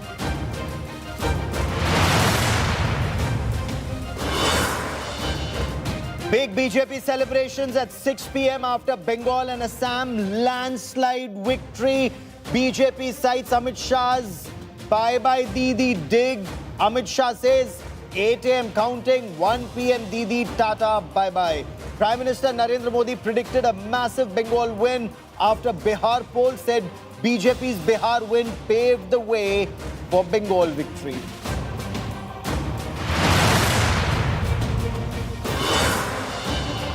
Thalapathy Vijay's blockbuster in Tamil Nadu. Vijay's TVK becomes the single largest party. Vijay wave sweeps across the state. DMK lags behind. AIADMK becomes the second largest. India Today first showed you predictions of Vijay's sweep in Tamil Nadu.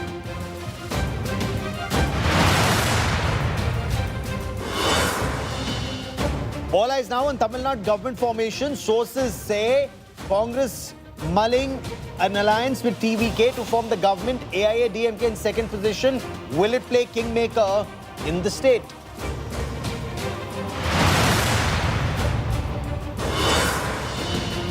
BJP's landslide victory in Assam. BJP back with a bigger majority in the state. Mama Himanta Biswa Sarma back with a bang in Assam. BJP all set to retain power.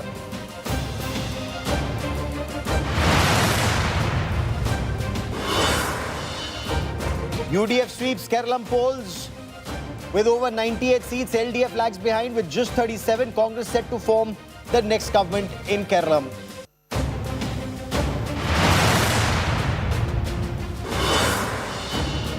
India Today's exit polls were bang on. Today's Chanakya poll showed BJP's landslide. Access India exit poll predicted Vijay's TVK to become single largest party.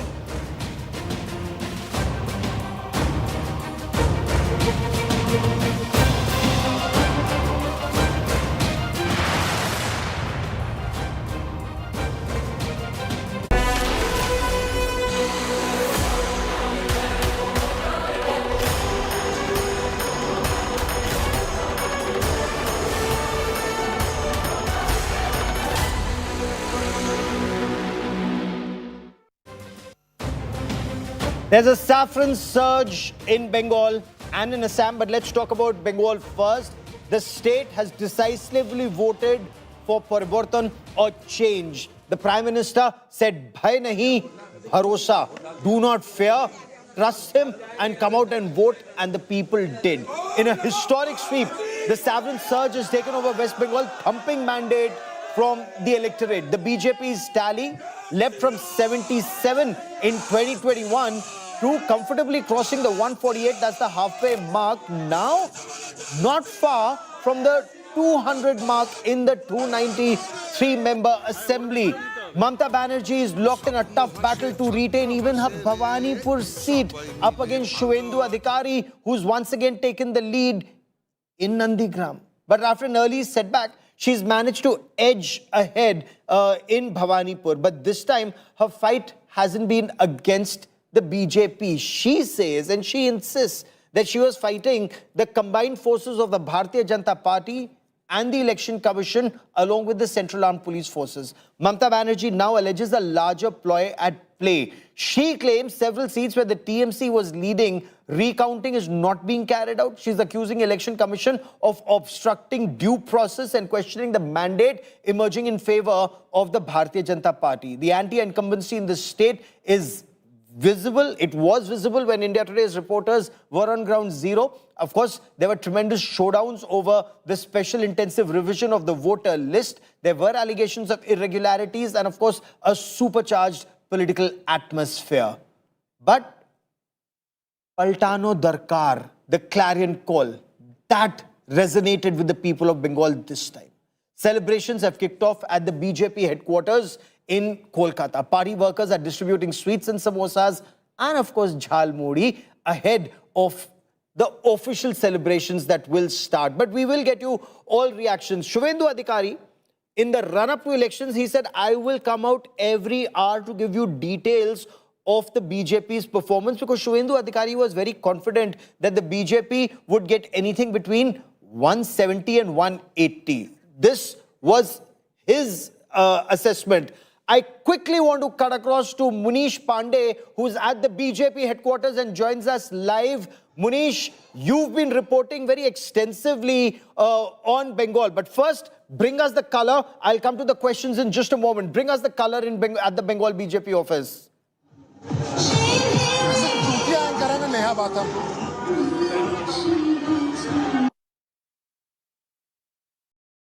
Okay, give us a moment as we reestablish that link with my colleague Munish. But the pictures that you see on your television screen, Shuvendu Adhikari was very confident of his victory and of the victory of the Bharatiya Janata Party. He said, every hour I will come and give you numbers. Numbers that Mamata Banerjee is contesting now. Listen into Mamata Banerjee. Please দয়া করে কেউ counting এজেন্টরা এবং প্রার্থী ক্যান্ডিডেটরা তারা voting এলাকা ছেড়ে আসবেন না। স্ট্রং রুমে যেখানে কাউন্টিং হচ্ছে মানে সেন্টারে, সেখান ছেড়ে কেউ আসবেন না। এটা বিজেপির প্ল্যান। প্রথম 2-3 রাউন্ডে আমি কালকে থেকেই বলছি যে ওদেরগুলো আগে দেখাবে, আমাদেরগুলো পরে দেখাবে। এবং অনেক জায়গায় 2-3 রাউন্ড কাউন্টিং করার পরে প্রায় 100টা জায়গায় কাউন্টিং বন্ধ করে রেখে দিয়েছে। এবং কল্যাণীতে ধরা পড়েছে 7টা মেশিন যেখানে কোনো মিল নেই। এটা টোটাল ফোর্সফুলি সেন্ট্রাল ফোর্সকে দিয়ে চারিদিকে তৃণমূল কংগ্রেসের উপর অত্যাচার করছে, অফিস ভাঙছে, জোর করে দখল করছে। এসআইআর নামে আপনারা দেখেছেন ভোট লুট করেছে যাতে যে সিটগুলো জিততে পারে। কিন্তু এখনো এমন 70টা সিট আছে, 100টা সিট আছে যেগুলো আমরা এগিয়ে আছি সেগুলো বলছে না। টোটালটাই মিথ্যে নিউজ খাওয়াচ্ছে। আগে ডিআইসিও এই খবরগুলো দিত, কিন্তু তাকে কালকে চেঞ্জ করে দেওয়া হয়েছে। টোটালটাই ইলেকশন কমিশন নিজের ইচ্ছে মতো খেলছে এবং সাথে কেন্দ্রীয় বাহিনীকে নিয়ে। এবং আমাদের পুলিশরা টোটাল মাথা নত করে কেন্দ্রীয় বাহিনীর আন্ডারে কাজ করছে। সুতরাং আমি সব আমাদের কাউন্টিং এজেন্টদের, আমাদের সমস্ত পার্টির কর্মীদের বলবো, অত মন খারাপ করার কারণ নেই। আমি বলেছিলাম সূর্যাস্তের পরে আপনারা জিতবেন। 3 রাউন্ড 4 রাউন্ড কাউন্ট হলেও এটা 14 রাউন্ড থেকে 18 রাউন্ড কাউন্ট হয়, তখন আপনারা জিতবেন। Wait and see, watch. আমরা সবাই আপনাদের সাথে আছি, আপনারা কেউ ভয় পাবেন না, নিশ্চিন্তে থাকুন। আমরা বাঘের বাচ্চার মতো লড়াই করে যাব। I quickly want to now cut across to Amit Bharadwaj, who joins us from the Netaji Indoor Stadium. That's where the counting process is on. Where you are right now, describe to us the atmosphere there, because we were told it's very tense till some time back. Both TMC cadre and BJP cadre, they were very keen, waiting for every result. Mamata Banerjee is telling a cadre, do not leave, stay at the counting center. Only some rounds have happened, many rounds remain. What's happening right now?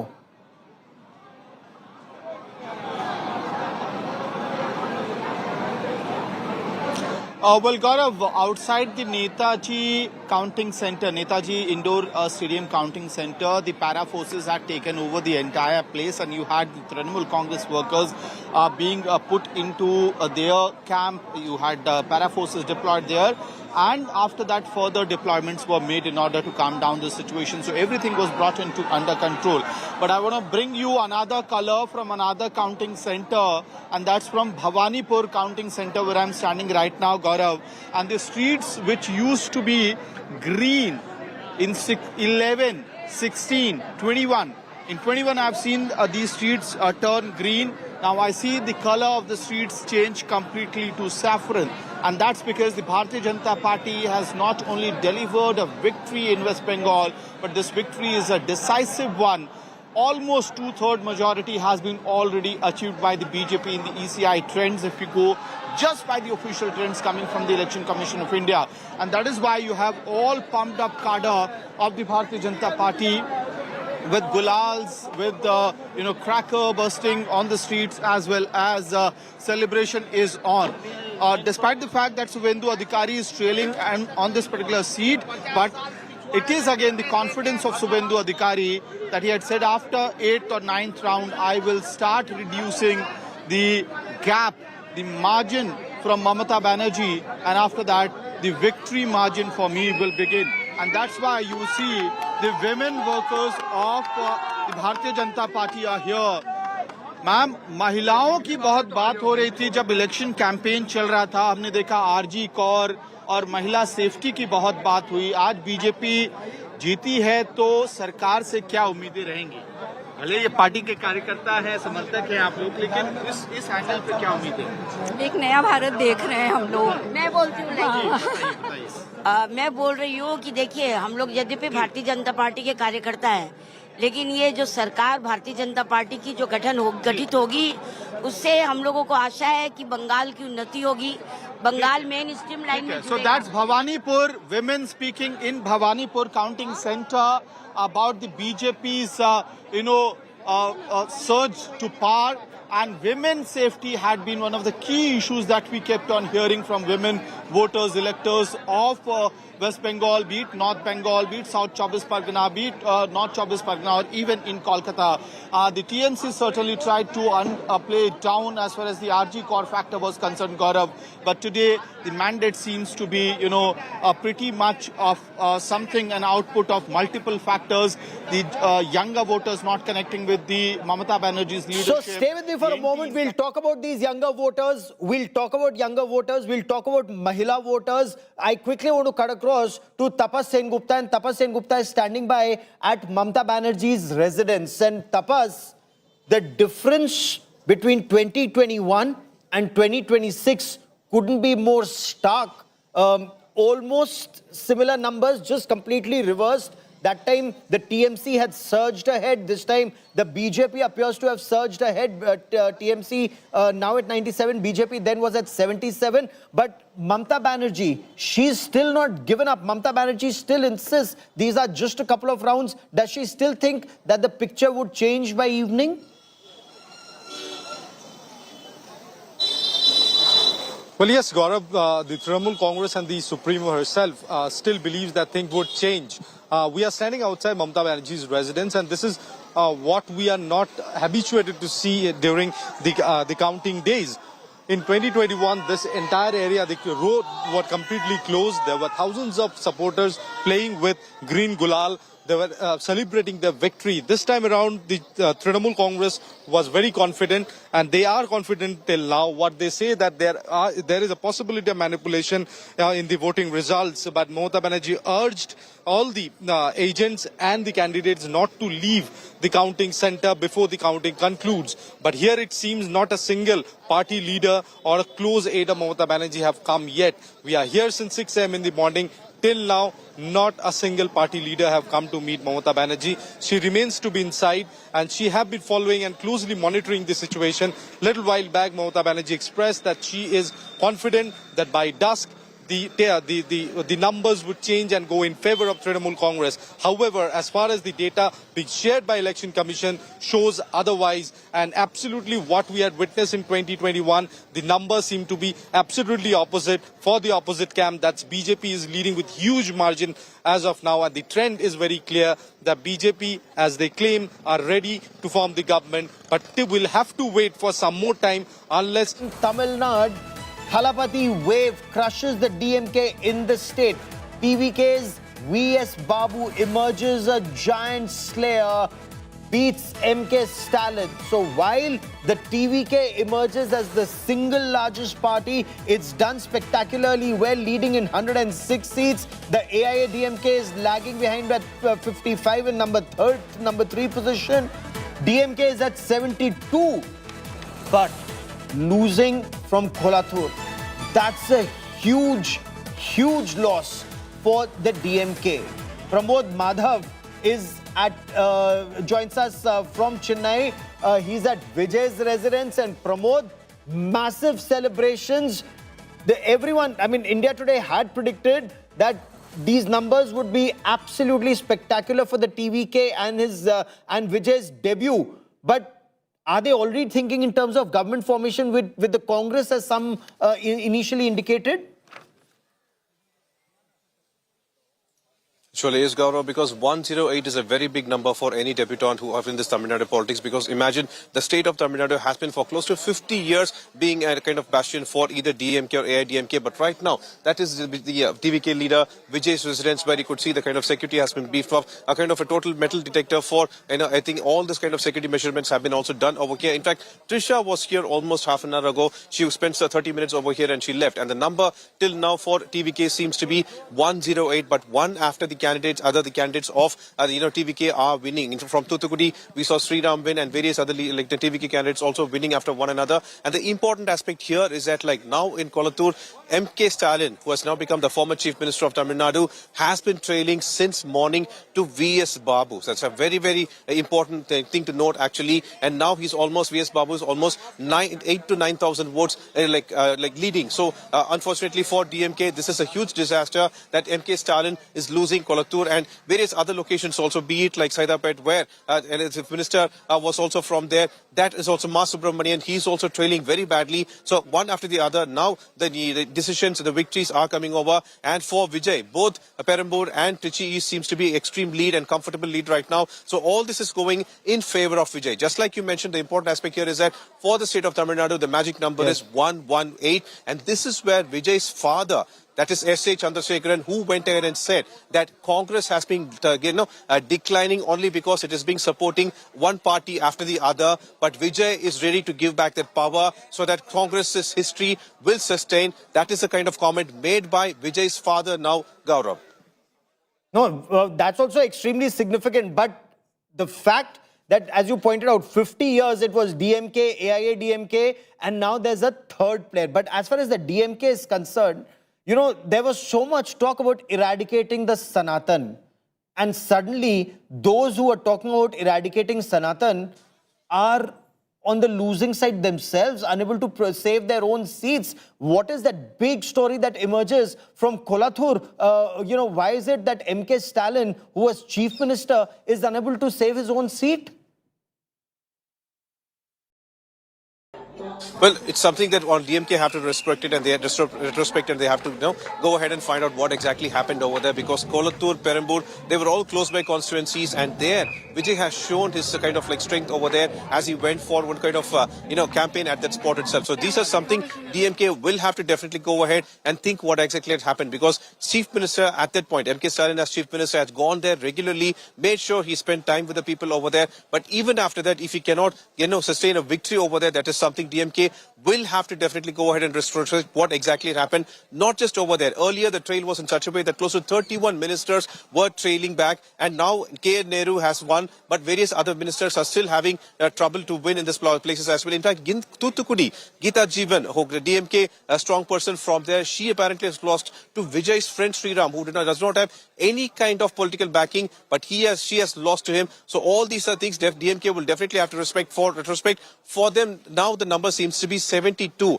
while TVK is at 108, and even if TVK is going to win 108, they will need another 10 plus if minimum 2 to be comfortable as well. So still, the game is still being played, Gaurav.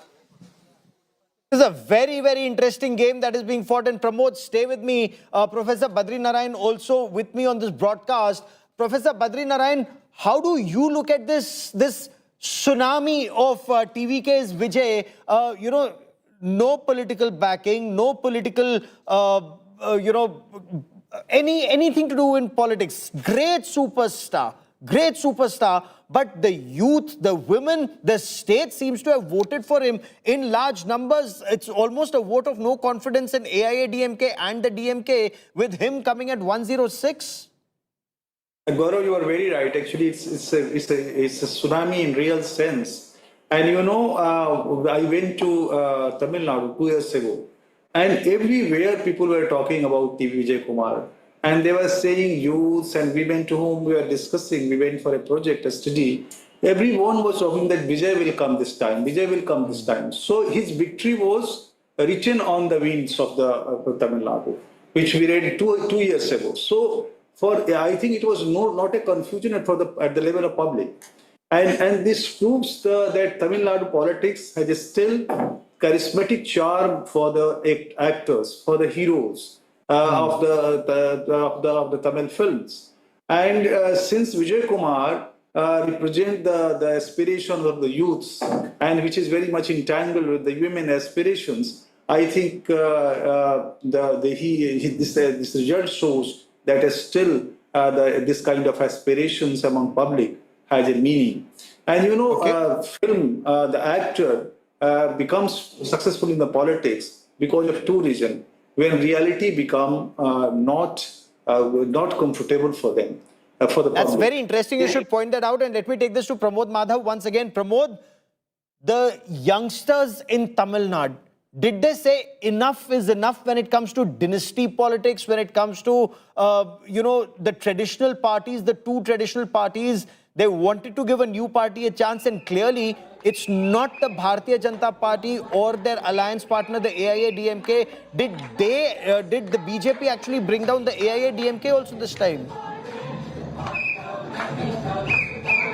Well, Gaurav, there are certain things that Vijay actually promised for the youngsters. And the first and foremost thing is about Matram, the change. And the second one is that he called DMK as the political enemy and BJP as the ideological enemy. And he claimed that he will be the change. He would say that this is going to be an election that comes once in 50 years. And he promised that he will bring all the changes and whatever that is required for the youngsters. Tall promises. He's made seriously tall promises about providing them with education, providing them, families with 2,500 rupees, LPG cylinders, free and such things like that. But the promise that he made, it looks like the youngsters have definitely accepted whatever he has said. And that's the reason they have gone ahead and they have also voted for TVK. Not just TVK, they have been constantly also extending their support. No matter where Vijay goes or no matter where there is a kind of name mentioned about TVK, immediately they start chanting TVK, TVK. So that way, it has turned out to be a huge brand which Vijay was able to properly cash in, and that's how he has attained such a huge victory here, Gaurav. No, this is spectacular. The manner in which he's been able to galvanize the masses, galvanize the voters, and almost across the state, he's been able to galvanize voters, Professor Badri Narayan, something that while AIADMK has managed just about 55, DMK still 70, 71, but losing the chief minister's seat would send out a very big message that he could not save his own seat. Moral, defeat as far as the DMK is concerned, apart from actual defeat on ground, and end of dynasty politics or no trust in dynasty politics?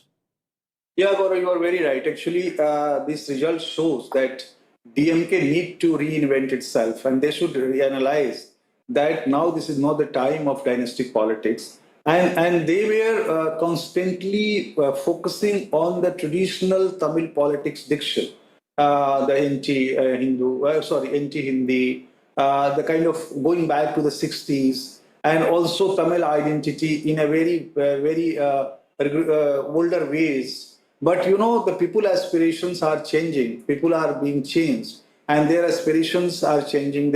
So that reflects in this result. And TVK is a combination of the developmental aspiration of the public with the charisma of the actor. And you know, as I said, that when reality become not comfortable for the public, they look towards fantasy. And fantasy appears in the form of actors. And actors provide them the imaginative solution.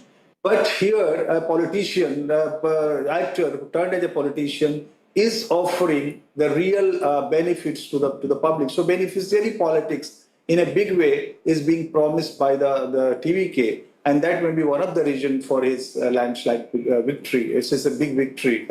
Okay, will he be able to deliver? How will he cobble the numbers to get to the halfway mark? Those are stories that Pramod Madhav will be tracking very closely. I quickly want to cut across now to Keralam, where the Congress or the UDF all set to form the next government. The UDF leading in 100, LDF reduced to 35. The BJP, we are told, in Leeds there it shows 2, but I'm just being told that this is the NDA's best performance in leading or winning in 3 seats in Keralam. Keralam BJP President Rajiv Chandrasekhar, he has won his seat from Nimom, and former MOS Minister of External Affairs V. Muralidharan, he's also won from Kadakuttam, and BB Gopakumar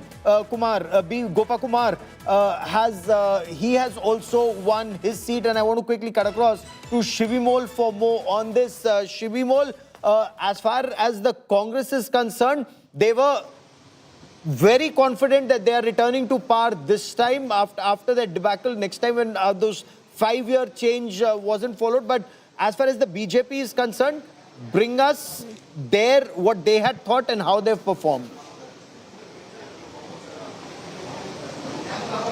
Oh, well, it's a huge victory for the BJP also, because just like Congress, because they managed to win 3 seats. This is their best performance in the state. They won 1 seat in 2016. They lost it in 2021. They're back with not 1 or 2, but 3 seats. They won Nemam, Karakutam, where we expected a very tight contest. Another seat is Chatanur in Kollam.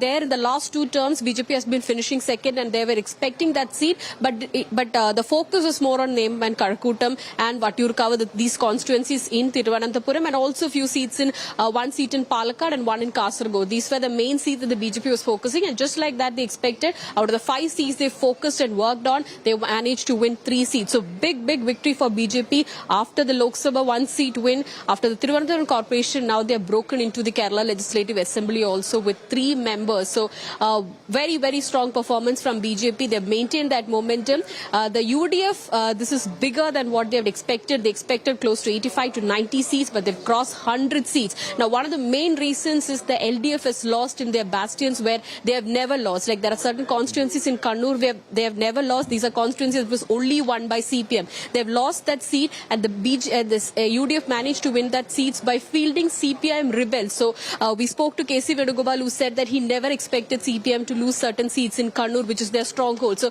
that's the anger, not just by the people, but also by the party workers there on ground, saying to the party leadership that it's the party above any individual. So give me a moment. I'm cutting across to Bengal. There's breaking news that's coming in from Bengal. Trinamool Congress camp office has been vandalized in Kolkata. This was the camp office of the Trinamool Congress, which was inside a petrol pump at the Shekhawat Memorial, outside the Shekhawat Memorial Counting Center. That office has been vandalized, I'm told. The central forces are now being deployed in this area. TMC camp office has been vandalized. Police had to come in and they've dispersed the protesters. These are the images that you see where you can see many chairs that lie broken. But this is a very heavily guarded, well-protected area. How could TMC office be targeted here is the big question. You have not only the state police, the West Bengal police, but you have a very large number of central armed police forces that are deployed across the state. 235,000 central armed police personnel deployed across the state, and the entire state has been very carefully divided into various sectors, and each sector is under a very senior police officer. There are several DGPs who are standing by. There are several top officers who are standing by. Before I get you more on that story, and we'll get you ground reports on this, I quickly want to cut across to Kolkata. Indrajit Kundu joins us. Indrajit just filed this report. Let's take a look at his report. You can see here, one of the Trinamool Congress camps right next to the counting center. all the chairs have been vandalized here, and the police, of course, is trying to bring the situation under normalcy. But, of course, tempers running high on the streets of Kolkata just as Mamata Banerjee entered. BJP workers, you can see, angry, protesting because Mamata Banerjee has just arrived at the counting center, alleging that her counting agents have been thrown out, but the police trying to escort the BJP supporters who were sloganeering at Mamata Banerjee at this point in time, and trying to, pacify them and take them out of this area, because this is a high security area at this point in time.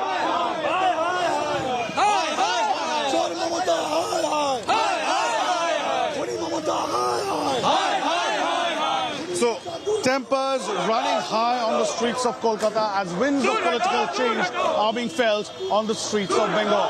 With camera person Lison Indrajit for India Today in Kolkata. BJP workers have begun protesting outside the Shekhawat Memorial Counting Center, which is the counting center for Bhawanipur. You can see huge police deployment who are trying to disperse BJP workers who have been raising slogans just as Mamata Banerjee came. इसी जगह में वो बोला था ना जय श्री राम गालागाली है उसके और वो डाकत करानी को आज जेल में डाल के छोड़ेंगे जेल में जाके जय श्री राम नारा लगाना है उसको. You see angry BJP workers, BJP supporters have started sloganeering right outside the Shekhawat Memorial Counting Center for Bhawanipur, and huge security deployment out here to localize the BJP supporters in one corner, the police trying to speak to them and trying to disperse them just a short while back when Mamata Banerjee, Trinamool Congress Supremo, came from her residence and entered the compound, the counting center, alleging that her counting agents had been thrown out of the counting center. With camera person Lison Indrajit for India Today in Kolkata.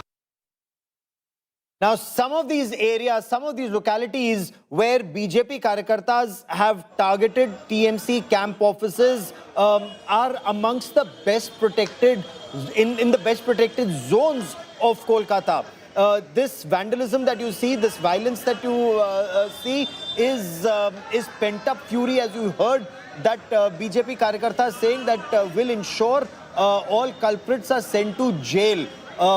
In the past, Bengal has a long history, but that's exactly the reason why you have a large number of Central Armed Police forces that have been deployed to ensure that what happened in 2021, once election results came out and TMC Karyakartas were in the eye of a storm for targeting BJP Karyakartas, something like that should not happen again. Shwendu Adhikari, in fact, he made it very clear. He was very confident of BJP victory, and he said they will remain humble in their victory. They will not target opposition workers and party leaders. I want to quickly cut across to Tapas Sengupta joining us for more on this. Tapas, what details do we have of these chairs being broken outside TMC office in 2-3 localities, Tapas?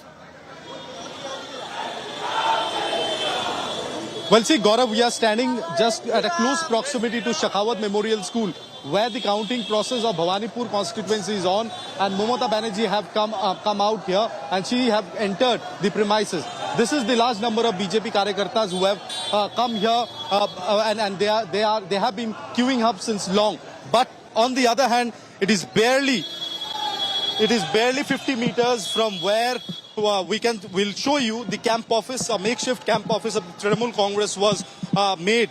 This camp office was allegedly vandalized by BJP Karyakartas, is what the Trinamool Congress claims. And this is the petrol pump where the Trinamool Congress was had made this camp office, where number of TMC members were sitting since early in the morning, since this is the counting center of Bhawanipur. See, the chairs are lying broken. It was completely vandalized inside this petrol pump.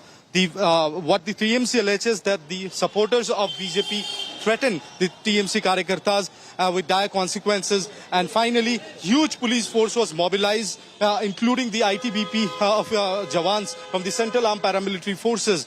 They have been brought in to contain the situation, and finally the crowd has been dispersed. But it seems that the BJP Karyakartas from across the Kolkata are coming out here at outside Chakhawat Memorial School protesting.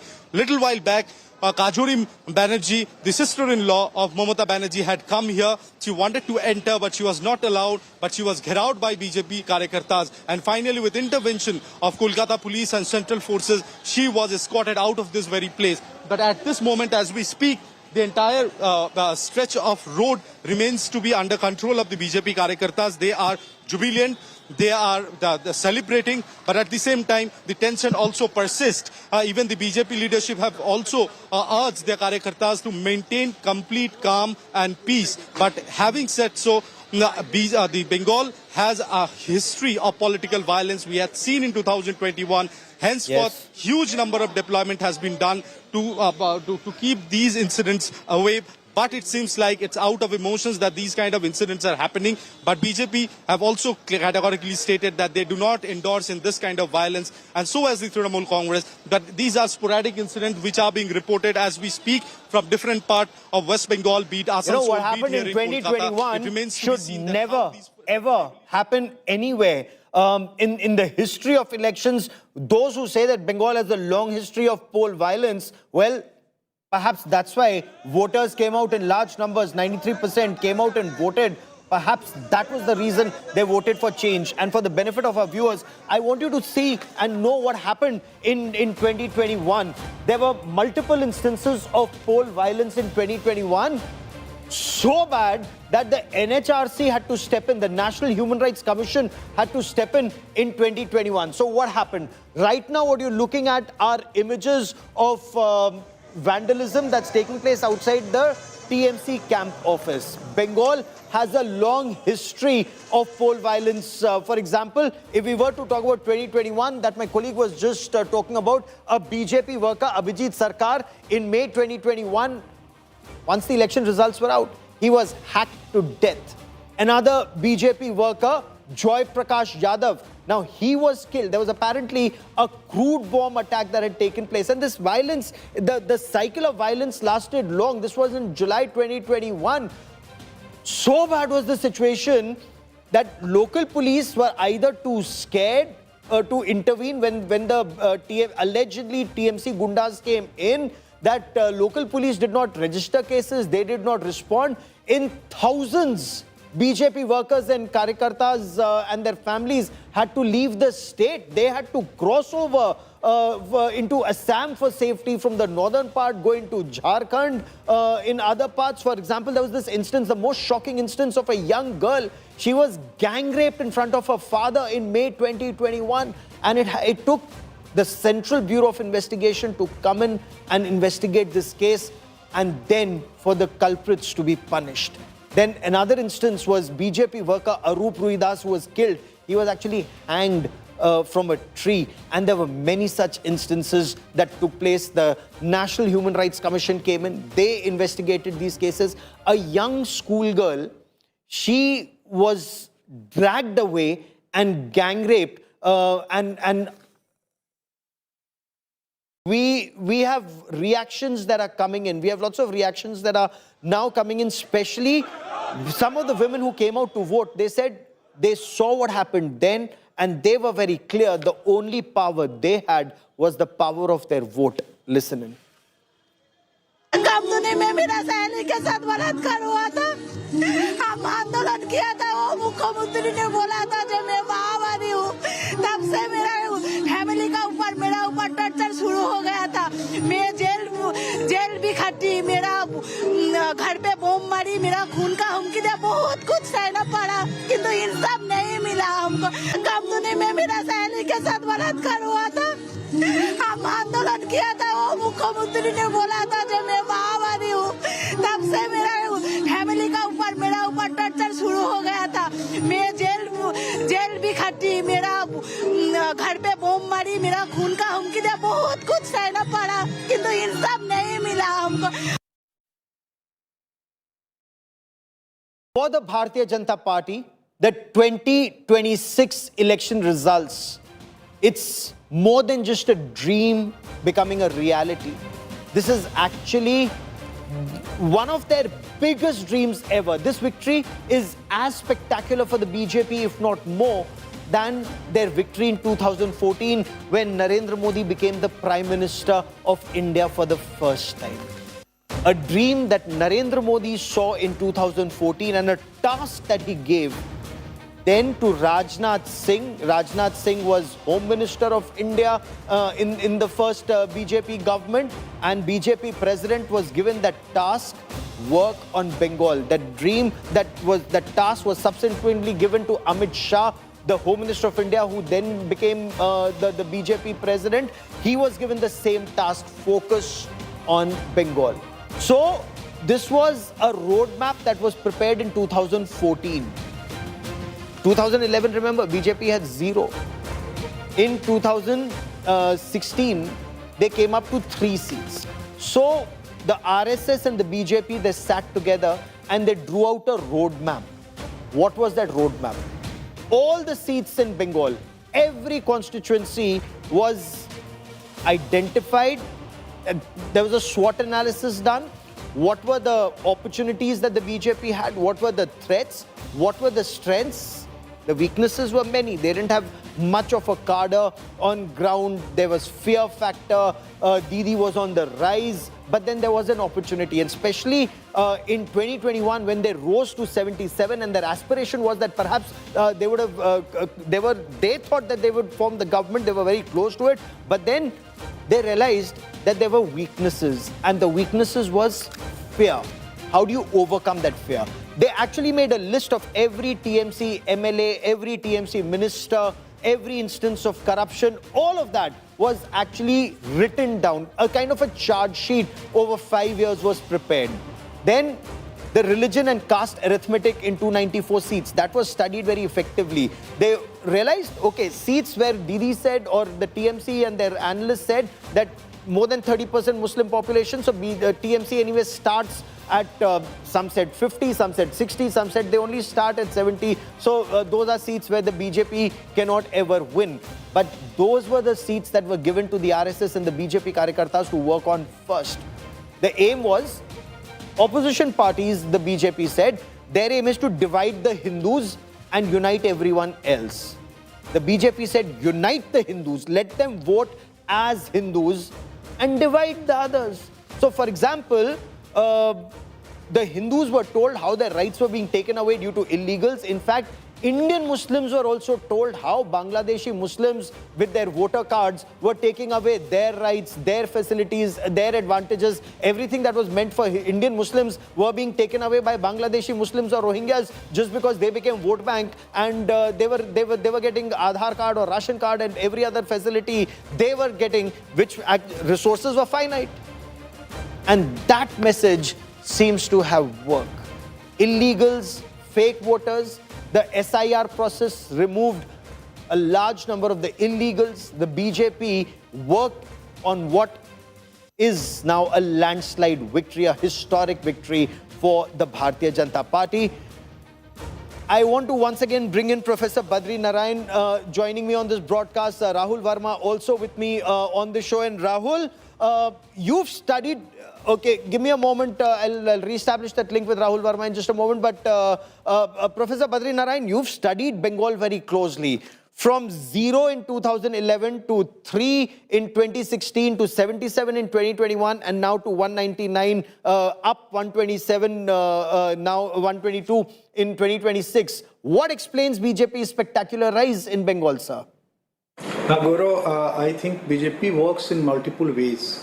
As we were listening, hearing the interview of the Dharmendra Pradhan ji, and he was the election in charge of the Bengal, and he rightly explained that the way party planned a strategy since 1914 and even before that, but 1914 they are constantly working to make their impact deepen in these states, this Purvodaya states, and also the coastal states. So this is a part of the long-term planning. And with this strategy, they worked with the organizational coherence between various groups. Like Sangh works in its own way. Sangh prepared a kind of Hindutva cultural psyche in the Bengal. And politically, BJP worked to to facilitate this kind of consciousness. And it took long time because nothing happened in 1 or 2 days in politics, as we know. And thirdly, the way Dharmendra Pradhan ji has explained that the ministers organize small meetings. That's a strategy they have done in the Haryana and in the Maharashtra also. So this small meeting by the big leaders of the BJP impressed public a lot. And they visited each and every lanes and the doors of the public. So that created a close contact with the common masses and gave them dignity. Look, a leader like Dharmendra Pradhan, leader like Amit Shah came to my door, requested for the vote. That gives a lot to that. It means a lot. Not only one Mamata, and here are many and many. Devendra Fadnavis went from the Maharashtra. So if Mamata is actually going down to these numbers, 88 down 127, now should this hold till the end? Even the women voters of Bengal are sending out a message to Mamata Banerjee that while you may talk about Ma Mati Manush, if what is truly happening in the state is compromising security of women, the RG Kaur victim's mother, who's a BJP candidate, if she was being, heckled, what does this indicate, Professor Badri Narayan? You are very right, Gaurav. Actually, women, there are two constituencies of women voters in Bengal. There was one the influence of the Mamata and other by the influence of the Modi. But what happened with the Mamata, the diagrammer of politics, these criminals, they become very important. What happened, once you take help of the criminals, after some time, hoodlums, they will capture you. The same happened with the left. Because of that left gone from the Bengal. Similar happened with the TMC. Those criminals, goons, the dalals, they became very important in TMC politics. The Tolabas became more powerful. So stay with me for a moment. There is some chaos in Bengal, especially at this high-profile Bhawanipur seat. Announcement of results after 12 rounds that's been paused at the Bhawanipur counting center. 12 rounds of counting are over. Both Shubhendu Adhikari and Mamata Banerjee are currently present inside the counting center.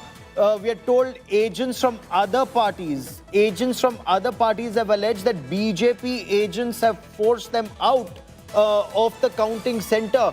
I want to quickly cut across to my colleague Indrajit Kundu joining us with more on this. Indrajit, tell us what's happening. What are you picking up? Well, what we are hearing is that, we just showed how Mamata Banerjee rushed into the counting center just about a short while back. And Shubhendu Adhikari is already inside the Bhawanipur counting center. We have been close to the counting center. Announcements have been stopped at the counting center after 12 rounds of counting. So there is no clarity as to what exactly is happening right now inside.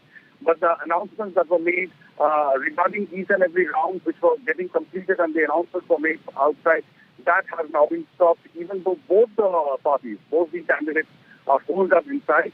Mamata Banerjee, of course, while entering, she did allege that her counting agent had been thrown out of the counting center. And outside, BJP party workers were protesting. We've seen how some of them even vandalized local Trinamool Congress camp that was there outside the counting center. So situation tense on the ground, even as both the candidates, Shubhendu Adhikari and Mamata Banerjee, stay inside the counting center.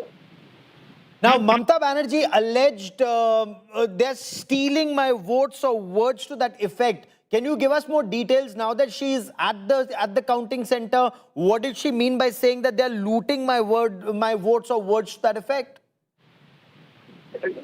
Well, the Trinamool Congress has been alleging that, the counting has been very, very slow, that more than 70 to 100 seats the counting, and this was about 2 hours back when Mamata Banerjee put out a video statement on social media and then stated that the counting was moving very slowly, that, less than half of the rounds had been completed so far, unlike other states, and therefore the Election Commission should announce those rounds as soon as possible. So the Trinamool Congress still maintains that they still have hope to catch up and that the entire process has been intentionally delayed by the Election Commission. That's the allegation coming in from the PNC camp.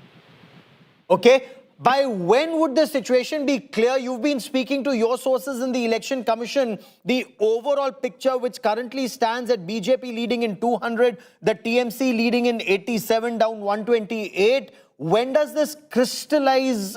What are Election Commission officials telling you? Well, Gaurav, it has more or less crystallized, I would say, but, final winning certificates are slowly being handed over right now by the Election Commission. It has already been handed over to a few candidates. It will take time till about the evening today when things, the official procedure comes to a close, but counting is still underway. And one can imagine why the counting is progressing a little slow, because in a highly charged atmosphere, there would be a lot of challenges and there would be a recounting in certain, certain pockets. So therefore, possibly the counting is slow. That's the possible reason why. And, official results are slowly being declared and winning certificates are slowly being dispatched and handed over to the candidates across the state. Okay, so the BJP as of now is leading in 200 seats in Bengal. Of the 293 seats, the TMC down to 87, down 128. Now, Bengal is all about Ma, Mati, Manush. Okay, news coming in. The BJP has decimated Didi in West Bengal. The double century, BJP leading in 200 of 293 seats. That's the information that is now coming in. Of 293 seats, BJP is up in 123 seats, and that's huge as far as the Bharatiya Janata Party is concerned. And just look at the journey. 0 in 2011, rising to 3 in 16, 77 in 2021, where the BJP had actually anticipated that they would breach the 148 mark in 2021 itself. But when they were reduced to 77, though it was a huge win from 3 to 77, that was the time that BJP went back to the drawing board and learnt lessons where it went wrong. And some of the most important lessons was that projection of strength in Bengal is extremely important in Bengal. That was the message after phase 1 of voting. The deployment of 235,000 Central Armed Police personnel to ensure that voters can vote without intimidation. Bhai nahi bharosa. That was Prime Minister Narendra Modi to voters each time he went. But it goes beyond bhai and bharosa. There's also astha and vishwas. Let me for a moment tell you more about astha and vishwas. Now, the Prime Minister is a strong believer of Shakti. What does this mean? Remember, he's a upasak of Shakti. The 3 very important Shakti Peeths that we talk about in the eastern part of our country. Mata Tripura Sundari in Tripura. The Prime Minister on the 7th of April 2019 had offered prayers. BJP in 2023 retained the seat. So, a very important roop of Ma Parvati, Mata Tripura Sundari. BJP claims they had the blessings of Mata Tripura Sundari. Then BJP insists they had the blessings of Ma Kamakhya.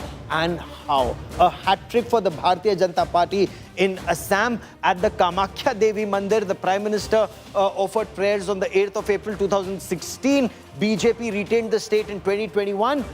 And in 2026, it in fact improved its tally in 2026. So much so, the rival, the Congress party, wasn't just weakened further. Gaurav Gogai lost his own seat at Jorhat, and that again is a very important signal that goes out. And now let's come to Bengal. Ma Kali ka Vardhan. This is something that the BJP was seeking and has been seeking for a very, very long time. Prime Minister Narendra Modi, Home Minister Amit Shah, they've prayed at Ma Kali Temple at Kalibadi, April 26, 2026. Prime Minister offered prayers. And in Bengal right now, the BJP also talks about their big plans, Ang Bang Kaling, and all along Ang, Bang and Kaling, the BJP in Bihar for the first time ever. They have a BJP chief minister. In Bengal, they are winning very spectacularly. And of course, in Odisha, they've already won. And how? A lot of hard work that went in. There's a lot of mathematics that goes in, but with the mathematics is also the chemistry that the BJP has been able to form when Ma Shakti's Vardhan. But I quickly want to cut across to breaking news coming in. Clamor in Tamil Nadu for the Congress to back Thalapathy Vijay. TN Congress has sent out a report both to Mallikarjun Kharge, the party president, and to Rahul Gandhi that they should that they need to support TVK at this stage. We are winning 5 seats in Tamil Nadu, says the Congress party. The Congress, is it now all set to... உணர்ச்சிபூர்வமான தருணம். தமிழக வெற்றிக் கழகத்தின் சார்பில் எங்களுடைய தலைவர் விஜய் அவர்களின் சார்பில் ஆதவர்ஜுனாகிய நான் தமிழக மக்களாக இருக்கக்கூடிய குறிப்பாக பெண்களும் இளைஞர்களும் சேர்ந்த புரட்சி 50 வருடங்கள் கழித்து தமிழ்நாட்டில் ஒரு புதிய புரட்சி உருவாகிய நாள் இன்று. மன்னராட்சியின் ஒழிக்கப்பட்ட நாள். பிறப்பால் அதிகாரத்துக்கு வரக்கூடிய குடும்ப ஆதிக்கத்திற்கு மக்களும் பெண்களும் இளைஞர்களும் முடிவு எழுதிய நாள். குறிப்பாக எங்களுடைய தலைவருடைய திருவாரூர் பிரச்சாரத்துக்கு அப்புறம் திமுகவுடைய குடும்பமும் திரு மு க ஸ்டாலின் அவர்களும் கரூரில் எங்களுடைய குடும்பத்தில் 41 உயிர்களை இழப்பதற்கு முக்கிய காரணமாக இருந்த was because of the DMK and the dynastic family. திமுகவுடைய கொடுமையான ஆட்சிக்கு முடிவு கட்டக்கூடிய ஒரு நாட்களை எண்ணிட்டு இருந்தாங்க. எங்களுடைய தலைவர் அவர்களுடைய பிரச்சாரத்தை முடக்கினாங்க. Our campaign was stopped. Our leader Vijay campaign was stopped. Was disturbed. செய்தி நிறுவனங்கள்ல தமிழக வெற்றிக் கழகம் 10 MLA கூட ஜெயிக்க முடியாதுங்கற கூடிய அவதூறுகளையும் they wanted to ensure that no MLA would be winning, பிரச்சாரம் பண்ண முடியாத அளவுக்கு, and they put restrictions that our leader will not campaign anywhere. மு க ஸ்டாலின் அவர்கள் சொல்லுவாரு, நாங்கள் தமிழக வெற்றி கழகத்தை பத்தி பேசினதே இல்லன்னு. ஒரு அரசே, and DMK said that they would not talk about தமிழக வெற்றி கழகத்துக்கு எதிரா, they would not talk about TVK. நாடகமாடிய ஒரு அரசு. இந்த குடும்பம் என்ன மாதிரி நாடகம் ஆடினாங்க, ஊழல் மட்டுமே. No matter what drama the family did, it has collapsed today. Starting from Karur. எங்க தலைவர் விஜய் அவர்களை எந்த அளவிற்கு விமர்சனங்களும் எந்த அளவிற்கு அவமானங்களும் ஏற்படுத்தினார்கள் தெரியும். தமிழக மக்கள் ஒரு மாற்றத்தை, people of Tamil Nadu wanted a change, 6 மாசமா சொல்லிட்டு இருந்தோம், and we have been saying this for 6 months now. இது களத்துடைய நிலைப்பாடுன்னு சொல்லிட்டு இருந்தோம். ஆனா 75 வருட கட்சிகள், 50 வருட கட்சிகள் எள்ளி நகையாடினார்கள். நாங்கள் அமைதியான வழியில், எங்கள் தலைவருடைய வழியில். We're also getting a reaction from S.A. Chandrasekhar, Thalapathy Vijay's father, who says they have already sent out feelers to the Congress party. Listen and I'll get you more on that story. Thalapathy wave crushes the DMK in the state. TVK's V.S. Babu emerges a giant slayer, beats MK Stalin. So while the TVK emerges as the single largest party, it's done spectacularly well, leading in 106 seats. The AIADMK is lagging behind at 55 in number 3 position. DMK is at 72, but losing from Kolathur. That's a huge loss for the DMK. Pramod Madhav is joins us from Chennai. He's at Vijay's residence, and Pramod, massive celebrations. Everyone, I mean, India Today had predicted that these numbers would be absolutely spectacular for the TVK and and Vijay's debut. But are they already thinking in terms of government formation with the Congress, as some initially indicated?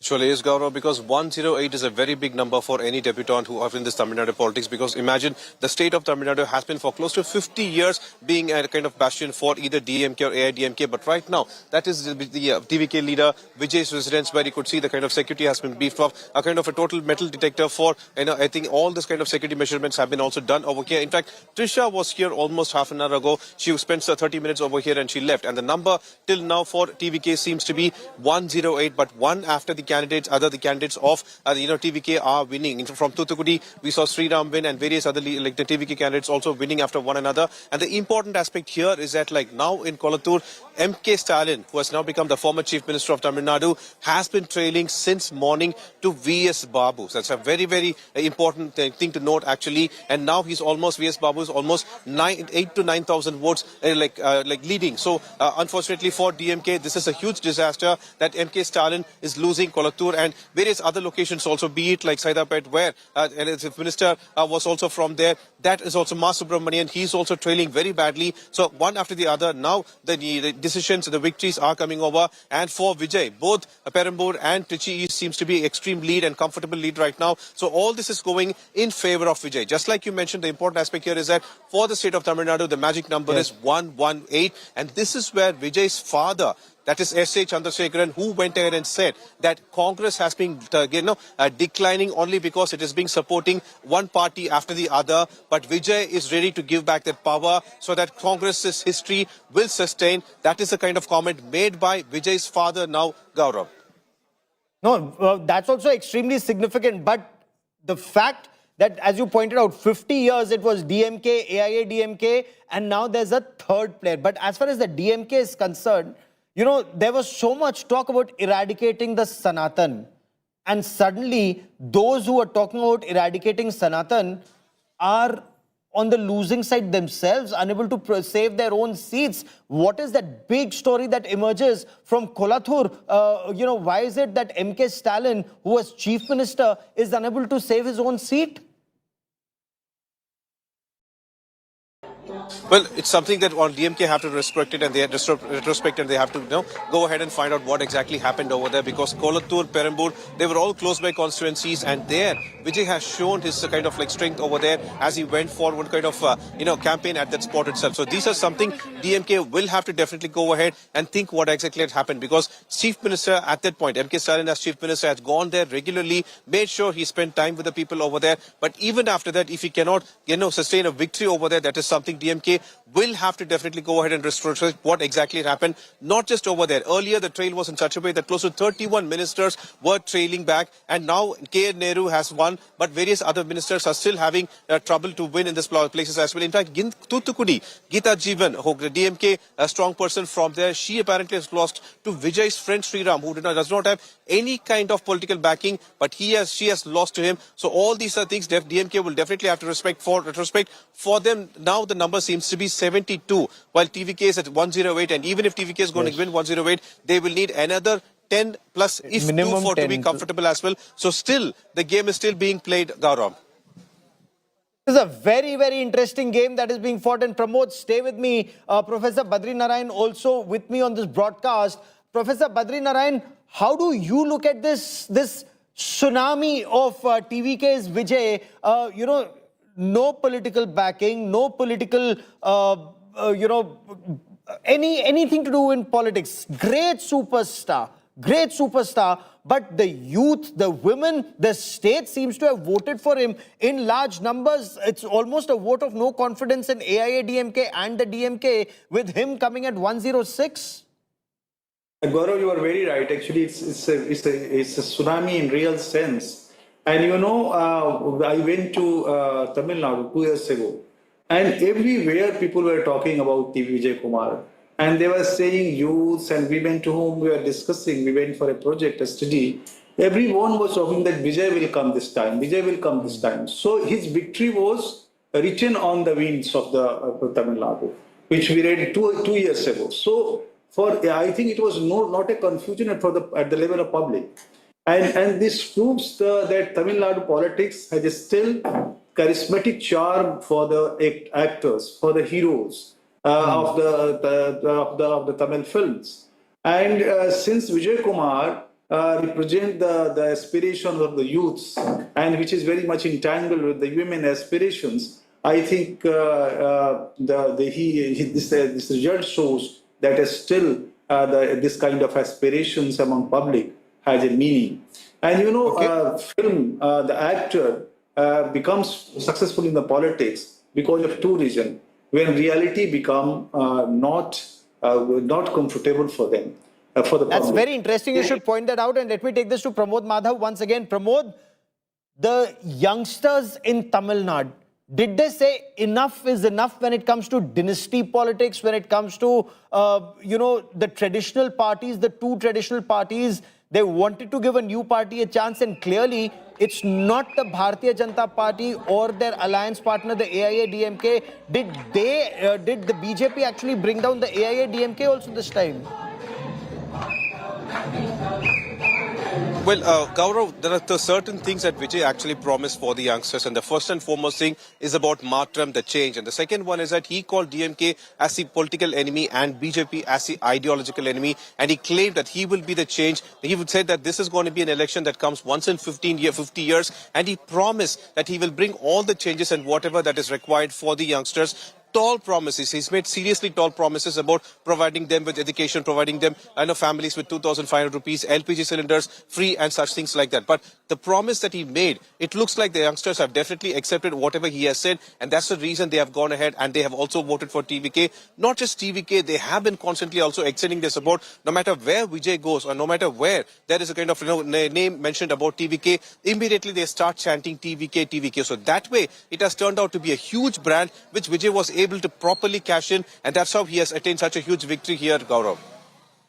No, this is spectacular. The manner in which he's been able to galvanize the masses, galvanize the voters, and almost across the state, he's been able to galvanize voters, Professor Badri Narayan, something that while AIADMK has managed just about 55, DMK still 70, 71, but losing the chief minister's seat would send out a very big message that he could not save his own seat. Moral, defeat as far as the DMK is concerned, apart from actual defeat on ground, and end of dynasty politics or no trust in dynasty politics?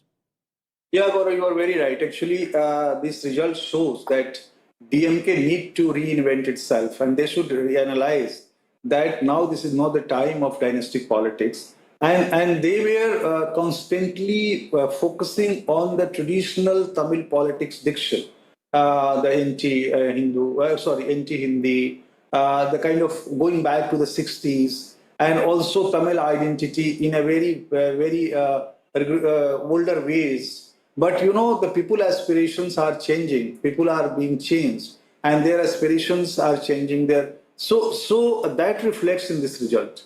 And TVK is a combination of the developmental aspiration of the public with the charisma of the actor. And as I said, that when reality become not comfortable for the public, they look towards fantasy. And fantasy appears in the form of actors. And actors provide them the imaginative solution. But here, a politician, actor who turned as a politician, is offering the real benefits to the public. So beneficiary politics in a big way is being promised by the TVK, and that may be one of the reasons for his landslide victory. It's just a big victory Okay, will he be able to deliver? How will he cobble the numbers to get to the halfway mark? Those are stories that Pramod Madhav will be tracking very closely. I quickly want to cut across now to Keralam, where the Congress or the UDF all set to form the next government. The UDF leading in 100, LDF reduced to 35. The BJP, we are told, in leads there it shows 2, but I'm just being told that this is the NDA's best performance in leading or winning in 3 seats in Keralam. Keralam BJP President Rajiv Chandrasekhar, he has won his seat from Nimom, and former MOS Minister of External Affairs V. Muralidharan, he's also won from Kadakuttam, and BB Gopakumar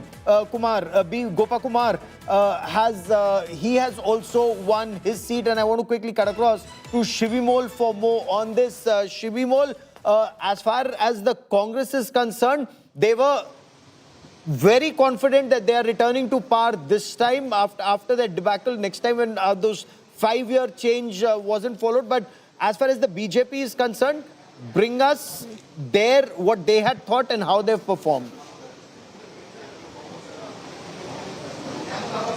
Oh, well, it's a huge victory for the BJP also, because just like Congress, because they managed to win 3 seats. This is their best performance in the state. They won 1 seat in 2016. They lost it in 2021. They're back with not 1 or 2, but 3 seats. They won Nemam, Karakutam, where we expected a very tight contest. Another seat is Chatanur in Kollam.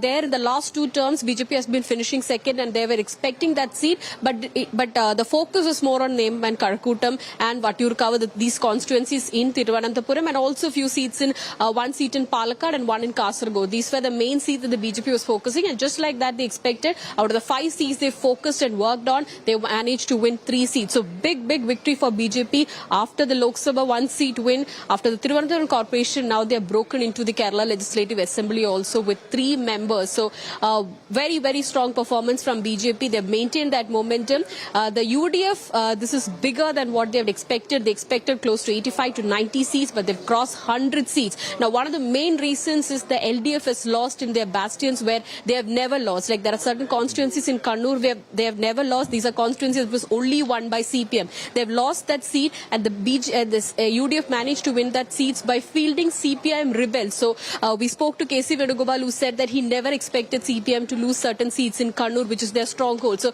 that's the anger, not just by the people, but also by the party workers there on ground, saying to the party leadership that it's the party above any individual. So give me a moment. I'm cutting across to Bengal. There's breaking news that's coming in from Bengal. Trinamool Congress camp office has been vandalized in Kolkata. This was the camp office of the Trinamool Congress, which was inside a petrol pump at the Shekhawat Memorial, outside the Shekhawat Memorial Counting Center. That office has been vandalized. I'm told the central forces are now being deployed in this area. TMC camp office has been vandalized. Police had to come in and they've dispersed the protesters. These are the images that you see where you can see many chairs that lie broken. But this is a very heavily guarded, well-protected area. How could TMC office be targeted here is the big question. You have not only the state police, the West Bengal police, but you have a very large number of central armed police forces that are deployed across the state. 235,000 central armed police personnel deployed across the state, and the entire state has been very carefully divided into various sectors, and each sector is under a very senior police officer. There are several DGPs who are standing by. There are several top officers who are standing by. Before I get you more on that story, and we'll get you ground reports on this, I quickly want to cut across to Kolkata. Indrajit Kundu joins us. Indrajit just filed this report. Let's take a look at his report. You can see here, one of the Trinamool Congress camps right next to the counting center. All the chairs have been vandalized here, and the police, of course, is trying to bring the situation under normalcy. But, of course, tempers running high on the streets of Kolkata just as Mamata Banerjee entered. BJP workers, you can see, angry, protesting because Mamata Banerjee has just arrived at the counting center. alleging that her counting agents have been thrown out, but the police trying to escort the BJP supporters who were sloganeering at Mamata Banerjee at this point in time and trying to, pacify them and take them out of this area, because this is a high security area at this point in time.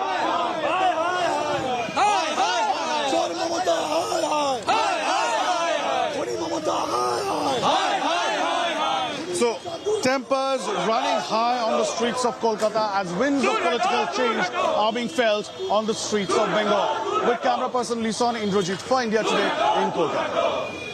BJP workers have begun protesting outside the Shekhawat Memorial Counting Center, which is the counting center for Bhawanipur. You can see huge police deployment who are trying to disperse BJP workers who have been raising slogans just as Mamata Banerjee came. जय श्री राम निकालेंगे आज इसी जगह में वो बोला था ना जय श्री राम गालागाली है उसके और वो डाकत करानी को आज जेल में डाल के छोड़ेंगे जेल में जाके जय श्री राम नारा लगाना है उसको. You can see angry BJP workers, BJP supporters have started sloganeering right outside the Shekhawat Memorial Counting Center for Bhawanipur, and huge security deployment out here to, localize the BJP supporters in one corner, the police trying to speak to them and trying to disperse them just a short while back when Mamata Banerjee, Trinamool Congress Supremo, came from her residence and entered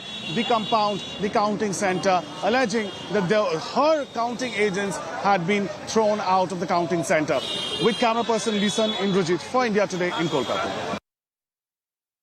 Now, some of these areas, some of these localities where BJP Karyakartas have targeted TMC camp offices are amongst the best protected, in the best protected zones of Kolkata. This vandalism that you see, this violence that you see is pent-up fury, as you heard, that BJP Karyakartas saying that will ensure all culprits are sent to jail. In the past, Bengal has a long history, but that's exactly the reason why you have a large number of Central Armed Police Forces that have been deployed to ensure that what happened in 2021, once election results came out and TMC Karyakartas were in the eye of a storm for targeting BJP Karyakartas, something like that should not happen again. Shwendu Adhikari, in fact, he made it very clear. He was very confident of BJP victory and he said they will remain humble in their victory. They will not target opposition workers and party leaders. I want to quickly cut across to Tapas Sengupta joining us for more on this. Tapas, what details do we have of these chairs being broken outside outside TMC office in 2-3 localities, Tapas? Well, see, Gaurav, we are standing just at a close proximity to Shekhawat Memorial School, where the counting process of Bhawanipur constituency is on, and Mamata Banerjee have come out here, and she have entered the premises. This is the large number of BJP Karyakartas who have come here, and they have been queuing up since long.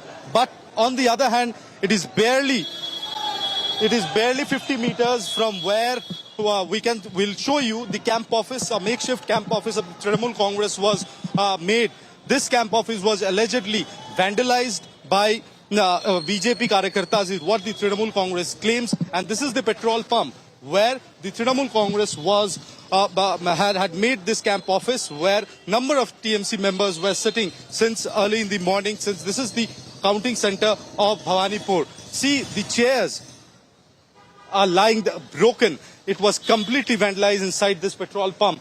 What the TMC alleges that the supporters of BJP threatened the TMC Karyakartas with dire consequences, and finally huge police force was mobilized, including the ITBP of Jawans from the Central Armed Paramilitary Forces. They have been brought in to contain the situation, and finally the crowd has been dispersed. But it seems that that the BJP Karyakartas from across the Kolkata are coming out here outside Shekhawat Memorial School protesting.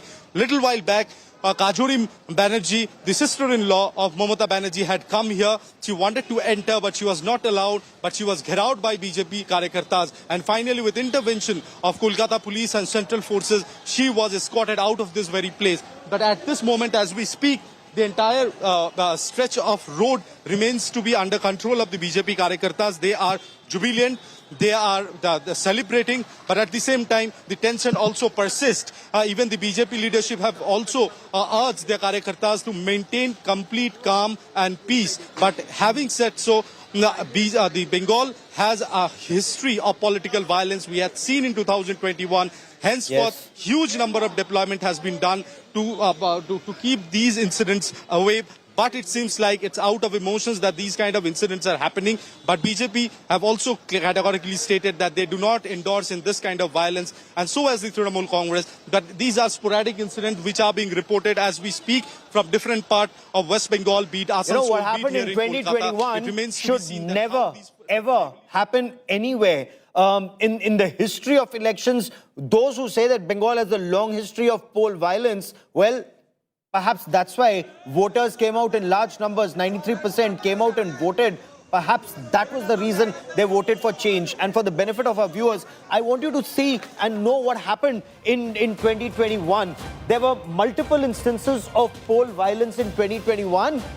So bad that the NHRC had to step in, the National Human Rights Commission had to step in 2021. So what happened? Right now, what you're looking at are images of vandalism that's taking place outside the TMC camp office. Bengal has a long history of poll violence. For example, if we were to talk about 2021, that my colleague was just talking about, a BJP worker, Abhijit Sarkar, in May 2021, once the election results were out, he was hacked to death.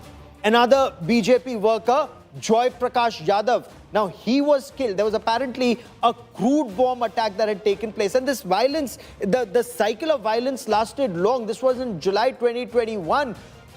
So bad was the situation that local police were either too scared to intervene when the allegedly TMC Gundas came in, that local police did not register cases, they did not respond. In thousands, BJP workers and Karyakartas and their families had to leave the state. They had to cross over into Assam for safety from the northern part, going to Jharkhand. In other parts, for example, there was this instance, the most shocking instance of a young girl. She was gang raped in front of her father in May 2021. And it took the Central Bureau of Investigation to come in and investigate this case, and then for the culprits to be punished. Then another instance was BJP worker Arup Ruidas, who was killed. He was actually hanged from a tree. And there were many such instances that took place. The National Human Rights Commission came in. They investigated these cases. A young schoolgirl, she was dragged away and gang raped. And we have reactions that are coming in. We have lots of reactions that are now coming in, especially some of the women who came out to vote. They said they saw what happened then and they were very clear. The only power they had was the power of their vote. Listen in. Company में मेरा सहेली के साथ बलात्कार हुआ था। हम आंदोलन किया था, वो मुख्यमंत्री ने बोला था जब मैं महामारी हूँ, तब से मेरा फैमिली का ऊपर मेरा ऊपर टॉर्चर शुरू हो गया था। मैं जेल भी खटी, मेरा घर पे बम मारी, मेरा खून का हुमकी दिया, बहुत कुछ सहना पड़ा, किंतु इंसाफ नहीं मिला हमको। कंपनी में मेरा सहेली के साथ बलात्कार हुआ था। हम आंदोलन किया था, वो मुख्यमंत्री ने बोला था जब मैं महामारी हूँ, तब से मेरा फैमिली का ऊपर मेरा ऊपर टॉर्चर शुरू हो गया था।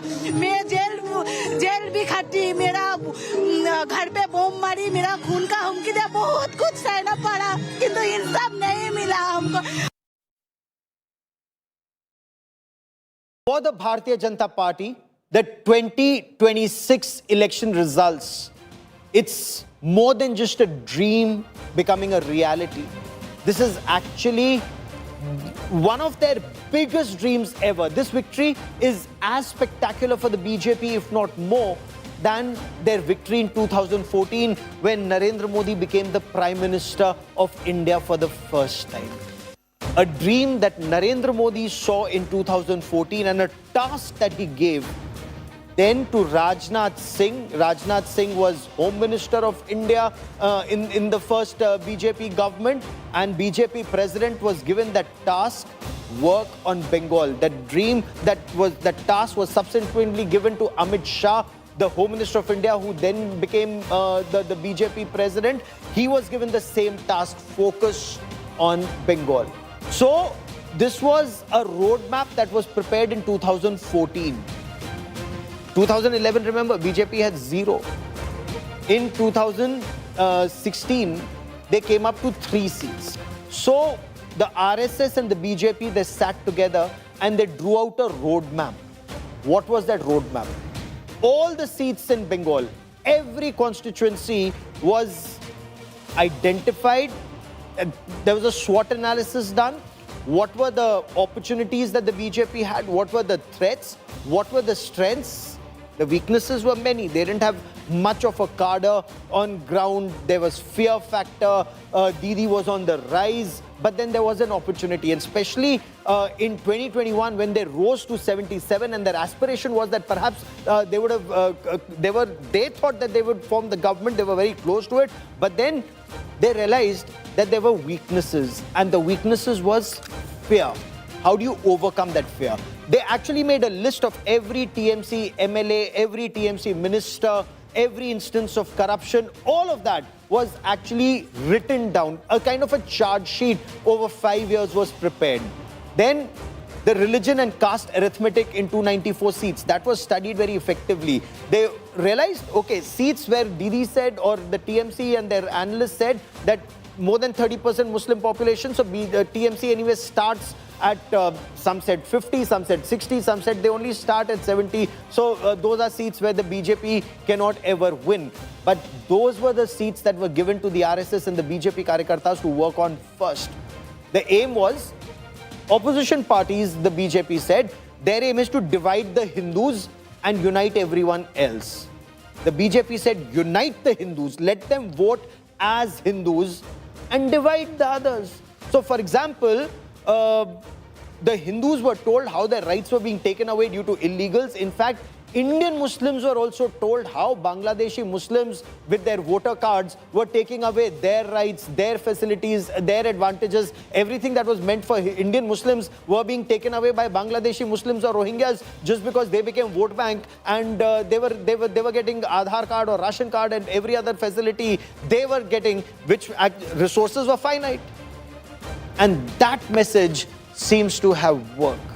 Illegals, fake voters, the SIR process removed a large number of the illegals. The BJP worked on what is now a landslide victory, a historic victory for the Bharatiya Janata Party. I want to once again bring in Professor Badri Narayan joining me on this broadcast. Rahul Verma also with me on the show. And Rahul, you've studied... Okay, give me a moment. I'll reestablish that link with Rahul Verma in just a moment. But Professor Badri Narayan, you've studied Bengal very closely. From 0 in 2011 to 3 in 2016 to 77 in 2021 and now to 199, up 127, now 122 in 2026. What explains BJP's spectacular rise in Bengal, sir? Gaurav, I think BJP works in multiple ways.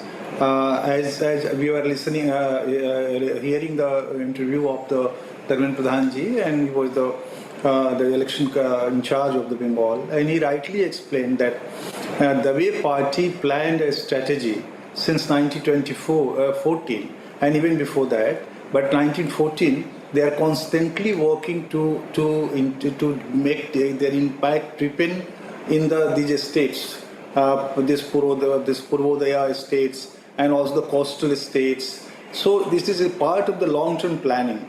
And with this strategy, they worked with the organizational coherence between various groups. Like Sangh works in its own way. Sangh prepared a kind of Hindutva cultural psyche in the Bengal. And politically, BJP worked to facilitate this kind of consciousness. And it took long time because nothing happened in 1 or 2 days in politics, as we know. And thirdly, the way Dharmendra Pradhan ji has explained that the ministers we organize small meetings. That's a strategy they have done in the Haryana and in the Maharashtra also. So this small meeting by the big leaders of the BJP impressed public a lot. And they visited each and every lanes and the doors of the public. So that created a close contact with the common masses and gave them dignity. Look, a leader like Dharmendra Pradhan, leader like Amit Shah came to my door, requested for the vote. That gives a lot it means a lot. Not only one Mamata, and here are many. And Devendra Fadnavis went from the Maharashtra. So if Mamata is actually going down to these numbers, 88 down 127, now should this hold till the end? Even the women voters of Bengal are sending out a message to Mamata Banerjee that while you may talk about Ma Mati Manush, if what is truly happening in the state is compromising security of women, the RG car victim's mother, who's a BJP candidate, if she was being, heckled, what does this indicate, Professor Badri Narayan? You are very right, Gaurav. Actually, women, there are two chief contenders for the Chief Minister's chair. Let's listen in. And the left fellow travelers, those who are traveling with the CPM for the last 4 decades, they believed the UDF is more left than this so-called left. Sir, also now naturally the questions are regarding who will be the Chief Minister. One more than 100 seats, so naturally you have a big case to lift up before that. No, you know that there is a procedure in the Congress party. They will start, the High Command will start that procedure within a few hours. When it is completed, there will be a Chief Minister. So one more question. NDA has won 3 seats for the first time in Kerala. How do you look at that situation? That CPM gave those seats. Those were the sitting seats of CPM. There was a deal between CPM and BJP. They gave these 3 seats on a silver platter to the BJP. Thank you, sir. VD Satishan there, believed to be the front runner for the Chief Minister's chair. What are the chances that it will be VD Satishan? I have someone who has been tracking South politics very, very closely. Nagarjun, VD Satishan, KC Venugopal, and Ramesh Chennithala. These are the 3 leaders who are likely to be, one among them is likely to be the Chief Minister. There is this sense that most of these MLAs were given tickets and they were handpicked by KC Venugopal.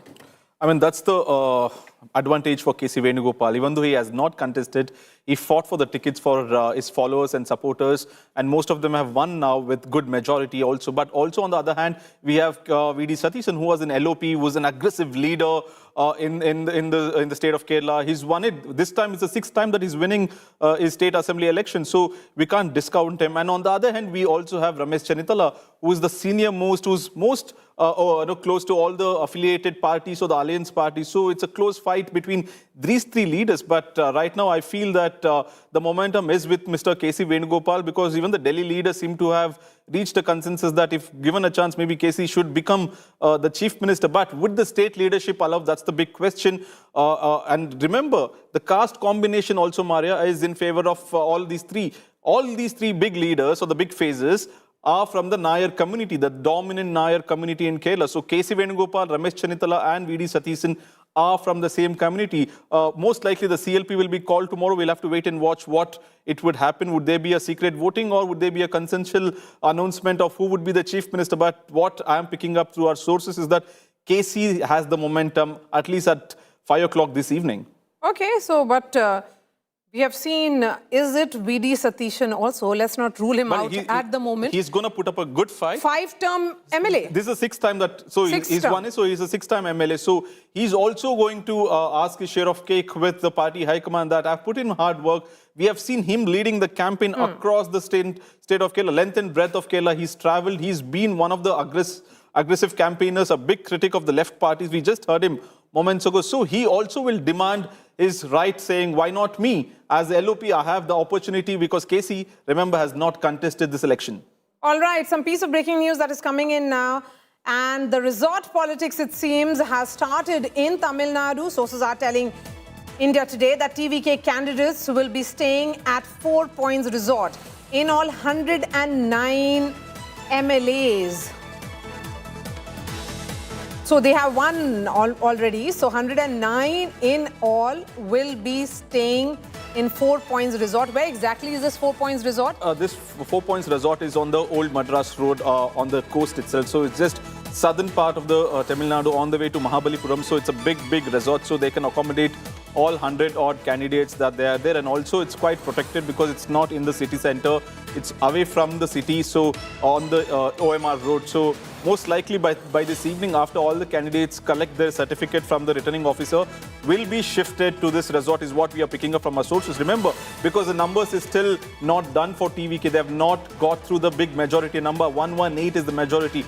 At 109, they still need another 9 seats. So 5 from the Congress and the remaining would come from the left 2 and the IUML 2, Muslim League 2. So before anything happens, they want to keep the flock together. After collection of the certificate, most of them would be moving to the resort tonight is what we are told. All right. So if they're moving to the resort and they're looking at 109 with addition of another 4 MLAs of the Congress party. Congress 5. 5 now already. 5 they're winning because the lead is quite comfortable. So it's 113. And we have 2 from the Muslim League, which is natural ally from the Congress. So if Congress moves, the Muslim League also will move. And the 2 remaining will come from the left. So it's 4 plus 5, 9 and 109 for the TVK. All right. So that's how it looks like as far as Tamil Nadu is concerned. We'll try and connect with one of our reporters who is on ground zero. But I'm going to shift focus to Bengal. And just look at this number. It's 200 already for the BJP in Bengal. And it's only going up in Bengal. It's Khela Shesh for the Trinamool Congress in Bengal. As counting actually trends firm up, the political temperature is soaring. Mamata Banerjee is in full attack mode, defiant, furious and crying foul. TMC chief has alleged that there is some kind of looting which is happening at counting centers. Certainly a very serious charge. On the other hand, BJP is celebrating, calling it a historical shift in Bengal's political landscape, not just of Bengal, but I would say of the entire country. Party workers are out on the streets with fireworks, celebrations, all out is happening in Bengal and also in Delhi. Let's look at the numbers first. The BJP is leading in 200 seats right now. The Trinamool Congress at 87. They are down by 128. BJP up by 123. Remember, this is the party which has had a phenomenal rise. Let me give you some data here. It started with 3 seats and 10% vote share in 2016. Then it went up to 77 seats and 38% vote share. In between came the 2019 Lok Sabha elections where the BJP won 18 of the 42 Lok Sabha seats. When the 2024 Lok Sabha elections happened, it did go down to 12. And now, in those interim period, almost like period of 20 months, what did the party do right? We'll try and analyze that on our election intelligence board. But just look at these numbers, 200. It's a landslide. This is a tsunami that we are talking about. The battle certainly is of a mandate which is unprecedented. It's a tsunami for the BJP, a decisive, clear mandate that the people of Bengal have given. Take a look at this report.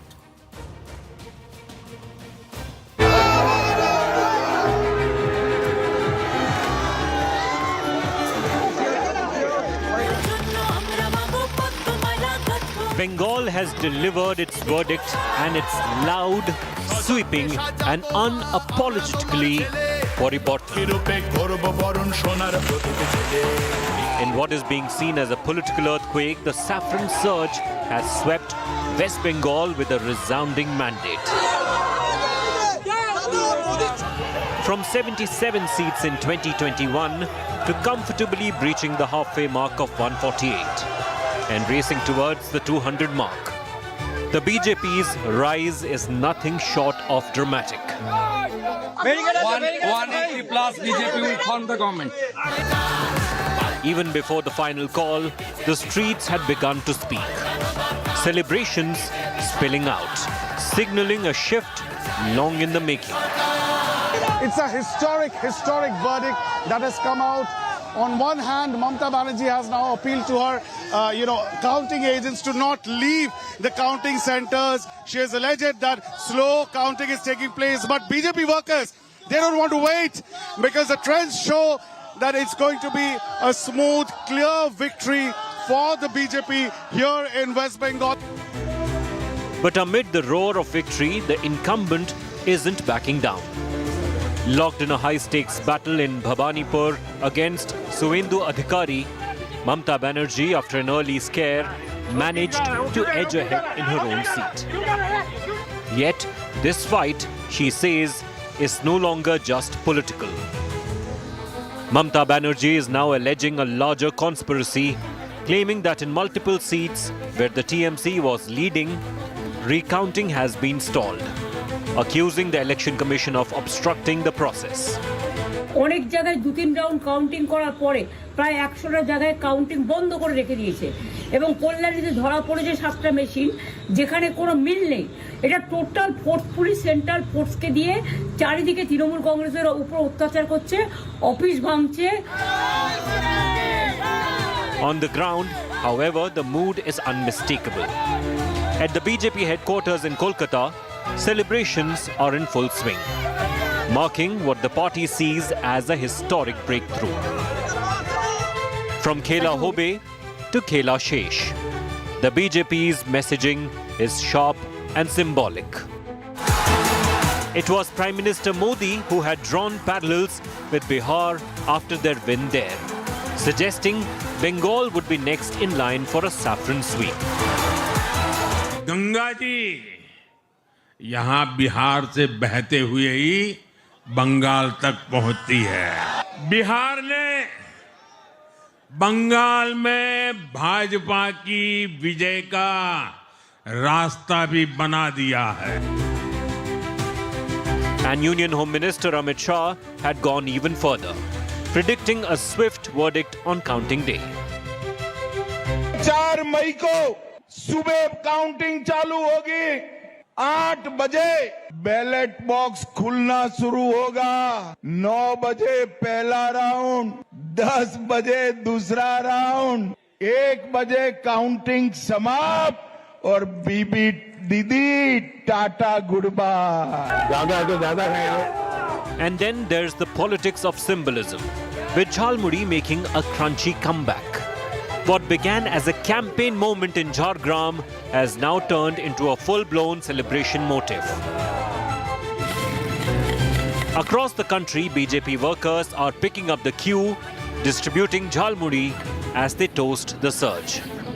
जिस झालमुरी को लेकर बंगाल में राजनीतिक गरमाई थी, प्रधानमंत्री नरेंद्र मोदी जब झालग्राम में जाकर झालमुरी खाए थे, उसी झालमुरी के साथ में जो बीजेपी के कार्यकर्ता हैं यहाँ पर वो सेलिब्रेट करेंगे। झाल लेगेছে दीदी झाल लेगेছে झाले मोड़े जाए दीदी झाले मोड़े जाए। बहुत खुशी है, इस दिन के लिए हम लोग बहुत इंतजार किया है और आज हम लोगों का सपना पूर्ण हो गया है। एक बार फिर से मैं तस्वीरें दिखाऊंगा आपको, सबके हाथ में आपको ये झालमुरी दिखेगी। Beneath the optics and the optics alone lies a deeper current.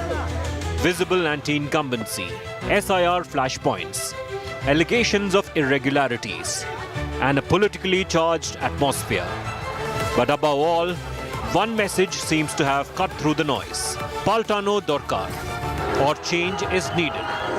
This time, Bengal did not just hear it. The state voted for it. With Indrajit Kundu and Munish Pandey from Kolkata, Bureau Report, India Today. And this is what the vote share looks like as of now.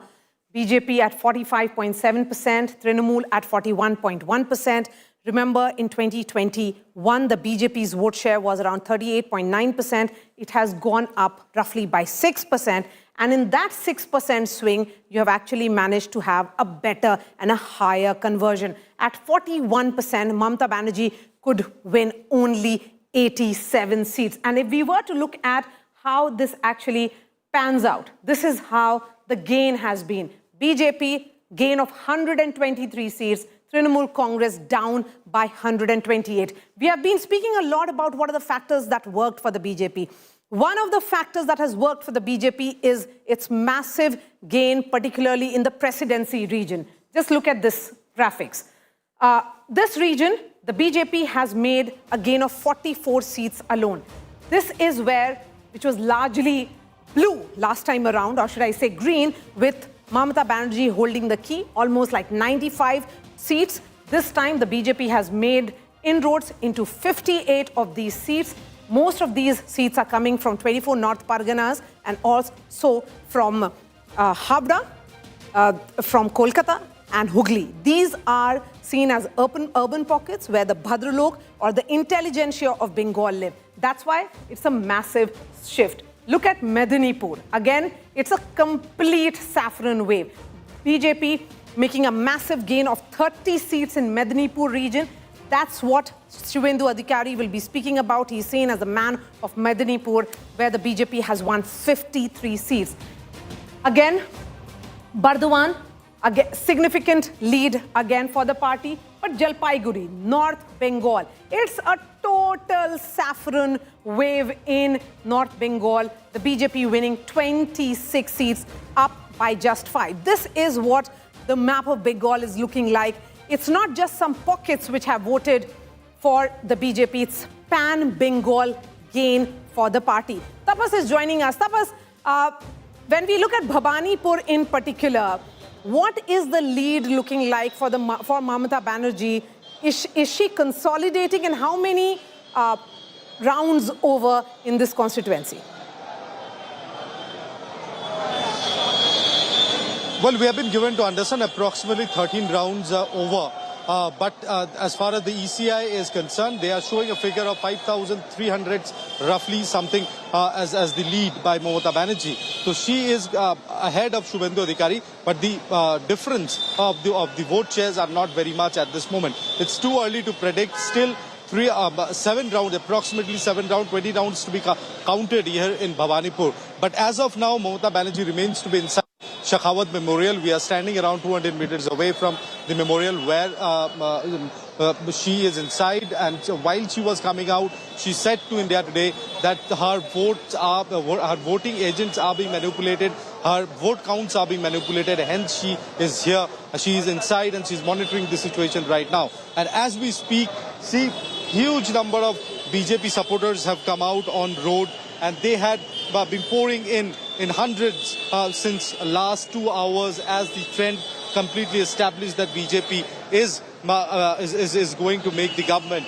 And following that, there was a vandalism that took place at a makeshift camp of Trinamool Congress here in AJC Bose Road, following which huge deployment of central armed paramilitary forces were done. Kolkata police intervened, and while Mamata Banerjee came in, she even faced protest. And not stopping there, her sister-in-law, Kajuri Banerjee, came a little later. She was gherraud by the BJP supporters, and finally police had to intervene, and she was escorted out of this very place.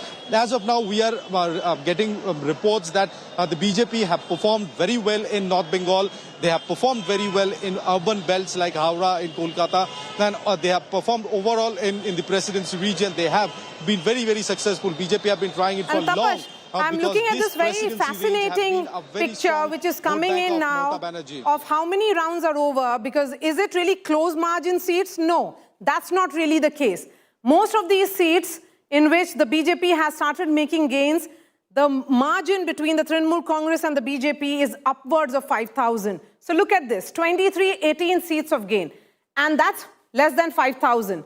In less than 10K seats, that is 10,000, again the BJP has 51 seats already.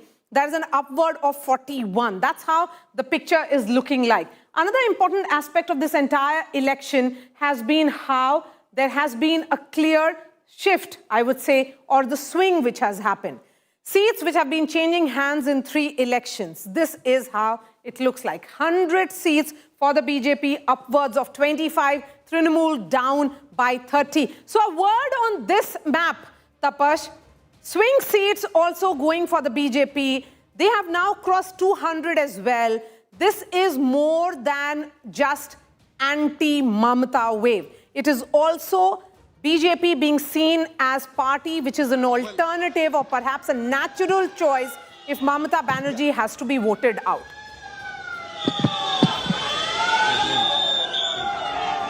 Well, yes, absolutely. This has been a very, very strong bastion of Trinamool Congress for a very long period. Erstwhile it was the left, but now the Trinamool have performed so well later after the left regime. Now the BJP have performed well in these pockets, and the margins, as you said, 7,000, 10,000, these are huge margins. And the number of seats, like 51 seats, as you mentioned, have a lead of 10,000 plus votes. That means having only 3 to 4 rounds or 5 rounds left, it's very hard to cover up that margin for Trinamool Congress as of now. Trinamool was very confident since this morning, but later on Mamata Banerjee took it to the social media. She urged the polling agents not to, the counting agents not to leave the counting stations. Later she came out and alleged that the entire counting process is being manipulated. That's why she's here at the moment. But given the present scenario, it's a saffron wave that we're witnessing. I'll show you the entire stretch of road is of saffron color right now. There have been huge turnout of the BJP supporters out here. They have been celebrating, they are jubilant, but unfortunately... Just hold on to your thoughts. Indrajit is with Agnimitra Paul, who is... Okay, that's Locket Chatterjee. Let's listen in. हम लोग कभी सोच नहीं सकते थे कि बार-बार ये लोग इतना मारपीट होता था. हमारा कार्यकर्ता को मारना, पीटना, इतना शहीद हुआ था. हम लोग 15 साल से जो मतलब इतना सालों से हम लोग जो जहाँ पे जाते थे तृणमूल लोगों का मार पीट मान सम्मान लोग लेके गाली गलौज को लेके ये करते थे. आज जनता ने उसको जवाब दे दिया है. मैम कई जगहों से हिंसा की खबर आ रही है, उसको लेकर क्या तोड़फोड़? कोई हिंसा नहीं होगा. हम लोग का पूरा एकदम निर्देश है. कोई हम लोग का पार्टी का कार्यकर्ता ये सब करेंगे नहीं. ये सब टीएमसी का लोग ही है. ये लोग तिलक लगा के भी सब करते हैं, लेकिन हमारा पार्टी से कोई की भी कार्यकर्ता है. Okay, just look at this, another fascinating graphics. This is about the Trinamool Congress strongholds.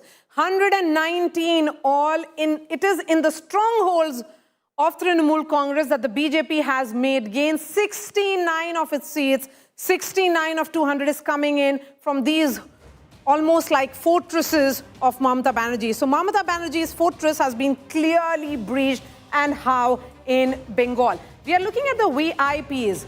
Let's look at this, and that perhaps explains when the ministers, when the cabinet of a ruling party starts collapsing, that's when you see a trend. Just look at this.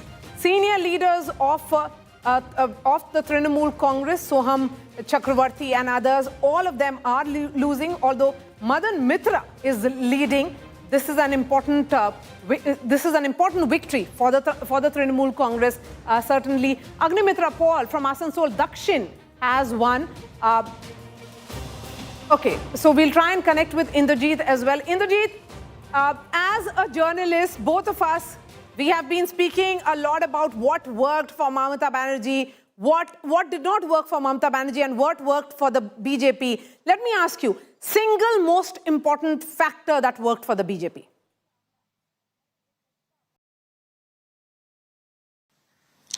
Well, I think the messaging for the BJP this time has been correct. It was a mixture of anti-incumbency, highlighting the corruption of Mamata Banerjee government, the fact that they were talking about bhoi and the need to come out of fear. I think that is something that has struck a chord for the BJP in this entire campaign. So they have been able to galvanize people in favor of the BJP over the issue of corruption, and also, of course, with the sprinkling of Hindutva that is always core to the BJP's ideology. Because remember, one should also not forget, for the past 1.5 years, 2 years, we've seen what was happening in Bangladesh.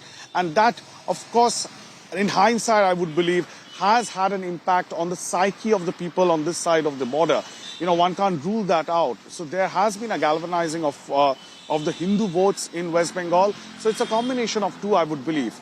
The Hindu vote coming together for the first time, something which is a tectonic shift in West Bengal politics, and also the fact that people has complete disdain for the TMC leadership, the lower rung corruption, that seems to have, made its way out through this mandate. Right. Thank you so much. But Indrajit, before I let you go, just look at this. We have been talking a lot about the minority vote or the Muslim vote in Bengal. I'm looking at high seats where the Muslim population was over 40%. That's where the Trinamool Congress has done very well, 38 seats coming from there, but it is down by 21. That's where the gain of the Congress is coming from. That's where the gain of the left is coming from. So is this an indication that perhaps there was a dent in even the Muslim vote of Bengal? An indication that even the Muslims did not stand on block with Mamata Banerjee. Just look at these seats. Lows where the minority vote was less than 20%. It's a clean sweep, 136 seats. BJP making a gain of almost 77 seats in population of less than 20% Muslim vote. What about medium? Medium population between 20 to 39%. Again, that's where the BJP has made gains. That's why I'm going to tell you, viewers, as a journalist who has been on the ground, there are multiple factors that has worked for the party. It's about nationalism. It is about national security. We cannot look at this election result purely from the prism of consolidation of the minority versus consolidation of the majority. Remember, the consolidation of the minority vote bank behind Mamata Banerjee has been happening for all these 15 years. A senior leader of the BJP told me that if there is dhwani or noise on one side, then there will be pratidhwani or vibration which will be felt. This is what we are seeing right now, which will be called as that. In fact, visuals are coming in now of Himanta Biswa Sarma. He's made his first appearance now. He is the man of the moment. He is now, can be seen on our television screens.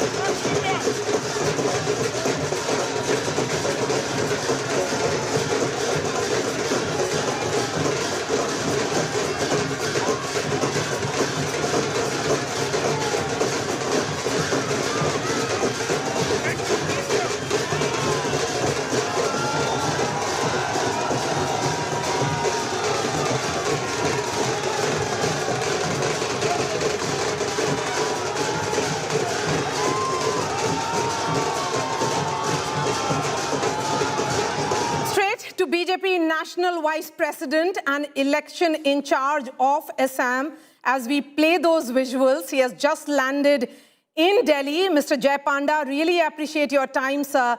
What a phenomenal victory under your leadership and you being the state in charge. What are the factors that worked for the BJP in Assam, sir? I'm sorry, the sound is not clear. What are the factors that worked for Assam's phenomenal victory for the BJP, Mr. Panda? You have been election in charge.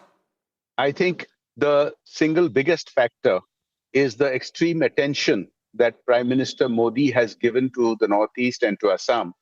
I would like to cite one statistic which is very telling.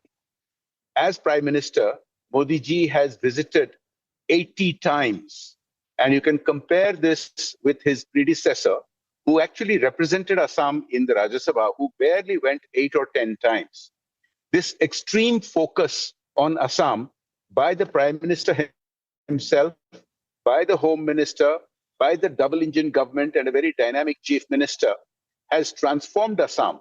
Our slogan was Surakshita Aham, Vikahita Aham, which translates to Surakshit Assam, Viksit Assam.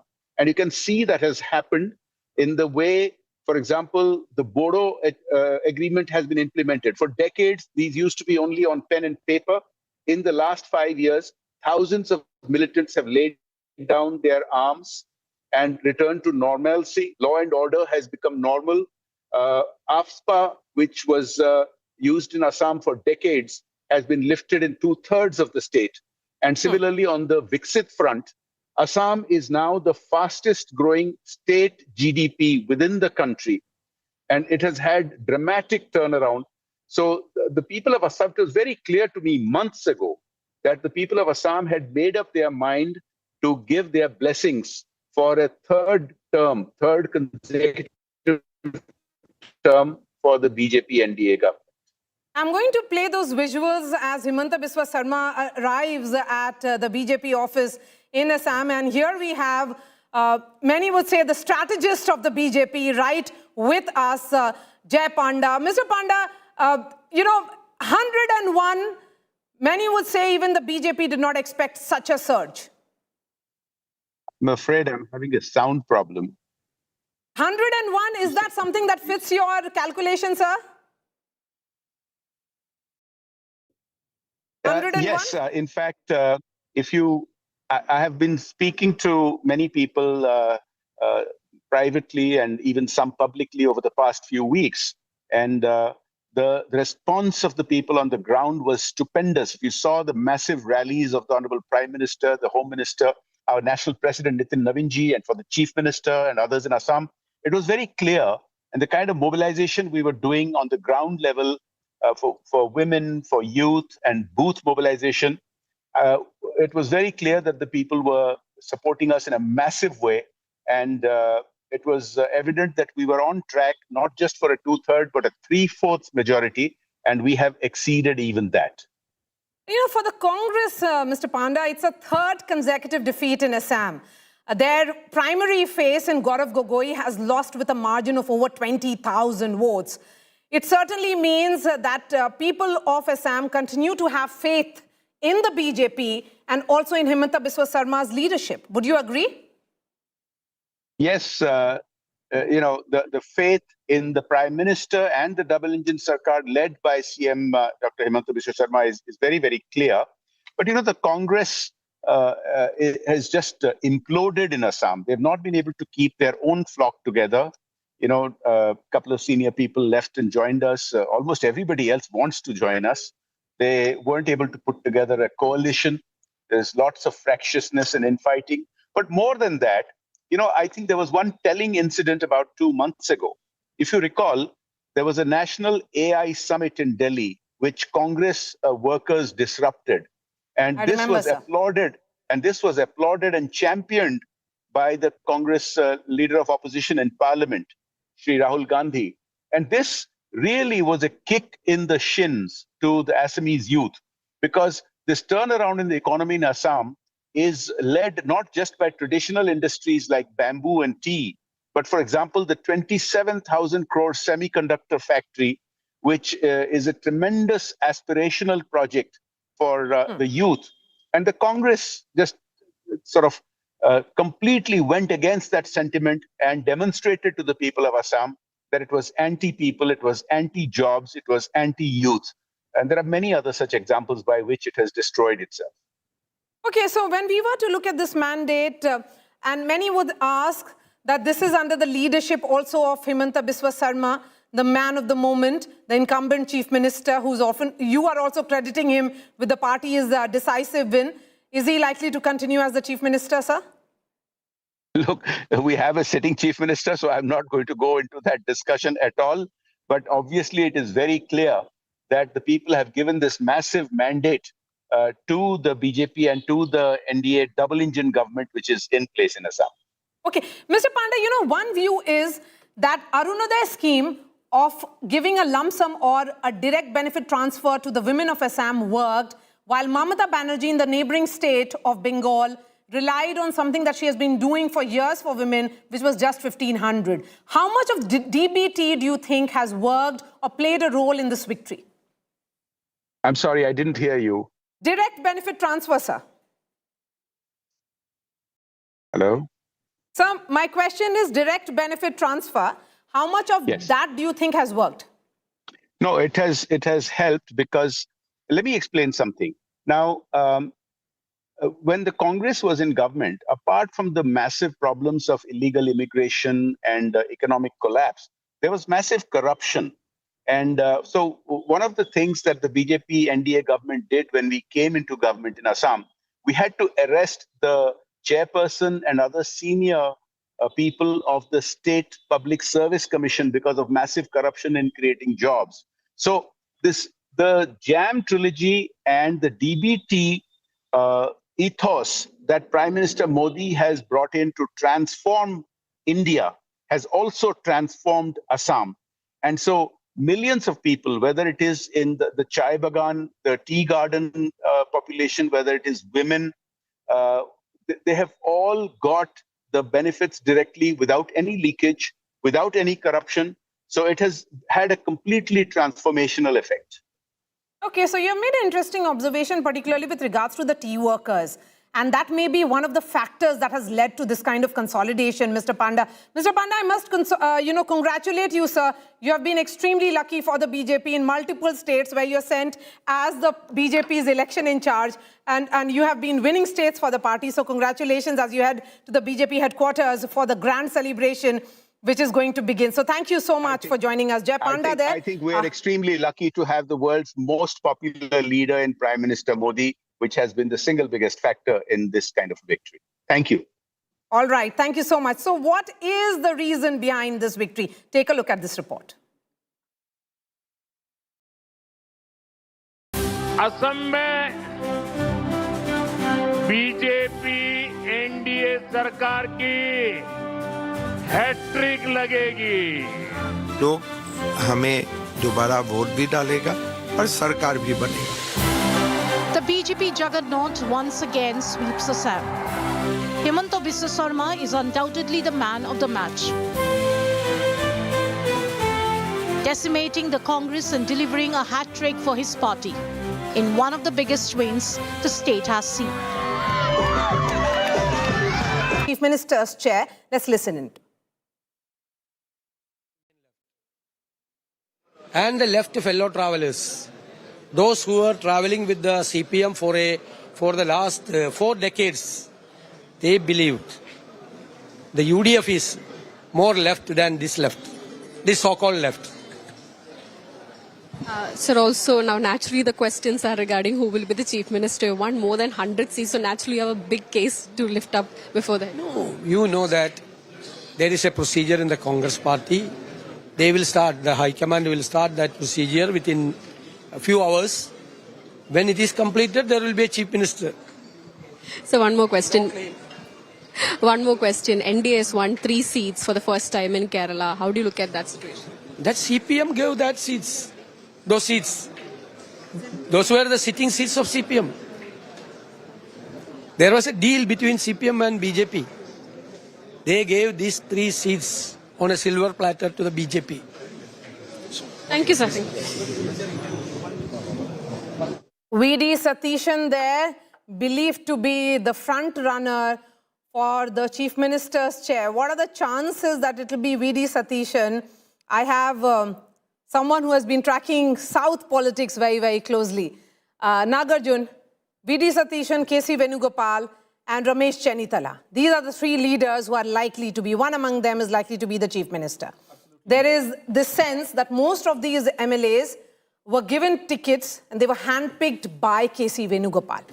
I mean, that's the advantage for K.C. Venugopal. Even though he has not contested, he fought for the tickets for his followers and supporters, and most of them have won now with good majority also. But also on the other hand, we have V.D. Satishan, who was an LOP, who was an aggressive leader in the state of Kerala. He's won it. This time it's the 6th time that he's winning his state assembly election. So we can't discount him. And on the other hand, we also have Ramesh Chennithala, who is the senior most, who's most close to all the affiliated parties or the alliance parties. So it's a close fight between these 3 leaders. But right now, I feel that the momentum is with Mr. K.C. Venugopal, because even the Delhi leaders seem to have reached a consensus that if given a chance, maybe KC should become the chief minister. But would the state leadership allow? That's the big question. And remember, the caste combination also, Maria, is in favor of all these 3.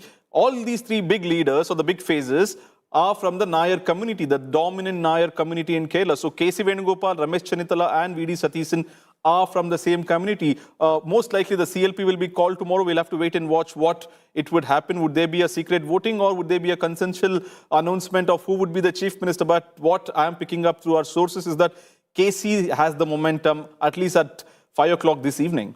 Okay, so but we have seen, is it V.D. Satishan also? Let's not rule him out at the moment. He's going to put up a good fight. 5-term MLA. This is the 6th time that, so he's won it, so he's a 6th-time MLA. So he's also going to ask his share of cake with the party high command that I've put in hard work.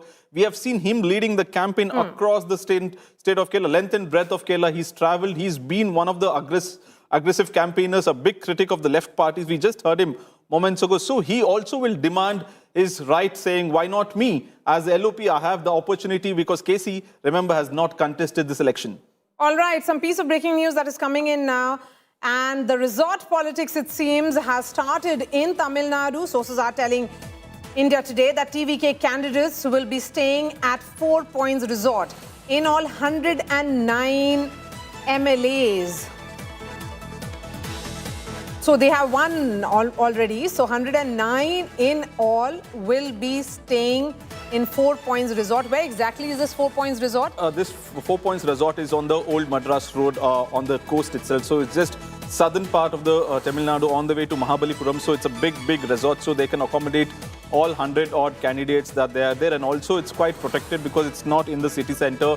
It's away from the city. So on the OMR road. So most likely by this evening, after all the candidates collect their certificate from the returning officer, will be shifted to this resort is what we are picking up from our sources. Remember, because the numbers is still not done for TVK. They have not got through the big majority number. 118 is the majority. At 109, they still need another 9 seats. So 5 from the Congress and the remaining would come from the left 2 and the IUML 2, Muslim League 2. So before anything happens, they want to keep the flock together. After collection of the certificate, most of them would be moving to the resort tonight is what we are told. All right. So if they're moving to the resort and they're looking at 109 with addition of another 4 MLAs of the Congress party. Congress 5. 5 now already. 5 they're winning because the lead is quite comfortable. So it's 113. And we have 2 from the Muslim League, which is natural ally from the Congress. So if Congress moves, the Muslim League also will move. And the 2 remaining will come from the left. So it's 4 plus 5, 9 and 109 for the TVK. All right. So that's how it looks like as far as Tamil Nadu is concerned. We'll try and connect with one of our reporters who is on ground zero. But I'm going to shift focus to Bengal. And just look at this number. It's 200 already for the BJP in Bengal. And it's only going up in Bengal. It's Khela Shesh for the Trinamool Congress in Bengal. As counting actually trends firm up, the political temperature is soaring. Mamata Banerjee is in full attack mode, defiant, furious and crying foul.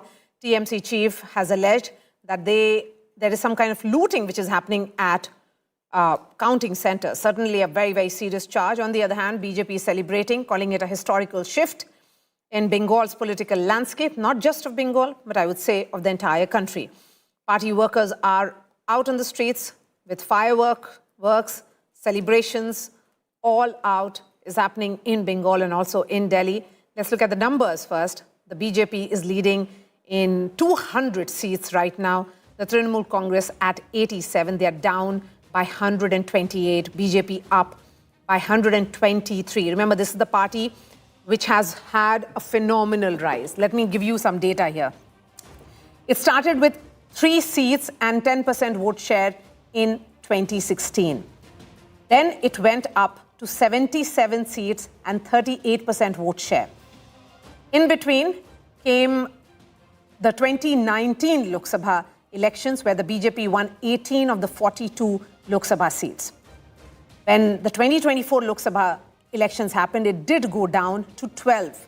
And now in those interim period, almost like period of 20 months, what did the party do right? We'll try and analyze that on our election intelligence board. But just look at these numbers, 200. It's a landslide. This is a tsunami that we are talking about. The battle certainly is of a mandate which is unprecedented. It's a tsunami for the BJP, a decisive, clear mandate that the people of Bengal have given. Take a look at this report.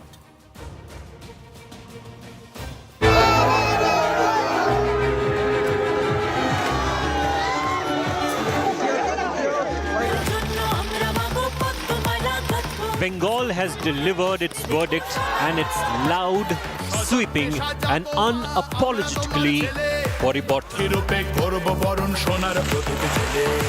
In what is being seen as a political earthquake, the saffron surge has swept West Bengal with a resounding mandate. from 77 seats in 2021 to comfortably breaching the halfway mark of 148 and racing towards the 200 mark. The BJP's rise is nothing short of dramatic. 180 plus BJP will form the government. Even before the final call, the streets had begun to speak. Celebrations spilling out, signaling a shift long in the making. It's a historic verdict that has come out. On one hand, Mamata Banerjee has now appealed to her, counting agents to not leave the counting centers. She has alleged that slow counting is taking place. But BJP workers, they don't want to wait because the trends show that it's going to be a smooth, clear victory for the BJP here in West Bengal. But amid the roar of victory, the incumbent isn't backing down. Locked in a high-stakes battle in Bhabanipur against Suvendu Adhikari, Mamata Banerjee, after an early scare, managed to edge ahead in her own seat. Yet, this fight, she says, is no longer just political. Mamata Banerjee is now alleging a larger conspiracy, claiming that in multiple seats where the TMC was leading, recounting has been stalled, accusing the Election Commission of obstructing the process. অনেক জায়গায় 2-3 round counting করার পরে প্রায় 100টা জায়গায় counting বন্ধ করে রেখে দিয়েছে এবং কল্যাণীতে ধরা পড়েছে 7টা মেশিন যেখানে কোনো মিল নেই। এটা টোটাল ফোর্স পুলিশ সেন্ট্রাল ফোর্সকে দিয়ে চারিদিকে তৃণমূল কংগ্রেসের উপর অত্যাচার করছে, অফিস ভাঙছে। On the ground, however, the mood is unmistakable. At the BJP headquarters in Kolkata, celebrations are in full swing, marking what the party sees as a historic breakthrough. From Khela Hobe to Khela Shesh, the BJP's messaging is sharp and symbolic.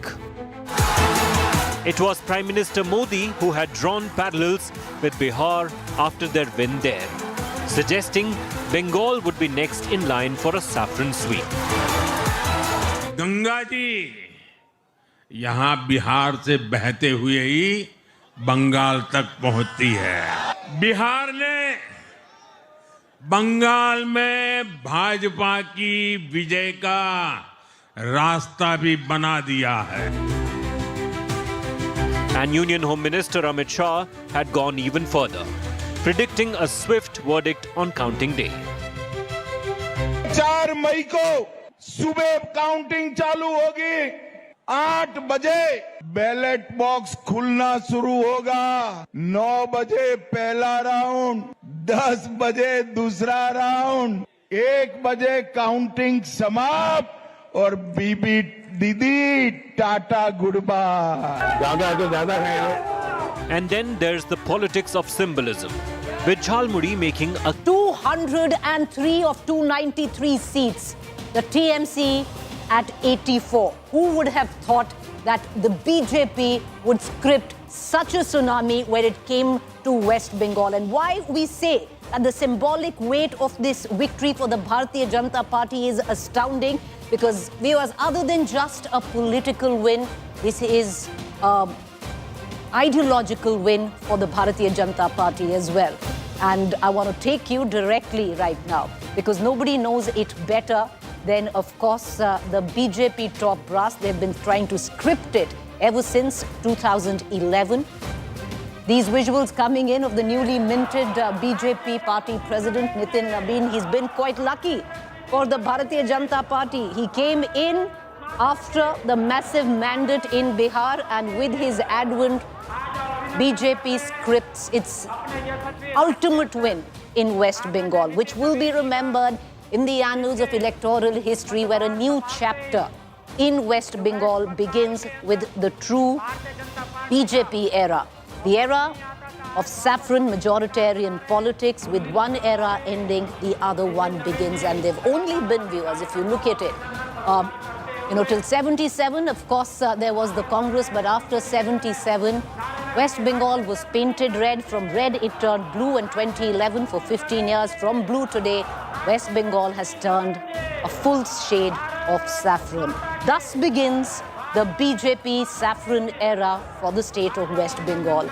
And this man, Nitin Nabin, many would say that sometimes destinies are tied together, and Nitin Nabin has some stellar stars and destiny when it comes to question, because since he's come into the BJP, what a win, a spectacular, stunning win for the Bharatiya Janata Party in 2016, a party which just had 3 seats and a 10% vote share.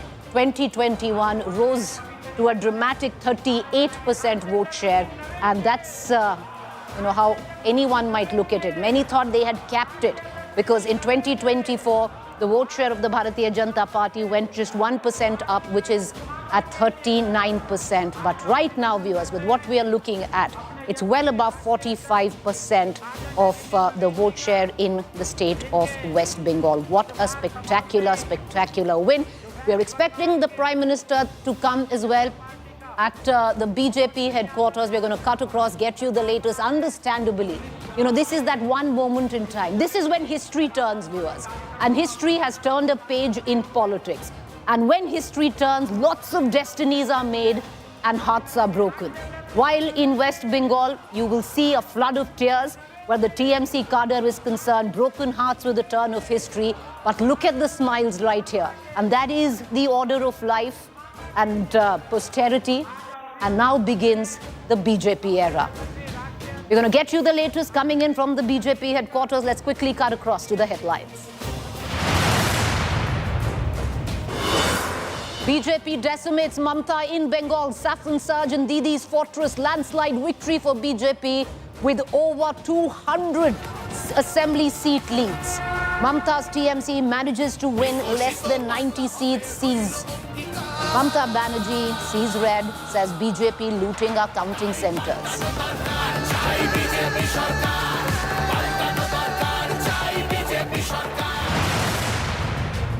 Prime Minister Modi to arrive at BJP headquarters shortly to celebrate BJP's massive poll victory in Bengal, Assam, Puducherry. Celebrations to kick off at BJP headquarters in Delhi from 6 p.m. onwards. Talapati Vijay's blockbuster debut in Tamil Nadu. Vijay's TVK becomes the single largest party in Tamil Nadu. DMK lags behind. Stalin loses. From Kollathur, AIADMK remains a distant third largest party.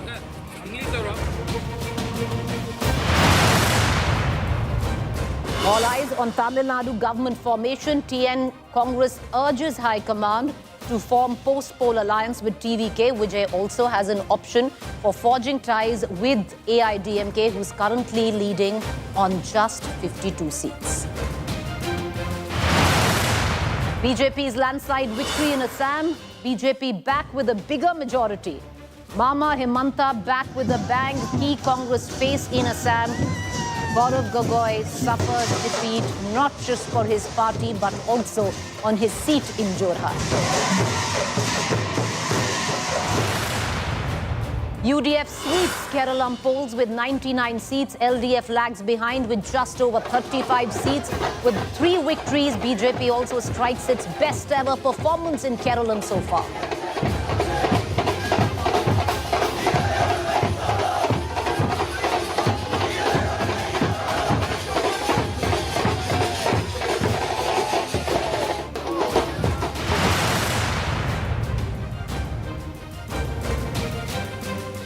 Like I told you, viewers, the symbolic weight of the victory of the Bharatiya Janata Party in the state of West Bengal is stunning. But let's now turn to the electoral win. And I want to take you now to the election intelligence dashboard. Take a look here, viewers. We are looking at West Bengal. Let's go region by region on how BJP has saffron swept the state of West Bengal. At least one thing has held true. While many bastions have been broken, while many citadels have collapsed, while many egos have been shattered, but one thing has remained constant, and that is that West Bengal votes. When it votes, it decimates one party and overwhelmingly supports the other. Let's quickly cut across with the latest news break that is now coming in. Prime Minister Modi lauding BJP's huge victory in Bengal. Prime Minister Modi says the lotus blooms in Bengal. The 2026 West Bengal Assembly elections will be remembered forever. People's power has prevailed. BJP's politics of good governance has triumphed. I bow to each and every person. The people have given a spectacular mandate to the BJP, and I assure them that our party will do everything possible to fulfill the dreams and aspirations of the people of the state. We will provide a government that ensures opportunity, dignity to all sections of society. All right, these are words coming in from the Prime Minister on social media right before, at about 7 p.m. We are expecting the Prime Minister to come to the BJP office. You know, we've seen these scenes so many times over after every win, because the BJP is one party that truly celebrates its wins, dedicates it to its cadres. We've seen this visual too many times, but some moments are more special than others. Some elections are more special than others. I want to cut across immediately. My colleague Maria Shakil has a guest. Maria, go ahead. Thank you, Preeti. A word on Prime Minister Modi's tweet. And there are two tweets that have been put out by the Prime Minister. I can see S. Gurumurthy, the editor of Tughlaq, joining us. Mr. Gurumurthy, thank you for your time. Should I begin with Tamil Nadu, or do you want to comment also on the West Bengal victory? It's certainly the land of Shyama Prasad Mukherjee, where BJP has finally seen its efforts fructify. Actually, I see it as something more than an electoral victory. Imagine the BJP had lost in Bengal and Assam. What would have been the threat to national security, the risk to national security? The entire region will be in danger. Bangladesh is limping back to normalcy from Islamic extremism. And it was almost aligning with Pakistan. Now it is not recovering back. In this situation, if a wrong government got elected in West Bengal, it would destabilize Bangladesh. And if BJP were not in power in Assam, you can understand the double whammy effect.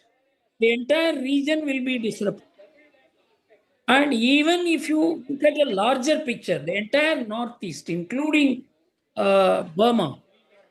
So I don't look at it purely as a state election victory or merely a political victory. It is something which is in the larger interest of India because of the wrong political orientation that had been given in Bengal since long. It is not today. And this lady only weaponized it mindlessly. And we all know, of course, she committed many mistakes. But the most critical mistake she began committing is to have a complete endorsement of the infiltrations into West Bengal as legitimate people of Bengal. Which has never been the case of even Congress. I'm going to put the spotlight on Tamil Nadu, your state, sir. Did you give TVK this chance? Many would say that in many ways, the people of Tamil Nadu have decided to experiment with a new face, a new idea of politics, some kind of rejection of Dravidian politics.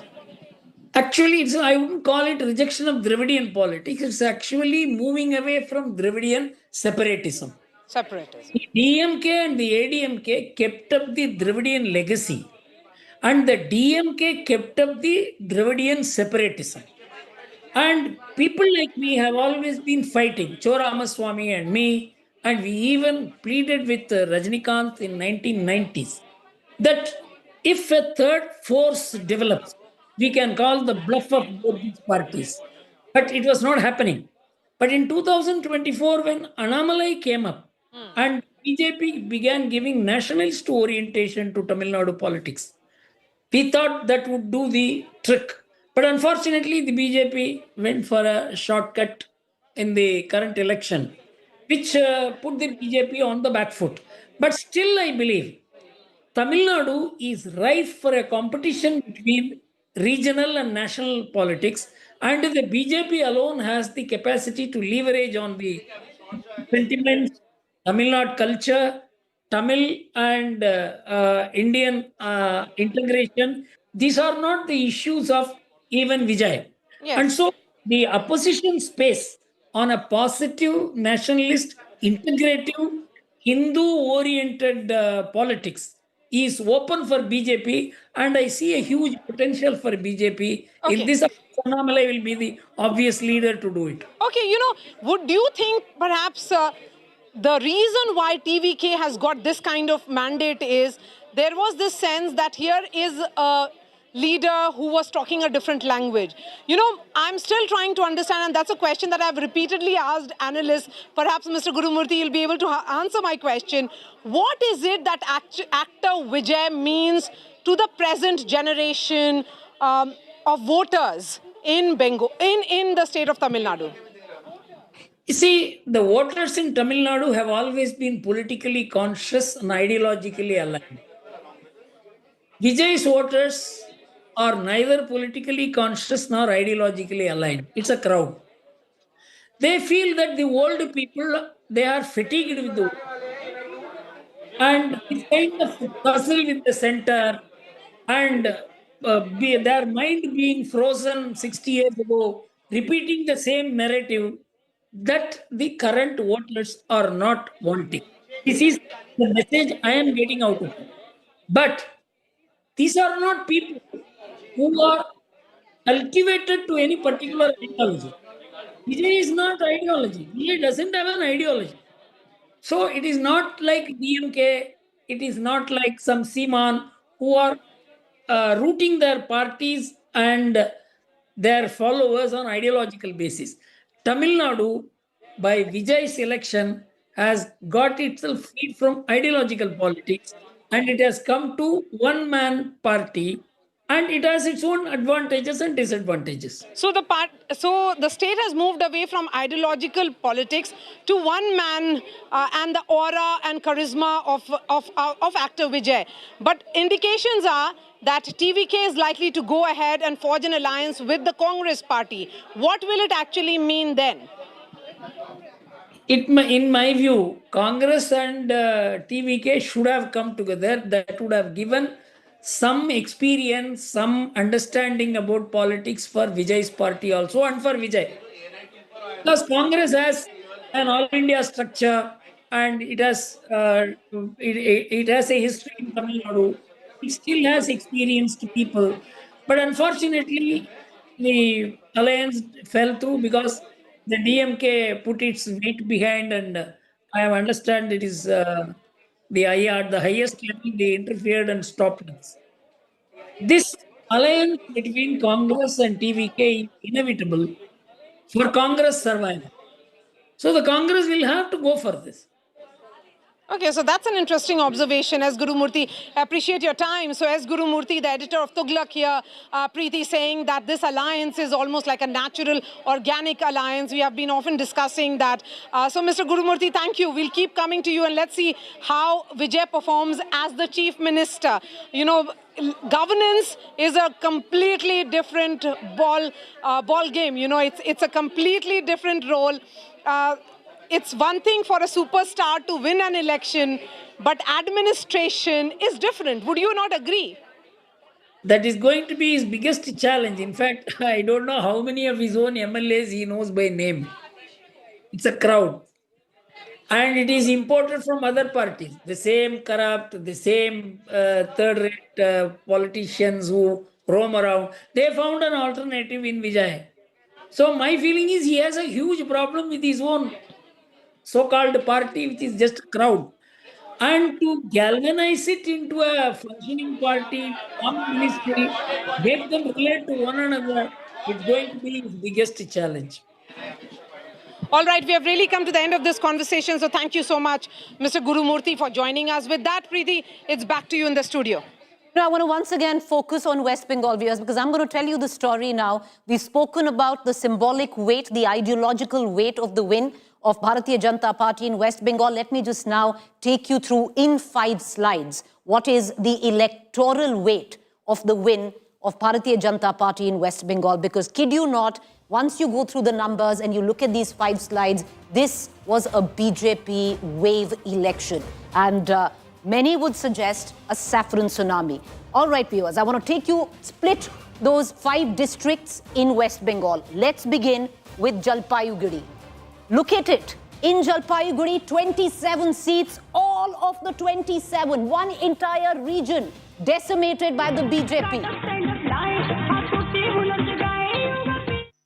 Latest, he's the man of the moment. Amit Shah, the Home Minister right now, arriving at the BJP headquarters. This is personal to him. All election wins, viewers, are dear to your heart. But I would think this electoral victory for the Home Minister, Amit Shah, would be something for keepsake. This is something that he had envisioned for years to come. He had tried to script it in 2021. He learned his lessons from 2021, went back to the drawing board and scripted a spectacular win. Those shots of Amit Shah coming in at about 7 p.m. We are expecting the Prime Minister, if not earlier. I just want to quickly cut across for a quick update from Aishwarya Paliwal, who's joining us from the ground. Aishwarya, any moment now the Prime Minister would be there. We had seen shots of Amit Shah coming in. He's the man of the moment. He and his team of Bhupendra Yadav and the others of the BJP, all of them coming in together to script this spectacular win. When can we expect the Prime Minister? Well, definitely, Preeti. We should be expecting the Prime Minister. He will be here at the BJP headquarters in another 10 to 15 minutes, and then we will see the grand celebration. Because this is something that the BJP had been waiting for, and also something that the top leadership was speaking about.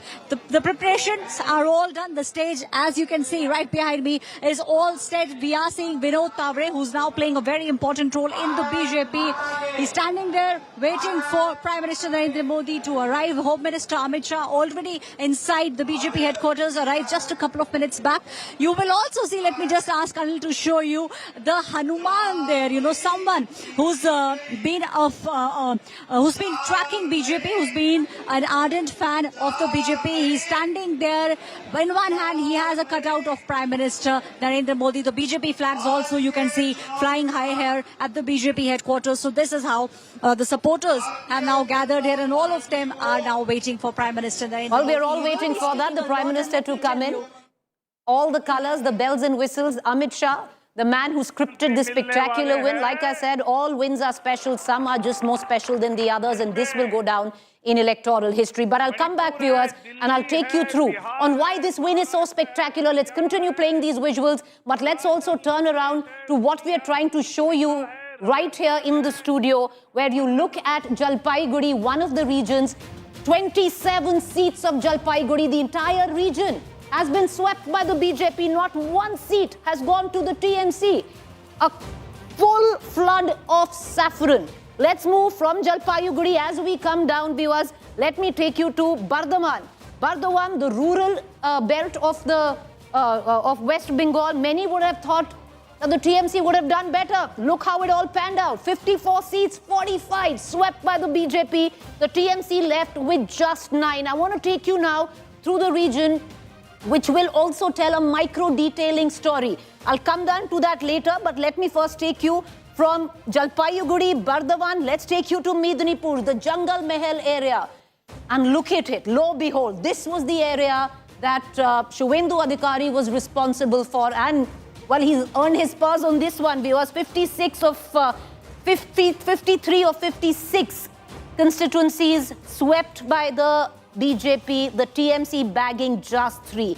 This is the spectacular story that is being told, like I said, in 5 slides, which we will tell you. Presidency, this was supposed to be the fortress of Mamata Banerjee, the citadel of the TMC. And look how it's completely changed. 7 seats because there's no falta. BJP has swept 59. The TMC has held on to just 47. This was the region last time where the BJP had just 18 seats.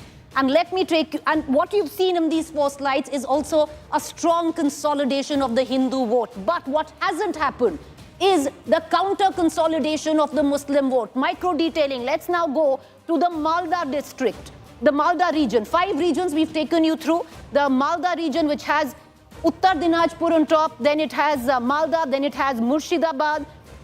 And look at it right there. 49 seats, the TMC has 23, but the BJP has 21. This was the region where the BJP just had 3 seats the last time around. So look at how the BJP has practically swept the entire state of West Bengal. Therein lies the story. So various facets that are coming in, micro-detailing. Has there been anti-incumbency which has crept through the entire map of West Bengal? Now look at the entire map. Look at this. How this map has completely changed. And I'm going to take you through now on how the whole constituency will now look so different. Can you look at it? What a complete saffron surge in the entire assembly of West Bengal. And viewers, in 5 slides, like I showed you, this is how the historical context played out and how history was scripted. You have the TMC from 2011 come into power, then 2016 rise, then rise again in 2021. And then vote share is still at about 40%, but a dramatic drop in seat share. And you've seen the BJP with absolutely nothing in 2011, rising a bit with, 3 seats in 2016, going to 77 in 2021, and then dramatic win scripted in 2026. So this is how it all has panned out. The story lies in those 5 regions, a complete sweep of West Bengal, viewers. And so much to tell in this. The BJP swept through the SC-ST vote, the tribal and the SC vote right and north, not a single seat left for the taking of the TMC. Jungle Mahal area, this is the Hindu belt where the population of Hindu majority is over 60%, practically only leaving 3 seats to the TMC in the entire Jungle Mahal area, sweeping it, devastating it. Only leaving a small pocket in South Chobis Paraganas for the TMC, otherwise sweeping presidency as well, taking the urban pockets of Kolkata, Greater Kolkata, putting it in the bag, and then Bardhaman, the rural belt, where 16 of 16 seats last time, if you look at the Bardhaman district, gone to the TMC. This time, 1 seat to the TMC. And then the story of how the Muslim vote has splintered. One thing that cannot be lost, and Sandeep Shastri, who's been with me in the studio, I want to bring you in on this. Sandeep, while we've seen a strong consolidation of the Hindu vote, we've seen anti-incumbency, what has also happened is that the Muslim vote has splintered. So clearly the anti-incumbency was as high that even one should have thought post-SIR there'd be a counter-consolidation of the Muslim vote. That hasn't quite happened, because in the Malda region, which the TMC had swept, this is a region where in most seats you have 60% and over Muslim population. All of that now completely on the wayside, as in Malda, 21 of the 49 seats taken by the BJP, 23 by the TMC, Congress picking 2, left picking 2, and Humayun Kabir, who one thought wouldn't be doing well, also leading in both his seats, both his constituencies. So Muslim vote splits, Hindu vote consolidates, anti-incumbency very clear in the entire state. Preeti, no question of doubt that anti-incumbency accounts for this result. But I would argue it's only half the explanation. A negative factor alone cannot be responsible for such a massive victory. Anti-incumbency, along with other factors, some of which you have mentioned just now, the fact that the BJP had a very different campaign this time. It was not leader-centric, but party-centric and government-centric. Right. The criticism was linked to the party and the government. Thirdly, the BJP campaigned on local issues and projected local leaders. One of the challenges last time was the absence of local leaders. This time, local leaders were part of the campaign. And then, fourth point that you mentioned, I would expand that to say consolidations create counter-consolidations. So what we had seen for several years was a minority consolidation by the TMC. Now, this minority consolidation led to a majority consolidation, which the BJP brought about in this election. And not only did you have a majority consolidation, the minority vote, which earlier was consolidated, this time got fragmented.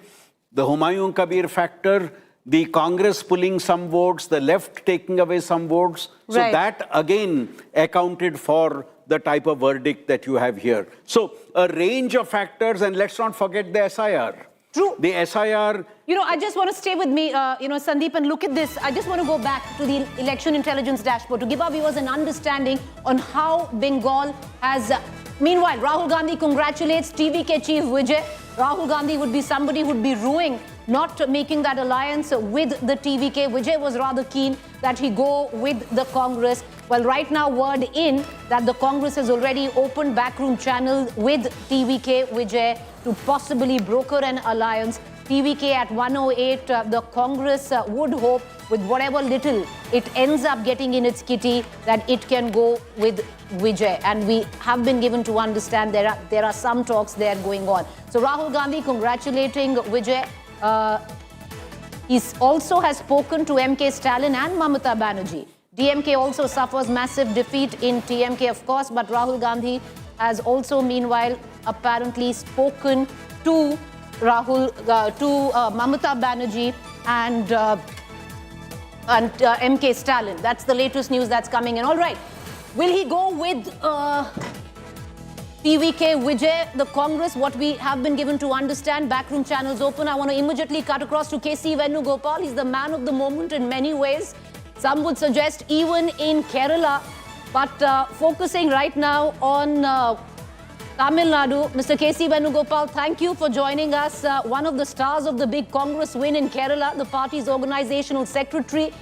KC Venugopal, you've been in politics for several decades now. There couldn't be a better day than this for you. How would you describe the Congress's performance in Kerala? You yourself have worked very hard on it, and I remember meeting you on our South Conclave, and you were very confident of that win, Mr. Venugopal.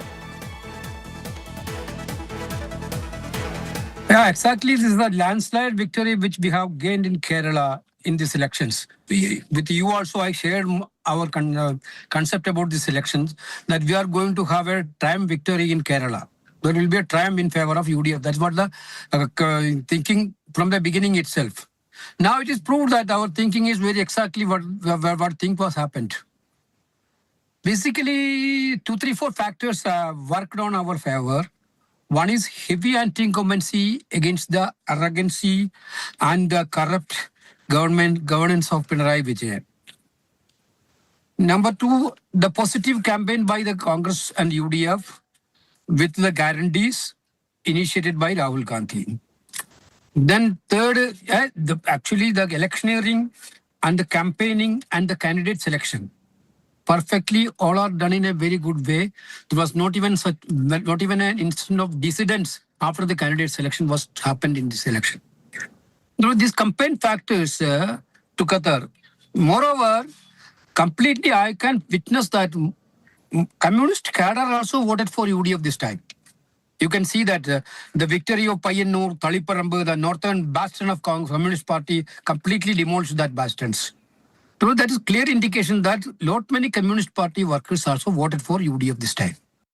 But that's where the dichotomy lies, Mr. Venugopal, doesn't it, sir? While you're giving out some of the reasons, you're actually an ally of the left and the center whom you have defeated in Kerala. Mamata Banerjee has lost in West Bengal. Stalin of the DMK has lost in Tamil Nadu. So while you have reasons to celebrate in Kerala, the India alliance has cracked apart and possibly been crushed to smithereens. Actually, the loss of TMC in Bengal is somewhat shocking. The day one onwards, we are all skeptical about the activities of Election Commission, SIR exercise, everything. Because we have to study that what happened in Bengal clearly. Of course, we need to have a thorough introspection about the Bengal defeat. Tamil Nadu, a new factor has come, Vijay as a factor. So many people are telling that during the election period also, there may be an upsurge in favor of him, which was happened now. Let me ask you a question, Mr. KC Venugopal, sir. There is news abuzz that backroom channel with TVK Vijay have been opened with the Congress and you have immediately extended support. Will you join hands with Vijay? Vijay's father has indicated that he's happy if the Congress joins him. There were talks even during the campaign that many Congress MPs were very keen that the Congress tie up with Vijay. Is that now a possibility? Will you explore it? No. I think we didn't explore that type of things. Yes, of course, you are right that there are difference of views in our party inside also. There are two views inside our party, but being a loyal, sincere ally of Congress party, we treated DMK as a solid partner of us. All right, Mr. K.C. Venugopal, thank you for taking the time out and joining us. Well, today it's a twofold celebration for you. At one level, your party has won, but a lot in Kerala. But a lot of that is attached to your own success as well. In Kerala, you've worked very, very hard for the party. So internal success for the party, for the alliance, India alliance, not very good news. I want to quickly bring in my colleague, Naga Arjun, a South India Bureau Chief who's joining us. Naga, K.C. Venugopal outrightly denies approaching Vijay or any form of alliance with TVK Vijay. But the kind of news that we are hearing is very, very different, isn't it, Naga? Absolutely. Well, when there's no camera, people speak different language. We know that state leadership has already sent a report to the Congress High Command. We've got people speaking on record. Pravin Chakravarti spoke to my colleague Anaga Keshav saying that history has been created with TVK winning majority of the seats, and they want to say that Congress and TVK are natural allies, and hence the alliance would be very comfortable. And the in-charge secretary has been told to give a report by the end of the evening to the Congress High Command. So he'll write to both Rahul Gandhi and Kharge saying that the state leadership wants an alliance with TVK. And remember, here with 5 crucial seats, most likely 2 or 3 members can get a cabinet portfolio here. And that's the reason why the party also might revive. And the next big agenda, Preeti, is 2029. They can also ask for 20-odd seats out of the 40 seats, and that can also be revival of the Congress party here. Remember, they've always been a secondary player since decades here. Both BJP and Congress have been secondary players to traditional Dravidian parties, and now is the time maybe for the Congress to restart the process of growth in Tamil Nadu by aligning with TVK. All right, okay, stay with me. Let's quickly cut across to news break that's coming in. Prime Minister Modi has also now congratulated Vijay for the Tamil Nadu win. Prime Minister Modi says congratulations to TVK on their impressive, spectacular performance. The centre will leave no stone unturned in furthering the progress of Tamil Nadu and the well-being of the people. Shortly, of course, Prime Minister Modi will arrive at the BJP headquarters, and the BJP, viewers, has every reason to celebrate today. They have scripted history. And this is, when you script history, there are various levels of that history as well. It's a new era that the BJP has scripted for the state of West Bengal. And that rarely happens. When history turns, like I said earlier, there are some destinies which are made, there are hearts that are broken. So the TMC must be devastated today. But everyone who bore the saffron flag in West Bengal today is smiling. And not just that, you have Assam in the back, spectacularly won with over 100. The BJP's never seen win in Assam as well. And on the other side, in Kerala, you have opened your account, not just, by a virtue of 1 or 2, but you are still leading in 7 constituencies. And it seems, in Kerala, the BJP is at 3. I beg your pardon. I got that wrong. I was looking at the count of Puducherry. So, Naga, the BJP has every reason to celebrate. Absolutely. Especially when it comes down even in Kerala. It's a big takeaway. They have right now 1 MP from Thrissur and 3 big MLAs which have won. Muralidharan, the former union minister, has won. Rajiv Chandrasekhar from Nemam seat have won. So it's a big takeaway for BJP in Kerala. And knowing the way they work in the next 5 to 10 years, Preeti, the BJP in Kerala most likely will eat up into all the LDF vote bank and ensure that they are principal challenger of the Congress or the UDF in Keralam. Because remember, they also have the IUML on the Congress side. So most likely they will also challenge IUML with the Hindu versus the Muslim narration once again in Keralam. And Kerala is one of the states where minority is quite dominant. The population is quite largely dominant in the northern or the Malabar region. And, right. And I believe we have Karthi Chidambaram very quickly because multiple, like I said, fair amount of commentary that is making the rounds right now, whether the Congress will tie up with the TVKs or not. You have K.C. Venugopal who actually says that, no, we are with the DMK, but it seems certain leaders have practically confirmed those channels are open. I believe we have Karthi Chidambaram with us. Can we cut across to him? Mr. Chidambaram, can you hear us? Yes, I can hear you. Karthi Chidambaram, very quickly, we had K.C. Venugopal with us just a short while ago, and he says nothing doing with the TVK, and Vijay, they're very much where your party is with the DMK. But we are hearing something very different, Mr. Chidambaram. We are hearing that channels have been opened. Not aware of them, but it's a call which the legislative party and the AICC has to take. But we are in the India Alliance, and the India Alliance has not got the mandate in Tamil Nadu. We congratulate the TVK and its president, Mr. Vijay, for a spectacular electoral debut. And they are just short of forming of a working majority. And I'm sure they'll manage a working majority and form government.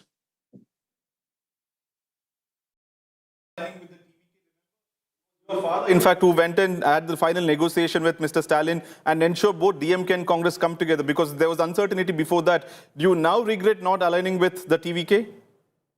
Hindsight, many things can be said. See, but our party had wide consultations, and the decision which was taken after wide consultation. So everybody bought into the decision eventually. So what happened prior to that is of no interest to anybody else right now. But the relationship with the DMK was a long-standing relationship. Everybody gave their views, and then the leadership of the party took a decision, which was to continue with our alliance with the DMK, which is part of the India Alliance.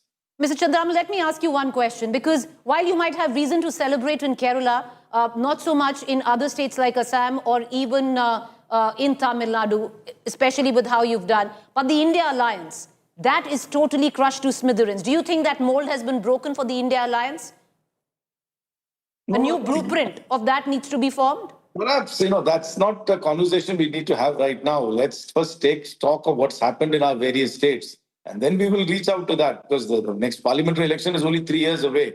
We'll have to also, face parliament. There are coordination with other members and flow coordination. So many things have to happen. So that's not a question we need to be answering right now. But I'm sure formations will happen. Formations will get strengthened as well. See, but as much as you talk about us, you've got to also understand the BJP has been roundly rejected in Tamil Nadu. Well, only in Tamil Nadu. But Mr. Chidambaram, Sandeep Shastri, our psephologist, has a question for you. Go ahead, Mr. Shastri. Good evening, Mr. Karti. This question is about the dialogues that were happening within the Congress in Tamil Nadu prior to the elections. There were groups which were talking about aligning with Vijay and others which went ahead with the DMK alliance. In retrospect, do you think it would have been a better idea for the Congress to have allied with Vijay and been part of the winning team in that sense? In hindsight, everybody's a genius. So, but there was wide consultations. MPs were asked their opinion. Office bearers were asked their opinion. MLAs were asked their opinion. Many functionaries gave their opinion, and then the party came up with a collective decision. So there's no point in now saying, could you have taken that decision or not? Yes, in hindsight, yes, we're all geniuses. Yes, perhaps it would have been a better political decision right now. But the point is that we also have to think of the national perspective. And the DMK plays a very important part in parliament and has been a consistent supporter of the India Alliance and has been a very good alliance partner for the Congress since 2004, barring one election in 2014. So it's not such a simple decision to break an existing relationship. Yes, but many options were given and it was discussed threadbare. The leadership in Delhi heard everybody out and then came up with a decision, which was a collective decision. All right, Mr. Karti Chidambaram, thank you for joining us. But one quick question before we let you go. You said we have a lot to troubleshoot. That's a standard operating answer of the Congress after most elections. Do you think it's going to be any different this time? No, in Tamil Nadu, this has been a big shift. This is the first time that both the established political parties both have been voted out. This has not happened in 60 years. So this is a vote for change. And we must understand the new age politics, and the tactics and the strategy of these TVK was also very different. They've broken many conventions of normal political parties. I mean, Mr. Vijay did not even mention the name of a candidate in any single meeting. He never addressed the press. They never had a ground organization like every other political party has. He's bypassed all that through social media. So the rules and operating procedures for politics has changed in Tamil Nadu. We have to see whether this is going to stay Whether there are, Right. I'm sure there are many lessons to learn from this. And I've learned many Well, the lessons. rules of engagement in politics have not just changed in Tamil Nadu, Mr. Chidambaram, but also in the state of West Bengal. I'm sure you can see that. Thank you for joining us. I want to cut across immediately to the BJP headquarters. Thank you, Mr. Chidambaram, for taking the time out and joining us. Let's cut across right now to the BJP headquarters. Himanshu, my colleague Himanshu Sharma, joins us live. Himanshu, it's a big, big day for the Bharatiya Janata Party. Like I said, symbolic ideological weight of this victory is as astounding, Himanshu, as the electoral weight of this victory. This was a saffron tsunami in Bengal. देखिए बिल्कुल इस पे कोई दो राय नहीं है कि जिस तरीके से भारतीय जनता पार्टी ने बंगाल के अंदर जीत दर्ज की है उसके लिए एक पूरी तरीके की जो स्ट्रेटेजी है वो भारतीय जनता पार्टी बनाती रही है और 2021 के चुनाव विधानसभा चुनाव में जिस तरीके से भारतीय जनता पार्टी 3 से 77 सीटों पर जीती थी उसके बाद भारतीय जनता पार्टी इसको और जीत को आगे लेके जाना चाहती थी और इसीलिए सुनील बंसल उनको वहां का जो है संगठन का दायित्व दिया गया एज ए पार्टी महासचिव के तौर पर और 77 सीटों के अलावा भारतीय जनता पार्टी जहां पर 2019 में लोकसभा चुनाव पर सीटें जीती थी 18 उन पर और उनके अलावा 2024 की जो लोकसभा सीटों पर भारतीय जनता पार्टी लोकसभा नहीं जीत पाई लेकिन विधानसभाओं में जहां पर उनका परफॉर्मेंस अच्छा था टीएमसी से उन सीटों को जो है वो आइडेंटिफाई किया गया और उन पर काम किया गया। उसके साथ साथ भारतीय जनता पार्टी ने अपने जो नाराज कार्यकर्ता थे जो नाराज नेता थे उनको एक साथ लाके का काम किया उनके बीच में जो दूरियां थी उसको पाटने का काम किया और साथ ही साथ फीडबैक के आधार पर जो है जो मुद्दे थे उन मुद्दों को लेकर जो है एक तरीके का आंदोलन छेड़ने की कोशिश की जाए। वो आरजी कर के अंदर बलात्कार केस हो भ्रष्टाचार के मुद्दे हो बेरोजगारी हो महिला सुरक्षा का मामला हो कानून व्यवस्था हो ये तमाम ऐसे इश्यूज थे और उसके साथ साथ जो है तुष्टीकरण की जो राजनीति थी टीएमसी की उसके खिलाफ जो है हिंदू वोटर्स को कंसोलिडेट करने का काम हो घुसपैठियों का मामला हो इन तमाम इश्यूज को भारतीय जनता पार्टी जो है टारगेट करके चली और भारतीय जनता पार्टी ने जो है इस बार वो गलतियां नहीं की जो 2021 के अंदर की थी। जैसे टीएमसी के बहुत से लोगों को लाया गया उनको चुनाव लड़ाया गया इस बार उस तरीके की कोई सिचुएशन देखने को नहीं मिली। जो बंगाल का टॉलीवुड है उसके बहुत से जो फिल्म स्टार और एक्टर्स हैं उनको जो है इतनी एंट्री नहीं मिल पाई और आप देखिए भारतीय जनता पार्टी का जो एक सर्वे का आधार है उस पर किस कैंडिडेट को रखा जाए नहीं रखा जाए अगर टिकट अनाउंस भी हो गया तो फीडबैक के आधार पर अगर लगा कि वो सीट नहीं जीते जा सकती तो दूसरे उम्मीदवार को बनाया गया और उसके साथ साथ भारतीय जनता पार्टी एक चीज़ को बहुत अच्छी तरीके से जानती समझती थी और उसको लेकर काम किया और उसमें फिर गृह मंत्री अमित शाह ने 15 दिन जो है बंगाल में लगाए और उन्होंने माइक्रो मैनेजमेंट क्या हो सकता है उसको लेकर पूरा काम किया और माइक्रो मैनेजमेंट के साथ साथ भारतीय जनता पार्टी के केंद्रीय नेताओं की एक तरीके से जिम्मेदारियां लगाई गई कौन किस सीट पर कहां रहेगा और रोज फीडबैक लेना और फीडबैक के आधार पर रोज जो है वो स्ट्रेटेजी बनाना ये भारतीय जनता पार्टी ने बहुत अच्छी तरीके से किया और उसका परिणाम यह है कि आज भारतीय जनता पार्टी जो है वो 204 सीटों पर जो है आगे चल रही है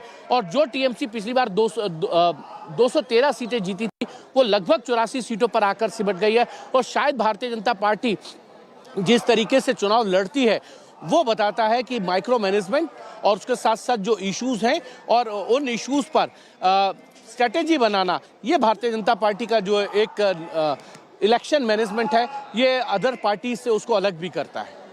Himanshu, there were so many reasons. There were multiple reasons. And on your television screen, of course, each of the cabinet ministers coming in. You also had the former president of the party, now Health Minister JP Nadda, who came in a short while ago. And ultimately, it all culminates, I would think, to this particular man. It is Amit Shah's election out and out. This was an election that Amit Shah was scripting ever since 2011. 2016 were inroads which were made. And then 2021, you saw a dramatic rise of the Bharatiya Janata Party in West Bengal. From 3, a dramatic rise to 77. And viewers, look at it. From 3, a dramatic rise to 77. And from 77, how dramatic is that rise? You haven't just doubled it. You've practically more than doubled it, nearly trebled that figure. Look at it, how the map of West Bengal has actually changed. This was 2021. And see, viewers, what the saffron surge has led to. This is what the map of West Bengal looks right now. And all of that been made possible, many would suggest, by nobody else but the Home Minister. Himanshu continues to be with me. Himanshu, of what we had heard, Himanshu, Home Minister ki rallies, Pradhan Mantri ki rallies, for the first time you had the Prime Minister make a direct connect with his voters. The Jhalmuri moment will go down in the annals of political history, of that possible moment that tipped the scales. Every election, Himanshu, एक moment होता है, एक लम्हा होता है, जो कहते हैं, जो टेम्पो बदल देता है एक चुनाव का, उसको इमोशन मान लीजिए, सेंटिमेंट मान लीजिए, वो एक स्पिन कर देता है. अगर 21 में दीदी और दीदी काम किया था ममता बनर्जी के लिए, देन 26 में वो झालमुड़ी मोमेंट ने चुनाव बहुत कहते हैं sentiment wise, people connect wise, emotive moment वो था, और ग्राउंड रियलिटीज उसके साथ, जिसपे बीजेपी ने मशक्कत काम किया, अपनी 21 की सारी मिस्टेक्स को लर्न किया, उसको आप जोड़ लें तो एक पोटेंट कॉम्बिनेशन बन जाता है. हिमांशु, देखिए बिल्कुल टोटल कॉम्बिनेशन बनता है, इसमें कोई दो राय नहीं है. आप देखिए प्रधानमंत्री नरेंद्र मोदी ने जो है वो 20 से ज़्यादा रैलीज और रोड शो किए हैं. गृह मंत्री अमित शाह ने जो है वो लगभग 50 के करीब जो है रैलीज और 3 of 293 seats, the TMC at 84. Who would have thought that the BJP would script such a tsunami when it came to West Bengal? And why we say that the symbolic weight of this victory for the Bharatiya Janata Party is astounding, because viewers, other than just a political win, this is ideological win for the Bharatiya Janata Party as well. And I want to take you directly right now, because nobody knows it better than, of course, the BJP top brass. They've been trying to script it ever since 2011. These visuals coming in of the newly minted BJP party president, Nitin Nabin. He's been quite lucky for the Bharatiya Janata Party. He came in after the massive mandate in Bihar, and with his advent, BJP scripts its ultimate win in West Bengal, which will be remembered in the annals of electoral history, where a new chapter in West Bengal begins with the true BJP era. The era of saffron majoritarian politics, with one era ending, the other one begins. And they've only been, viewers, if you look at it, till 77, of course, there was the Congress, but after 77, West Bengal was painted red. From red, it turned blue in 2011 for 15 years. From blue today, West Bengal has turned a full shade of saffron. Thus begins the BJP saffron era for the state of West Bengal. And this man, Nitin Nabin, many would say that sometimes destinies are tied together, and Nitin Nabin has some stellar stars in destiny when it comes to question, because since he's come into the BJP, what a win, a spectacular, stunning win for the Bharatiya Janata Party in 2016, a party which just had 3 seats and a 10% vote share.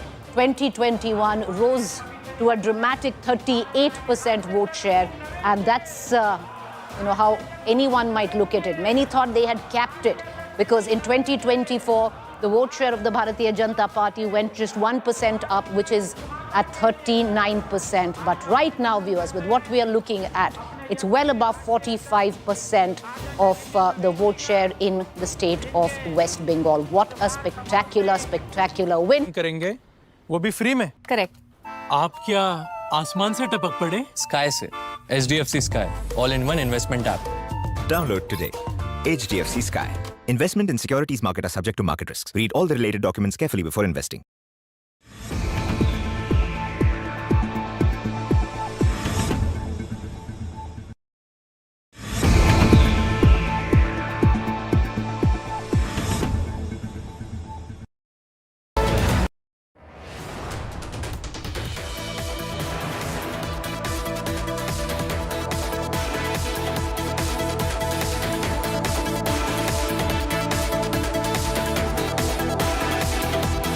The Prime Minister under whose leadership this has been made possible. The Bengal dream realized by the Bharatiya Janata Party, a dream that had been decades in the making. The dream which began with Shyama Prasad Mukherjee, today realized by Prime Minister under the leadership of Prime Minister Modi.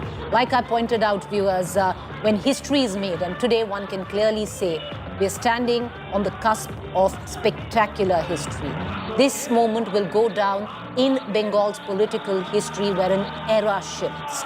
And when history changes, many destinies are made, many hearts are broken. But this is a moment that will mark forever the saffron era. Decades from now, when one really looks back, these will be the sepia-tinted images that will mark the advent of majoritarian saffron politics in the state of West Bengal that took decades in the coming. This is not just, like I said, the symbolic ideological weight of this win is on one side. The electoral tsunami that it has scripted is the other. Not just the Prime Minister as well. You have the Home Minister a short while ago. This was his passion project. And somewhere down the line, it comes full circle. It completes for the BJP its eternal dream that has been realized today with scripting. What a spectacular win. For many, it would be BJP breaching its last frontier. Bengal carries enormous ideological, symbolic, electoral weight. It completes BJP's map east of Uttar Pradesh, the Ang, Bang and Kalinga philosophy. And you can see all of that being conceptualized, scripted right in front of your television screens. The only holdout in the east against the BJP was Bengal and the TMC, and that today totally decimated. A cavalcade of the Prime Minister pulling in. I want to cut across to our reporters. My colleague Aishwarya joins us from the BJP headquarters from the studio. It is my colleague Maria Shakil. Before I go to Aishwarya, just coming to you.